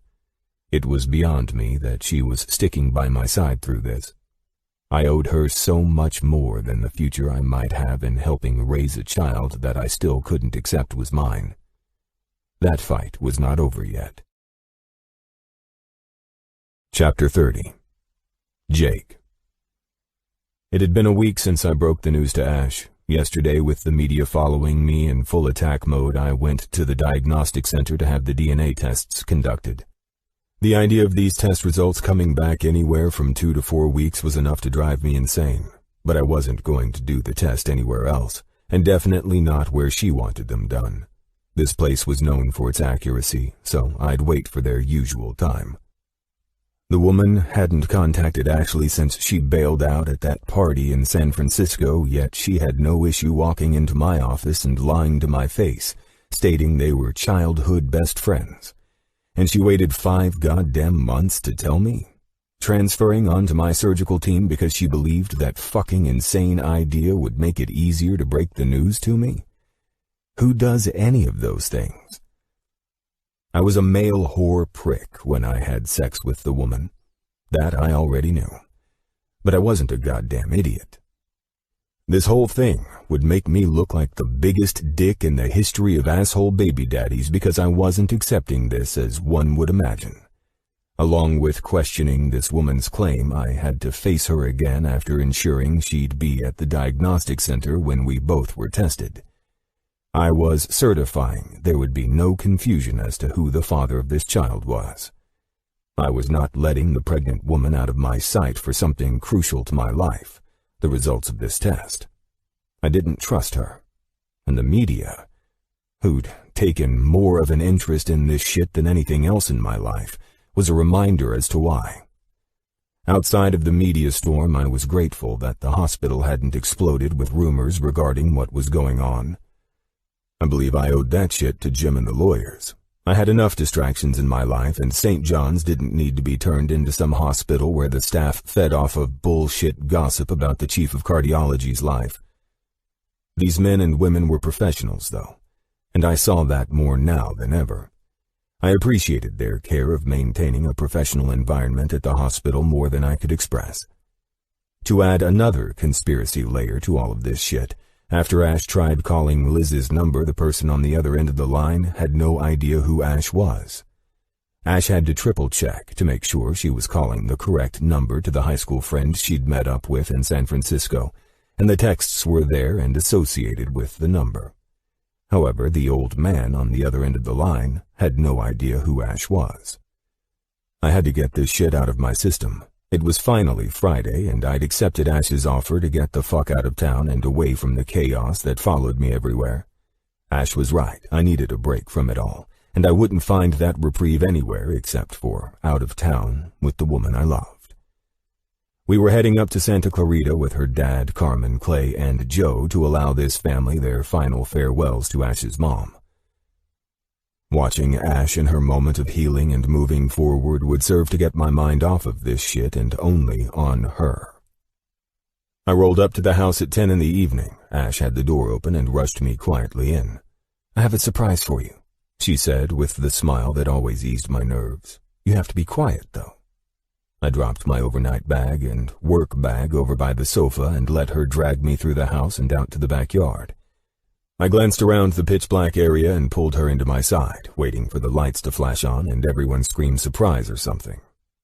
"What am I looking at?" I asked. "Look up," she said softly. I did, and was shocked to see brilliant stars sprinkled throughout the black sky. "What the hell did you do? Call the city and have them turn off the streetlights?" I asked, kissing her temple, shocked I was in a residential backyard and seeing stars as if we were in the mountains. "No," she laughed. "They are changing them out, so tonight they killed the power." "How'd I miss that?" I asked. "I swear to God, I'm walking like a zombie through life these days." "Well, you do have a car that stays lit up until 5 minutes after you hit the lock button." She laughed. "That must have been the light that kept your mind off of seeing the dark streets tonight. Come here," she said, my eyes adjusting some to the dark backyard. "I laid out a blanket for us to get lost in the beauty of the starry sky." We both laid down on our backs, Ash softly squealing when she saw a shooting star stream its light across the bluish-black sky. "It's almost as beautiful as being out on the open sea," I said as she rested her head on my chest and curled up around me. "Almost," she said. "I have food if you're hungry. I forgot to heat up a plate. I was too excited to show you this anomaly." "I ate lunch late today, so I'm good," I said. Unexpectedly, she ran her hand over my cock. "Are you good, Dr. Mitchell?" she questioned. Aside from the fact that Ash had better not be playing with me or my sanity, she and I hadn't had sex since before this shit went down. Oddly enough, It was the farthest thing from my mind. Ash had been working late all week, and even when we were alone, my mind was a clusterfuck of bullshit concern and worry. My dick instantly hardened and ached for her the moment she ran her hands over it. Ash, unless you want me all over you, it's probably not the best idea to torment me like this. On the contrary, she said, straddling my legs and unzipping my pants. I'm going to be all over you. I moaned softly, and any care I held moments ago was gone. It's been too long, she whispered. No one can see us. She freed my hard dick and began smoothing her hands up and down my shaft. Lose yourself in the beauty of the sky while I take care of the rest. Goddamn, how was I supposed to look at the stars? Every time she eased her hands up and down my cock, my eyes rolled back with the sensations that I hadn't felt in far too long. My balls tightened, my cock already dripping, and her tongue indulged in the pre-cum that was seeping from it. As much as I loved her lips around my cock, I wanted to be inside her. I reached down to where she sat, massaging my cock, and ran my hands up the skirt she wore. You're not wearing, I groaned when I felt her warm and wet pussy. No, I'm not wearing anything. I want you, Jake. I miss you. I swallowed hard, my heart racing with transformed energy of needing this as bad as the need I heard in her voice. She moved back, my hands losing her warm pussy, but the entire situation replaced with her lips and tongue working over my cock. I always teased her for being the loud one, but tonight, I was the one trying to stifle my groans of ecstasy. My cock was throbbing and aching for more, prompting me to grip her hair rolling onto my side. Fuck, I said in a restrained voice. I need more, baby. Her lips released my cock and found my parched lips. Her hand continued to stroke me fast while my urgency in her tasteful kiss was hard and aggressive. I relished in her soft moans against my tongue and lips, my hands slipping under her dress again. I slid my fingers into her pussy. Fucking hell, you are so tight, I whispered against her throat. Fuck me, baby, she said, her voice catching when my fingers found her G-spot. Come first, angel. I nipped at her neck. I won't last a second inside you. I massaged my fingers over her spot and used my thumb to work her clit in circles. My cock was slick with the pre-cum that was dripping out as she pumped it fast to match her breathing and soft moans. We were acting like sex-crazed teens, needing to fuck in her dad's backyard, and I didn't give a shit. Her hands left my cock as she whimpered and dug her fingernails into my back. Her hips jolted into my hand, and I could have sworn I was about to come right then and there. Her lips were at my ear, her hands gripping my head now. I'm coming, baby, she said. I felt her pussy pulsating and clenching hard on my fingers. We both needed this release desperately. She brought her leg up over my side as I intently focused on my fingers, ensuring she followed through with this intense orgasm. She was beyond sexy in this state. That's it, Angel. Ride my hand, baby, I encouraged her. I can't stop coming, she trailed off. I need to feel you inside me, Jake. Her voice cracked with need that I wouldn't dare turn away. I rolled her onto her back and thrust my hard cock deep inside her. As soon as she went to call out, I instinctively covered her mouth with my hand. I brought my lips to her ears. As bad as I need to hear you scream my name, you gotta keep it down, baby. Both of us chuckled at the close call, but I found my rhythm in her tight pussy, using her juices to help me smoothly guide myself in and out of her. I pulled the top of her low-cut dress down and found her hard nipple with my mouth. This was paradise. I pumped in and out while massaging her nipples and breasts with my tongue and mouth. I wanted to taste her pussy, but we were pushing it already. Her tight pussy clenched hard down on my cock while she whined softly. I'm close, Jake. I'm coming with you, I stated.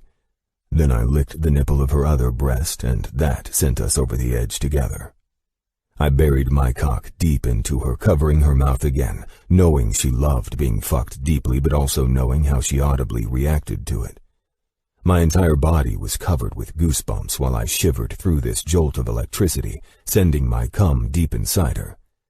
As our actions led us both over the edge into ecstasy together, we both slowed in lucid motions, coming off the strongest orgasm I'd felt in far too long.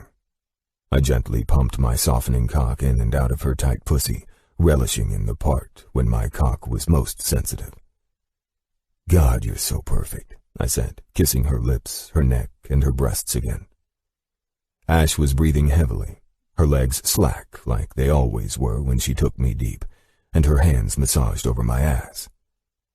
"I've missed this more than you, I think," she teased as we became more coherent and pulled out of our craving state of mind that took over both of us like a violent storm.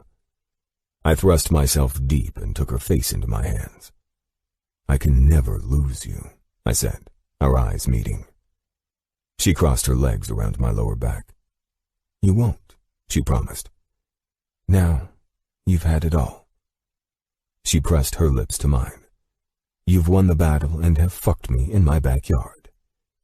Now to fuck you in my car. You're too much." "Did you enjoy your partial blowjob while seeing the stars?" she asked. I rolled off of her, pulling up and zipping my suit pants. "I saw stars, but not the ones in the sky." "I wanted you to experience that." "Well, so long as we get to sleep before midnight, Cinderella, perhaps that wish will come true." "You're sleeping on the couch, by the way," she softly giggled. "The couch?" I questioned. "Yeah, Dad's rules about your sleeping over." I pulled her in close. "Your laugh, your body, all of you." I ran my hands over her hair. "You're perfect, Ash. I love you so much. I don't deserve any of this." She sat up, leaving me to lie on my back. She placed her finger over my lips. "We already discussed you not talking like this anymore. I already had my breakdown over all of this for you and for me. I'm not letting it ruin us." "And if she ruins me?" I questioned her. "How? Losing your job? Losing the media following your ass around everywhere?" "She can take a lot of my shit if she finds avenues to." "Then let her," Ash responded. "Let her take everything." She kissed my lips. "You'll be the one who will have to accept whether or not you want to drive an off-colored Honda Accord or not." I laughed. I'd give it all away. The only thing I can't lose is you. "Well, it's settled then. Let's stop talking about it. It works you up and I'm not going anywhere. If this kid is yours and you're still willing to keep me in your life while helping to raise that woman's kid, then I guess the child will be blessed with an amazing dad and 2 moms, who hate each other, of course," she finished with a laugh. "You are truly the best woman alive," I said with sincerity in my voice. "I would have probably found a monster wave to go surf and die in the waters by now." "Nice, drama king," she said, kissing my chin. "Hey, about that car of yours." "What about it?" she asked. "What do you think about pulling mine into the garage for the weekend and taking your car?" "That's actually a good idea. I've noticed the media is in a frenzy lately." "That bitch went to them a few days ago. I'm shocked she hasn't shown up here yet." "Yeah, Dad and I were talking about that too. I can't believe he's letting me off the hook with this." "You heard my dad earlier," she said, lying on her back as we both looked up at the stars. "He gets it. I guess it's dude talk for guys just being horny dumbasses before finding the right one."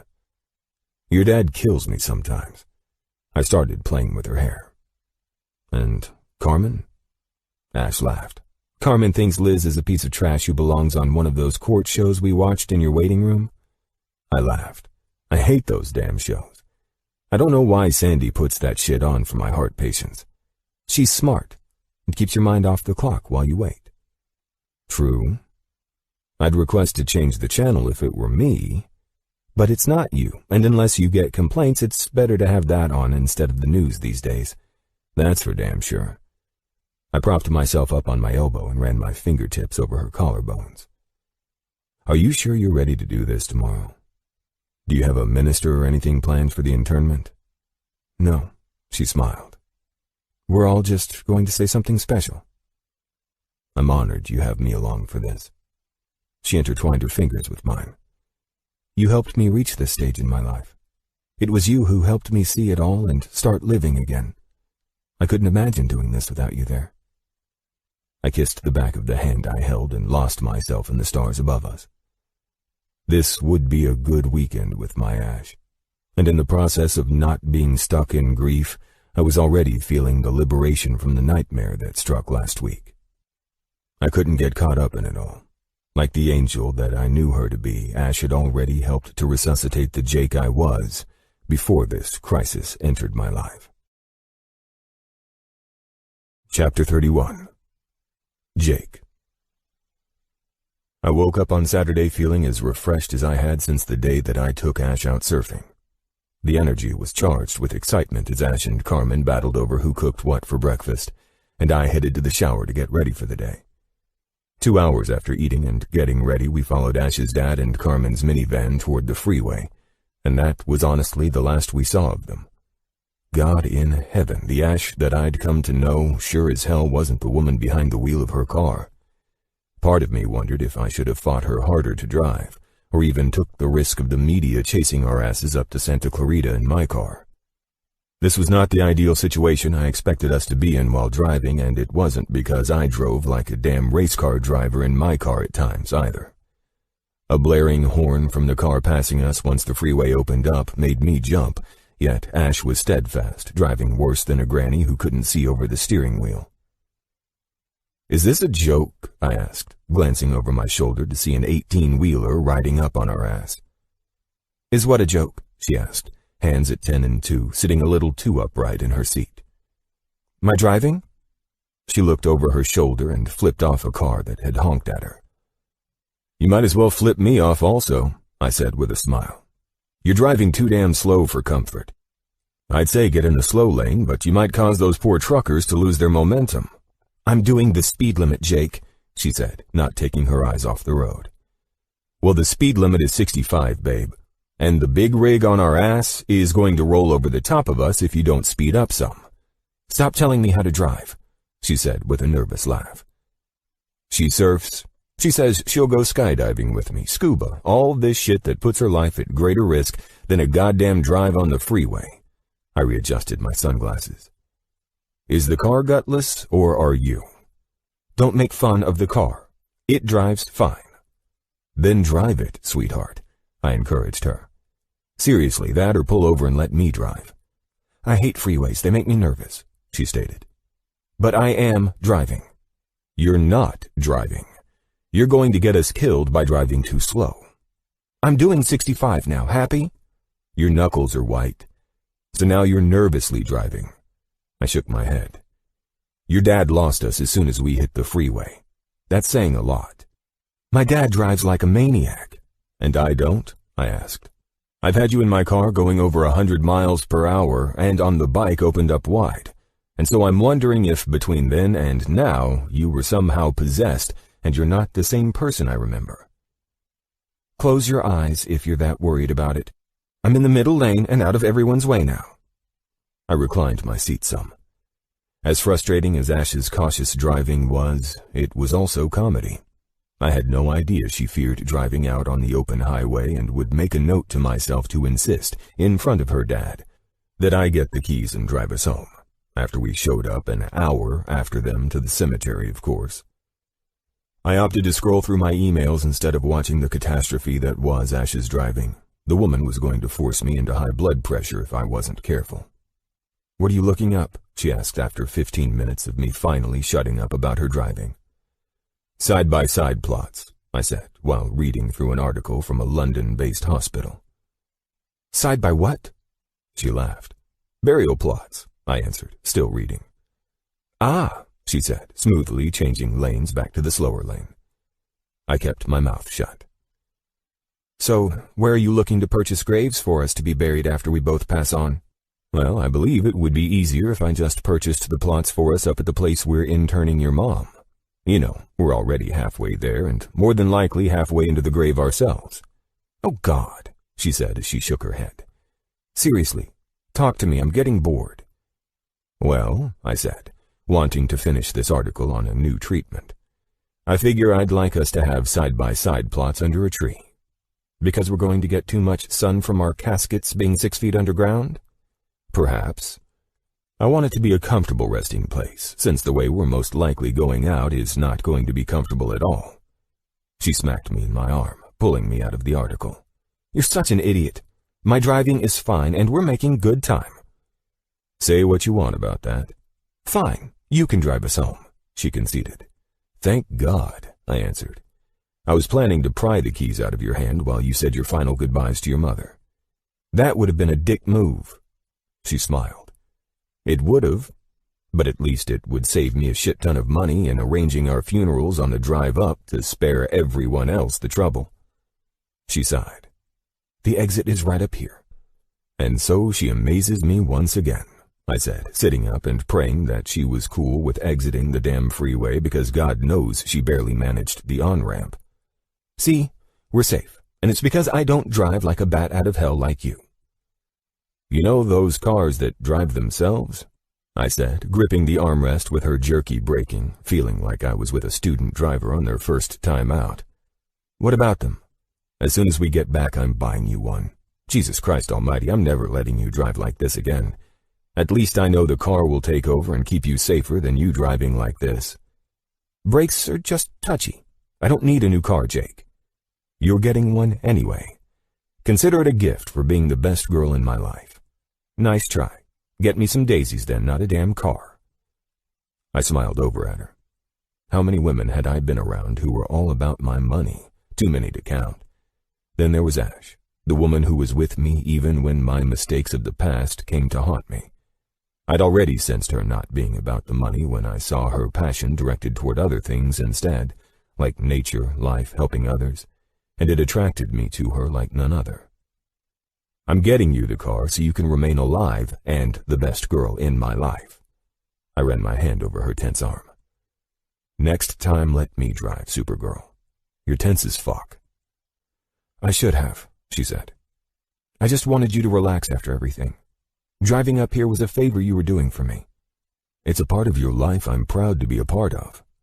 I love you, and I can easily see that this is a big day for you. I wouldn't miss it for anything. I glanced over my shoulder as she merged onto the street that led to the cemetery. Although we both almost completely missed it. That, or I would have gotten to meet your mother personally with the way those rigs were riding up on our ass this entire trip. Well, we survived it. You can meet my mother another time, she said, pulling into the cemetery and parking next to where her dad and Carmen stood next to their car talking to Joe and Clay. I wonder how long they've been out here waiting, I questioned with a smile. Shut up, she said. I'm already going to hear shit from Clay and Joe for not letting you drive. I looked at her over the silver rim of my sunglasses. You're kidding me, right? No, she giggled. They hate the way I drive. You're too much. I brought my hand to her neck. Get over here, gorgeous, I said, kissing her and in the process taking the keys out of the ignition and putting them in my pocket. I opened the door. Let's not keep your mother or anyone else waiting any longer than we already have, I said, seeing more than a few others who were attending this internment. Why did Dad have to invite them? She asked. Who? I asked, seeing two families with young women Ash's age. Just family. I have no idea who they are. Do it for him too, Ash. I know it sucks, but this is about you and your dad. The rest of us are here to support you. She linked our hands together and smiled up at me. I love you. I kissed her temple. You put my very own thoughts about you into words. You ready for this? More than ever. Her eyes were hidden behind sunglasses, but I could see the smile in them. If it weren't for you, I know Dad and I wouldn't be here right now. Thank you for this. I held on to that with everything that I was. I hoped that no matter how dirty shit might get with lawyers and this scandal I was trying to manage, Ash would remember how she was feeling about me right now. Would I take credit for this? No. Ash did this herself. I was just a means to help her back into living a full and happy life that she deserved. Chapter 32. Jake. To say my life had spun out of control in the 2 weeks since I took the paternity test would be an understatement. It had been utter chaos, and the media was feeding off of it like frenzied sharks in bloodied water. The only good to come out of anything this week was my appointment with Mark, setting him up with a strict diet plan and preparing him for a heart transplant. We weren't rushed at the moment, his heart being assisted well by the machine, but still, once the donor heart was available, we would go through the process of assuring it was a perfect match and then do the surgery. I wanted to be excited about this, but I had zero reprieves to be able to. I was in my office after my evening rounds looking at the envelope I came to pick up. The results were in, and with the hectic day I'd already had, I wasn't sure how I'd respond to either being a father or not. If the latter were the case, then that proved what we all knew: the woman had been lying about everything. With my nerves trying to settle after being called to the ICU for an emergency crash of one of Dr. Anderson's patients, I knew I needed to take a breath before I opened the envelope. I'd tried everything to save the man to no avail, and my frustration grew even more when I went through his charts and saw that Anderson should have never done the surgery in the first place. The deceased man we couldn't revive despite everyone's most considerable efforts was not a candidate for open-heart surgery, and I was reasonably sure, knowing Anderson, he told the patient and the family so, but they opted in anyway. When I walked out to inform the family, they seemed to be more understanding than surprised this happened to their family member.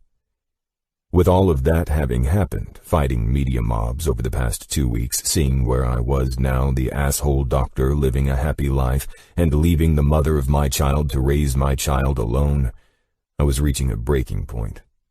How the hell could they say this shit about me without knowing whether or not I was the father? The lawyer's advice was to keep my mouth shut while this Liz bitch cried daily in front of the cameras and reporters. Why the fuck did anyone give a shit about my personal life anyway?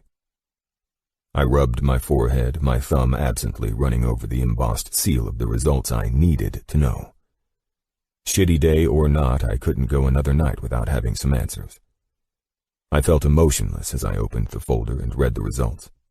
I shouldn't have been surprised, pissed, or in the red-zoned state that I'd just hit after learning the child was, in fact, mine.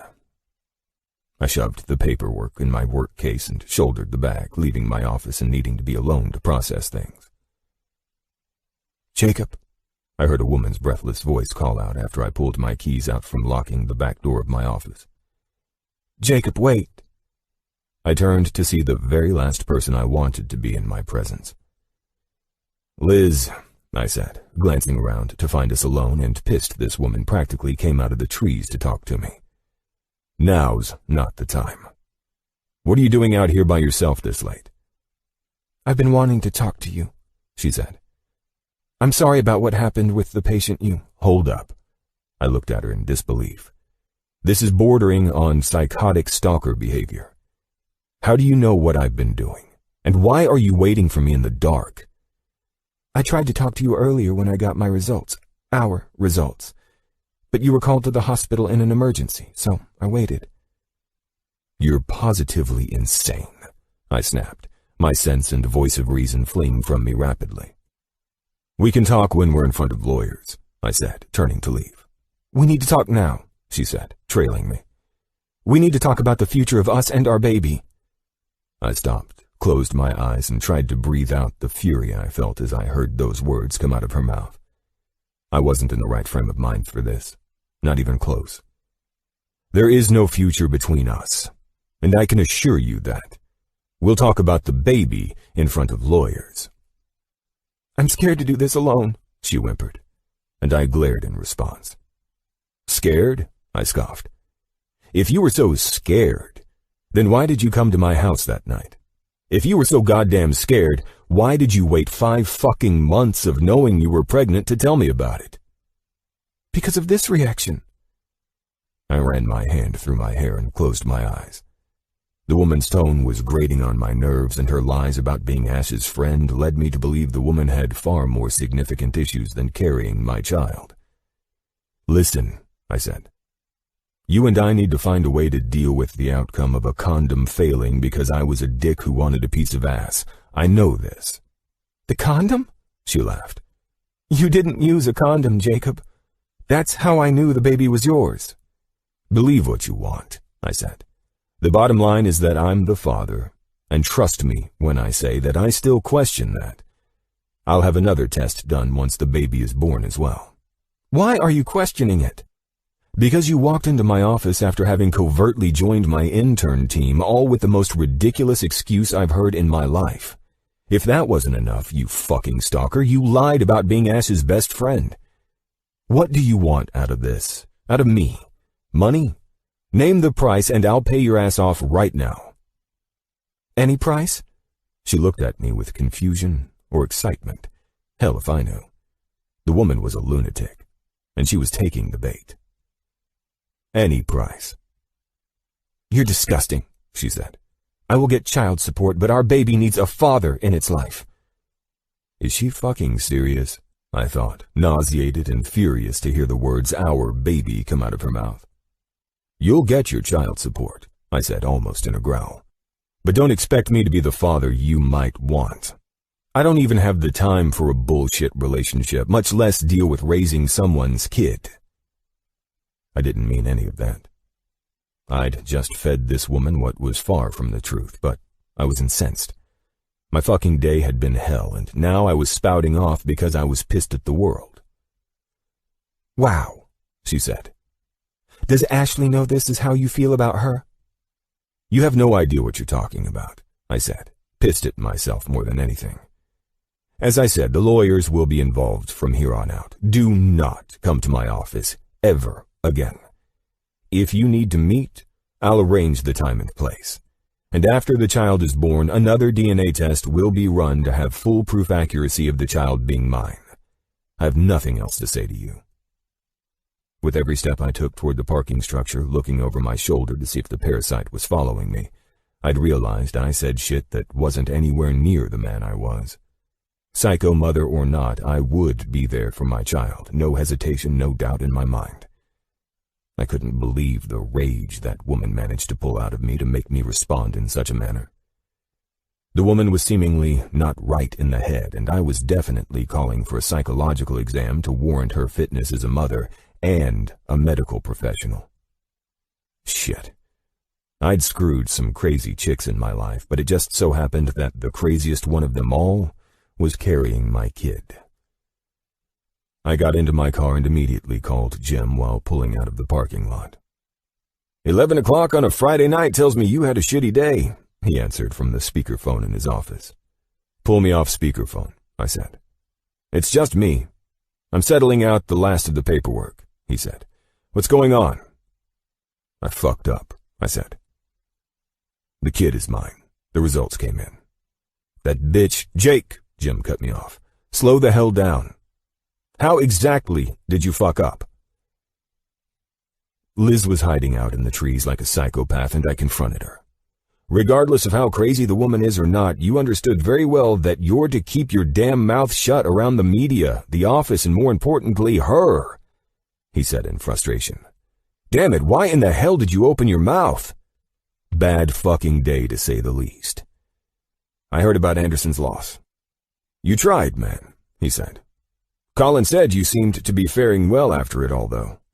"Well, that shit stays with me sometimes." "Fine, what did you say to her?" "It started by me telling her to take the money. I tried to bait the woman in and pay her off, but she wasn't biting." "Fuck, Jake," he growled. "That is not your job. We have the best team of lawyers in all of Southern California, yet here you are trying to negotiate while fucking yourself in the process. Why would you do that?" "That's not the worst part. I lost my shit and said I had no time to raise a child since I was barely handling a relationship or some crazy shit like that. If that woman hates Ash, I just gave her, 'The lawyers already told you not to talk to her, especially alone, because of her mannerisms already. Her feeding everything to the press these days is the reason the lawyers told you to keep your mouth shut. Now to hear you baited her?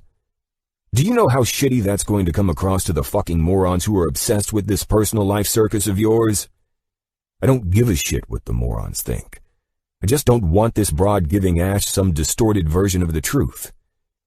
Thanks to this stunt, this is probably going to blow up in your face, and you need to brace yourself for that. I can't lose Ash. Should have thought about that before you let your temper take over, he said with no sympathy. Where are you headed now? Are you going to talk to her? Perhaps you should. I think I'm just going to text her and head home for the night. I can't trust myself talking to her in this state of mind. Good call. Make sure you get up to see her tomorrow at least. If you think it could be an issue, you should get to Ash before this woman does. I know. I'll talk to you later. Hey, Jake, he said before I ended the call. What? I responded flatly. Take this any way you want, but I'm going to big brother your ass. You need to shut the fuck up from here on out. You got that? I'll watch the press, and I'm getting a team of lawyers on them as well. It's gotten out of hand, and I'm worried about you not being able to perform your job well with all of this harassment. It's taking you just now to see how those dicks are fucking with my life? You're pissed, go home. I'll handle my part, and you handle yours. I hung up with Jim, and who knows what possessed me, but I took the freeway to head to Ash's house to let her know what had happened, and get that out of the way. By the time I'd pulled up to her house after 2 major traffic jams, I looked at the time and was annoyed more than before. There was no way I was going to wake her up just to lay this shit on her and ruin her sleep, not to mention waking up her dad and Carmen. I decided to text her instead and head home to where I should have gone directly in the first place. Jake. Hey, it's been a shitty day. Found out I'm the father. It's past midnight, or else I'd have stopped by to tell you myself. I'm just heading home for the night. I'll talk to you tomorrow. After I hit send, I stared at the text, wishing I'd never sent it. It was something I definitely should have told her face to face. I was in a fucking downward spiral tonight, and I needed to go home. Chapter 33. Ash. I woke up to thoughts of the text Jake had sent me the previous night. He should have just called, and I would have let him stay over, but I understood why he didn't. This wasn't something we could cuddle up to and go to sleep. It'd been a rough couple of weeks for both of us since getting back from Santa Clarita. I missed the hell out of the guy, and still couldn't believe the swarming of the press that happened after we came back home. It was a beautiful day, letting Mom go, but it was destroyed by the media after Liz went to them in tears. Jake was solemn when his brother gave him the news and told him to prepare for this turn of events with the media probing into his personal life. I felt horrible for him. Good grief, who cared about this shit? Apparently it was making these outlets good money because everyone seemed to talk about the billionaire doctor who cared more about his girlfriend than his own child. I couldn't resist checking to see where the gossip was after Jim mentioned Liz was a frantic idiot in front of the camera. My headlines were no better than Jim's as of last night. The woman who the doctor is using to avoid his baby. It was all so lame. I couldn't believe anyone would give these stories credit. I stared at the text Jake had sent me last night. It was finally done, and the results had come back with Jake being the father to Liz's baby. I loved him, even past all of my selfish desires of wanting him to myself, but it sucked to know I would have to share him with this chick he got pregnant after a one-night stand. I needed to see him, but had a feeling he needed some space. "Mija," Carmen called from the kitchen. "Someone's at the door, and your daddy's in the backyard. Can you get it?" "Yep," I said, jumping up from where I was stretched out and trying to sleep through the day. I walked past the kitchen and smiled at Carmen. "You're just—" "Yes, ma'am," she said, stirring some sauce. "You're not sleeping all day. There are bigger problems in the world than this." She winked and pursed her lips while dancing to her music and cooking. "What the hell are you doing here?" I said, my smile instantly fading when I saw Liz and her tear-streaked cheeks. "We need to talk," she said. "I see you brought your friends with you." I stared out at the media. "Why are you here, and how did you get my new address?" "I followed Jake last night. I needed to—" "Get in here." I pulled her in, seeing the reporters creeping up the walkway. "You have lost it," I snapped, following my boyfriend now?" She collapsed on my couch, leaving me standing there and glaring at her. I couldn't help it. I needed to talk to him. He texted me. "I know the baby is his. I have no idea why you're here, but from mentioning you're stalking Jake, I'll keep it simple. We have talked about this and have determined to—" "He tried to pay me off," she stated, interrupting me. "I'm sorry, what?" "Last night, Jake and I talked after work. He stayed late, and we discussed our baby." She stopped, and it must have been because of my expression, knowing she was alone with him after hours.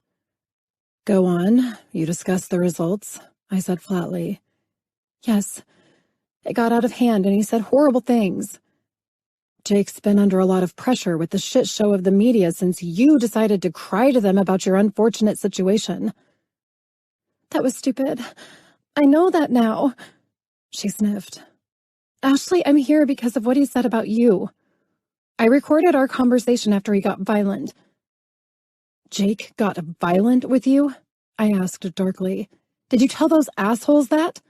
I nodded toward the front window. "Are you recording this conversation? What kind of person are you, Liz? I mean, what the fuck happened to you? I can't believe half the shit you're pulling. I just want you to know that I feel like you're with a man who won't appreciate you, or doesn't appreciate you. We're not friends, Liz. I don't need you filling me in on things you honestly don't know about between my boyfriend and me." "Really?" she snapped, running her hand over her stomach while pulling out her phone. "This is the father of my poor baby and your disgusting boyfriend," she sneered. And then the next thing I knew, I was listening to Jake's voice. I stood first in agreement with him being pissed off, then stunned and silenced when the last words I ever believed could come out of his mouth did. "I don't even have time for a bullshit relationship, much less deal with raising someone's kid."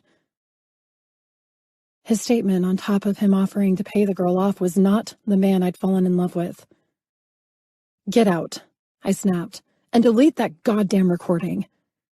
"I'm using this if it goes to a custody battle between us," she snarled. "Does it sound to you like he wants the kid?" I asked, thoroughly disgusted with her and Jake. "Sounds to me like he's willing to pay you to get you and the baby out of his life." "What a stand-up guy you've got, Ash," she said smugly. "You heard what he said about having a relationship, right? I'm sorry, a bullshit relationship." "Yes, so delete it all," I said. "His point of view of not having time for that or a child should tell you that custody battles won't be a problem between you and him." She sighed. "I'm going to my lawyers with this." I stepped in front of her as she headed toward the front door. "You're not going anywhere with that, but to those assholes out front. You play that for those idiots and you'll ruin him." "Isn't that the point? He ruined my life by fucking me and calling a cab to get me out of his house that night. Karma is a bitch." "Shut your mouth," I snapped, looking for my dad and Carmen and hoping they didn't have to listen to this trash. "You getting screwed over by some dude for sex is between you and him. You realize that if you go for his throat like this, the man I just heard on that recording sounds like he'll bury your pathetic ass. The media sees me as a victim." "Is this a game to you?" I said in disbelief. "Some crazy soap opera that led you to the girlfriend's house, knowing what you caught on tape would end the relationship? You are a delusional snake, Liz. The man is a billionaire. He has an army of attorneys, and if you're dumb enough to try and end his career after having given the media that tape, there's no telling what he'll do." "So you get it then. He's out of his mind." "What he said to you was wrong, and I'm disgusted those words came out of his mouth. Does he deserve to be smeared all over the media for it? No." I stood firm. "Delete it, Liz," I said. "The man saves more lives than you know. Don't cost people their lives by giving them a soap opera opinion of him and making them not trust him as their doctor. He's the best heart surgeon in the fucking world. I won't let you cost him that. You've done enough already. Delete the recording." I reached for the phone she held, snatched it from her hand, and stared at it with contemplation. She was stunned by my childish gesture, but I instantly deleted the recording that was already seared into my mind. "There." I handed her the phone. "I might have saved your ass from him. Slapping you with a lawsuit if you were stupid enough to cost him his job." He was bribing me, she seethed. And you were recording Jake without his knowledge. I'm pretty sure his lawyers would find a way to bury you with that one. If you want to keep your medical license, then I suggest you slow the hell down on all this crap. Let him cool off. I'm sure you'll have the support you'll need when the baby is here. You're a cold-hearted bitch and an absolute fool. Say what you want, Liz. It doesn't affect me in the slightest. I opened the door. Go cry on their shoulder. You think I'm going to tell them about this? I know you're going to tell them about this. Get the fuck out of my house. Good luck with the baby. I watched Liz storm out of the house and erupt into tears out on my lawn. I can't fucking believe him, I shouted. Ash, I heard my dad. Not now, Dad. Please, I can't. Mija, Carmen said. You and me, now. I looked at both Dad and Carmen standing side by side in the doorway. There's nothing to talk about. You heard Jake? He tried to pay the woman off. That's his damn kid, too. Who does that? How could anyone's first reaction be to do that? That boy has been through hell and back, and you know it. My dad tried to scold me. So you think that gives him the right to use his wealth to get rid of the burden of a child? That's heartless, Dad, and a whole other level of wrong. You know that. I sighed. I'm taking off and heading up to Joe and Clay's. I have a lot to think about. I can't be with a man who's made it clear he can barely handle a bullshit relationship, much less a kid. I love him, and this hurts. But I can't waste my life on a man who sees things like that. I have no business in a billionaire's world when his first reaction is to bust out his checkbook to make his problems go away. That is how he views being a father? Hell no. That's never going to be me. He may be under pressure, but he wouldn't have said that if he didn't truly feel that way. I am so sick of the media doing this to you both, Carmen grumbled. It made the inevitable happen, but the media didn't make Jake say what he said. That was all him. If Jake feels this way, it's better to end it now than later. He will have more than enough on his hands, especially with the crazy bitch he decided to take home that night. She's insane, and I wish him all the best. Perhaps with me out of his life, he can deal with all the trouble she's going to throw his way. Will you be back for dinner? Carmen asked. I may stay with Clay and Joe for a while. They've wanted me to come up and see their new pad. I smiled, feeling tears in my eyes. I need to get out, and it's closer to work. Honey, we're here for you. Take some time. Clay and Joe are good friends. Maybe they'll help you feel a little better. I smiled at my dad through my tears and walked over and hugged him. I love you so much, Dad. I kissed his cheek. You heard what I told that woman, right? I'm not leaving my doctor if that's what you're worried about. You're still getting the transplant when the call comes in, I said, wiping the tears from my face. Promise me that. Mija, Carmen chimed in. You have nothing to worry about. We don't pay attention to the trash that follows Dr. Mitchell around. Your dad will be a new man after that call comes in, and the transplant is done. She held her arms out. Come here, she said, and I hugged her slender frame. Go breathe. This was all too much. Men are selfish assholes sometimes. We know this, though. She pulled back, her ruby red lips parting into a sly smile. Don't we? I grinned. We do. Don't you girls dare bring me into the middle of this, Dad said. I ruffled his gray curly hair. You're the best of them all. I packed a bag and filled a garment bag of work clothes after checking in with Joe and Clay. Both of my guys insisted I come up and stay with them. They'd mentioned they had a room set up already to surprise me with in hopes of getting me to visit often. I loved these two more than anything. I could only hope that they'd help ease the pain of hearing how Jake truly felt about us. I had just walked in from the patio after saying goodbye to Dad and Carmen when I heard the doorbell. I was indifferent when I walked toward the door, knowing in my heart it was the last person, aside from Liz, I wanted to see. But I was going to face this head-on and end mine and Jake's relationship now, rather than later. I opened the door and ignored every handsome feature of the man I'd come to love and trust. Come in, I said, avoiding eye contact. You got my text, I see, he said, standing next to the couch. I did, I answered. I got a lot more than that, too. What are you talking about? He questioned. I'm talking about Liz. She paid me a visit. Are you fucking... He paused, and his low growl matched the voice I heard on the tape. Please, tell me she did not come in and talk to you. I'm not telling you that because it would be a lie, I said. Kind of like our bullshit relationship is a lie, I suppose. You know, the one that you made me believe was something real? I'm sorry. I did say that, but that's not... Ash, I was out of my mind last night when she appeared out of nowhere to talk to me, and... I'm glad you can be honest about saying that, I guess. Now, when were you planning on telling me that you were going to pay her off? His eyes were dark with anger. She certainly had a mouthful to say to you, didn't she? She recorded everything, Jake. I heard all of it. I can't be with someone who feels like a relationship with me is bullshit. I won't be with a rich asshole who believes he can buy his way out of his problems either. Fuck, Ash, he said, running his hand through his hair. Nothing I can say will fix me going off on that lunatic last night.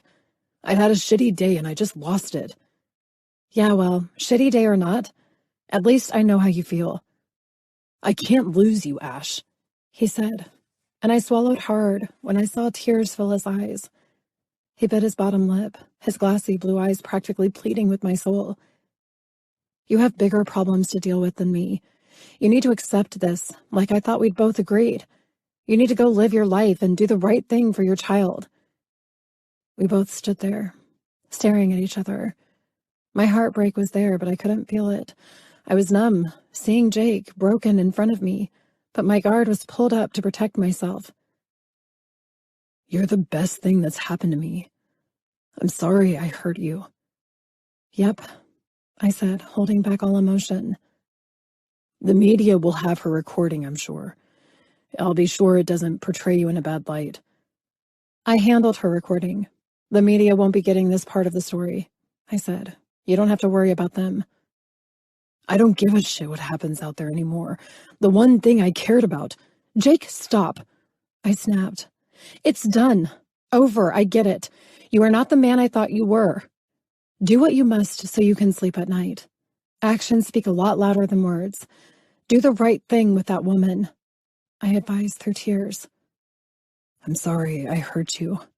I swear I'll never forgive myself for this. Forgive yourself, Jake. Don't worry about me. I should have known better. I'll be fine. I'll move on.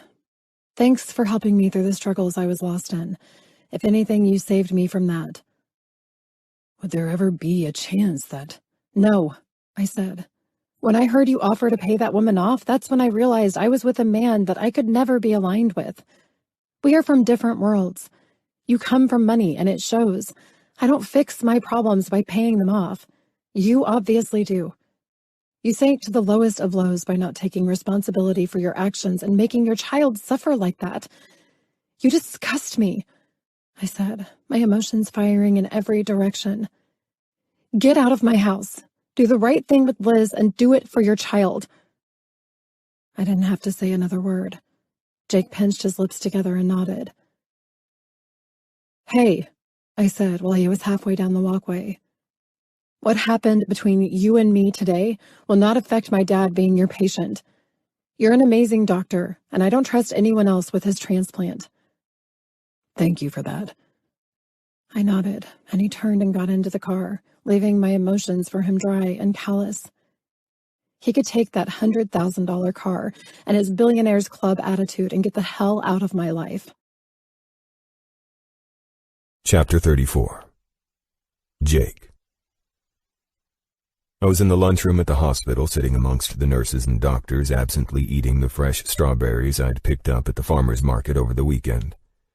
I was doing everything in my power to keep my mind off the one thing in my life that was good before it all went away, but here I was, eating her favorite fruit and bringing Ash's beautiful smile back to my mind. Jake, Missy, the RN, called my name with a laugh.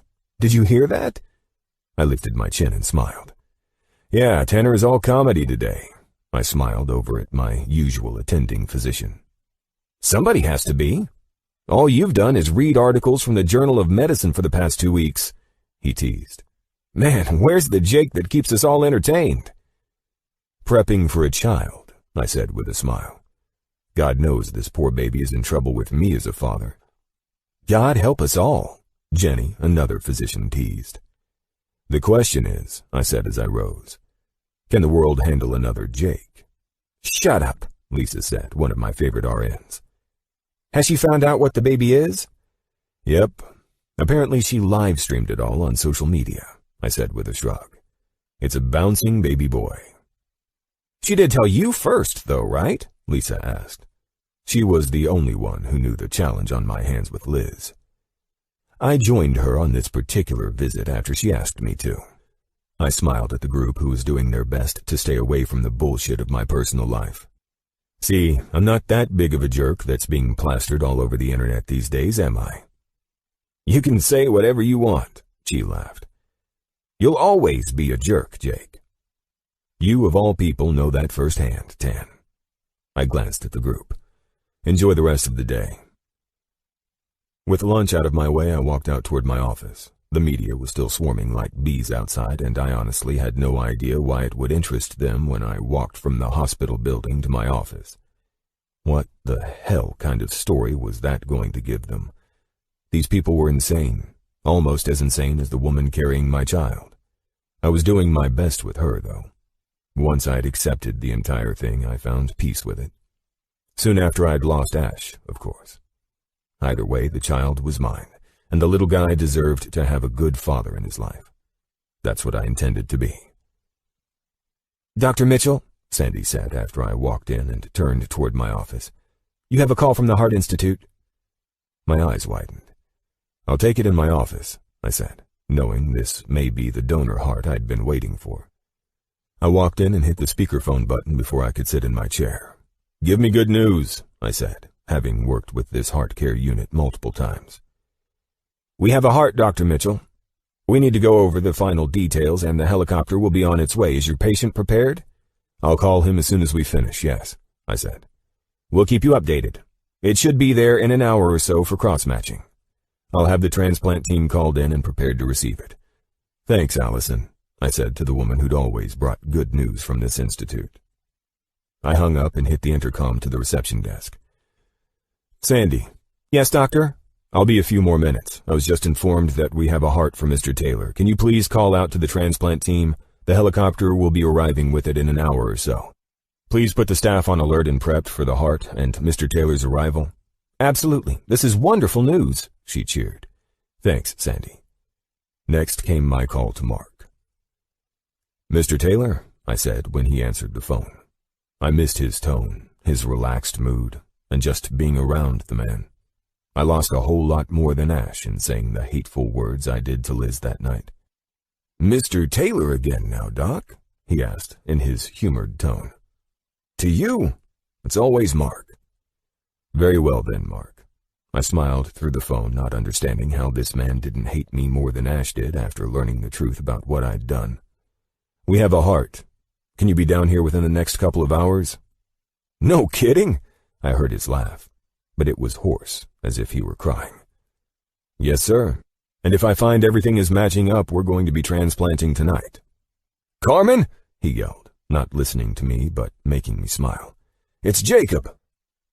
Go on, I heard Carmen's voice, wondering if Ash was getting this news as well. What's he got to say, Mia Moore? We have a heart. Can you believe it?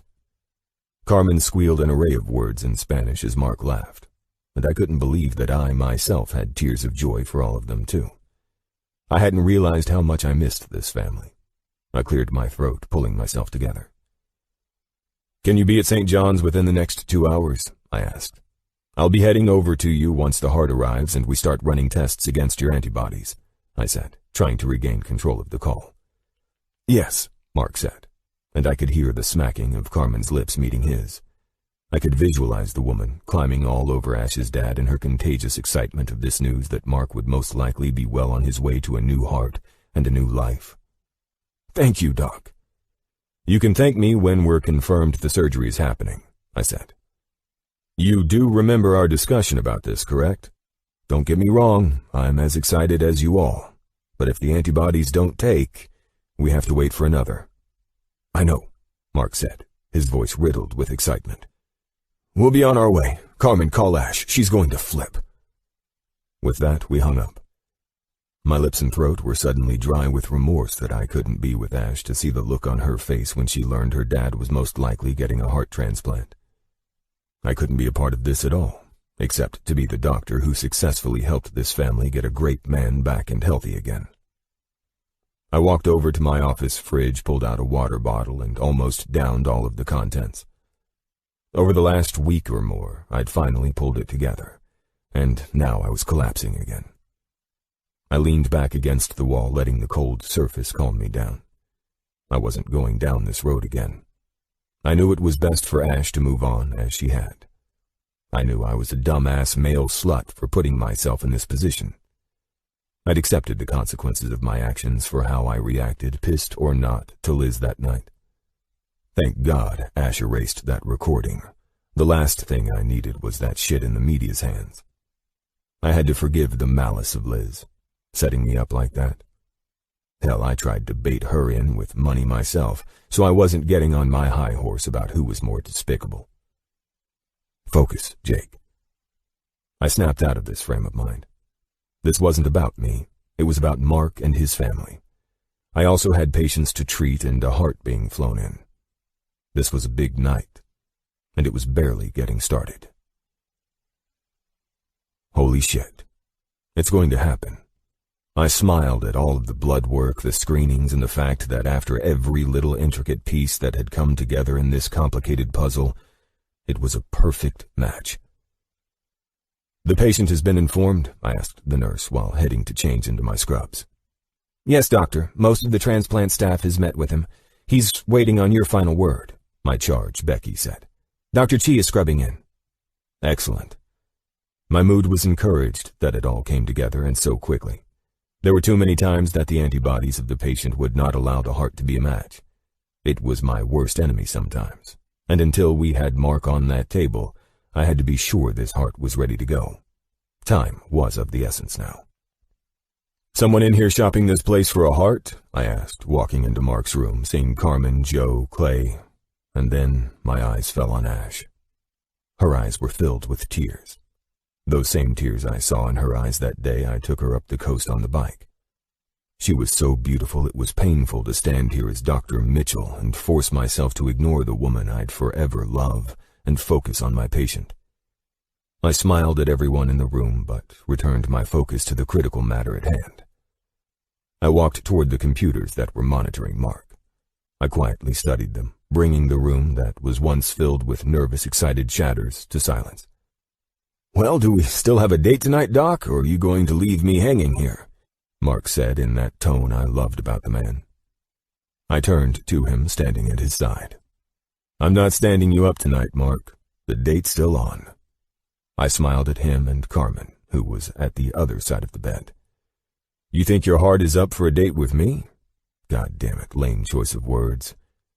I know the ladies can't handle you, but I think I can. I chuckled, signing off on one last tab and glancing back at the monitors. The question is, can I handle you? Carmen laughed. Bring him back to us, Jacob, she said sincerely, her eyes darting over to my right where I knew Ash sat. I turned back to see her smiling, and the look in her eye that made me come undone at times. I'll bring him back. I looked back at Carmen. Though I'm only hoping you're all ready for this guy once he has a new heart. I used that to make my exit, and I glanced back at Mark. One last hurdle awaits. We're moving you in, and quick. We can't keep your new heart waiting all night. Once everything was set in place with the transplant team, that's when the final assessment of Mark's new heart would be done. Mark, you're getting the good stuff, my friend. We're definitely a go. You ready for this? I asked, nodding toward the team with the waiting donor heart and walking back over to Mark. You're a good man, Jacob, he said, and it was too sentimental for me. You're already getting high on the good stuff, I said. I watched tears stream out of the corner of his eyes. I can't thank you enough for this. For everything. I nodded toward the anesthesiologist, maintaining supreme professionalism. Mark was sending out words that would naturally affect me in ways I truly needed to hear from him after losing his daughter, but now was not the time for that. I had to compartmentalize this and focus. It would be a long night, and by morning we'd be finished. Taking out the heart assist and bringing in the new organ was easily an 8 to 10 hour surgery, and it was close to 10. These were the nights that I learned to function without sleep a long time ago. My mind or body wouldn't go near exhaustion. This is what I lived for. "Lights out for you, Mark. I'll see you in the morning," I said. And then soon after, Mark was out, and we were ready to go to work. "I believe it's my turn for music," Bethany, part of my transplant team and my right-hand surgical nurse, stated while I went through my medical tools. I looked at her through my headgear and magnifying glass loops. "God help me, Beth. The last time you were up, we were stuck with that Love Channel station. I'm not doing that again." The room softly laughed while I returned my attention to Dr. Chi. "Can it be your turn?"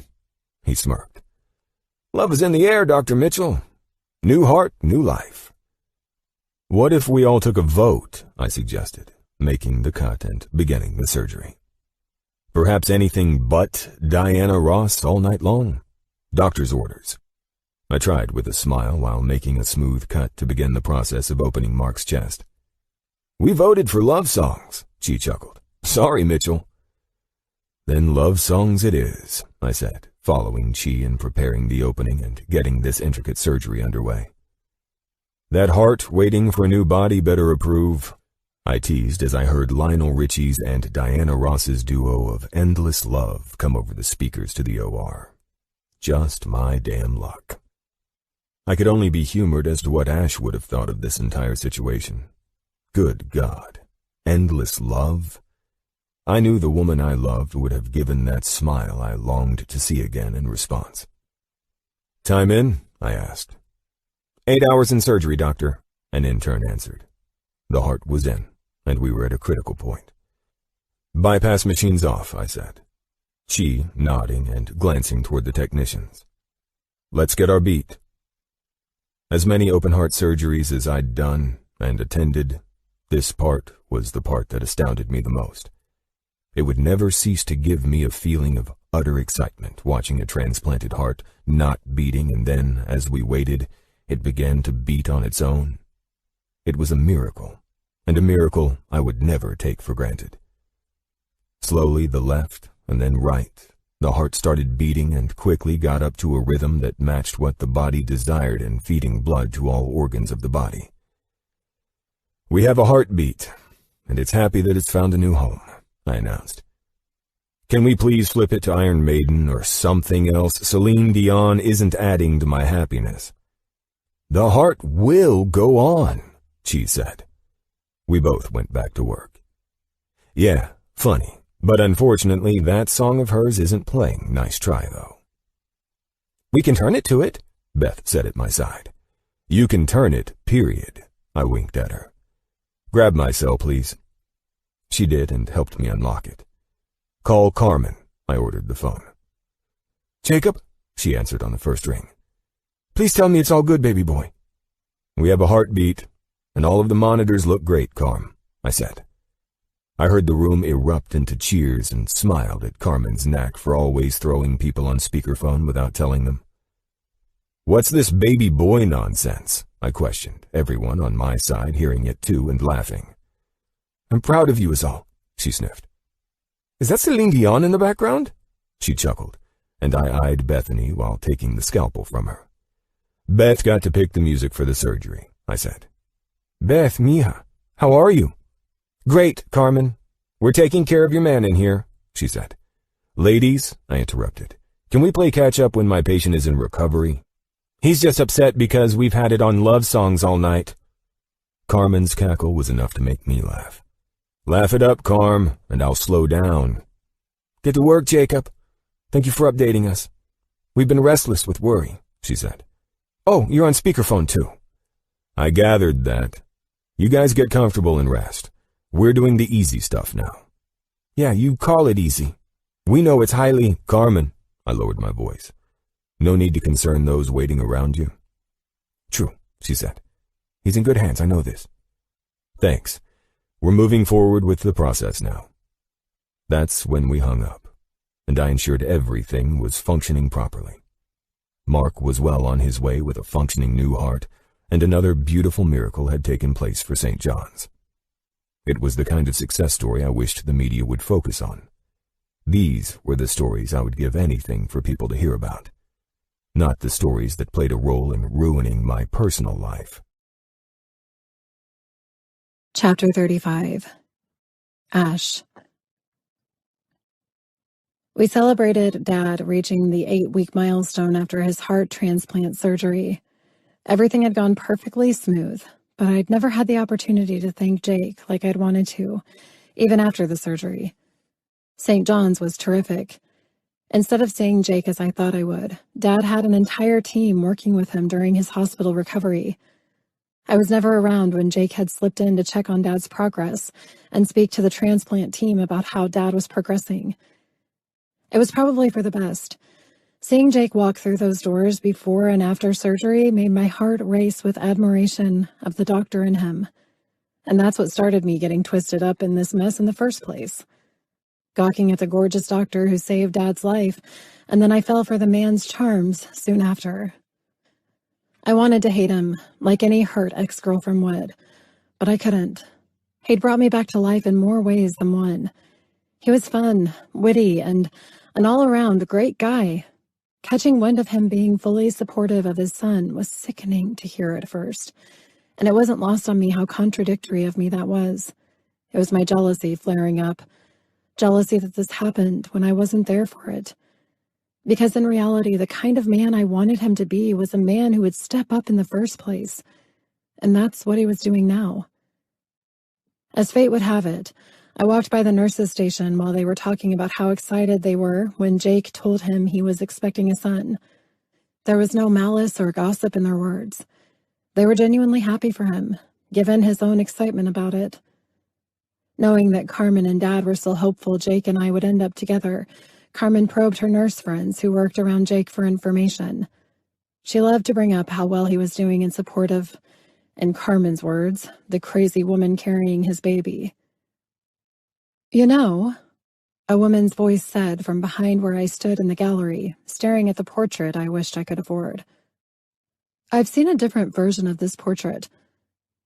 I looked to my side, and my eyes narrowed when I saw the woman I'd first met after I spilled my drink on Jake in the coffee shop.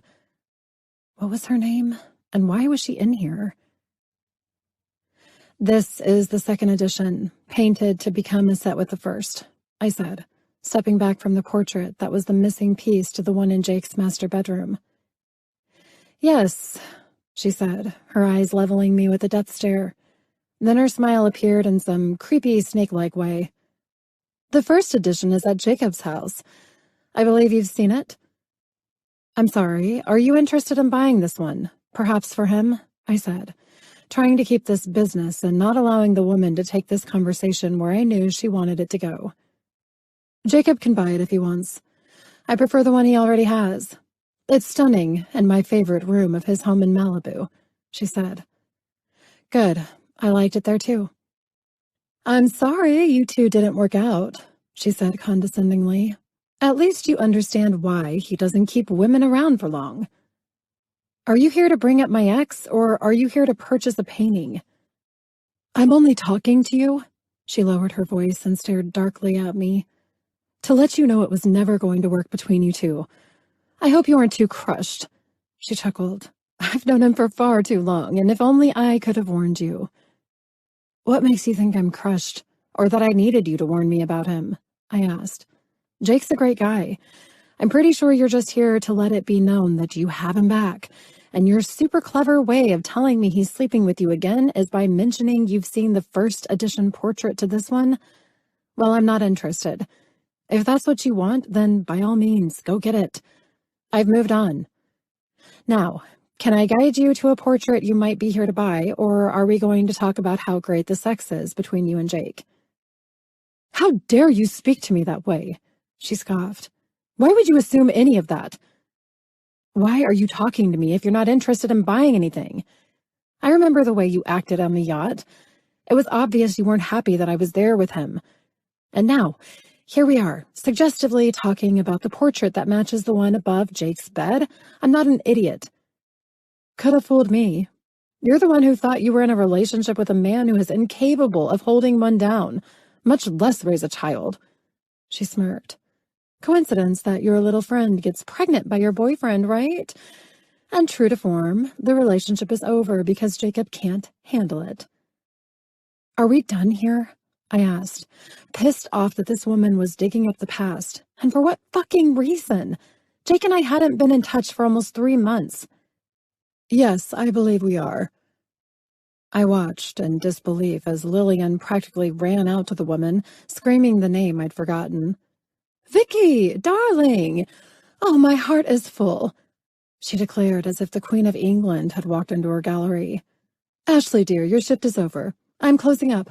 Would you mind locking the front and I'll go out the back? My keys are over in Brea Hall on the desk. Got it. See you on Monday, I said. Bye, dear. The woman was 3 years older than me and treated me like I was 5 years old whenever people of importance showed up here. I hadn't seen Jim since being on the yacht, so I'd assumed he kicked her crazy ass to the curb. But if he hadn't, maybe after seeing Jake's situation with lunatic Liz, Jim would think twice before staying with this nut job of a boss of mine. Shit. God damn it. My mind had been pulled back to the past after Vicky the bitch had shown up and tried to stab a knife through my heart. I hated these arrogant, rich assholes. They were the absolute worst. My confrontation with Vicky made me so rattled that I'd locked up the gallery and left without my car keys. I did not want to see either woman right now, but I also didn't want to ride the bus home. What the fuck ever. Walking in and hearing the shrill laughs coming from Lillian's office, where she left her door cracked open, made my skin crawl. I rolled my eyes and walked toward my desk, but froze when I heard Vicky say my name. I walked toward the door, wondering what the hell these bitches could be saying about me when I was sure they had other fake shit to talk about. I can't believe you managed any of this. I thought you were drunk and totally joking when you said you would ruin the relationship. I didn't really think you'd be able to do it, Lillian said. Jacob was mine. That girl had no idea she was in dangerous territory, coming into my world with my Jacob. Hold on to that. Let me pour us a drink. I want all the details. I love this, Lillian giggled. The tone in the woman's voice made me instinctively text Jim. I don't know why, but while they laughed, I had a strange feeling the shit these women were discussing was something he might want Jake's lawyers to know about. The man could kill me later for wasting his time if it was nothing. Ash. Hey, it's Ash. Can you get to the gallery? Something's up between Jake's friend Vicky and Lillian. Not sure, but I have a weird feeling. Jim. I'll have my driver turn the car around. I'm about 30 out. Ash. I'm going to record this. Jim. Go for it. A few moments later, after silently texting Jim, the things that came out of Vicky's mouth had me sick to my stomach and utterly in shock, and my phone was recording all of it. Seriously, though, I don't even understand how you managed it. Girl, this goes beyond stalking. Lillian laughed. How did you know the pregnant one was connected to my Ashley, and then make it all out to be Jake's baby? This is serious masterminding. You have no idea. I actually saw Liz. She's the pregnant one. She was with Ashley in San Francisco about 1.5 years ago. They were at a rooftop reception that St. John's had put on after a medical conference, which is why I assume Liz was there, because I came to find out later that she's in the medical field. This was all that long ago? I thought Ashley and Jake were more recent than that. I didn't realize it was going on for so long. Was he with both of them the whole time? I'm so confused. No, he wasn't. It's a pretty convoluted story. He met Ashley that weekend, and I was pissed because Jake wanted nothing to do with me after that stupid girl spilled her drink on him. That's Jacob for you, though. When he sees something that he wants, he doesn't stop until he gets it. Anyway, I think Liz is a total fluke in all of this. I only remembered she was Ashley's friend because I was so furious that Jake was talking to Ashley that night that I couldn't stop sizing up her and her group of friends. So when Liz happened to be at a club in LA, I recognized her immediately. And, in predictable Jake fashion, I saw him take her home. This was, I don't know, it was about 7 months ago or something like that. It was before Jake and Ashley got together officially. Then how did you get to the pregnant girl, Liz? Obviously, I didn't know she was pregnant when I went digging, but once Jake started blowing me off when Ashley came into the picture, I made it a point to find her friend. Lillian's laughter sounded like a witch cackle, and this entire exchange was reminding me of Cinderella's evil stepmother talking to her stepsisters. These women were wicked and enjoying every second of this. Oh, you are so bad. I love it. How did you find Liz? It wasn't hard. I knew she'd gone to that medical conference, so I started asking people from St. John's who went if they knew who she was. It wasn't long before a resident told me Liz's name and that she was always hanging around one of the lab technicians. And she said the word as if she were a game show host getting ready to tell Lillian that what came next was a new car. It turns out that guy is the father of her kid. Can you believe it? Wait, Lillian screeched, nearly choking on whatever they were drinking. That baby isn't Jacob's? Oh, hell no. Jake would never sleep with anyone without a condom, trust me. I've tried to lock him down that way more than once, but that's one thing he never lets slide. She giggled. But since the universe loves me, by the time I found Liz, I knew that she was pregnant, and I couldn't help but go in for the kill. Condoms break all the time, right? She feigned innocence, and I had no idea how I was able to keep listening over the ringing in my ears. But what about the paternity test? Lillian's voice seemed shocked as my heart was falling out of rhythm. I'm the president of the lab that did the DNA test, for Christ's sake. I can manage whatever I want. Does this girl believe Jacob is the father? I'm so spun out about this. You know you can't tell anyone else this. This borders on you seeming quite obsessed, you know. I am obsessed. Jacob is mine. I've watched him change since Ashley came around, and it drives me absolutely fucking crazy. I'm the only girl Jake's never abandoned. Then to see him so fascinated with her, I had to end it all. I don't lose. Ever. She said it like she was normal. Liz knows that isn't Jake's son, but she's desperate for money, so I paid her a shitload and arranged the transfer onto Jake's team after seeing her pregnant. I also made sure she was on the yacht that night, too. I needed Jake to put together the pieces of meeting her before. I had to have him think the girl was stalking him. $1 million and a perfectly timed pregnant woman he'd previously slept with. It was all primed for me to use to ruin Jacob and that low-life employee of yours. Wow, Lillian softly laughed. Remind me never to piss you off. You have no idea of the connections I have, Vicky said. I thought he was going to have more than one paternity test. What if they have it done somewhere else and you can't access it? That test won't be tampered with anyway. Once he finds out the kid isn't his, the only person he'll take it out on is Liz. What's done is done with Ashley. There's no coming back from that. After all of that is said and done, I'll be innocently waiting for my man, as always. My body was paralyzed with the information download that I was previously moments away from never overhearing. Nothing in my life could have ever prepared me for being the target of such a sinister plot. I thought people as purely evil as Vicky were made up for television shows. Never in my wildest imagination did I think someone as vile as her could be real. I couldn't hold myself back anymore. I threw the office door open so violently that it crashed against the wall and dropped one of Lillian's paintings. Lillian shot up from her chair as if she'd been caught by the FBI, while Vicky stayed seated, staring at me wide-eyed but restraining herself. Thanks for that confession. Everything you said just went on the record for Jake's lawyers, I said as calmly as I could. You're an evil, psychotic bitch. What are you going to do next? Boil a fucking rabbit in his kitchen, you sick fuck? Give me the phone, Ashley, Lillian said in a panic, as if her life depended on no one knowing what transpired. I hope his lawyers bury your crazy ass. You need a psych eval. Something's not fucking right in your head. No one pulls that kind of crazy shit off. Vicky sat there, still and unflinching. And you can sit there and laugh like you love this? I said to Lillian, who was 80 shades of red. Give up the phone, Lillian shouted. You're not going anywhere with this. Fuck both of you, I said. And then the next thing I knew, the claws came out. Literally, I was being clobbered by these wicked bitches. Scratched, hair pulled and mauled. I found a way out of the attack and ran right into the chest of a tall man who rushed into Lillian's office. Come any closer and the cops will be dealing with both of you, Jim said. James, Lillian cried out. I had nothing to do with this. James held me protectively at his side.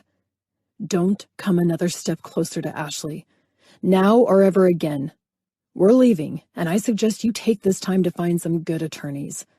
Don't bother calling anyone I know either, so good luck with that, Jim said in that commanding CEO tone that Jake always talked about. Oh, please, James, Vicky said. That trash clinging to you needed to be pushed out of the circle. She was there for Jake's money, your family's hard-earned money. Save it, Vicky. We're leaving. Jim looked at me as I pulled away and steadied myself. I handed him the phone. Take this. It has everything she's admitted. She's all over the place, but it's enough of a confession. Lillian collapsed theatrically, crying in her chair as if she'd been convicted at a murder trial. But Vicky held her stiff upper lip, almost unaffected by getting caught. She must have been entirely out of her gourd not to be freaking out about being caught on tape, confessing to committing multiple felonies. Jim put his arm around my shoulders and ushered me out of the room and out the front door. Where am I directing the driver? I'll drive, I said through tears. My car's parked in the back. Are you worried about it? I can have it brought to your place. You're not driving in this state. Jim, I tried to dam up these tears of betrayal. I can drive. Sorry, Ash, he said, walking me to his car. You don't have that option. I don't trust those women enough to let you out of my sight, and I need to hear that recording anyway. We need to get it to my attorneys. I can handle all of this while we drive you home. Clay and Joe's place is closer. Where are you most comfortable? He asked as he guided me to sit in his car. I'd rather head home, I honestly responded. Then that's where we're going, he said, taking my phone and working it to airdrop the recording to his. I'll tell Jake about this later.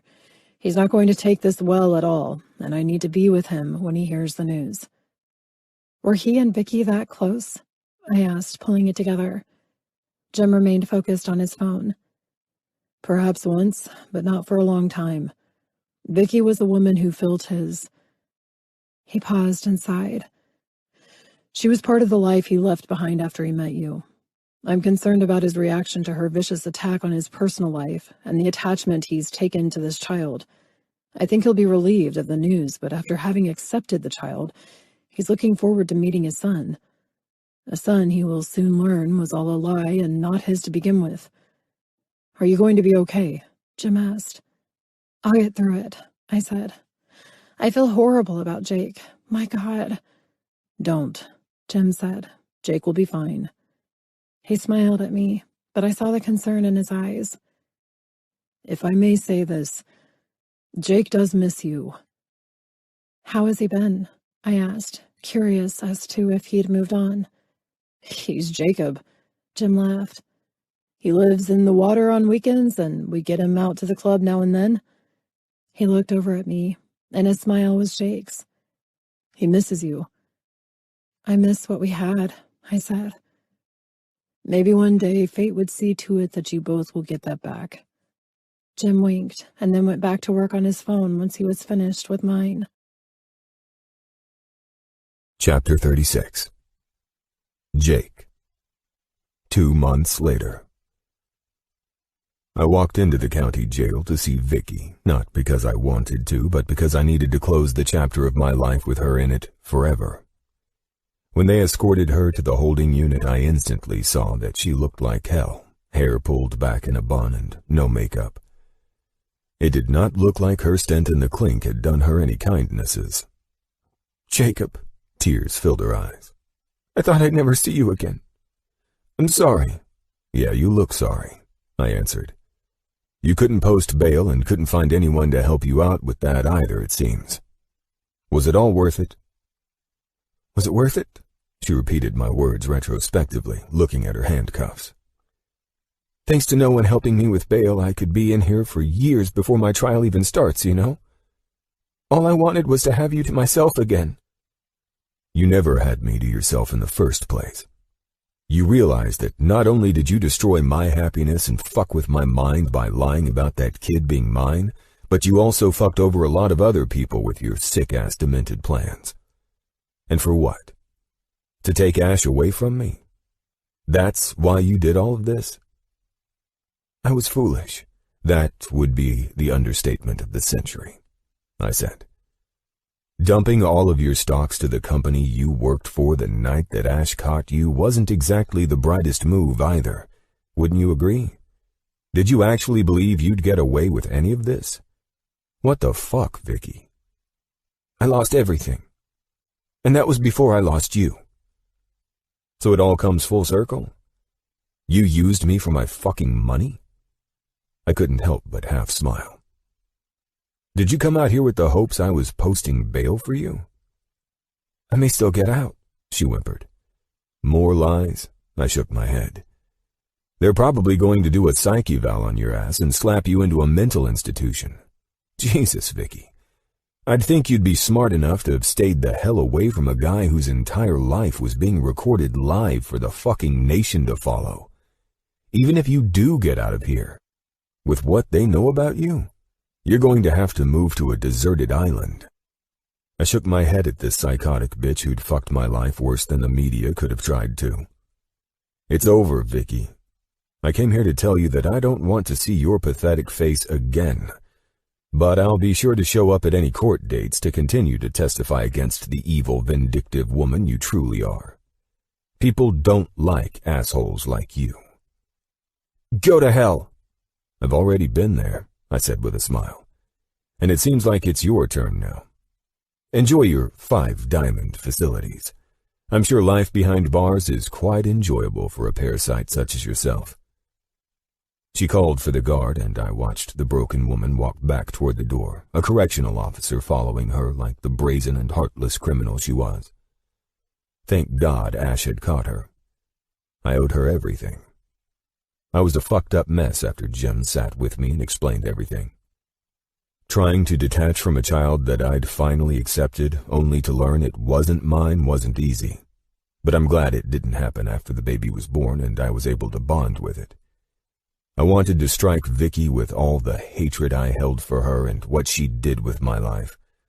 But it was pointless. She wasn't worth it. Hell, she wasn't even worth my showing up today. But it was something I had to do for myself. Now I had to see Ash. I had to hope I had a second chance with her, at least. An excuse to check on her dad and personally thank her, since not seeing her since her dad's surgery should help. I left the detention facility and drove to Ash's place, bracing myself for where this might take me. I was slowly taking back my life since the media had shifted their attention more to the doctor who'd muscled through the gossip and managed to celebrate breaking ground on St. John's new heart facility. That was one of the happiest days of my life. St. John's Heart Institute was finally being erected, and a dream of mine since medical school was happening. I would head the entire unit once the building was up, the staff was hired, and patients were transferred over. We would specialize in everything I pressed in that docu-series, which, by the way, was the new greatest docu-series out there. It was about damn time. Once I got to Ash's house, I knocked on the door, nervous as hell. Carmen answered, chilling me out. Shake! She braced my face, kissing each cheek and most likely smearing red lipstick all over it. Get in here. Watch the boxes, sweetie, she said. Boxes? I questioned. Moving time, mijo. Mark's heart is doing so well, you know. She looked back and smiled. Don't worry, he'll always be your patient. Although we might need you to recommend a good doctor up by Santa Clarita soon. Well, the closest doctor I know of is me, I smirked, glancing around, my heart sinking. They were moving. Is Ash around? I asked. She's visiting the Art Institute up north. Baby girl is thinking about getting back into college. She smiled back at me. I'm happy it's all worked out for you, Jake Mitchell. You're a terrific doctor and you do remarkable things. We watched the dedication of the heart hospital. It must be a dream come true for you. You know me well enough, Carm, I said with a smile. Smells delicious in here. Why don't you stay and eat with Mark and me? We could use the company. I have to meet up with the guys later, I said. Actually, I left some stuff here. Maybe I'll grab my toiletry bag unless Ash burned that, I teased. Ash wouldn't burn a thing of yours. She's not psycho like those others. Carmen hit me with that motherly eyebrow arch. It's all in the back room. Be careful, though. Her paintings are all over the place, too. I'll only be a minute, I said. I walked into the room where Ash had a small bed in the corner and what seemed like a gallery full of artwork. My eyes were drawn to the one with the sparkling ocean. It was the view from my beach house. I walked toward it and ran my fingers over the brilliant specks of light, wondering how the hell she'd managed to make it look like diamonds were shimmering on the canvas. My eyes drifted up toward the sailboat, gliding through the water that looked like glass around it. The sun's rays pointed down on the couple on the bow, and I smiled at the way their clothed bodies were tangled up together. She recreated my dumbass statement of what I saw in the water, and it was a masterpiece because I saw the beauty of the portrait through her eyes. I thumbed through the canvas and noticed that when the light of the room hit the painting, it came alive in a 3D effect, almost like a black light was shining on it. It was mesmerizing. How did this woman not have a multi-million-dollar gallery running? Her work takes your breath away, doesn't it? Mark said, standing behind me. How does she manage this? I questioned. The way it lights up as if it were backlit? I pointed to a butterfly she'd painted, the colors shimmering. It's interesting, he said, walking up next to me. She paints the white canvas black, and then she slowly brings her acrylic paint to life as she works magic with her brushes. I looked at his smile. Funny how darkness can be used to find light in fascinating ways, isn't it? It's how she sees it all, isn't it? What? He smirked. Taking a white canvas, blacking it all out, and then bringing it back to life more beautiful than ever? Yes, I answered, somehow relating this to our pure and happy relationship being blacked out, and hoping life as beautiful as this could be pulled out of that darkness and made to be more beautiful than the white canvas of our lives that we'd started with. It's who my daughter has always been. She stopped painting when her mother passed. Her final piece after her mom died was painting a canvas black. She left it at that. And then Ash went through her life for too long in that dark stage. Then you came into her life, and I've never seen her paint more beautifully. He walked over toward a portrait, and my heart nearly stopped when I saw it. This was her first portrait after spending that first weekend with you. Oh my God, I said, walking toward it. I took a picture of her walking toward the edge of my patio to the rail when she saw the ocean. I ran my hand over the brush strokes of the woman's hair being tossed in the wind. It was the most beautiful moment. She was so beautiful that it captured my breath, and I took the photo, texted it to her, and told her this is what I wanted over that $1 million painting in my house. Then it's yours, he said. No, I answered. If it were, she'd have given it to me already. It looks more real than the day I snapped the photo. She's an amazing young woman, Mark said. I looked at him and smiled. The best woman I've ever known. I'd give anything to reverse the hurtful things I said. The life I had. Easy now, he said with a smile. I believe the strongest relationships are the ones that go through hell and back. If it's all roses, then what's there to challenge the love two people have? You both have gone through hell and back. So will you come out stronger? Will you let the fire have burned you both and purified a love to what others could only dream they had? Getting sentimental on me, boss, I teased. I think I am. Don't let this beat you. You both love each other. But you got beat down. Fight for her. I think she deserves that, don't you? She deserves more than that, I said. But will she have me again? Mark smirked. That's the best part of fighting for a woman you love. Having faith that it's meant to be. Look at you, giving me all the advice now. It's the new heart, He smiled. After meeting the donor family, that day taught me to live for the one who passed and gave me life. I wished I could have been there for that. Ash was there, and she came out of it a different person too. He shoved his hands in his pockets. I believe Clay and Joe are bringing her to a place called Kinder's tomorrow night. He smirked. They're doing everything they can to convince her to stay. Clay even offered her work as a real estate agent for his firm. Maybe you can convince her to stay too. Perhaps I might try to show up. You do that. Now let's grab a beer and show Carmen we can make better corn tortillas than she does. I believe I owe you both carne asada on the grill as well. My doctor is allowing me to cheat on my diet? For one night only, I said. Chapter 37. Ash. I couldn't have been more relieved that Psycho Vicky was behind bars, and from the list of her charges, she wasn't going to see the outside of a prison cell in a very long time. The empathetic part of me wanted to feel sorry for her, but she was a wicked woman, and her bad karma caught up to her with a vengeance. If only I hadn't been a part of the fallout. Despite everything, my life was undoubtedly adding up nicely. I still painted, but I couldn't afford to attend the College of the Arts in Valencia, so I'd signed up for online college courses for the fall semester. I could get my general education out of the way at least, and then working at a ritzy restaurant as a waitress was giving me enough tips to hold down the rent for my new studio apartment. All of the money I'd saved, living at home with Dad, was enough to go to college, but I had two choices. Stay and live with Carmen and Dad forever to pay for school, or move out, give them their privacy, and figure the rest out later. I wasn't going to bury myself in student loans, and the financial aid wasn't enough to pull it off at the college of my dreams.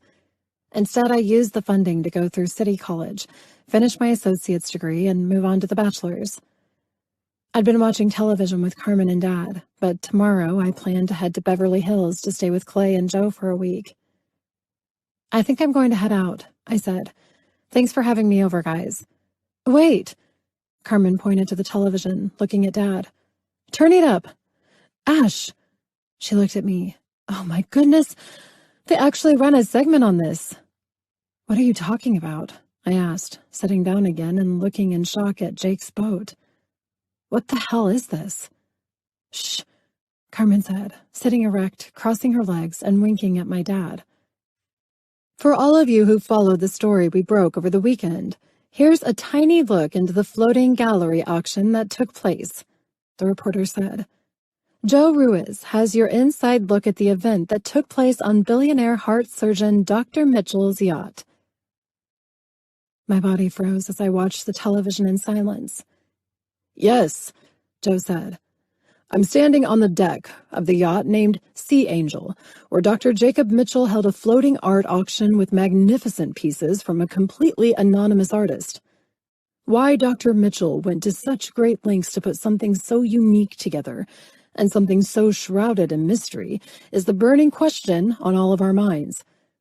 The boat set sail on Friday night with astounding events and a lot of interested buyers on board.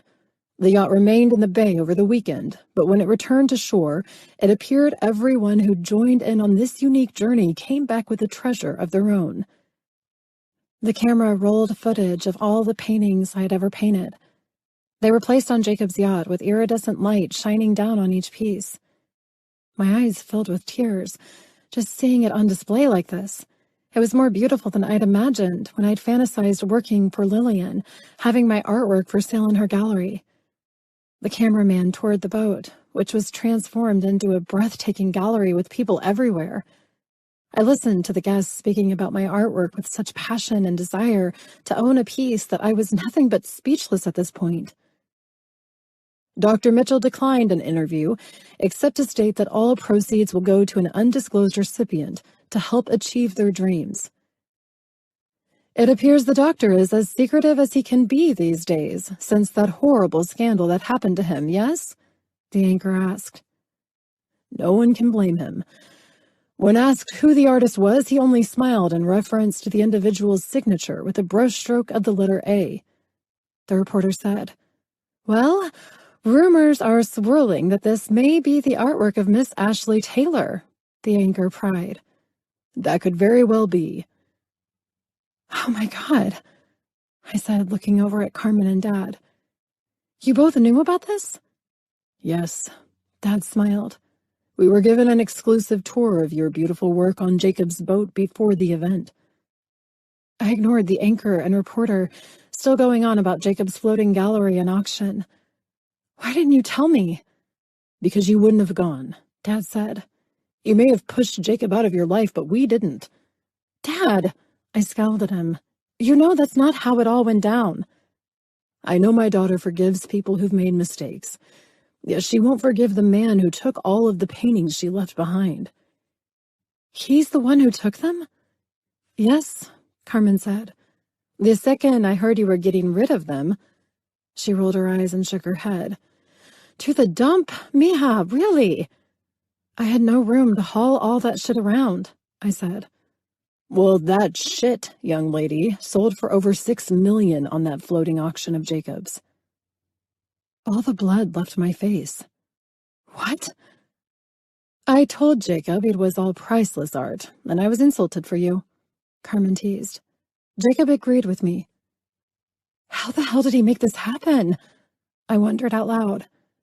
Where is he donating the money? His heart clinic? Carmen chuckled. Did you think the man ran out of money, Ash? Dad laughed. We have no idea where the money went.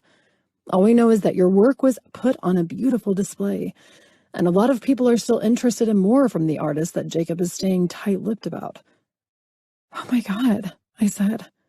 I can't believe any of this. You still heading down to Clay and Joe's tomorrow? Yeah, I said, stunned. I have the next week off before I start prepping for school. Well, maybe you can make time to see Jake and ask him all these questions yourself. I might have to do that, I answered, unable to conceal my smile. I got to my house and called Clay as I threw the mail on the table with my keys. Hey, girl, Clay said with a laugh. You're on speaker with Joe and me. Did you see the news tonight? Yeah, I ran my fingers through the mail, seeing an envelope addressed from a Mr. James Mitchell. Did you guys know anything about this? Of course we did. We bought one of the pieces when we were on the yacht, Joe said. How am I just now hearing about this? I asked. You moved on from him, and we didn't want to piss you off.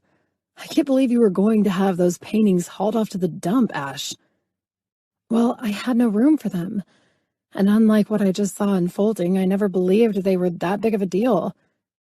You could have at least let us be the judge of that, Clay said. Thank God your dad thought to call Jake and ask if he was interested in them. Dad and Carmen need to slow down with all this Jake relationship stuff. They probably begged him to take it all. Joe sighed. No, try the other way around. Jake had already been by your place when you were checking out that college. He saw it all and told your dad before he left that if you didn't take it with you, he wanted it. I didn't get that memo. They only told me that he'd stopped by and was thankful I'd helped guide him in the right direction or something like that, I said, chewing on my nail. He was supposed to meet up with me at Kinder's the next night when I went there with you two, but I never saw him. You're a damn liar, Ashley Taylor, Clay said. He was there, and you weren't interested in even looking in his direction. It seems you tamed that boy. He didn't even so much as disturb you. Though he was enjoying the sight, Joe added. Well, I wish I was paying more attention, I said. You were too busy fighting us when we were begging you to move in and work for Clay, Joe said. I'm not a real estate agent, you goof. I opened the envelope from Jim and nearly choked when I saw the letter asking me to accept my funds donated by Jacob Mitchell. Holy shit, I said. You're not going to believe this. What? The fact that we're dragging your ass to celebration of your proceeds tomorrow? Clay chuckled. No, I ignored their implications of what that meant. Jim is handling the proceeds from that auction. I have to show up at his place for the bank transfer. I can't accept this, guys. Is there a note or anything? Joe asked. Hang on, I said, pulling out a white envelope that was hidden inside the bigger one. Scribbled in all caps and true to form, Jacob Doctor script was my name. Ash. There's a letter from Jake, I softly said, unfolding the paper inside it. What's it say? Clay pressed. Jesus, Jake's handwriting sucks. I laughed at the short note. It's like reading a goddamn prescription. Take a picture. I'm sure we'll get it. No, I smiled. Here we go. Ash. A wise young woman once told me that she earned her money and didn't come from it. Although I've never been one to use my money to further myself, I'd sadly made that impression on her.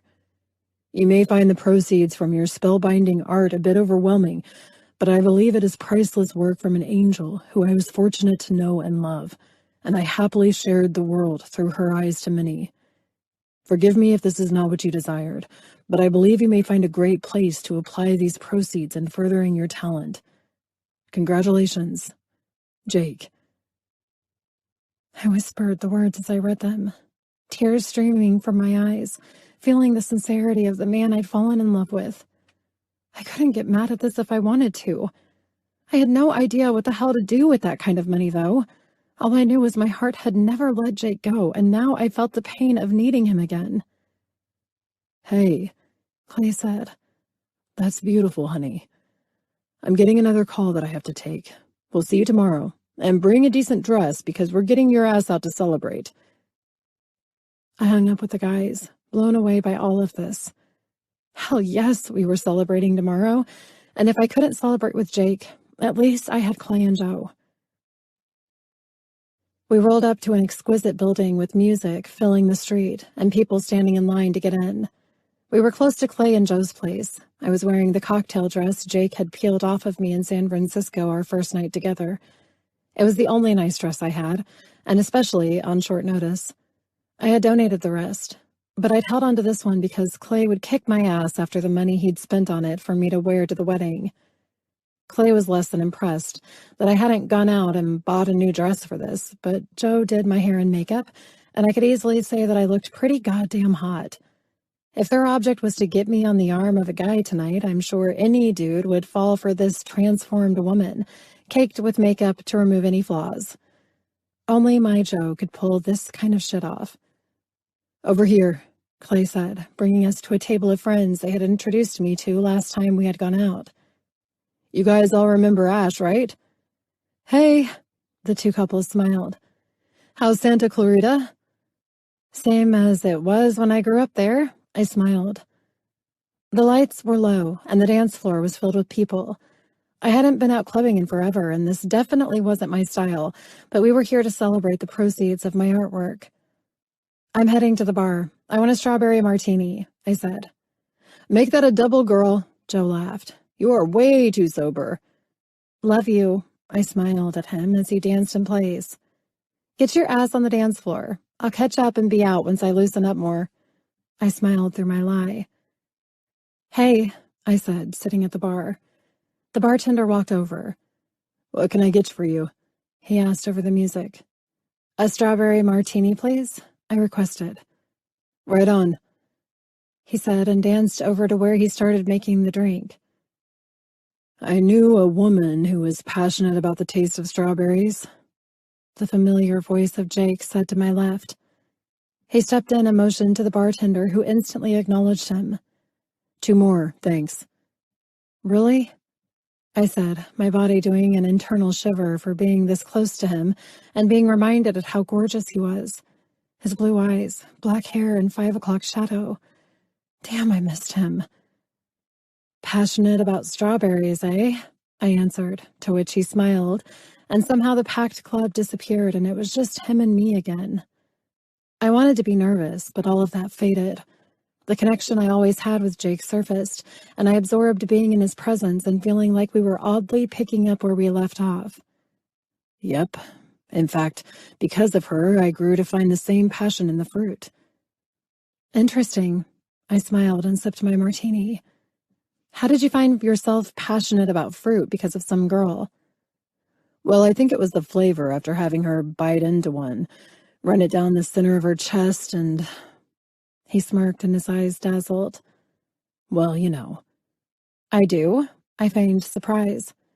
After tasting the flavor of it from her delicate skin, there's no other fruit that comes close anymore. Wow, kinky, I said while he took a sip of his scotch. It was heavenly. He smiled. The woman was an angel in every sense of the word. Sounds like she was a fallen angel, given the way she introduced you to such an innocent fruit. On the contrary, he said, licking his lips. I'd never found a strawberry to be so good. The best part was her love for them, and me at the time. Is she here with you tonight? Perhaps seeing you share her intimate stories with me. His eyes held mine. She is here tonight, and part of me believes she might enjoy that I'm sharing these stories with you. I took another sip of my martini, my lips suddenly dry. You're quite confident in yourself, sir. A trait I carry that almost ruined my life. He pursed his lips, although hopefully it will help me regain it again. I nodded. So you're the man, I whispered. The man? He asked in question. The one who stole her heart and made her regret every day since, letting you go without giving you a chance, with all the bullshit you and her went through. He licked his lips, and both of us became more serious. She had no other option. I never gave her a chance to know me well enough to understand the man who'd hurt her with words was an asshole throwing a fit. Perhaps she was an asshole too. Never, he said. You have a high regard for this woman. I would hope she knows that. I will forever love her. Jesus Christ, Jake. I smiled after taking a sip of my martini. Kiss me or something. I barely got that out before his hand was behind my neck, and he smoothly covered my lips with his own. His rich fragrance, his strong arms, and his lack of giving a damn for what people would think of this gesture brought me back to Jake stronger than ever before. He pulled away and ran his finger over my bottom lip. I've missed the hell out of you. Jake, I'm sorry about everything, I said. Baby, he said, I'm sorry for everything. I lost you and I can't lose you again. Please tell me you'll give me another chance. I lost you once, I smiled. And after that ridiculous pickup line, I'm never letting you go. Jake pulled me off the stool and held me tightly against his strong body. You'll have to forgive that. I've been off my game for quite some time. I felt his hard cock press against my stomach, and I discreetly ran my hand over it. Please tell me this part of your game still works. I arched a flirty eyebrow at him. That part of my game, he said, is ready to get your ass the hell out of here and back to my place. I believe it's been too long since my neglected cock had any attention. I laughed. I'd hate to keep it waiting any longer. Where are your friends? I'm taking your ass home. Being rude, I teased. Nope, he said, walking into the mob on the dance floor. Taking care of the only thing I care about. Chapter 38. Ash. As we left the club, I saw Clay and Joe giving us devious smiles, and it told me that my guys had set this whole thing up. I held on tightly to Jake's hand as he pulled me out to where his car was covertly parked. I was a giggling schoolgirl, and I didn't care. The man sporting his jeans and a button-down shirt was unraveling me inside. How was it that he and I were meant to be like this? We had been completely done, over, and like that significant moment of seeing him after a year with Dad's heart attack, we were thrust back together again. Just when all of my fears came true, and I witnessed firsthand that he and I were from two separate worlds and wouldn't work out, here I was, running toward Jake's car with him. We were two souls that were born to be together, two souls that had found each other on a higher wavelength than I think either one of us truly understood. Jake pulled me around, my back leaning against the car he'd just unlocked. He captured my face with both of my hands. I love you, Ashley Taylor, he said sincerely. Before I could respond, his lips captured mine, and we resumed our consuming kiss. I loved hearing his groans when his kiss was aggressive like this. I was out of breath, and my head was spinning when his lips went to my neck and lingered there before massaging down my cleavage. As he worked his way back up the center of my chest, his lips grazing my collarbones, His hand slipped under my dress. "Jake," I said, running my hands through his messy hair. "You're killing me." He chuckled and intertwined our hands together. "I'm not sure you're going to be able to handle me tonight." "I think that might be the other way around." We took off in his car moments later, him not letting my hand go even while shifting gears. I laughed as I looked at his somber expression. "You can let go of my hand. Please don't get us killed." He smirked and kissed the back of it. "I'm never letting you go again, Angel," he said.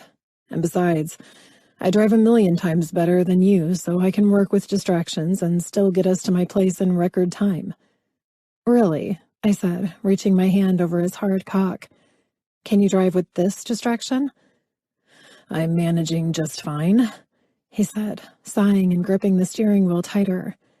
I teased him by fighting with the zipper. "And this?"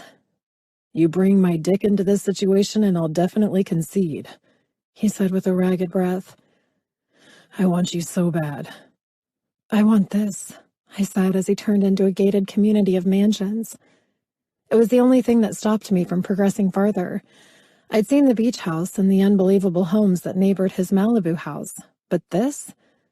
Holy hell, this was where they all hid. Jake's car snaked through the neighborhood of multi-million-dollar homes, each one gated inside the gated community. Jake's house sat at the end of this particular street, his gate opening as soon as it recognized his car. "Damn," I said in awe, his driveway looking like it was a street of its own.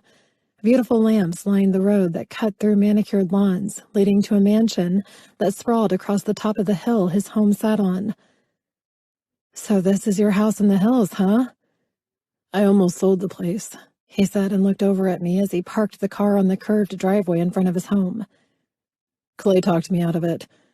He smiled at me and then stepped out of the car. I was out soon after him and taking his hand. "Why would you sell this place? It's private. Good Lord, it's beautiful here." "I associated it with my past shitty life. I always insisted on being a reckless dumb fuck, but then I lost you and I hated coming back to this place. It was the one home you'd never been to and I lost all attachments to it." "You're insane." I laughed as we walked into what I'd like to call the freaking governor's mansion. "Maybe." He smiled, watching me take this place in. "Per Clay's advice, and the reason you're the only woman to see this house now, I had all the furniture replaced and walls repainted. The place was due for a small renovation, too. The kitchen counters and sink were remodeled to match the beach house. I've always loved cooking at the other place, but never enjoyed it here." "Is that my—" I saw the picture I'd painted for him, but never gave it to him because I hated the way it turned out. "Jacob Mitchell!" I scolded him when we walked into a formal living room that was filled with mahogany leather sofas, chairs, and portraits, all situated in front of a large fireplace that was carved with a stunning wood mantel to set it off. Above it was that portrait I'd tried to recreate for him. This time I saw it under a beautiful light that shined down on it from the ceiling. It looked so different and real. "You can almost see the water shimmering under the sun you painted," he said, putting an arm around me. "When I saw you captivated by the ocean, it was angelic. That's why I took the picture and challenged you to paint it for me," he said. The way I used the brushstrokes to spread her hair out, it's practically an illusion, and it's screwing with my eyes under this light. I looked over at his proud grin. It looks like the wind is slightly blowing her hair. "Your hair," he said. "I can finally say that now without seemingly sounding like a creepy ex-boyfriend." He laughed. "And yes, your strokes in that portrait," he pulled me into his chest, "and in other ways are well worth more than $1 million, I might add." "Oh yeah," I teased. "Come on, let's go to my room, unless you'd care for a tour of the house." "What if I wanted a tour of this house?" He chuckled. "Easily done. I'll fuck you in each room, the sauna, the pool, the spa, and the wine cellar. I'll never sell the place after that." "Slow down, cowboy," I teased. "I've prayed this moment would happen." He brushed his lips over my nose. Never once did I believe I would get a third chance at getting you back into my life. Our eyes went into that trance of hunger, and I smiled when he audibly called for music and the lights to dim, and then classical music played in the background. "What is this, a movie?" I laughed. "It's me and you, Angel," he said, not playing along with my jokes anymore. "That's what this is." Without another word, Jake had me cradled in his arms, and I buried my face in his neck, kissing him and tasting his rich cologne. I craved this man. He set me down in a massive room filled with masculine touches that matched Jake's personality. I went directly to slowly unbuttoning his shirt. "Slow," I said, looking into his dark eyes. "I want to relish all of this."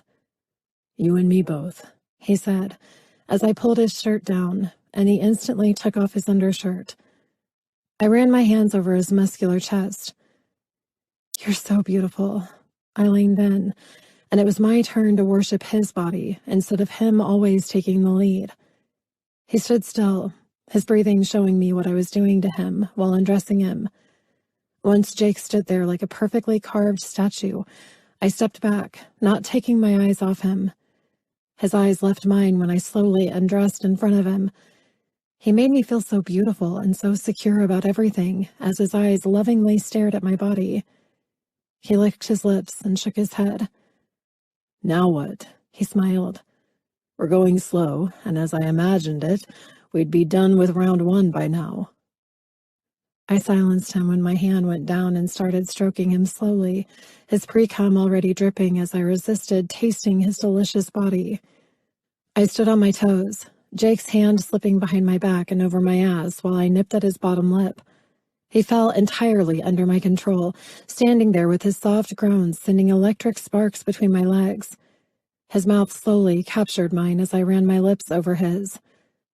I was coming undone with the gentle way he kissed me, his eyes locked onto mine, and the moans when I squeezed my hand over his large tip.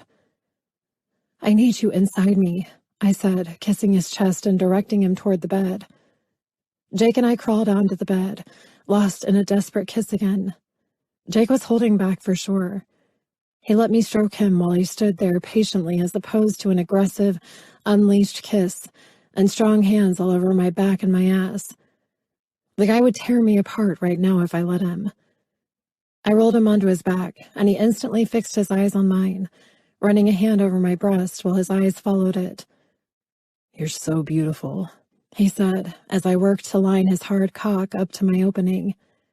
I watched as Jake closed his mouth, rolling his bottom lip between his teeth as I slowly used his massive cock to stretch my entrance, feeling more than just ecstasy as I buried his cock deep inside me. I started to slide up and down, feeling his cock rubbing against my spot, but staying focused on Jake, who reached over his head into the pillows, thrusting himself up into me. "Fuck," he barked. "God damn it. Baby, you feel so fucking good," he said through gritted teeth. "I've missed this," I said as I started moving my hips faster, feeling him deeper. I might just come all over his cock if I wasn't careful. "Feeling you inside me again." Jake's hands gripped my waist, slowing me down. His eyes met mine while he licked his lips. "I'm going to come inside you, Angel. You have to go." I took his hands from my waist and intertwined our fingers. He gripped them, closed his eyes, and moaned when I started moving my hips in circles. "Look at me, baby," I said through uneven breaths. He did, and I smiled. "You're first this time, not me." "Fuck, you are so amazing." Jake's groans sent shivers through my pussy and throughout my body as he jerked his cock up into me. "I'm coming," he moaned in utter ecstasy. "Fuck me," he panted, following multiple cuss words and groaning. He flipped me over and ran his tongue under my neck and chin until his lips met mine. "I'm still hard. I'm riding your pussy over the edge." I reached for my clit, and this time Jake let me. "Fuck, you are hard." "I have a feeling I'm not done for a while." He smiled. "Come on, Angel. Squeeze my cock with that pussy. You're so fucking tight and wet. You feel so goddamn amazing," he said, pumping into me. "Right there," I breathed out. "God, yes." I removed my hand from playing with myself after Jake used his magic touch, and his cock found my G-spot. "Fuck yeah, baby. Move that hand. I'm on it, aren't I?" "Yes." I was practically hyperventilating when Jake's lips sucked on my hard nipples, and he kept rubbing his softening cock on the most sensitive spot in my body. "It's been too long," I admitted. "Way too goddamn long," Jake said, bringing his face to mine while holding my leg up so his cock would work my spot. His eyes were so hypnotic and beautiful. "Let it go, Angel," he whispered. When I came, it was so intense that I saw stars. Jake moaned and froze as my sex clamped down while I came with intense pleasure and satisfaction. This was so long overdue. I couldn't help but smile at his dazed eyes once I regained my focus. "Holy fuck. You are so beautiful when you come. I love you, Angel." "I love you, Jake."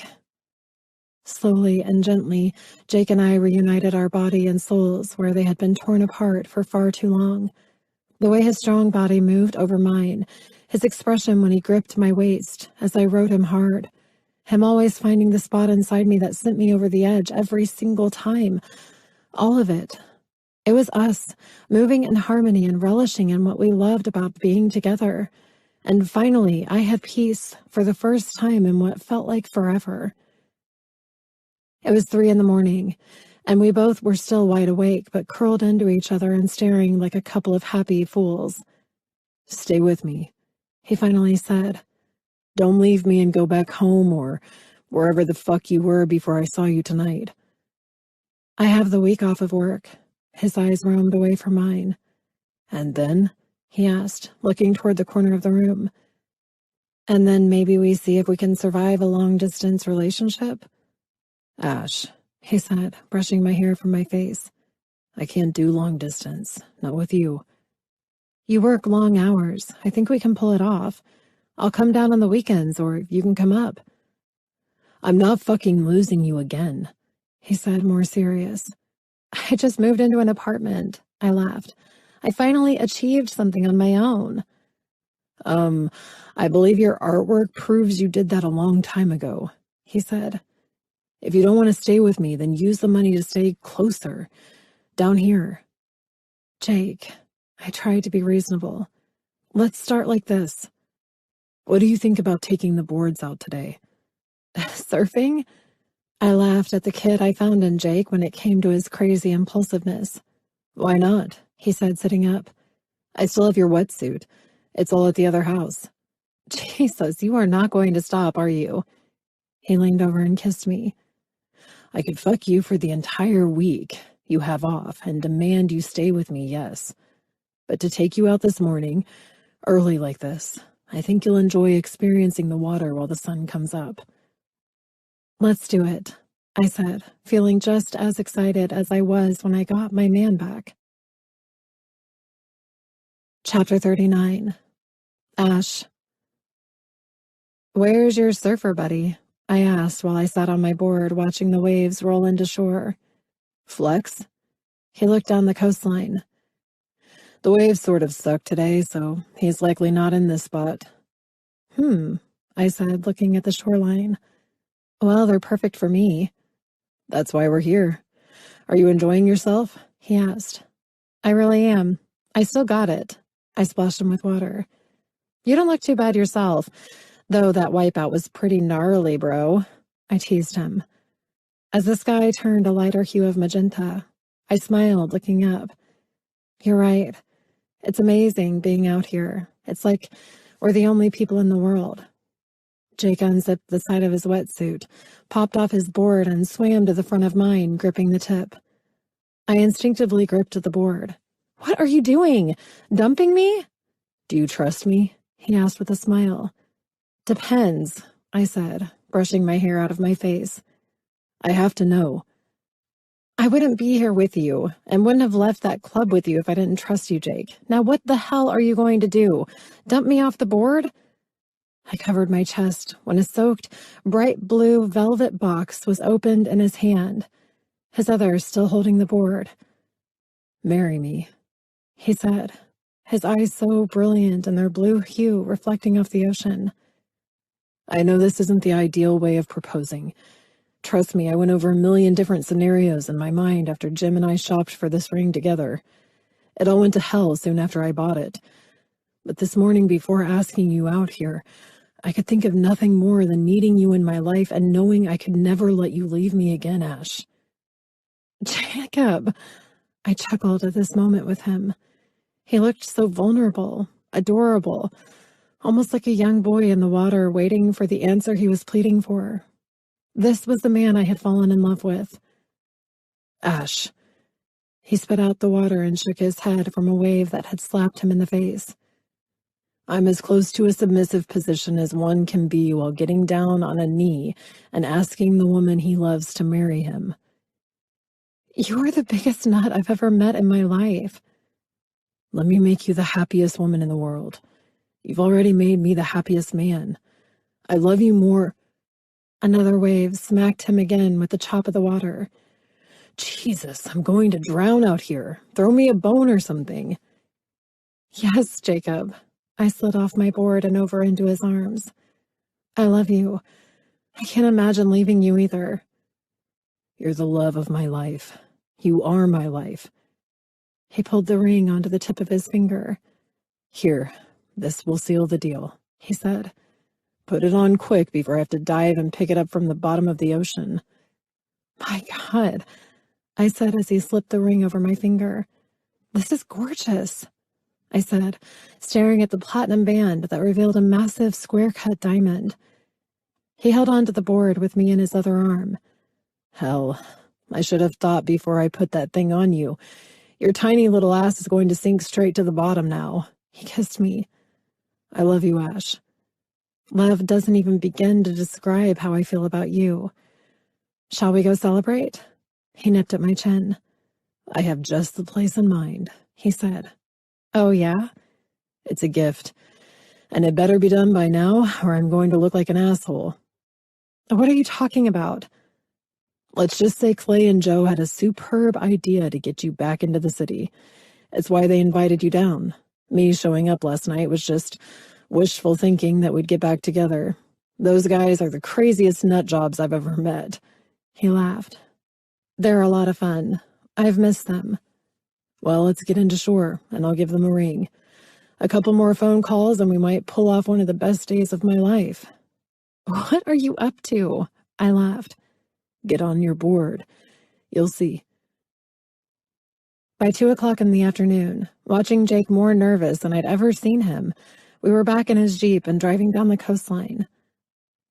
"Well," I said, trying to keep a straight face to his concerned one. "One might think that you had pulled another rabbit out of your hat and were heading to our wedding." "What makes you say that?" I laughed. "You're acting like the end of the world is waiting at our final destination." "I'm sorry. Just go with me on this. The brunch was good, though, wasn't it?" "It was delicious. That restaurant was adorable," I said about the beachside cafe he'd brought us to. "It was," he said, changing lanes, and then we were turning toward the ocean where beachside businesses were. "Okay," he sighed, and for the first time since his ocean proposal, he smiled. He pulled the car into a parking lot. "Here goes." I stepped out of his car and looked at the storefront that was completely blacked out. "Are we going shopping?" He took my hand. "Already done," he said as he entered a security code and unlocked the glass doors, pulling them open. "I bought this after the floating gallery was a hit," he said, turning around to face me. "I had staff hired, and after I got your written permission, I wanted to gift this form of revenue to you. Little did I know I'd be standing here with you as my fiancé." He smiled as he hung on to that word, "and showing it all to you myself." "A gallery in Malibu?" I said, seeing what was hidden behind the glass. "Yes," he smiled. "Jim and I discussed it after Lillian's business tanked, and we wanted to see you take the woman's place. At the time, we didn't think you'd leave Southern California, but we also didn't think that we'd have numerous requests for more of your work either. Jim was going to talk to you personally about working and running the business for Mitchell and Associates, but I told him to hold off. I guess I had hoped that somehow this moment would happen. Babe. His kiss was soft, and he pulled back his thumb, rubbing over mine. This gallery is yours. We haven't named the business yet or given it an opening date, but it's close to the beach house, your home, and an easy commute. He nodded to the ocean behind me. The ocean is right out your front windows. You also have a client list that's pretty large after the auction. This is the most tremendously generous and thoughtful thing anyone has ever done for me, I said, wiping the tears of joy from my eyes. But I can't get paint fast enough to keep up with the client base. I sniffed and smiled at his light expression. After selling your originals on the yacht, he answered with a joyous smile. We had prints curated to replicate the originals and bring them into editions for the time being. Those are already hung in the gallery. It's why I had to call Clay and Joe. This was partly their doing as well, he said. Go inside and tell me what you think. I walked in alone, and the soft sounds of soothing harmony played softly in the entryway. It was heavenly in here. The pictures were hung to be displayed under that same lighting Jake had in his living room on that one portrait he kept. The entire room's ambiance was serene, and even though these were mine, it didn't feel real. Nothing felt like it was mine in this place. There was no way in the world that these gorgeous prints came from me. Glass cases held sea art and crystal-like creations that complemented the theme of the rooms I quietly walked through. This was beyond any gift or anything I could have ever accepted. This was too beautiful to be mine. Clay was the brains behind all of this. Jake's voice slid into my thoughts, and oddly enough, the way he spoke blended with the space. The guy is a wizard when it comes to getting stuff done. He redecorated my place, and he also designed this in a day. He also hired people to get the job done, and voila, you're looking at your masterpieces all together. What do you say? I don't know what to say, I answered. I have the best guy. I leaned into where he held me from behind, and the best friends I could ever ask for. Will you take this on? Is it something you'd like? I couldn't say no to any of this if I wanted to. He kissed my cheek. You'll have to schedule it outside of when you'll paint, of course. Perhaps our vacations of all the oceans we'll be traveling to. That is why it will be staffed well enough. He pulled me around to face him. And of course, we'll plan your grand opening after we get back from our trip to Cabo. You still owe me that, remember? I laughed. Yes. Perhaps we honeymoon in Cabo? Dr. Mitchell, do you rush your heart surgeries like this? I teased. I run my heart surgeries with precision and to perfection. I will settle for nothing less when it comes to ensuring my angel is the happiest woman alive. So when do you plan on the grand opening? I asked, seeing that dark and sexy look of want in his eyes now. After we're married, 2 to 3 weeks of a honeymoon on your yacht, he smiled. See, Angel? I ran my fingers on his cheek. How drunk were you when you came up with that name? You'd rather have the other name back? I mean, I had to go through a shitload of maritime superstition laws of renaming a vessel that size and rededicating the damn thing. He laughed. I'll say if you don't like it, you're renaming it and going through the rituals with Flex performing the ceremonies. He laughed. I love it. And I love you. I'm speechless. Tonight we announce our engagement. I'll put in for my vacation with St. John's after you agree to marry me at our beach house or on the yacht. I don't care where, but I know you love the ocean, and you're going to be Ashley Mitchell before the week is over. Holy hell, Jake. I'm more than ready to spend the rest of my life with you. I'd marry your gorgeous ass right here and now if I could. Clay's a legal minister. I bit my lip and laughed at his expression. Do you think this is too much too fast? I mean, do you want to plan a wedding that some little girls dream of having? Perhaps something to... I silenced him with my finger. I just want you. I'd be proud to have your name too. I love you and I love us.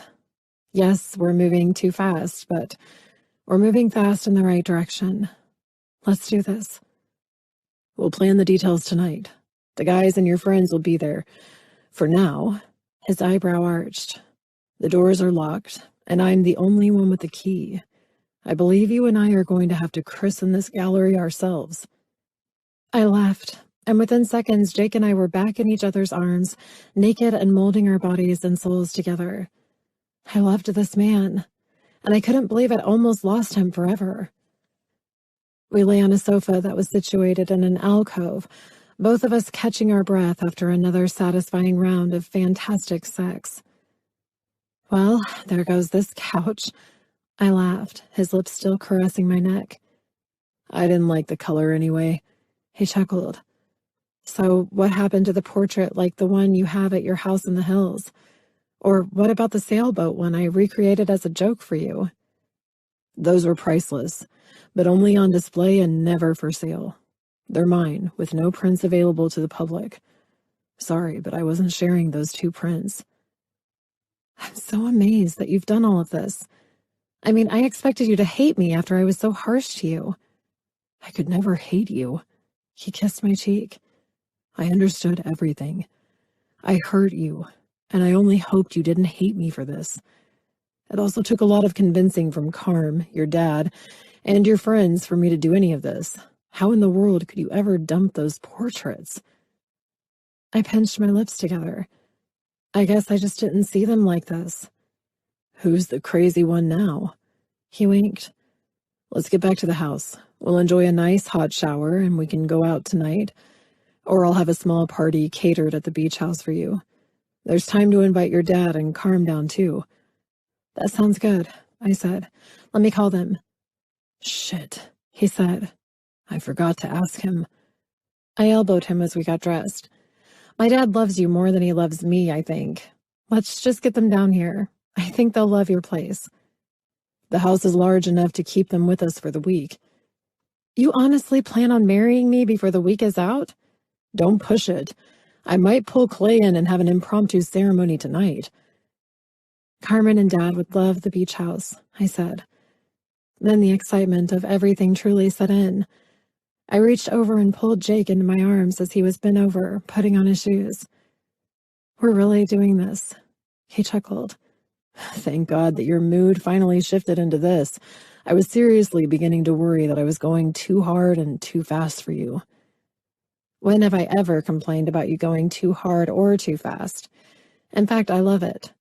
Jake studied me. I swear I'm fucking you all over that house before tonight. Hard and fast. He winked and then offered a hand to pull me up.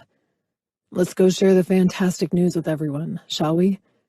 Already calling Dad, I said, overjoyed to inform him about what took place in less than 24 hours since I'd left them and come home to Jake. Chapter 40. Ash. It took me getting a massive sinus infection and feeling like death itself had come for me to slow down our wedding plans and make us decide to have a small wedding, 3 months after he proposed. I had loose ends to tie up in Santa Clarita, and he needed time to properly reschedule patients for us to take off for 3 weeks at sea while we took the yacht for his winning bet to Cabo. Now it was the day of the big event. I hadn't seen Jake in over a week since he'd stayed close to St. John's with 3 new patients in recovery, and he finalized everything with his staff for him to be gone. I could have easily driven there, but we both felt this time apart would make for a neat reunion when Clay married us. I still couldn't believe I jumped headfirst into this. Some people, like me, could live with their soulmate without a piece of paper to validate their union, but Jake wasn't having that. Thank God I was a fool in love because I enjoyed this playful, overly romantic side of him. Mija, you look so beautiful, Carmen said after Joe finished with my hair and makeup. Jacob is one lucky man, baby girl. She kissed me, while Joe nearly collapsed at the bright red lip stain on my cheek. After Joe fixed the issue, I walked over to the mirror and smiled at my simple silk dress. It was a cream-colored strapless dress that had no embellishments, but I thought it looked more exquisite than a full-blown wedding gown. It flowed from my waist and stopped just before my ankles. It was undoubtedly a perfect pick for the beachfront wedding on the shoreline in front of the beach house.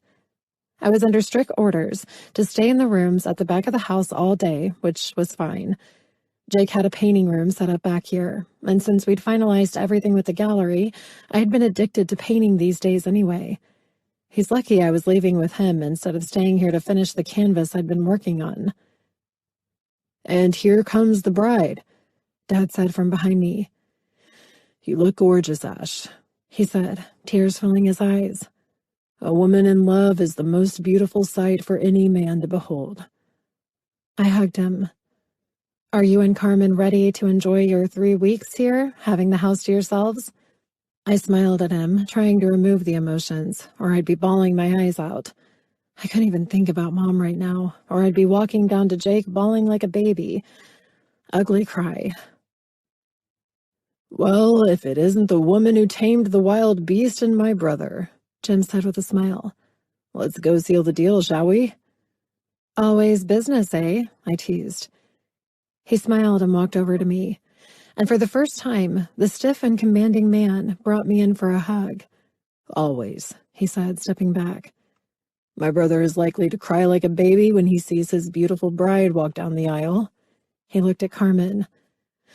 "All right, Joe sent me up to bring you down. If Jacob has to wait another second, I think he's going to lose his mind out there." "See you both in a few." Carmen winked at Dad and me. "Love is in the air."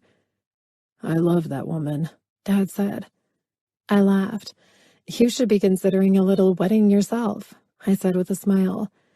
"But your stubborn butt is too chicken." "Steal the show from my stunning daughter?" Dad held his arm out for me to take. "Never in a million years." We walked down the stairs, the iron stair rails covered in ivy and lilies. The floral fragrance of the abundance of white flowers combined with the soft, salty breeze was an aroma that should be bottled up and sold as perfume. We walked through an archway covered with more white lilies, and the cellist began to play a beautiful tune. I was doing great. Walking barefoot in the white sand and through the 3 rows of chairs, seeing Jake standing there with a vibrant smile. His brilliant blue eyes shone as sapphires, and my heart was overwhelmed with the love I saw in them. I completely lost it when I looked to my left, and an empty chair was situated. Mom. Oh my God, he placed a chair for Mom, I thought, crumbling into my dad's side. "She's here too. She's always watching over you, honey," he said. Dad. Wow. I couldn't speak, and Dad only smiled and nodded toward Jake.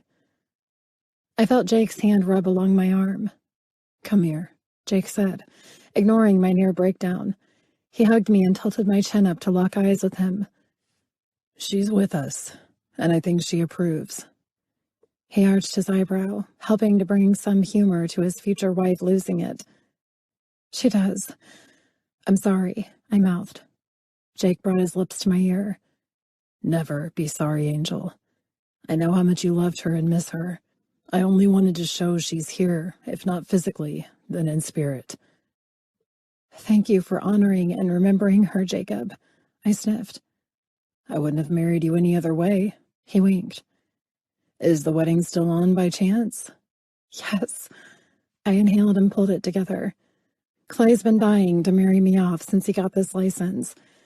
Let's do it." After Jake and I exchanged simple vows, the sun was shifting in the sky, heading toward the horizon. His lips had been one with my cheek since we made it all legal and stood in a small reception on the beach with cake and delicious food that Jake had catered. Instead of doing the tradition of throwing a bouquet, I simply offered the arranged lilies I carried to Carmen and told her she was next. "Thank you all for being present for the happiest day in my life," Jake said, raising a glass. "To my beautiful bride, The enchanting Mrs. Ashley Mitchell. He looked at me. May she live happily ever after with me. Jake's brother and friends burst out into laughter, along with me and everyone else. I love you, silly guy, I said, reaching for his face and kissing his lips. You better. He sighed. This next part, our exit. Well, let's just say you're legally mine, no matter if I screw this up or not. What are you talking about? I heard a loud horn as if a cruise ship were out in the ocean. I turned to see Jake's yacht, lit up brightly and magnificently. Let's get out of here, he said, his white muslin shirt blowing in the wind against his khaki shorts. Thank you all again. Camera crew, my brother has your check, and you can leave now. Jake turned and pulled me toward the shore. What the hell? Are we swimming out to the boat? The guests and wedding photographers were following us like a mob, and until we passed the wedding podium, I hadn't a clue as to what the hell we were doing. I stopped on the wet sand and covered my smile. Jacob Mitchell! I started laughing when I saw a white rowboat parked in the sand. What are you doing? He kissed my lips and pulled on his aviator sunglasses. I'm about to live out one of my many masterpieces with my bride. Jake, Jim laughed. Have you ever rowed a boat before? Jesus Christ, Colin said. This one takes the cake with you. I've seen you do some crazy stuff, but this is going in the cloud, never to be erased, Alex said. You sure you don't want an annulment? He winked at me. You're all overreacting, Jake said, whisking me up and into his arms. Let us fulfill my dream of rowing you in a boat. I laughed and kissed his cheek. Let's do it.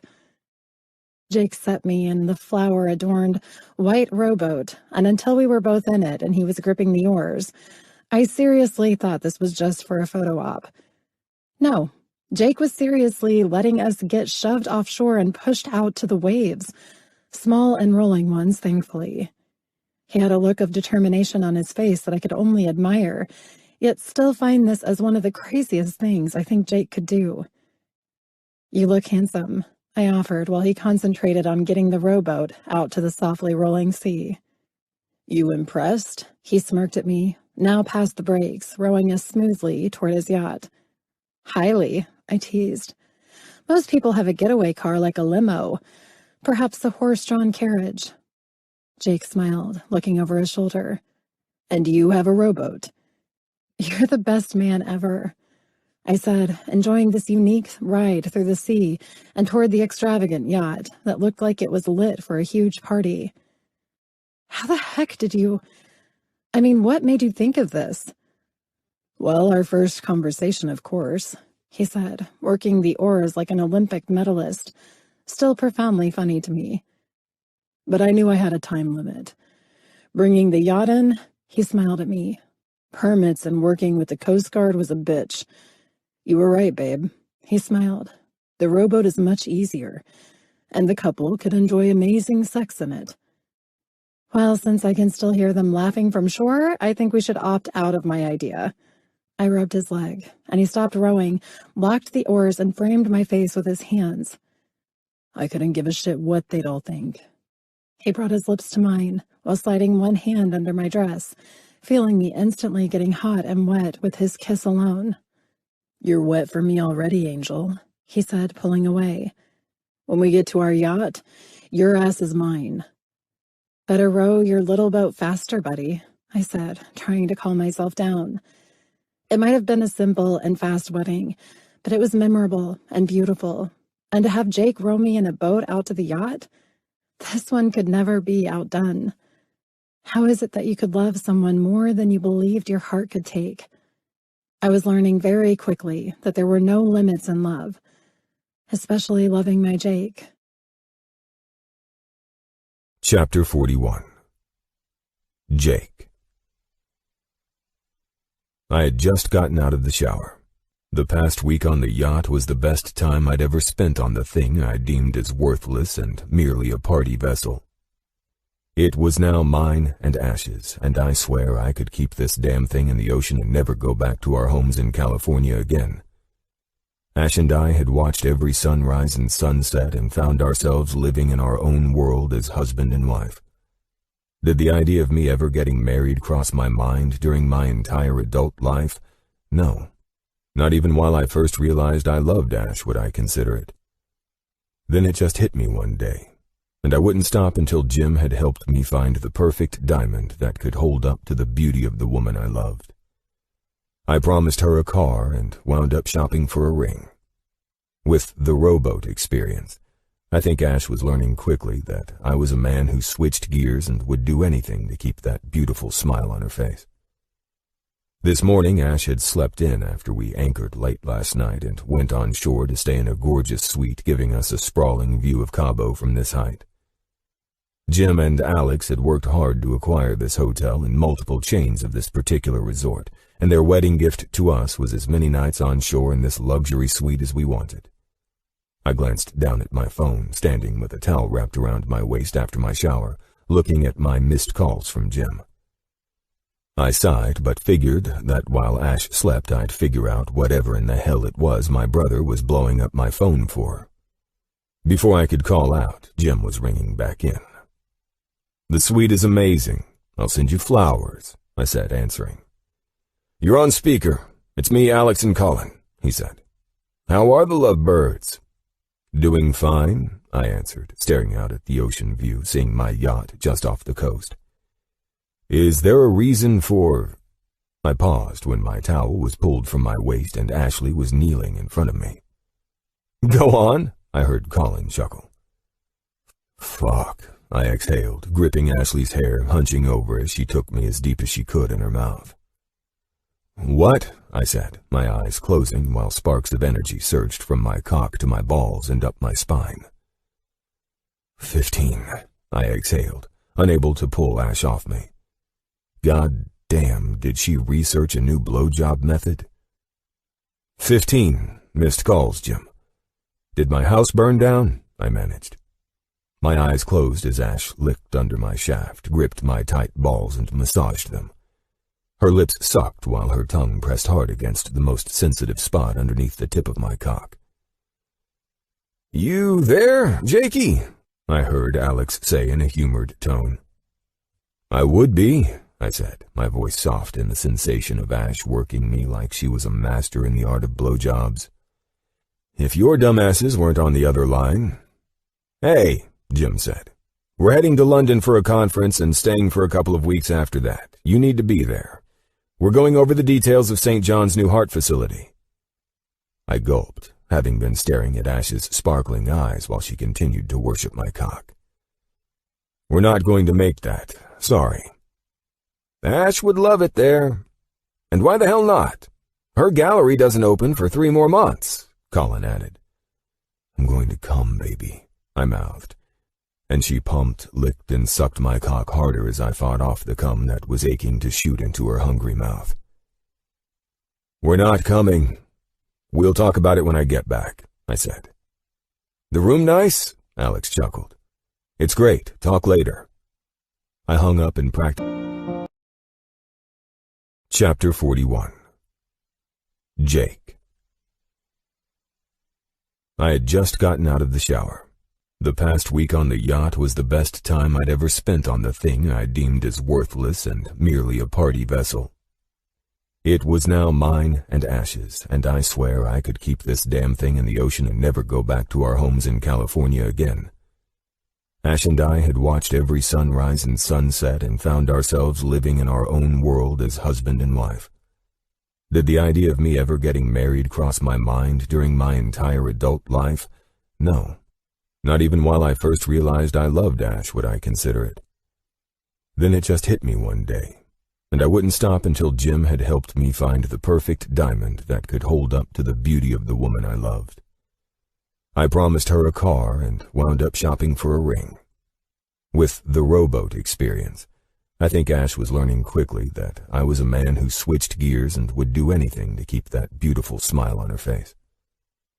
This morning, Ash had slept in after we anchored late last night and went on shore to stay in a gorgeous suite giving us a sprawling view of Cabo from this height. Jim and Alex had worked hard to acquire this hotel and multiple chains of this particular resort, and their wedding gift to us was as many nights on shore in this luxury suite as we wanted. I glanced down at my phone, standing with a towel wrapped around my waist after my shower, looking at my missed calls from Jim. I sighed, but figured that while Ash slept, I'd figure out whatever in the hell it was my brother was blowing up my phone for. Before I could call out, Jim was ringing back in. "The suite is amazing. I'll send you flowers," I said, answering.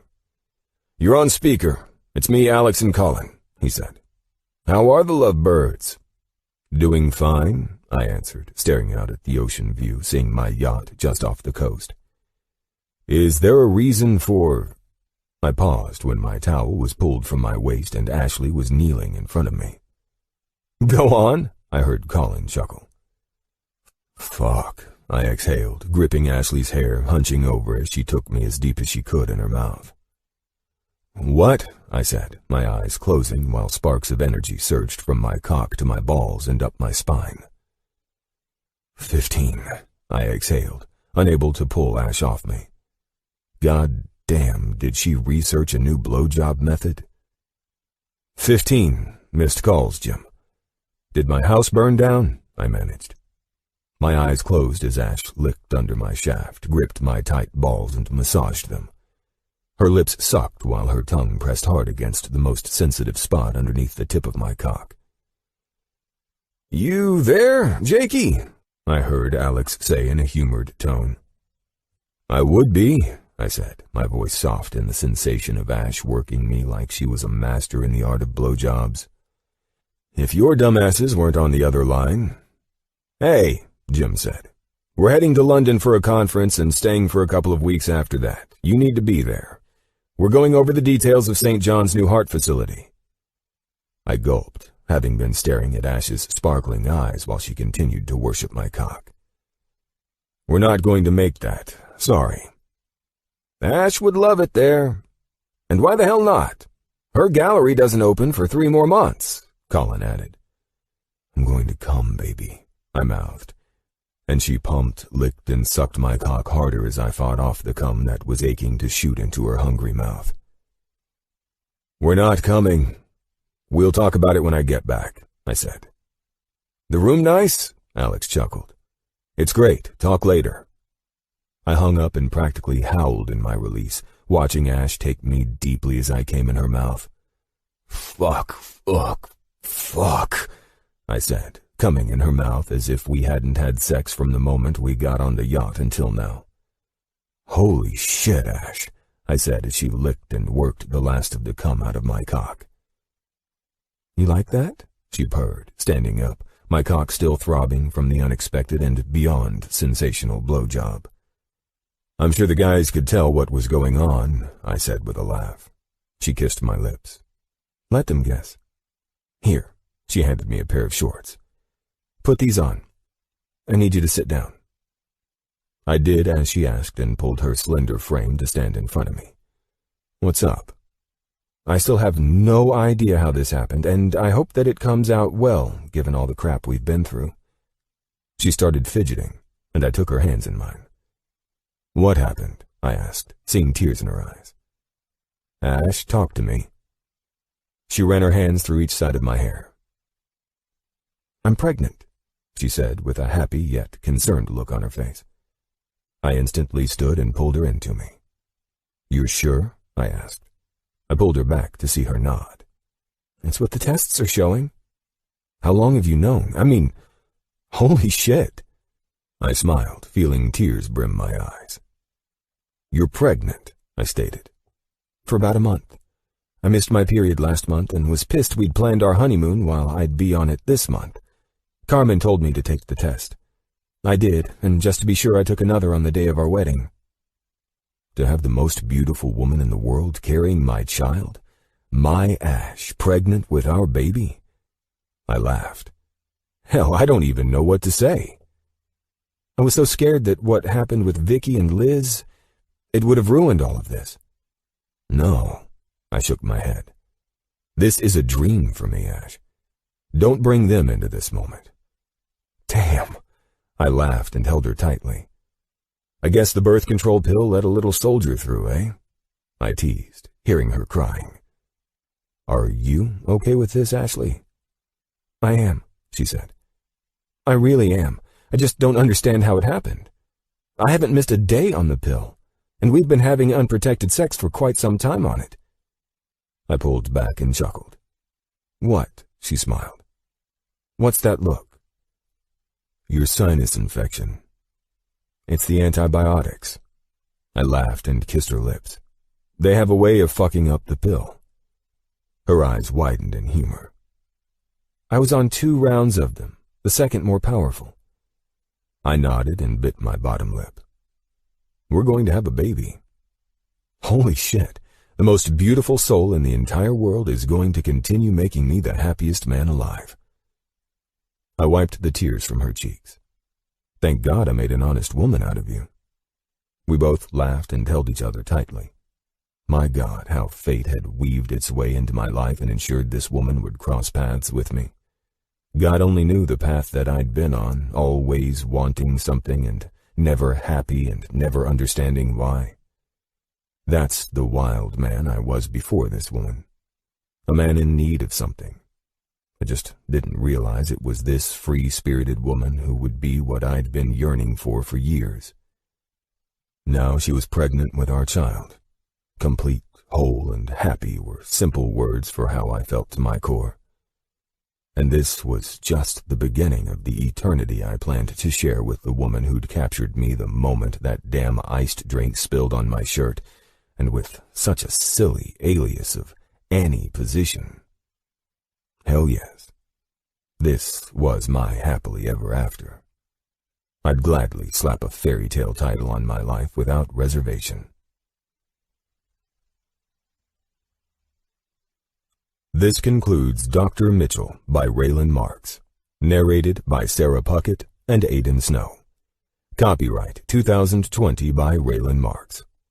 This unabridged audiobook is published by arrangement with Raylin Marks and was produced in the year 2020 by Tantor Media Incorporated, a division of Recorded Books which holds the copyright thereto.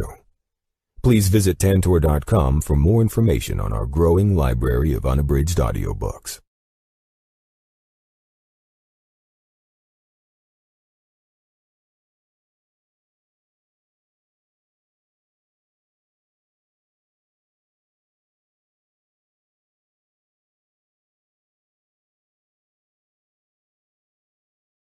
We'll be right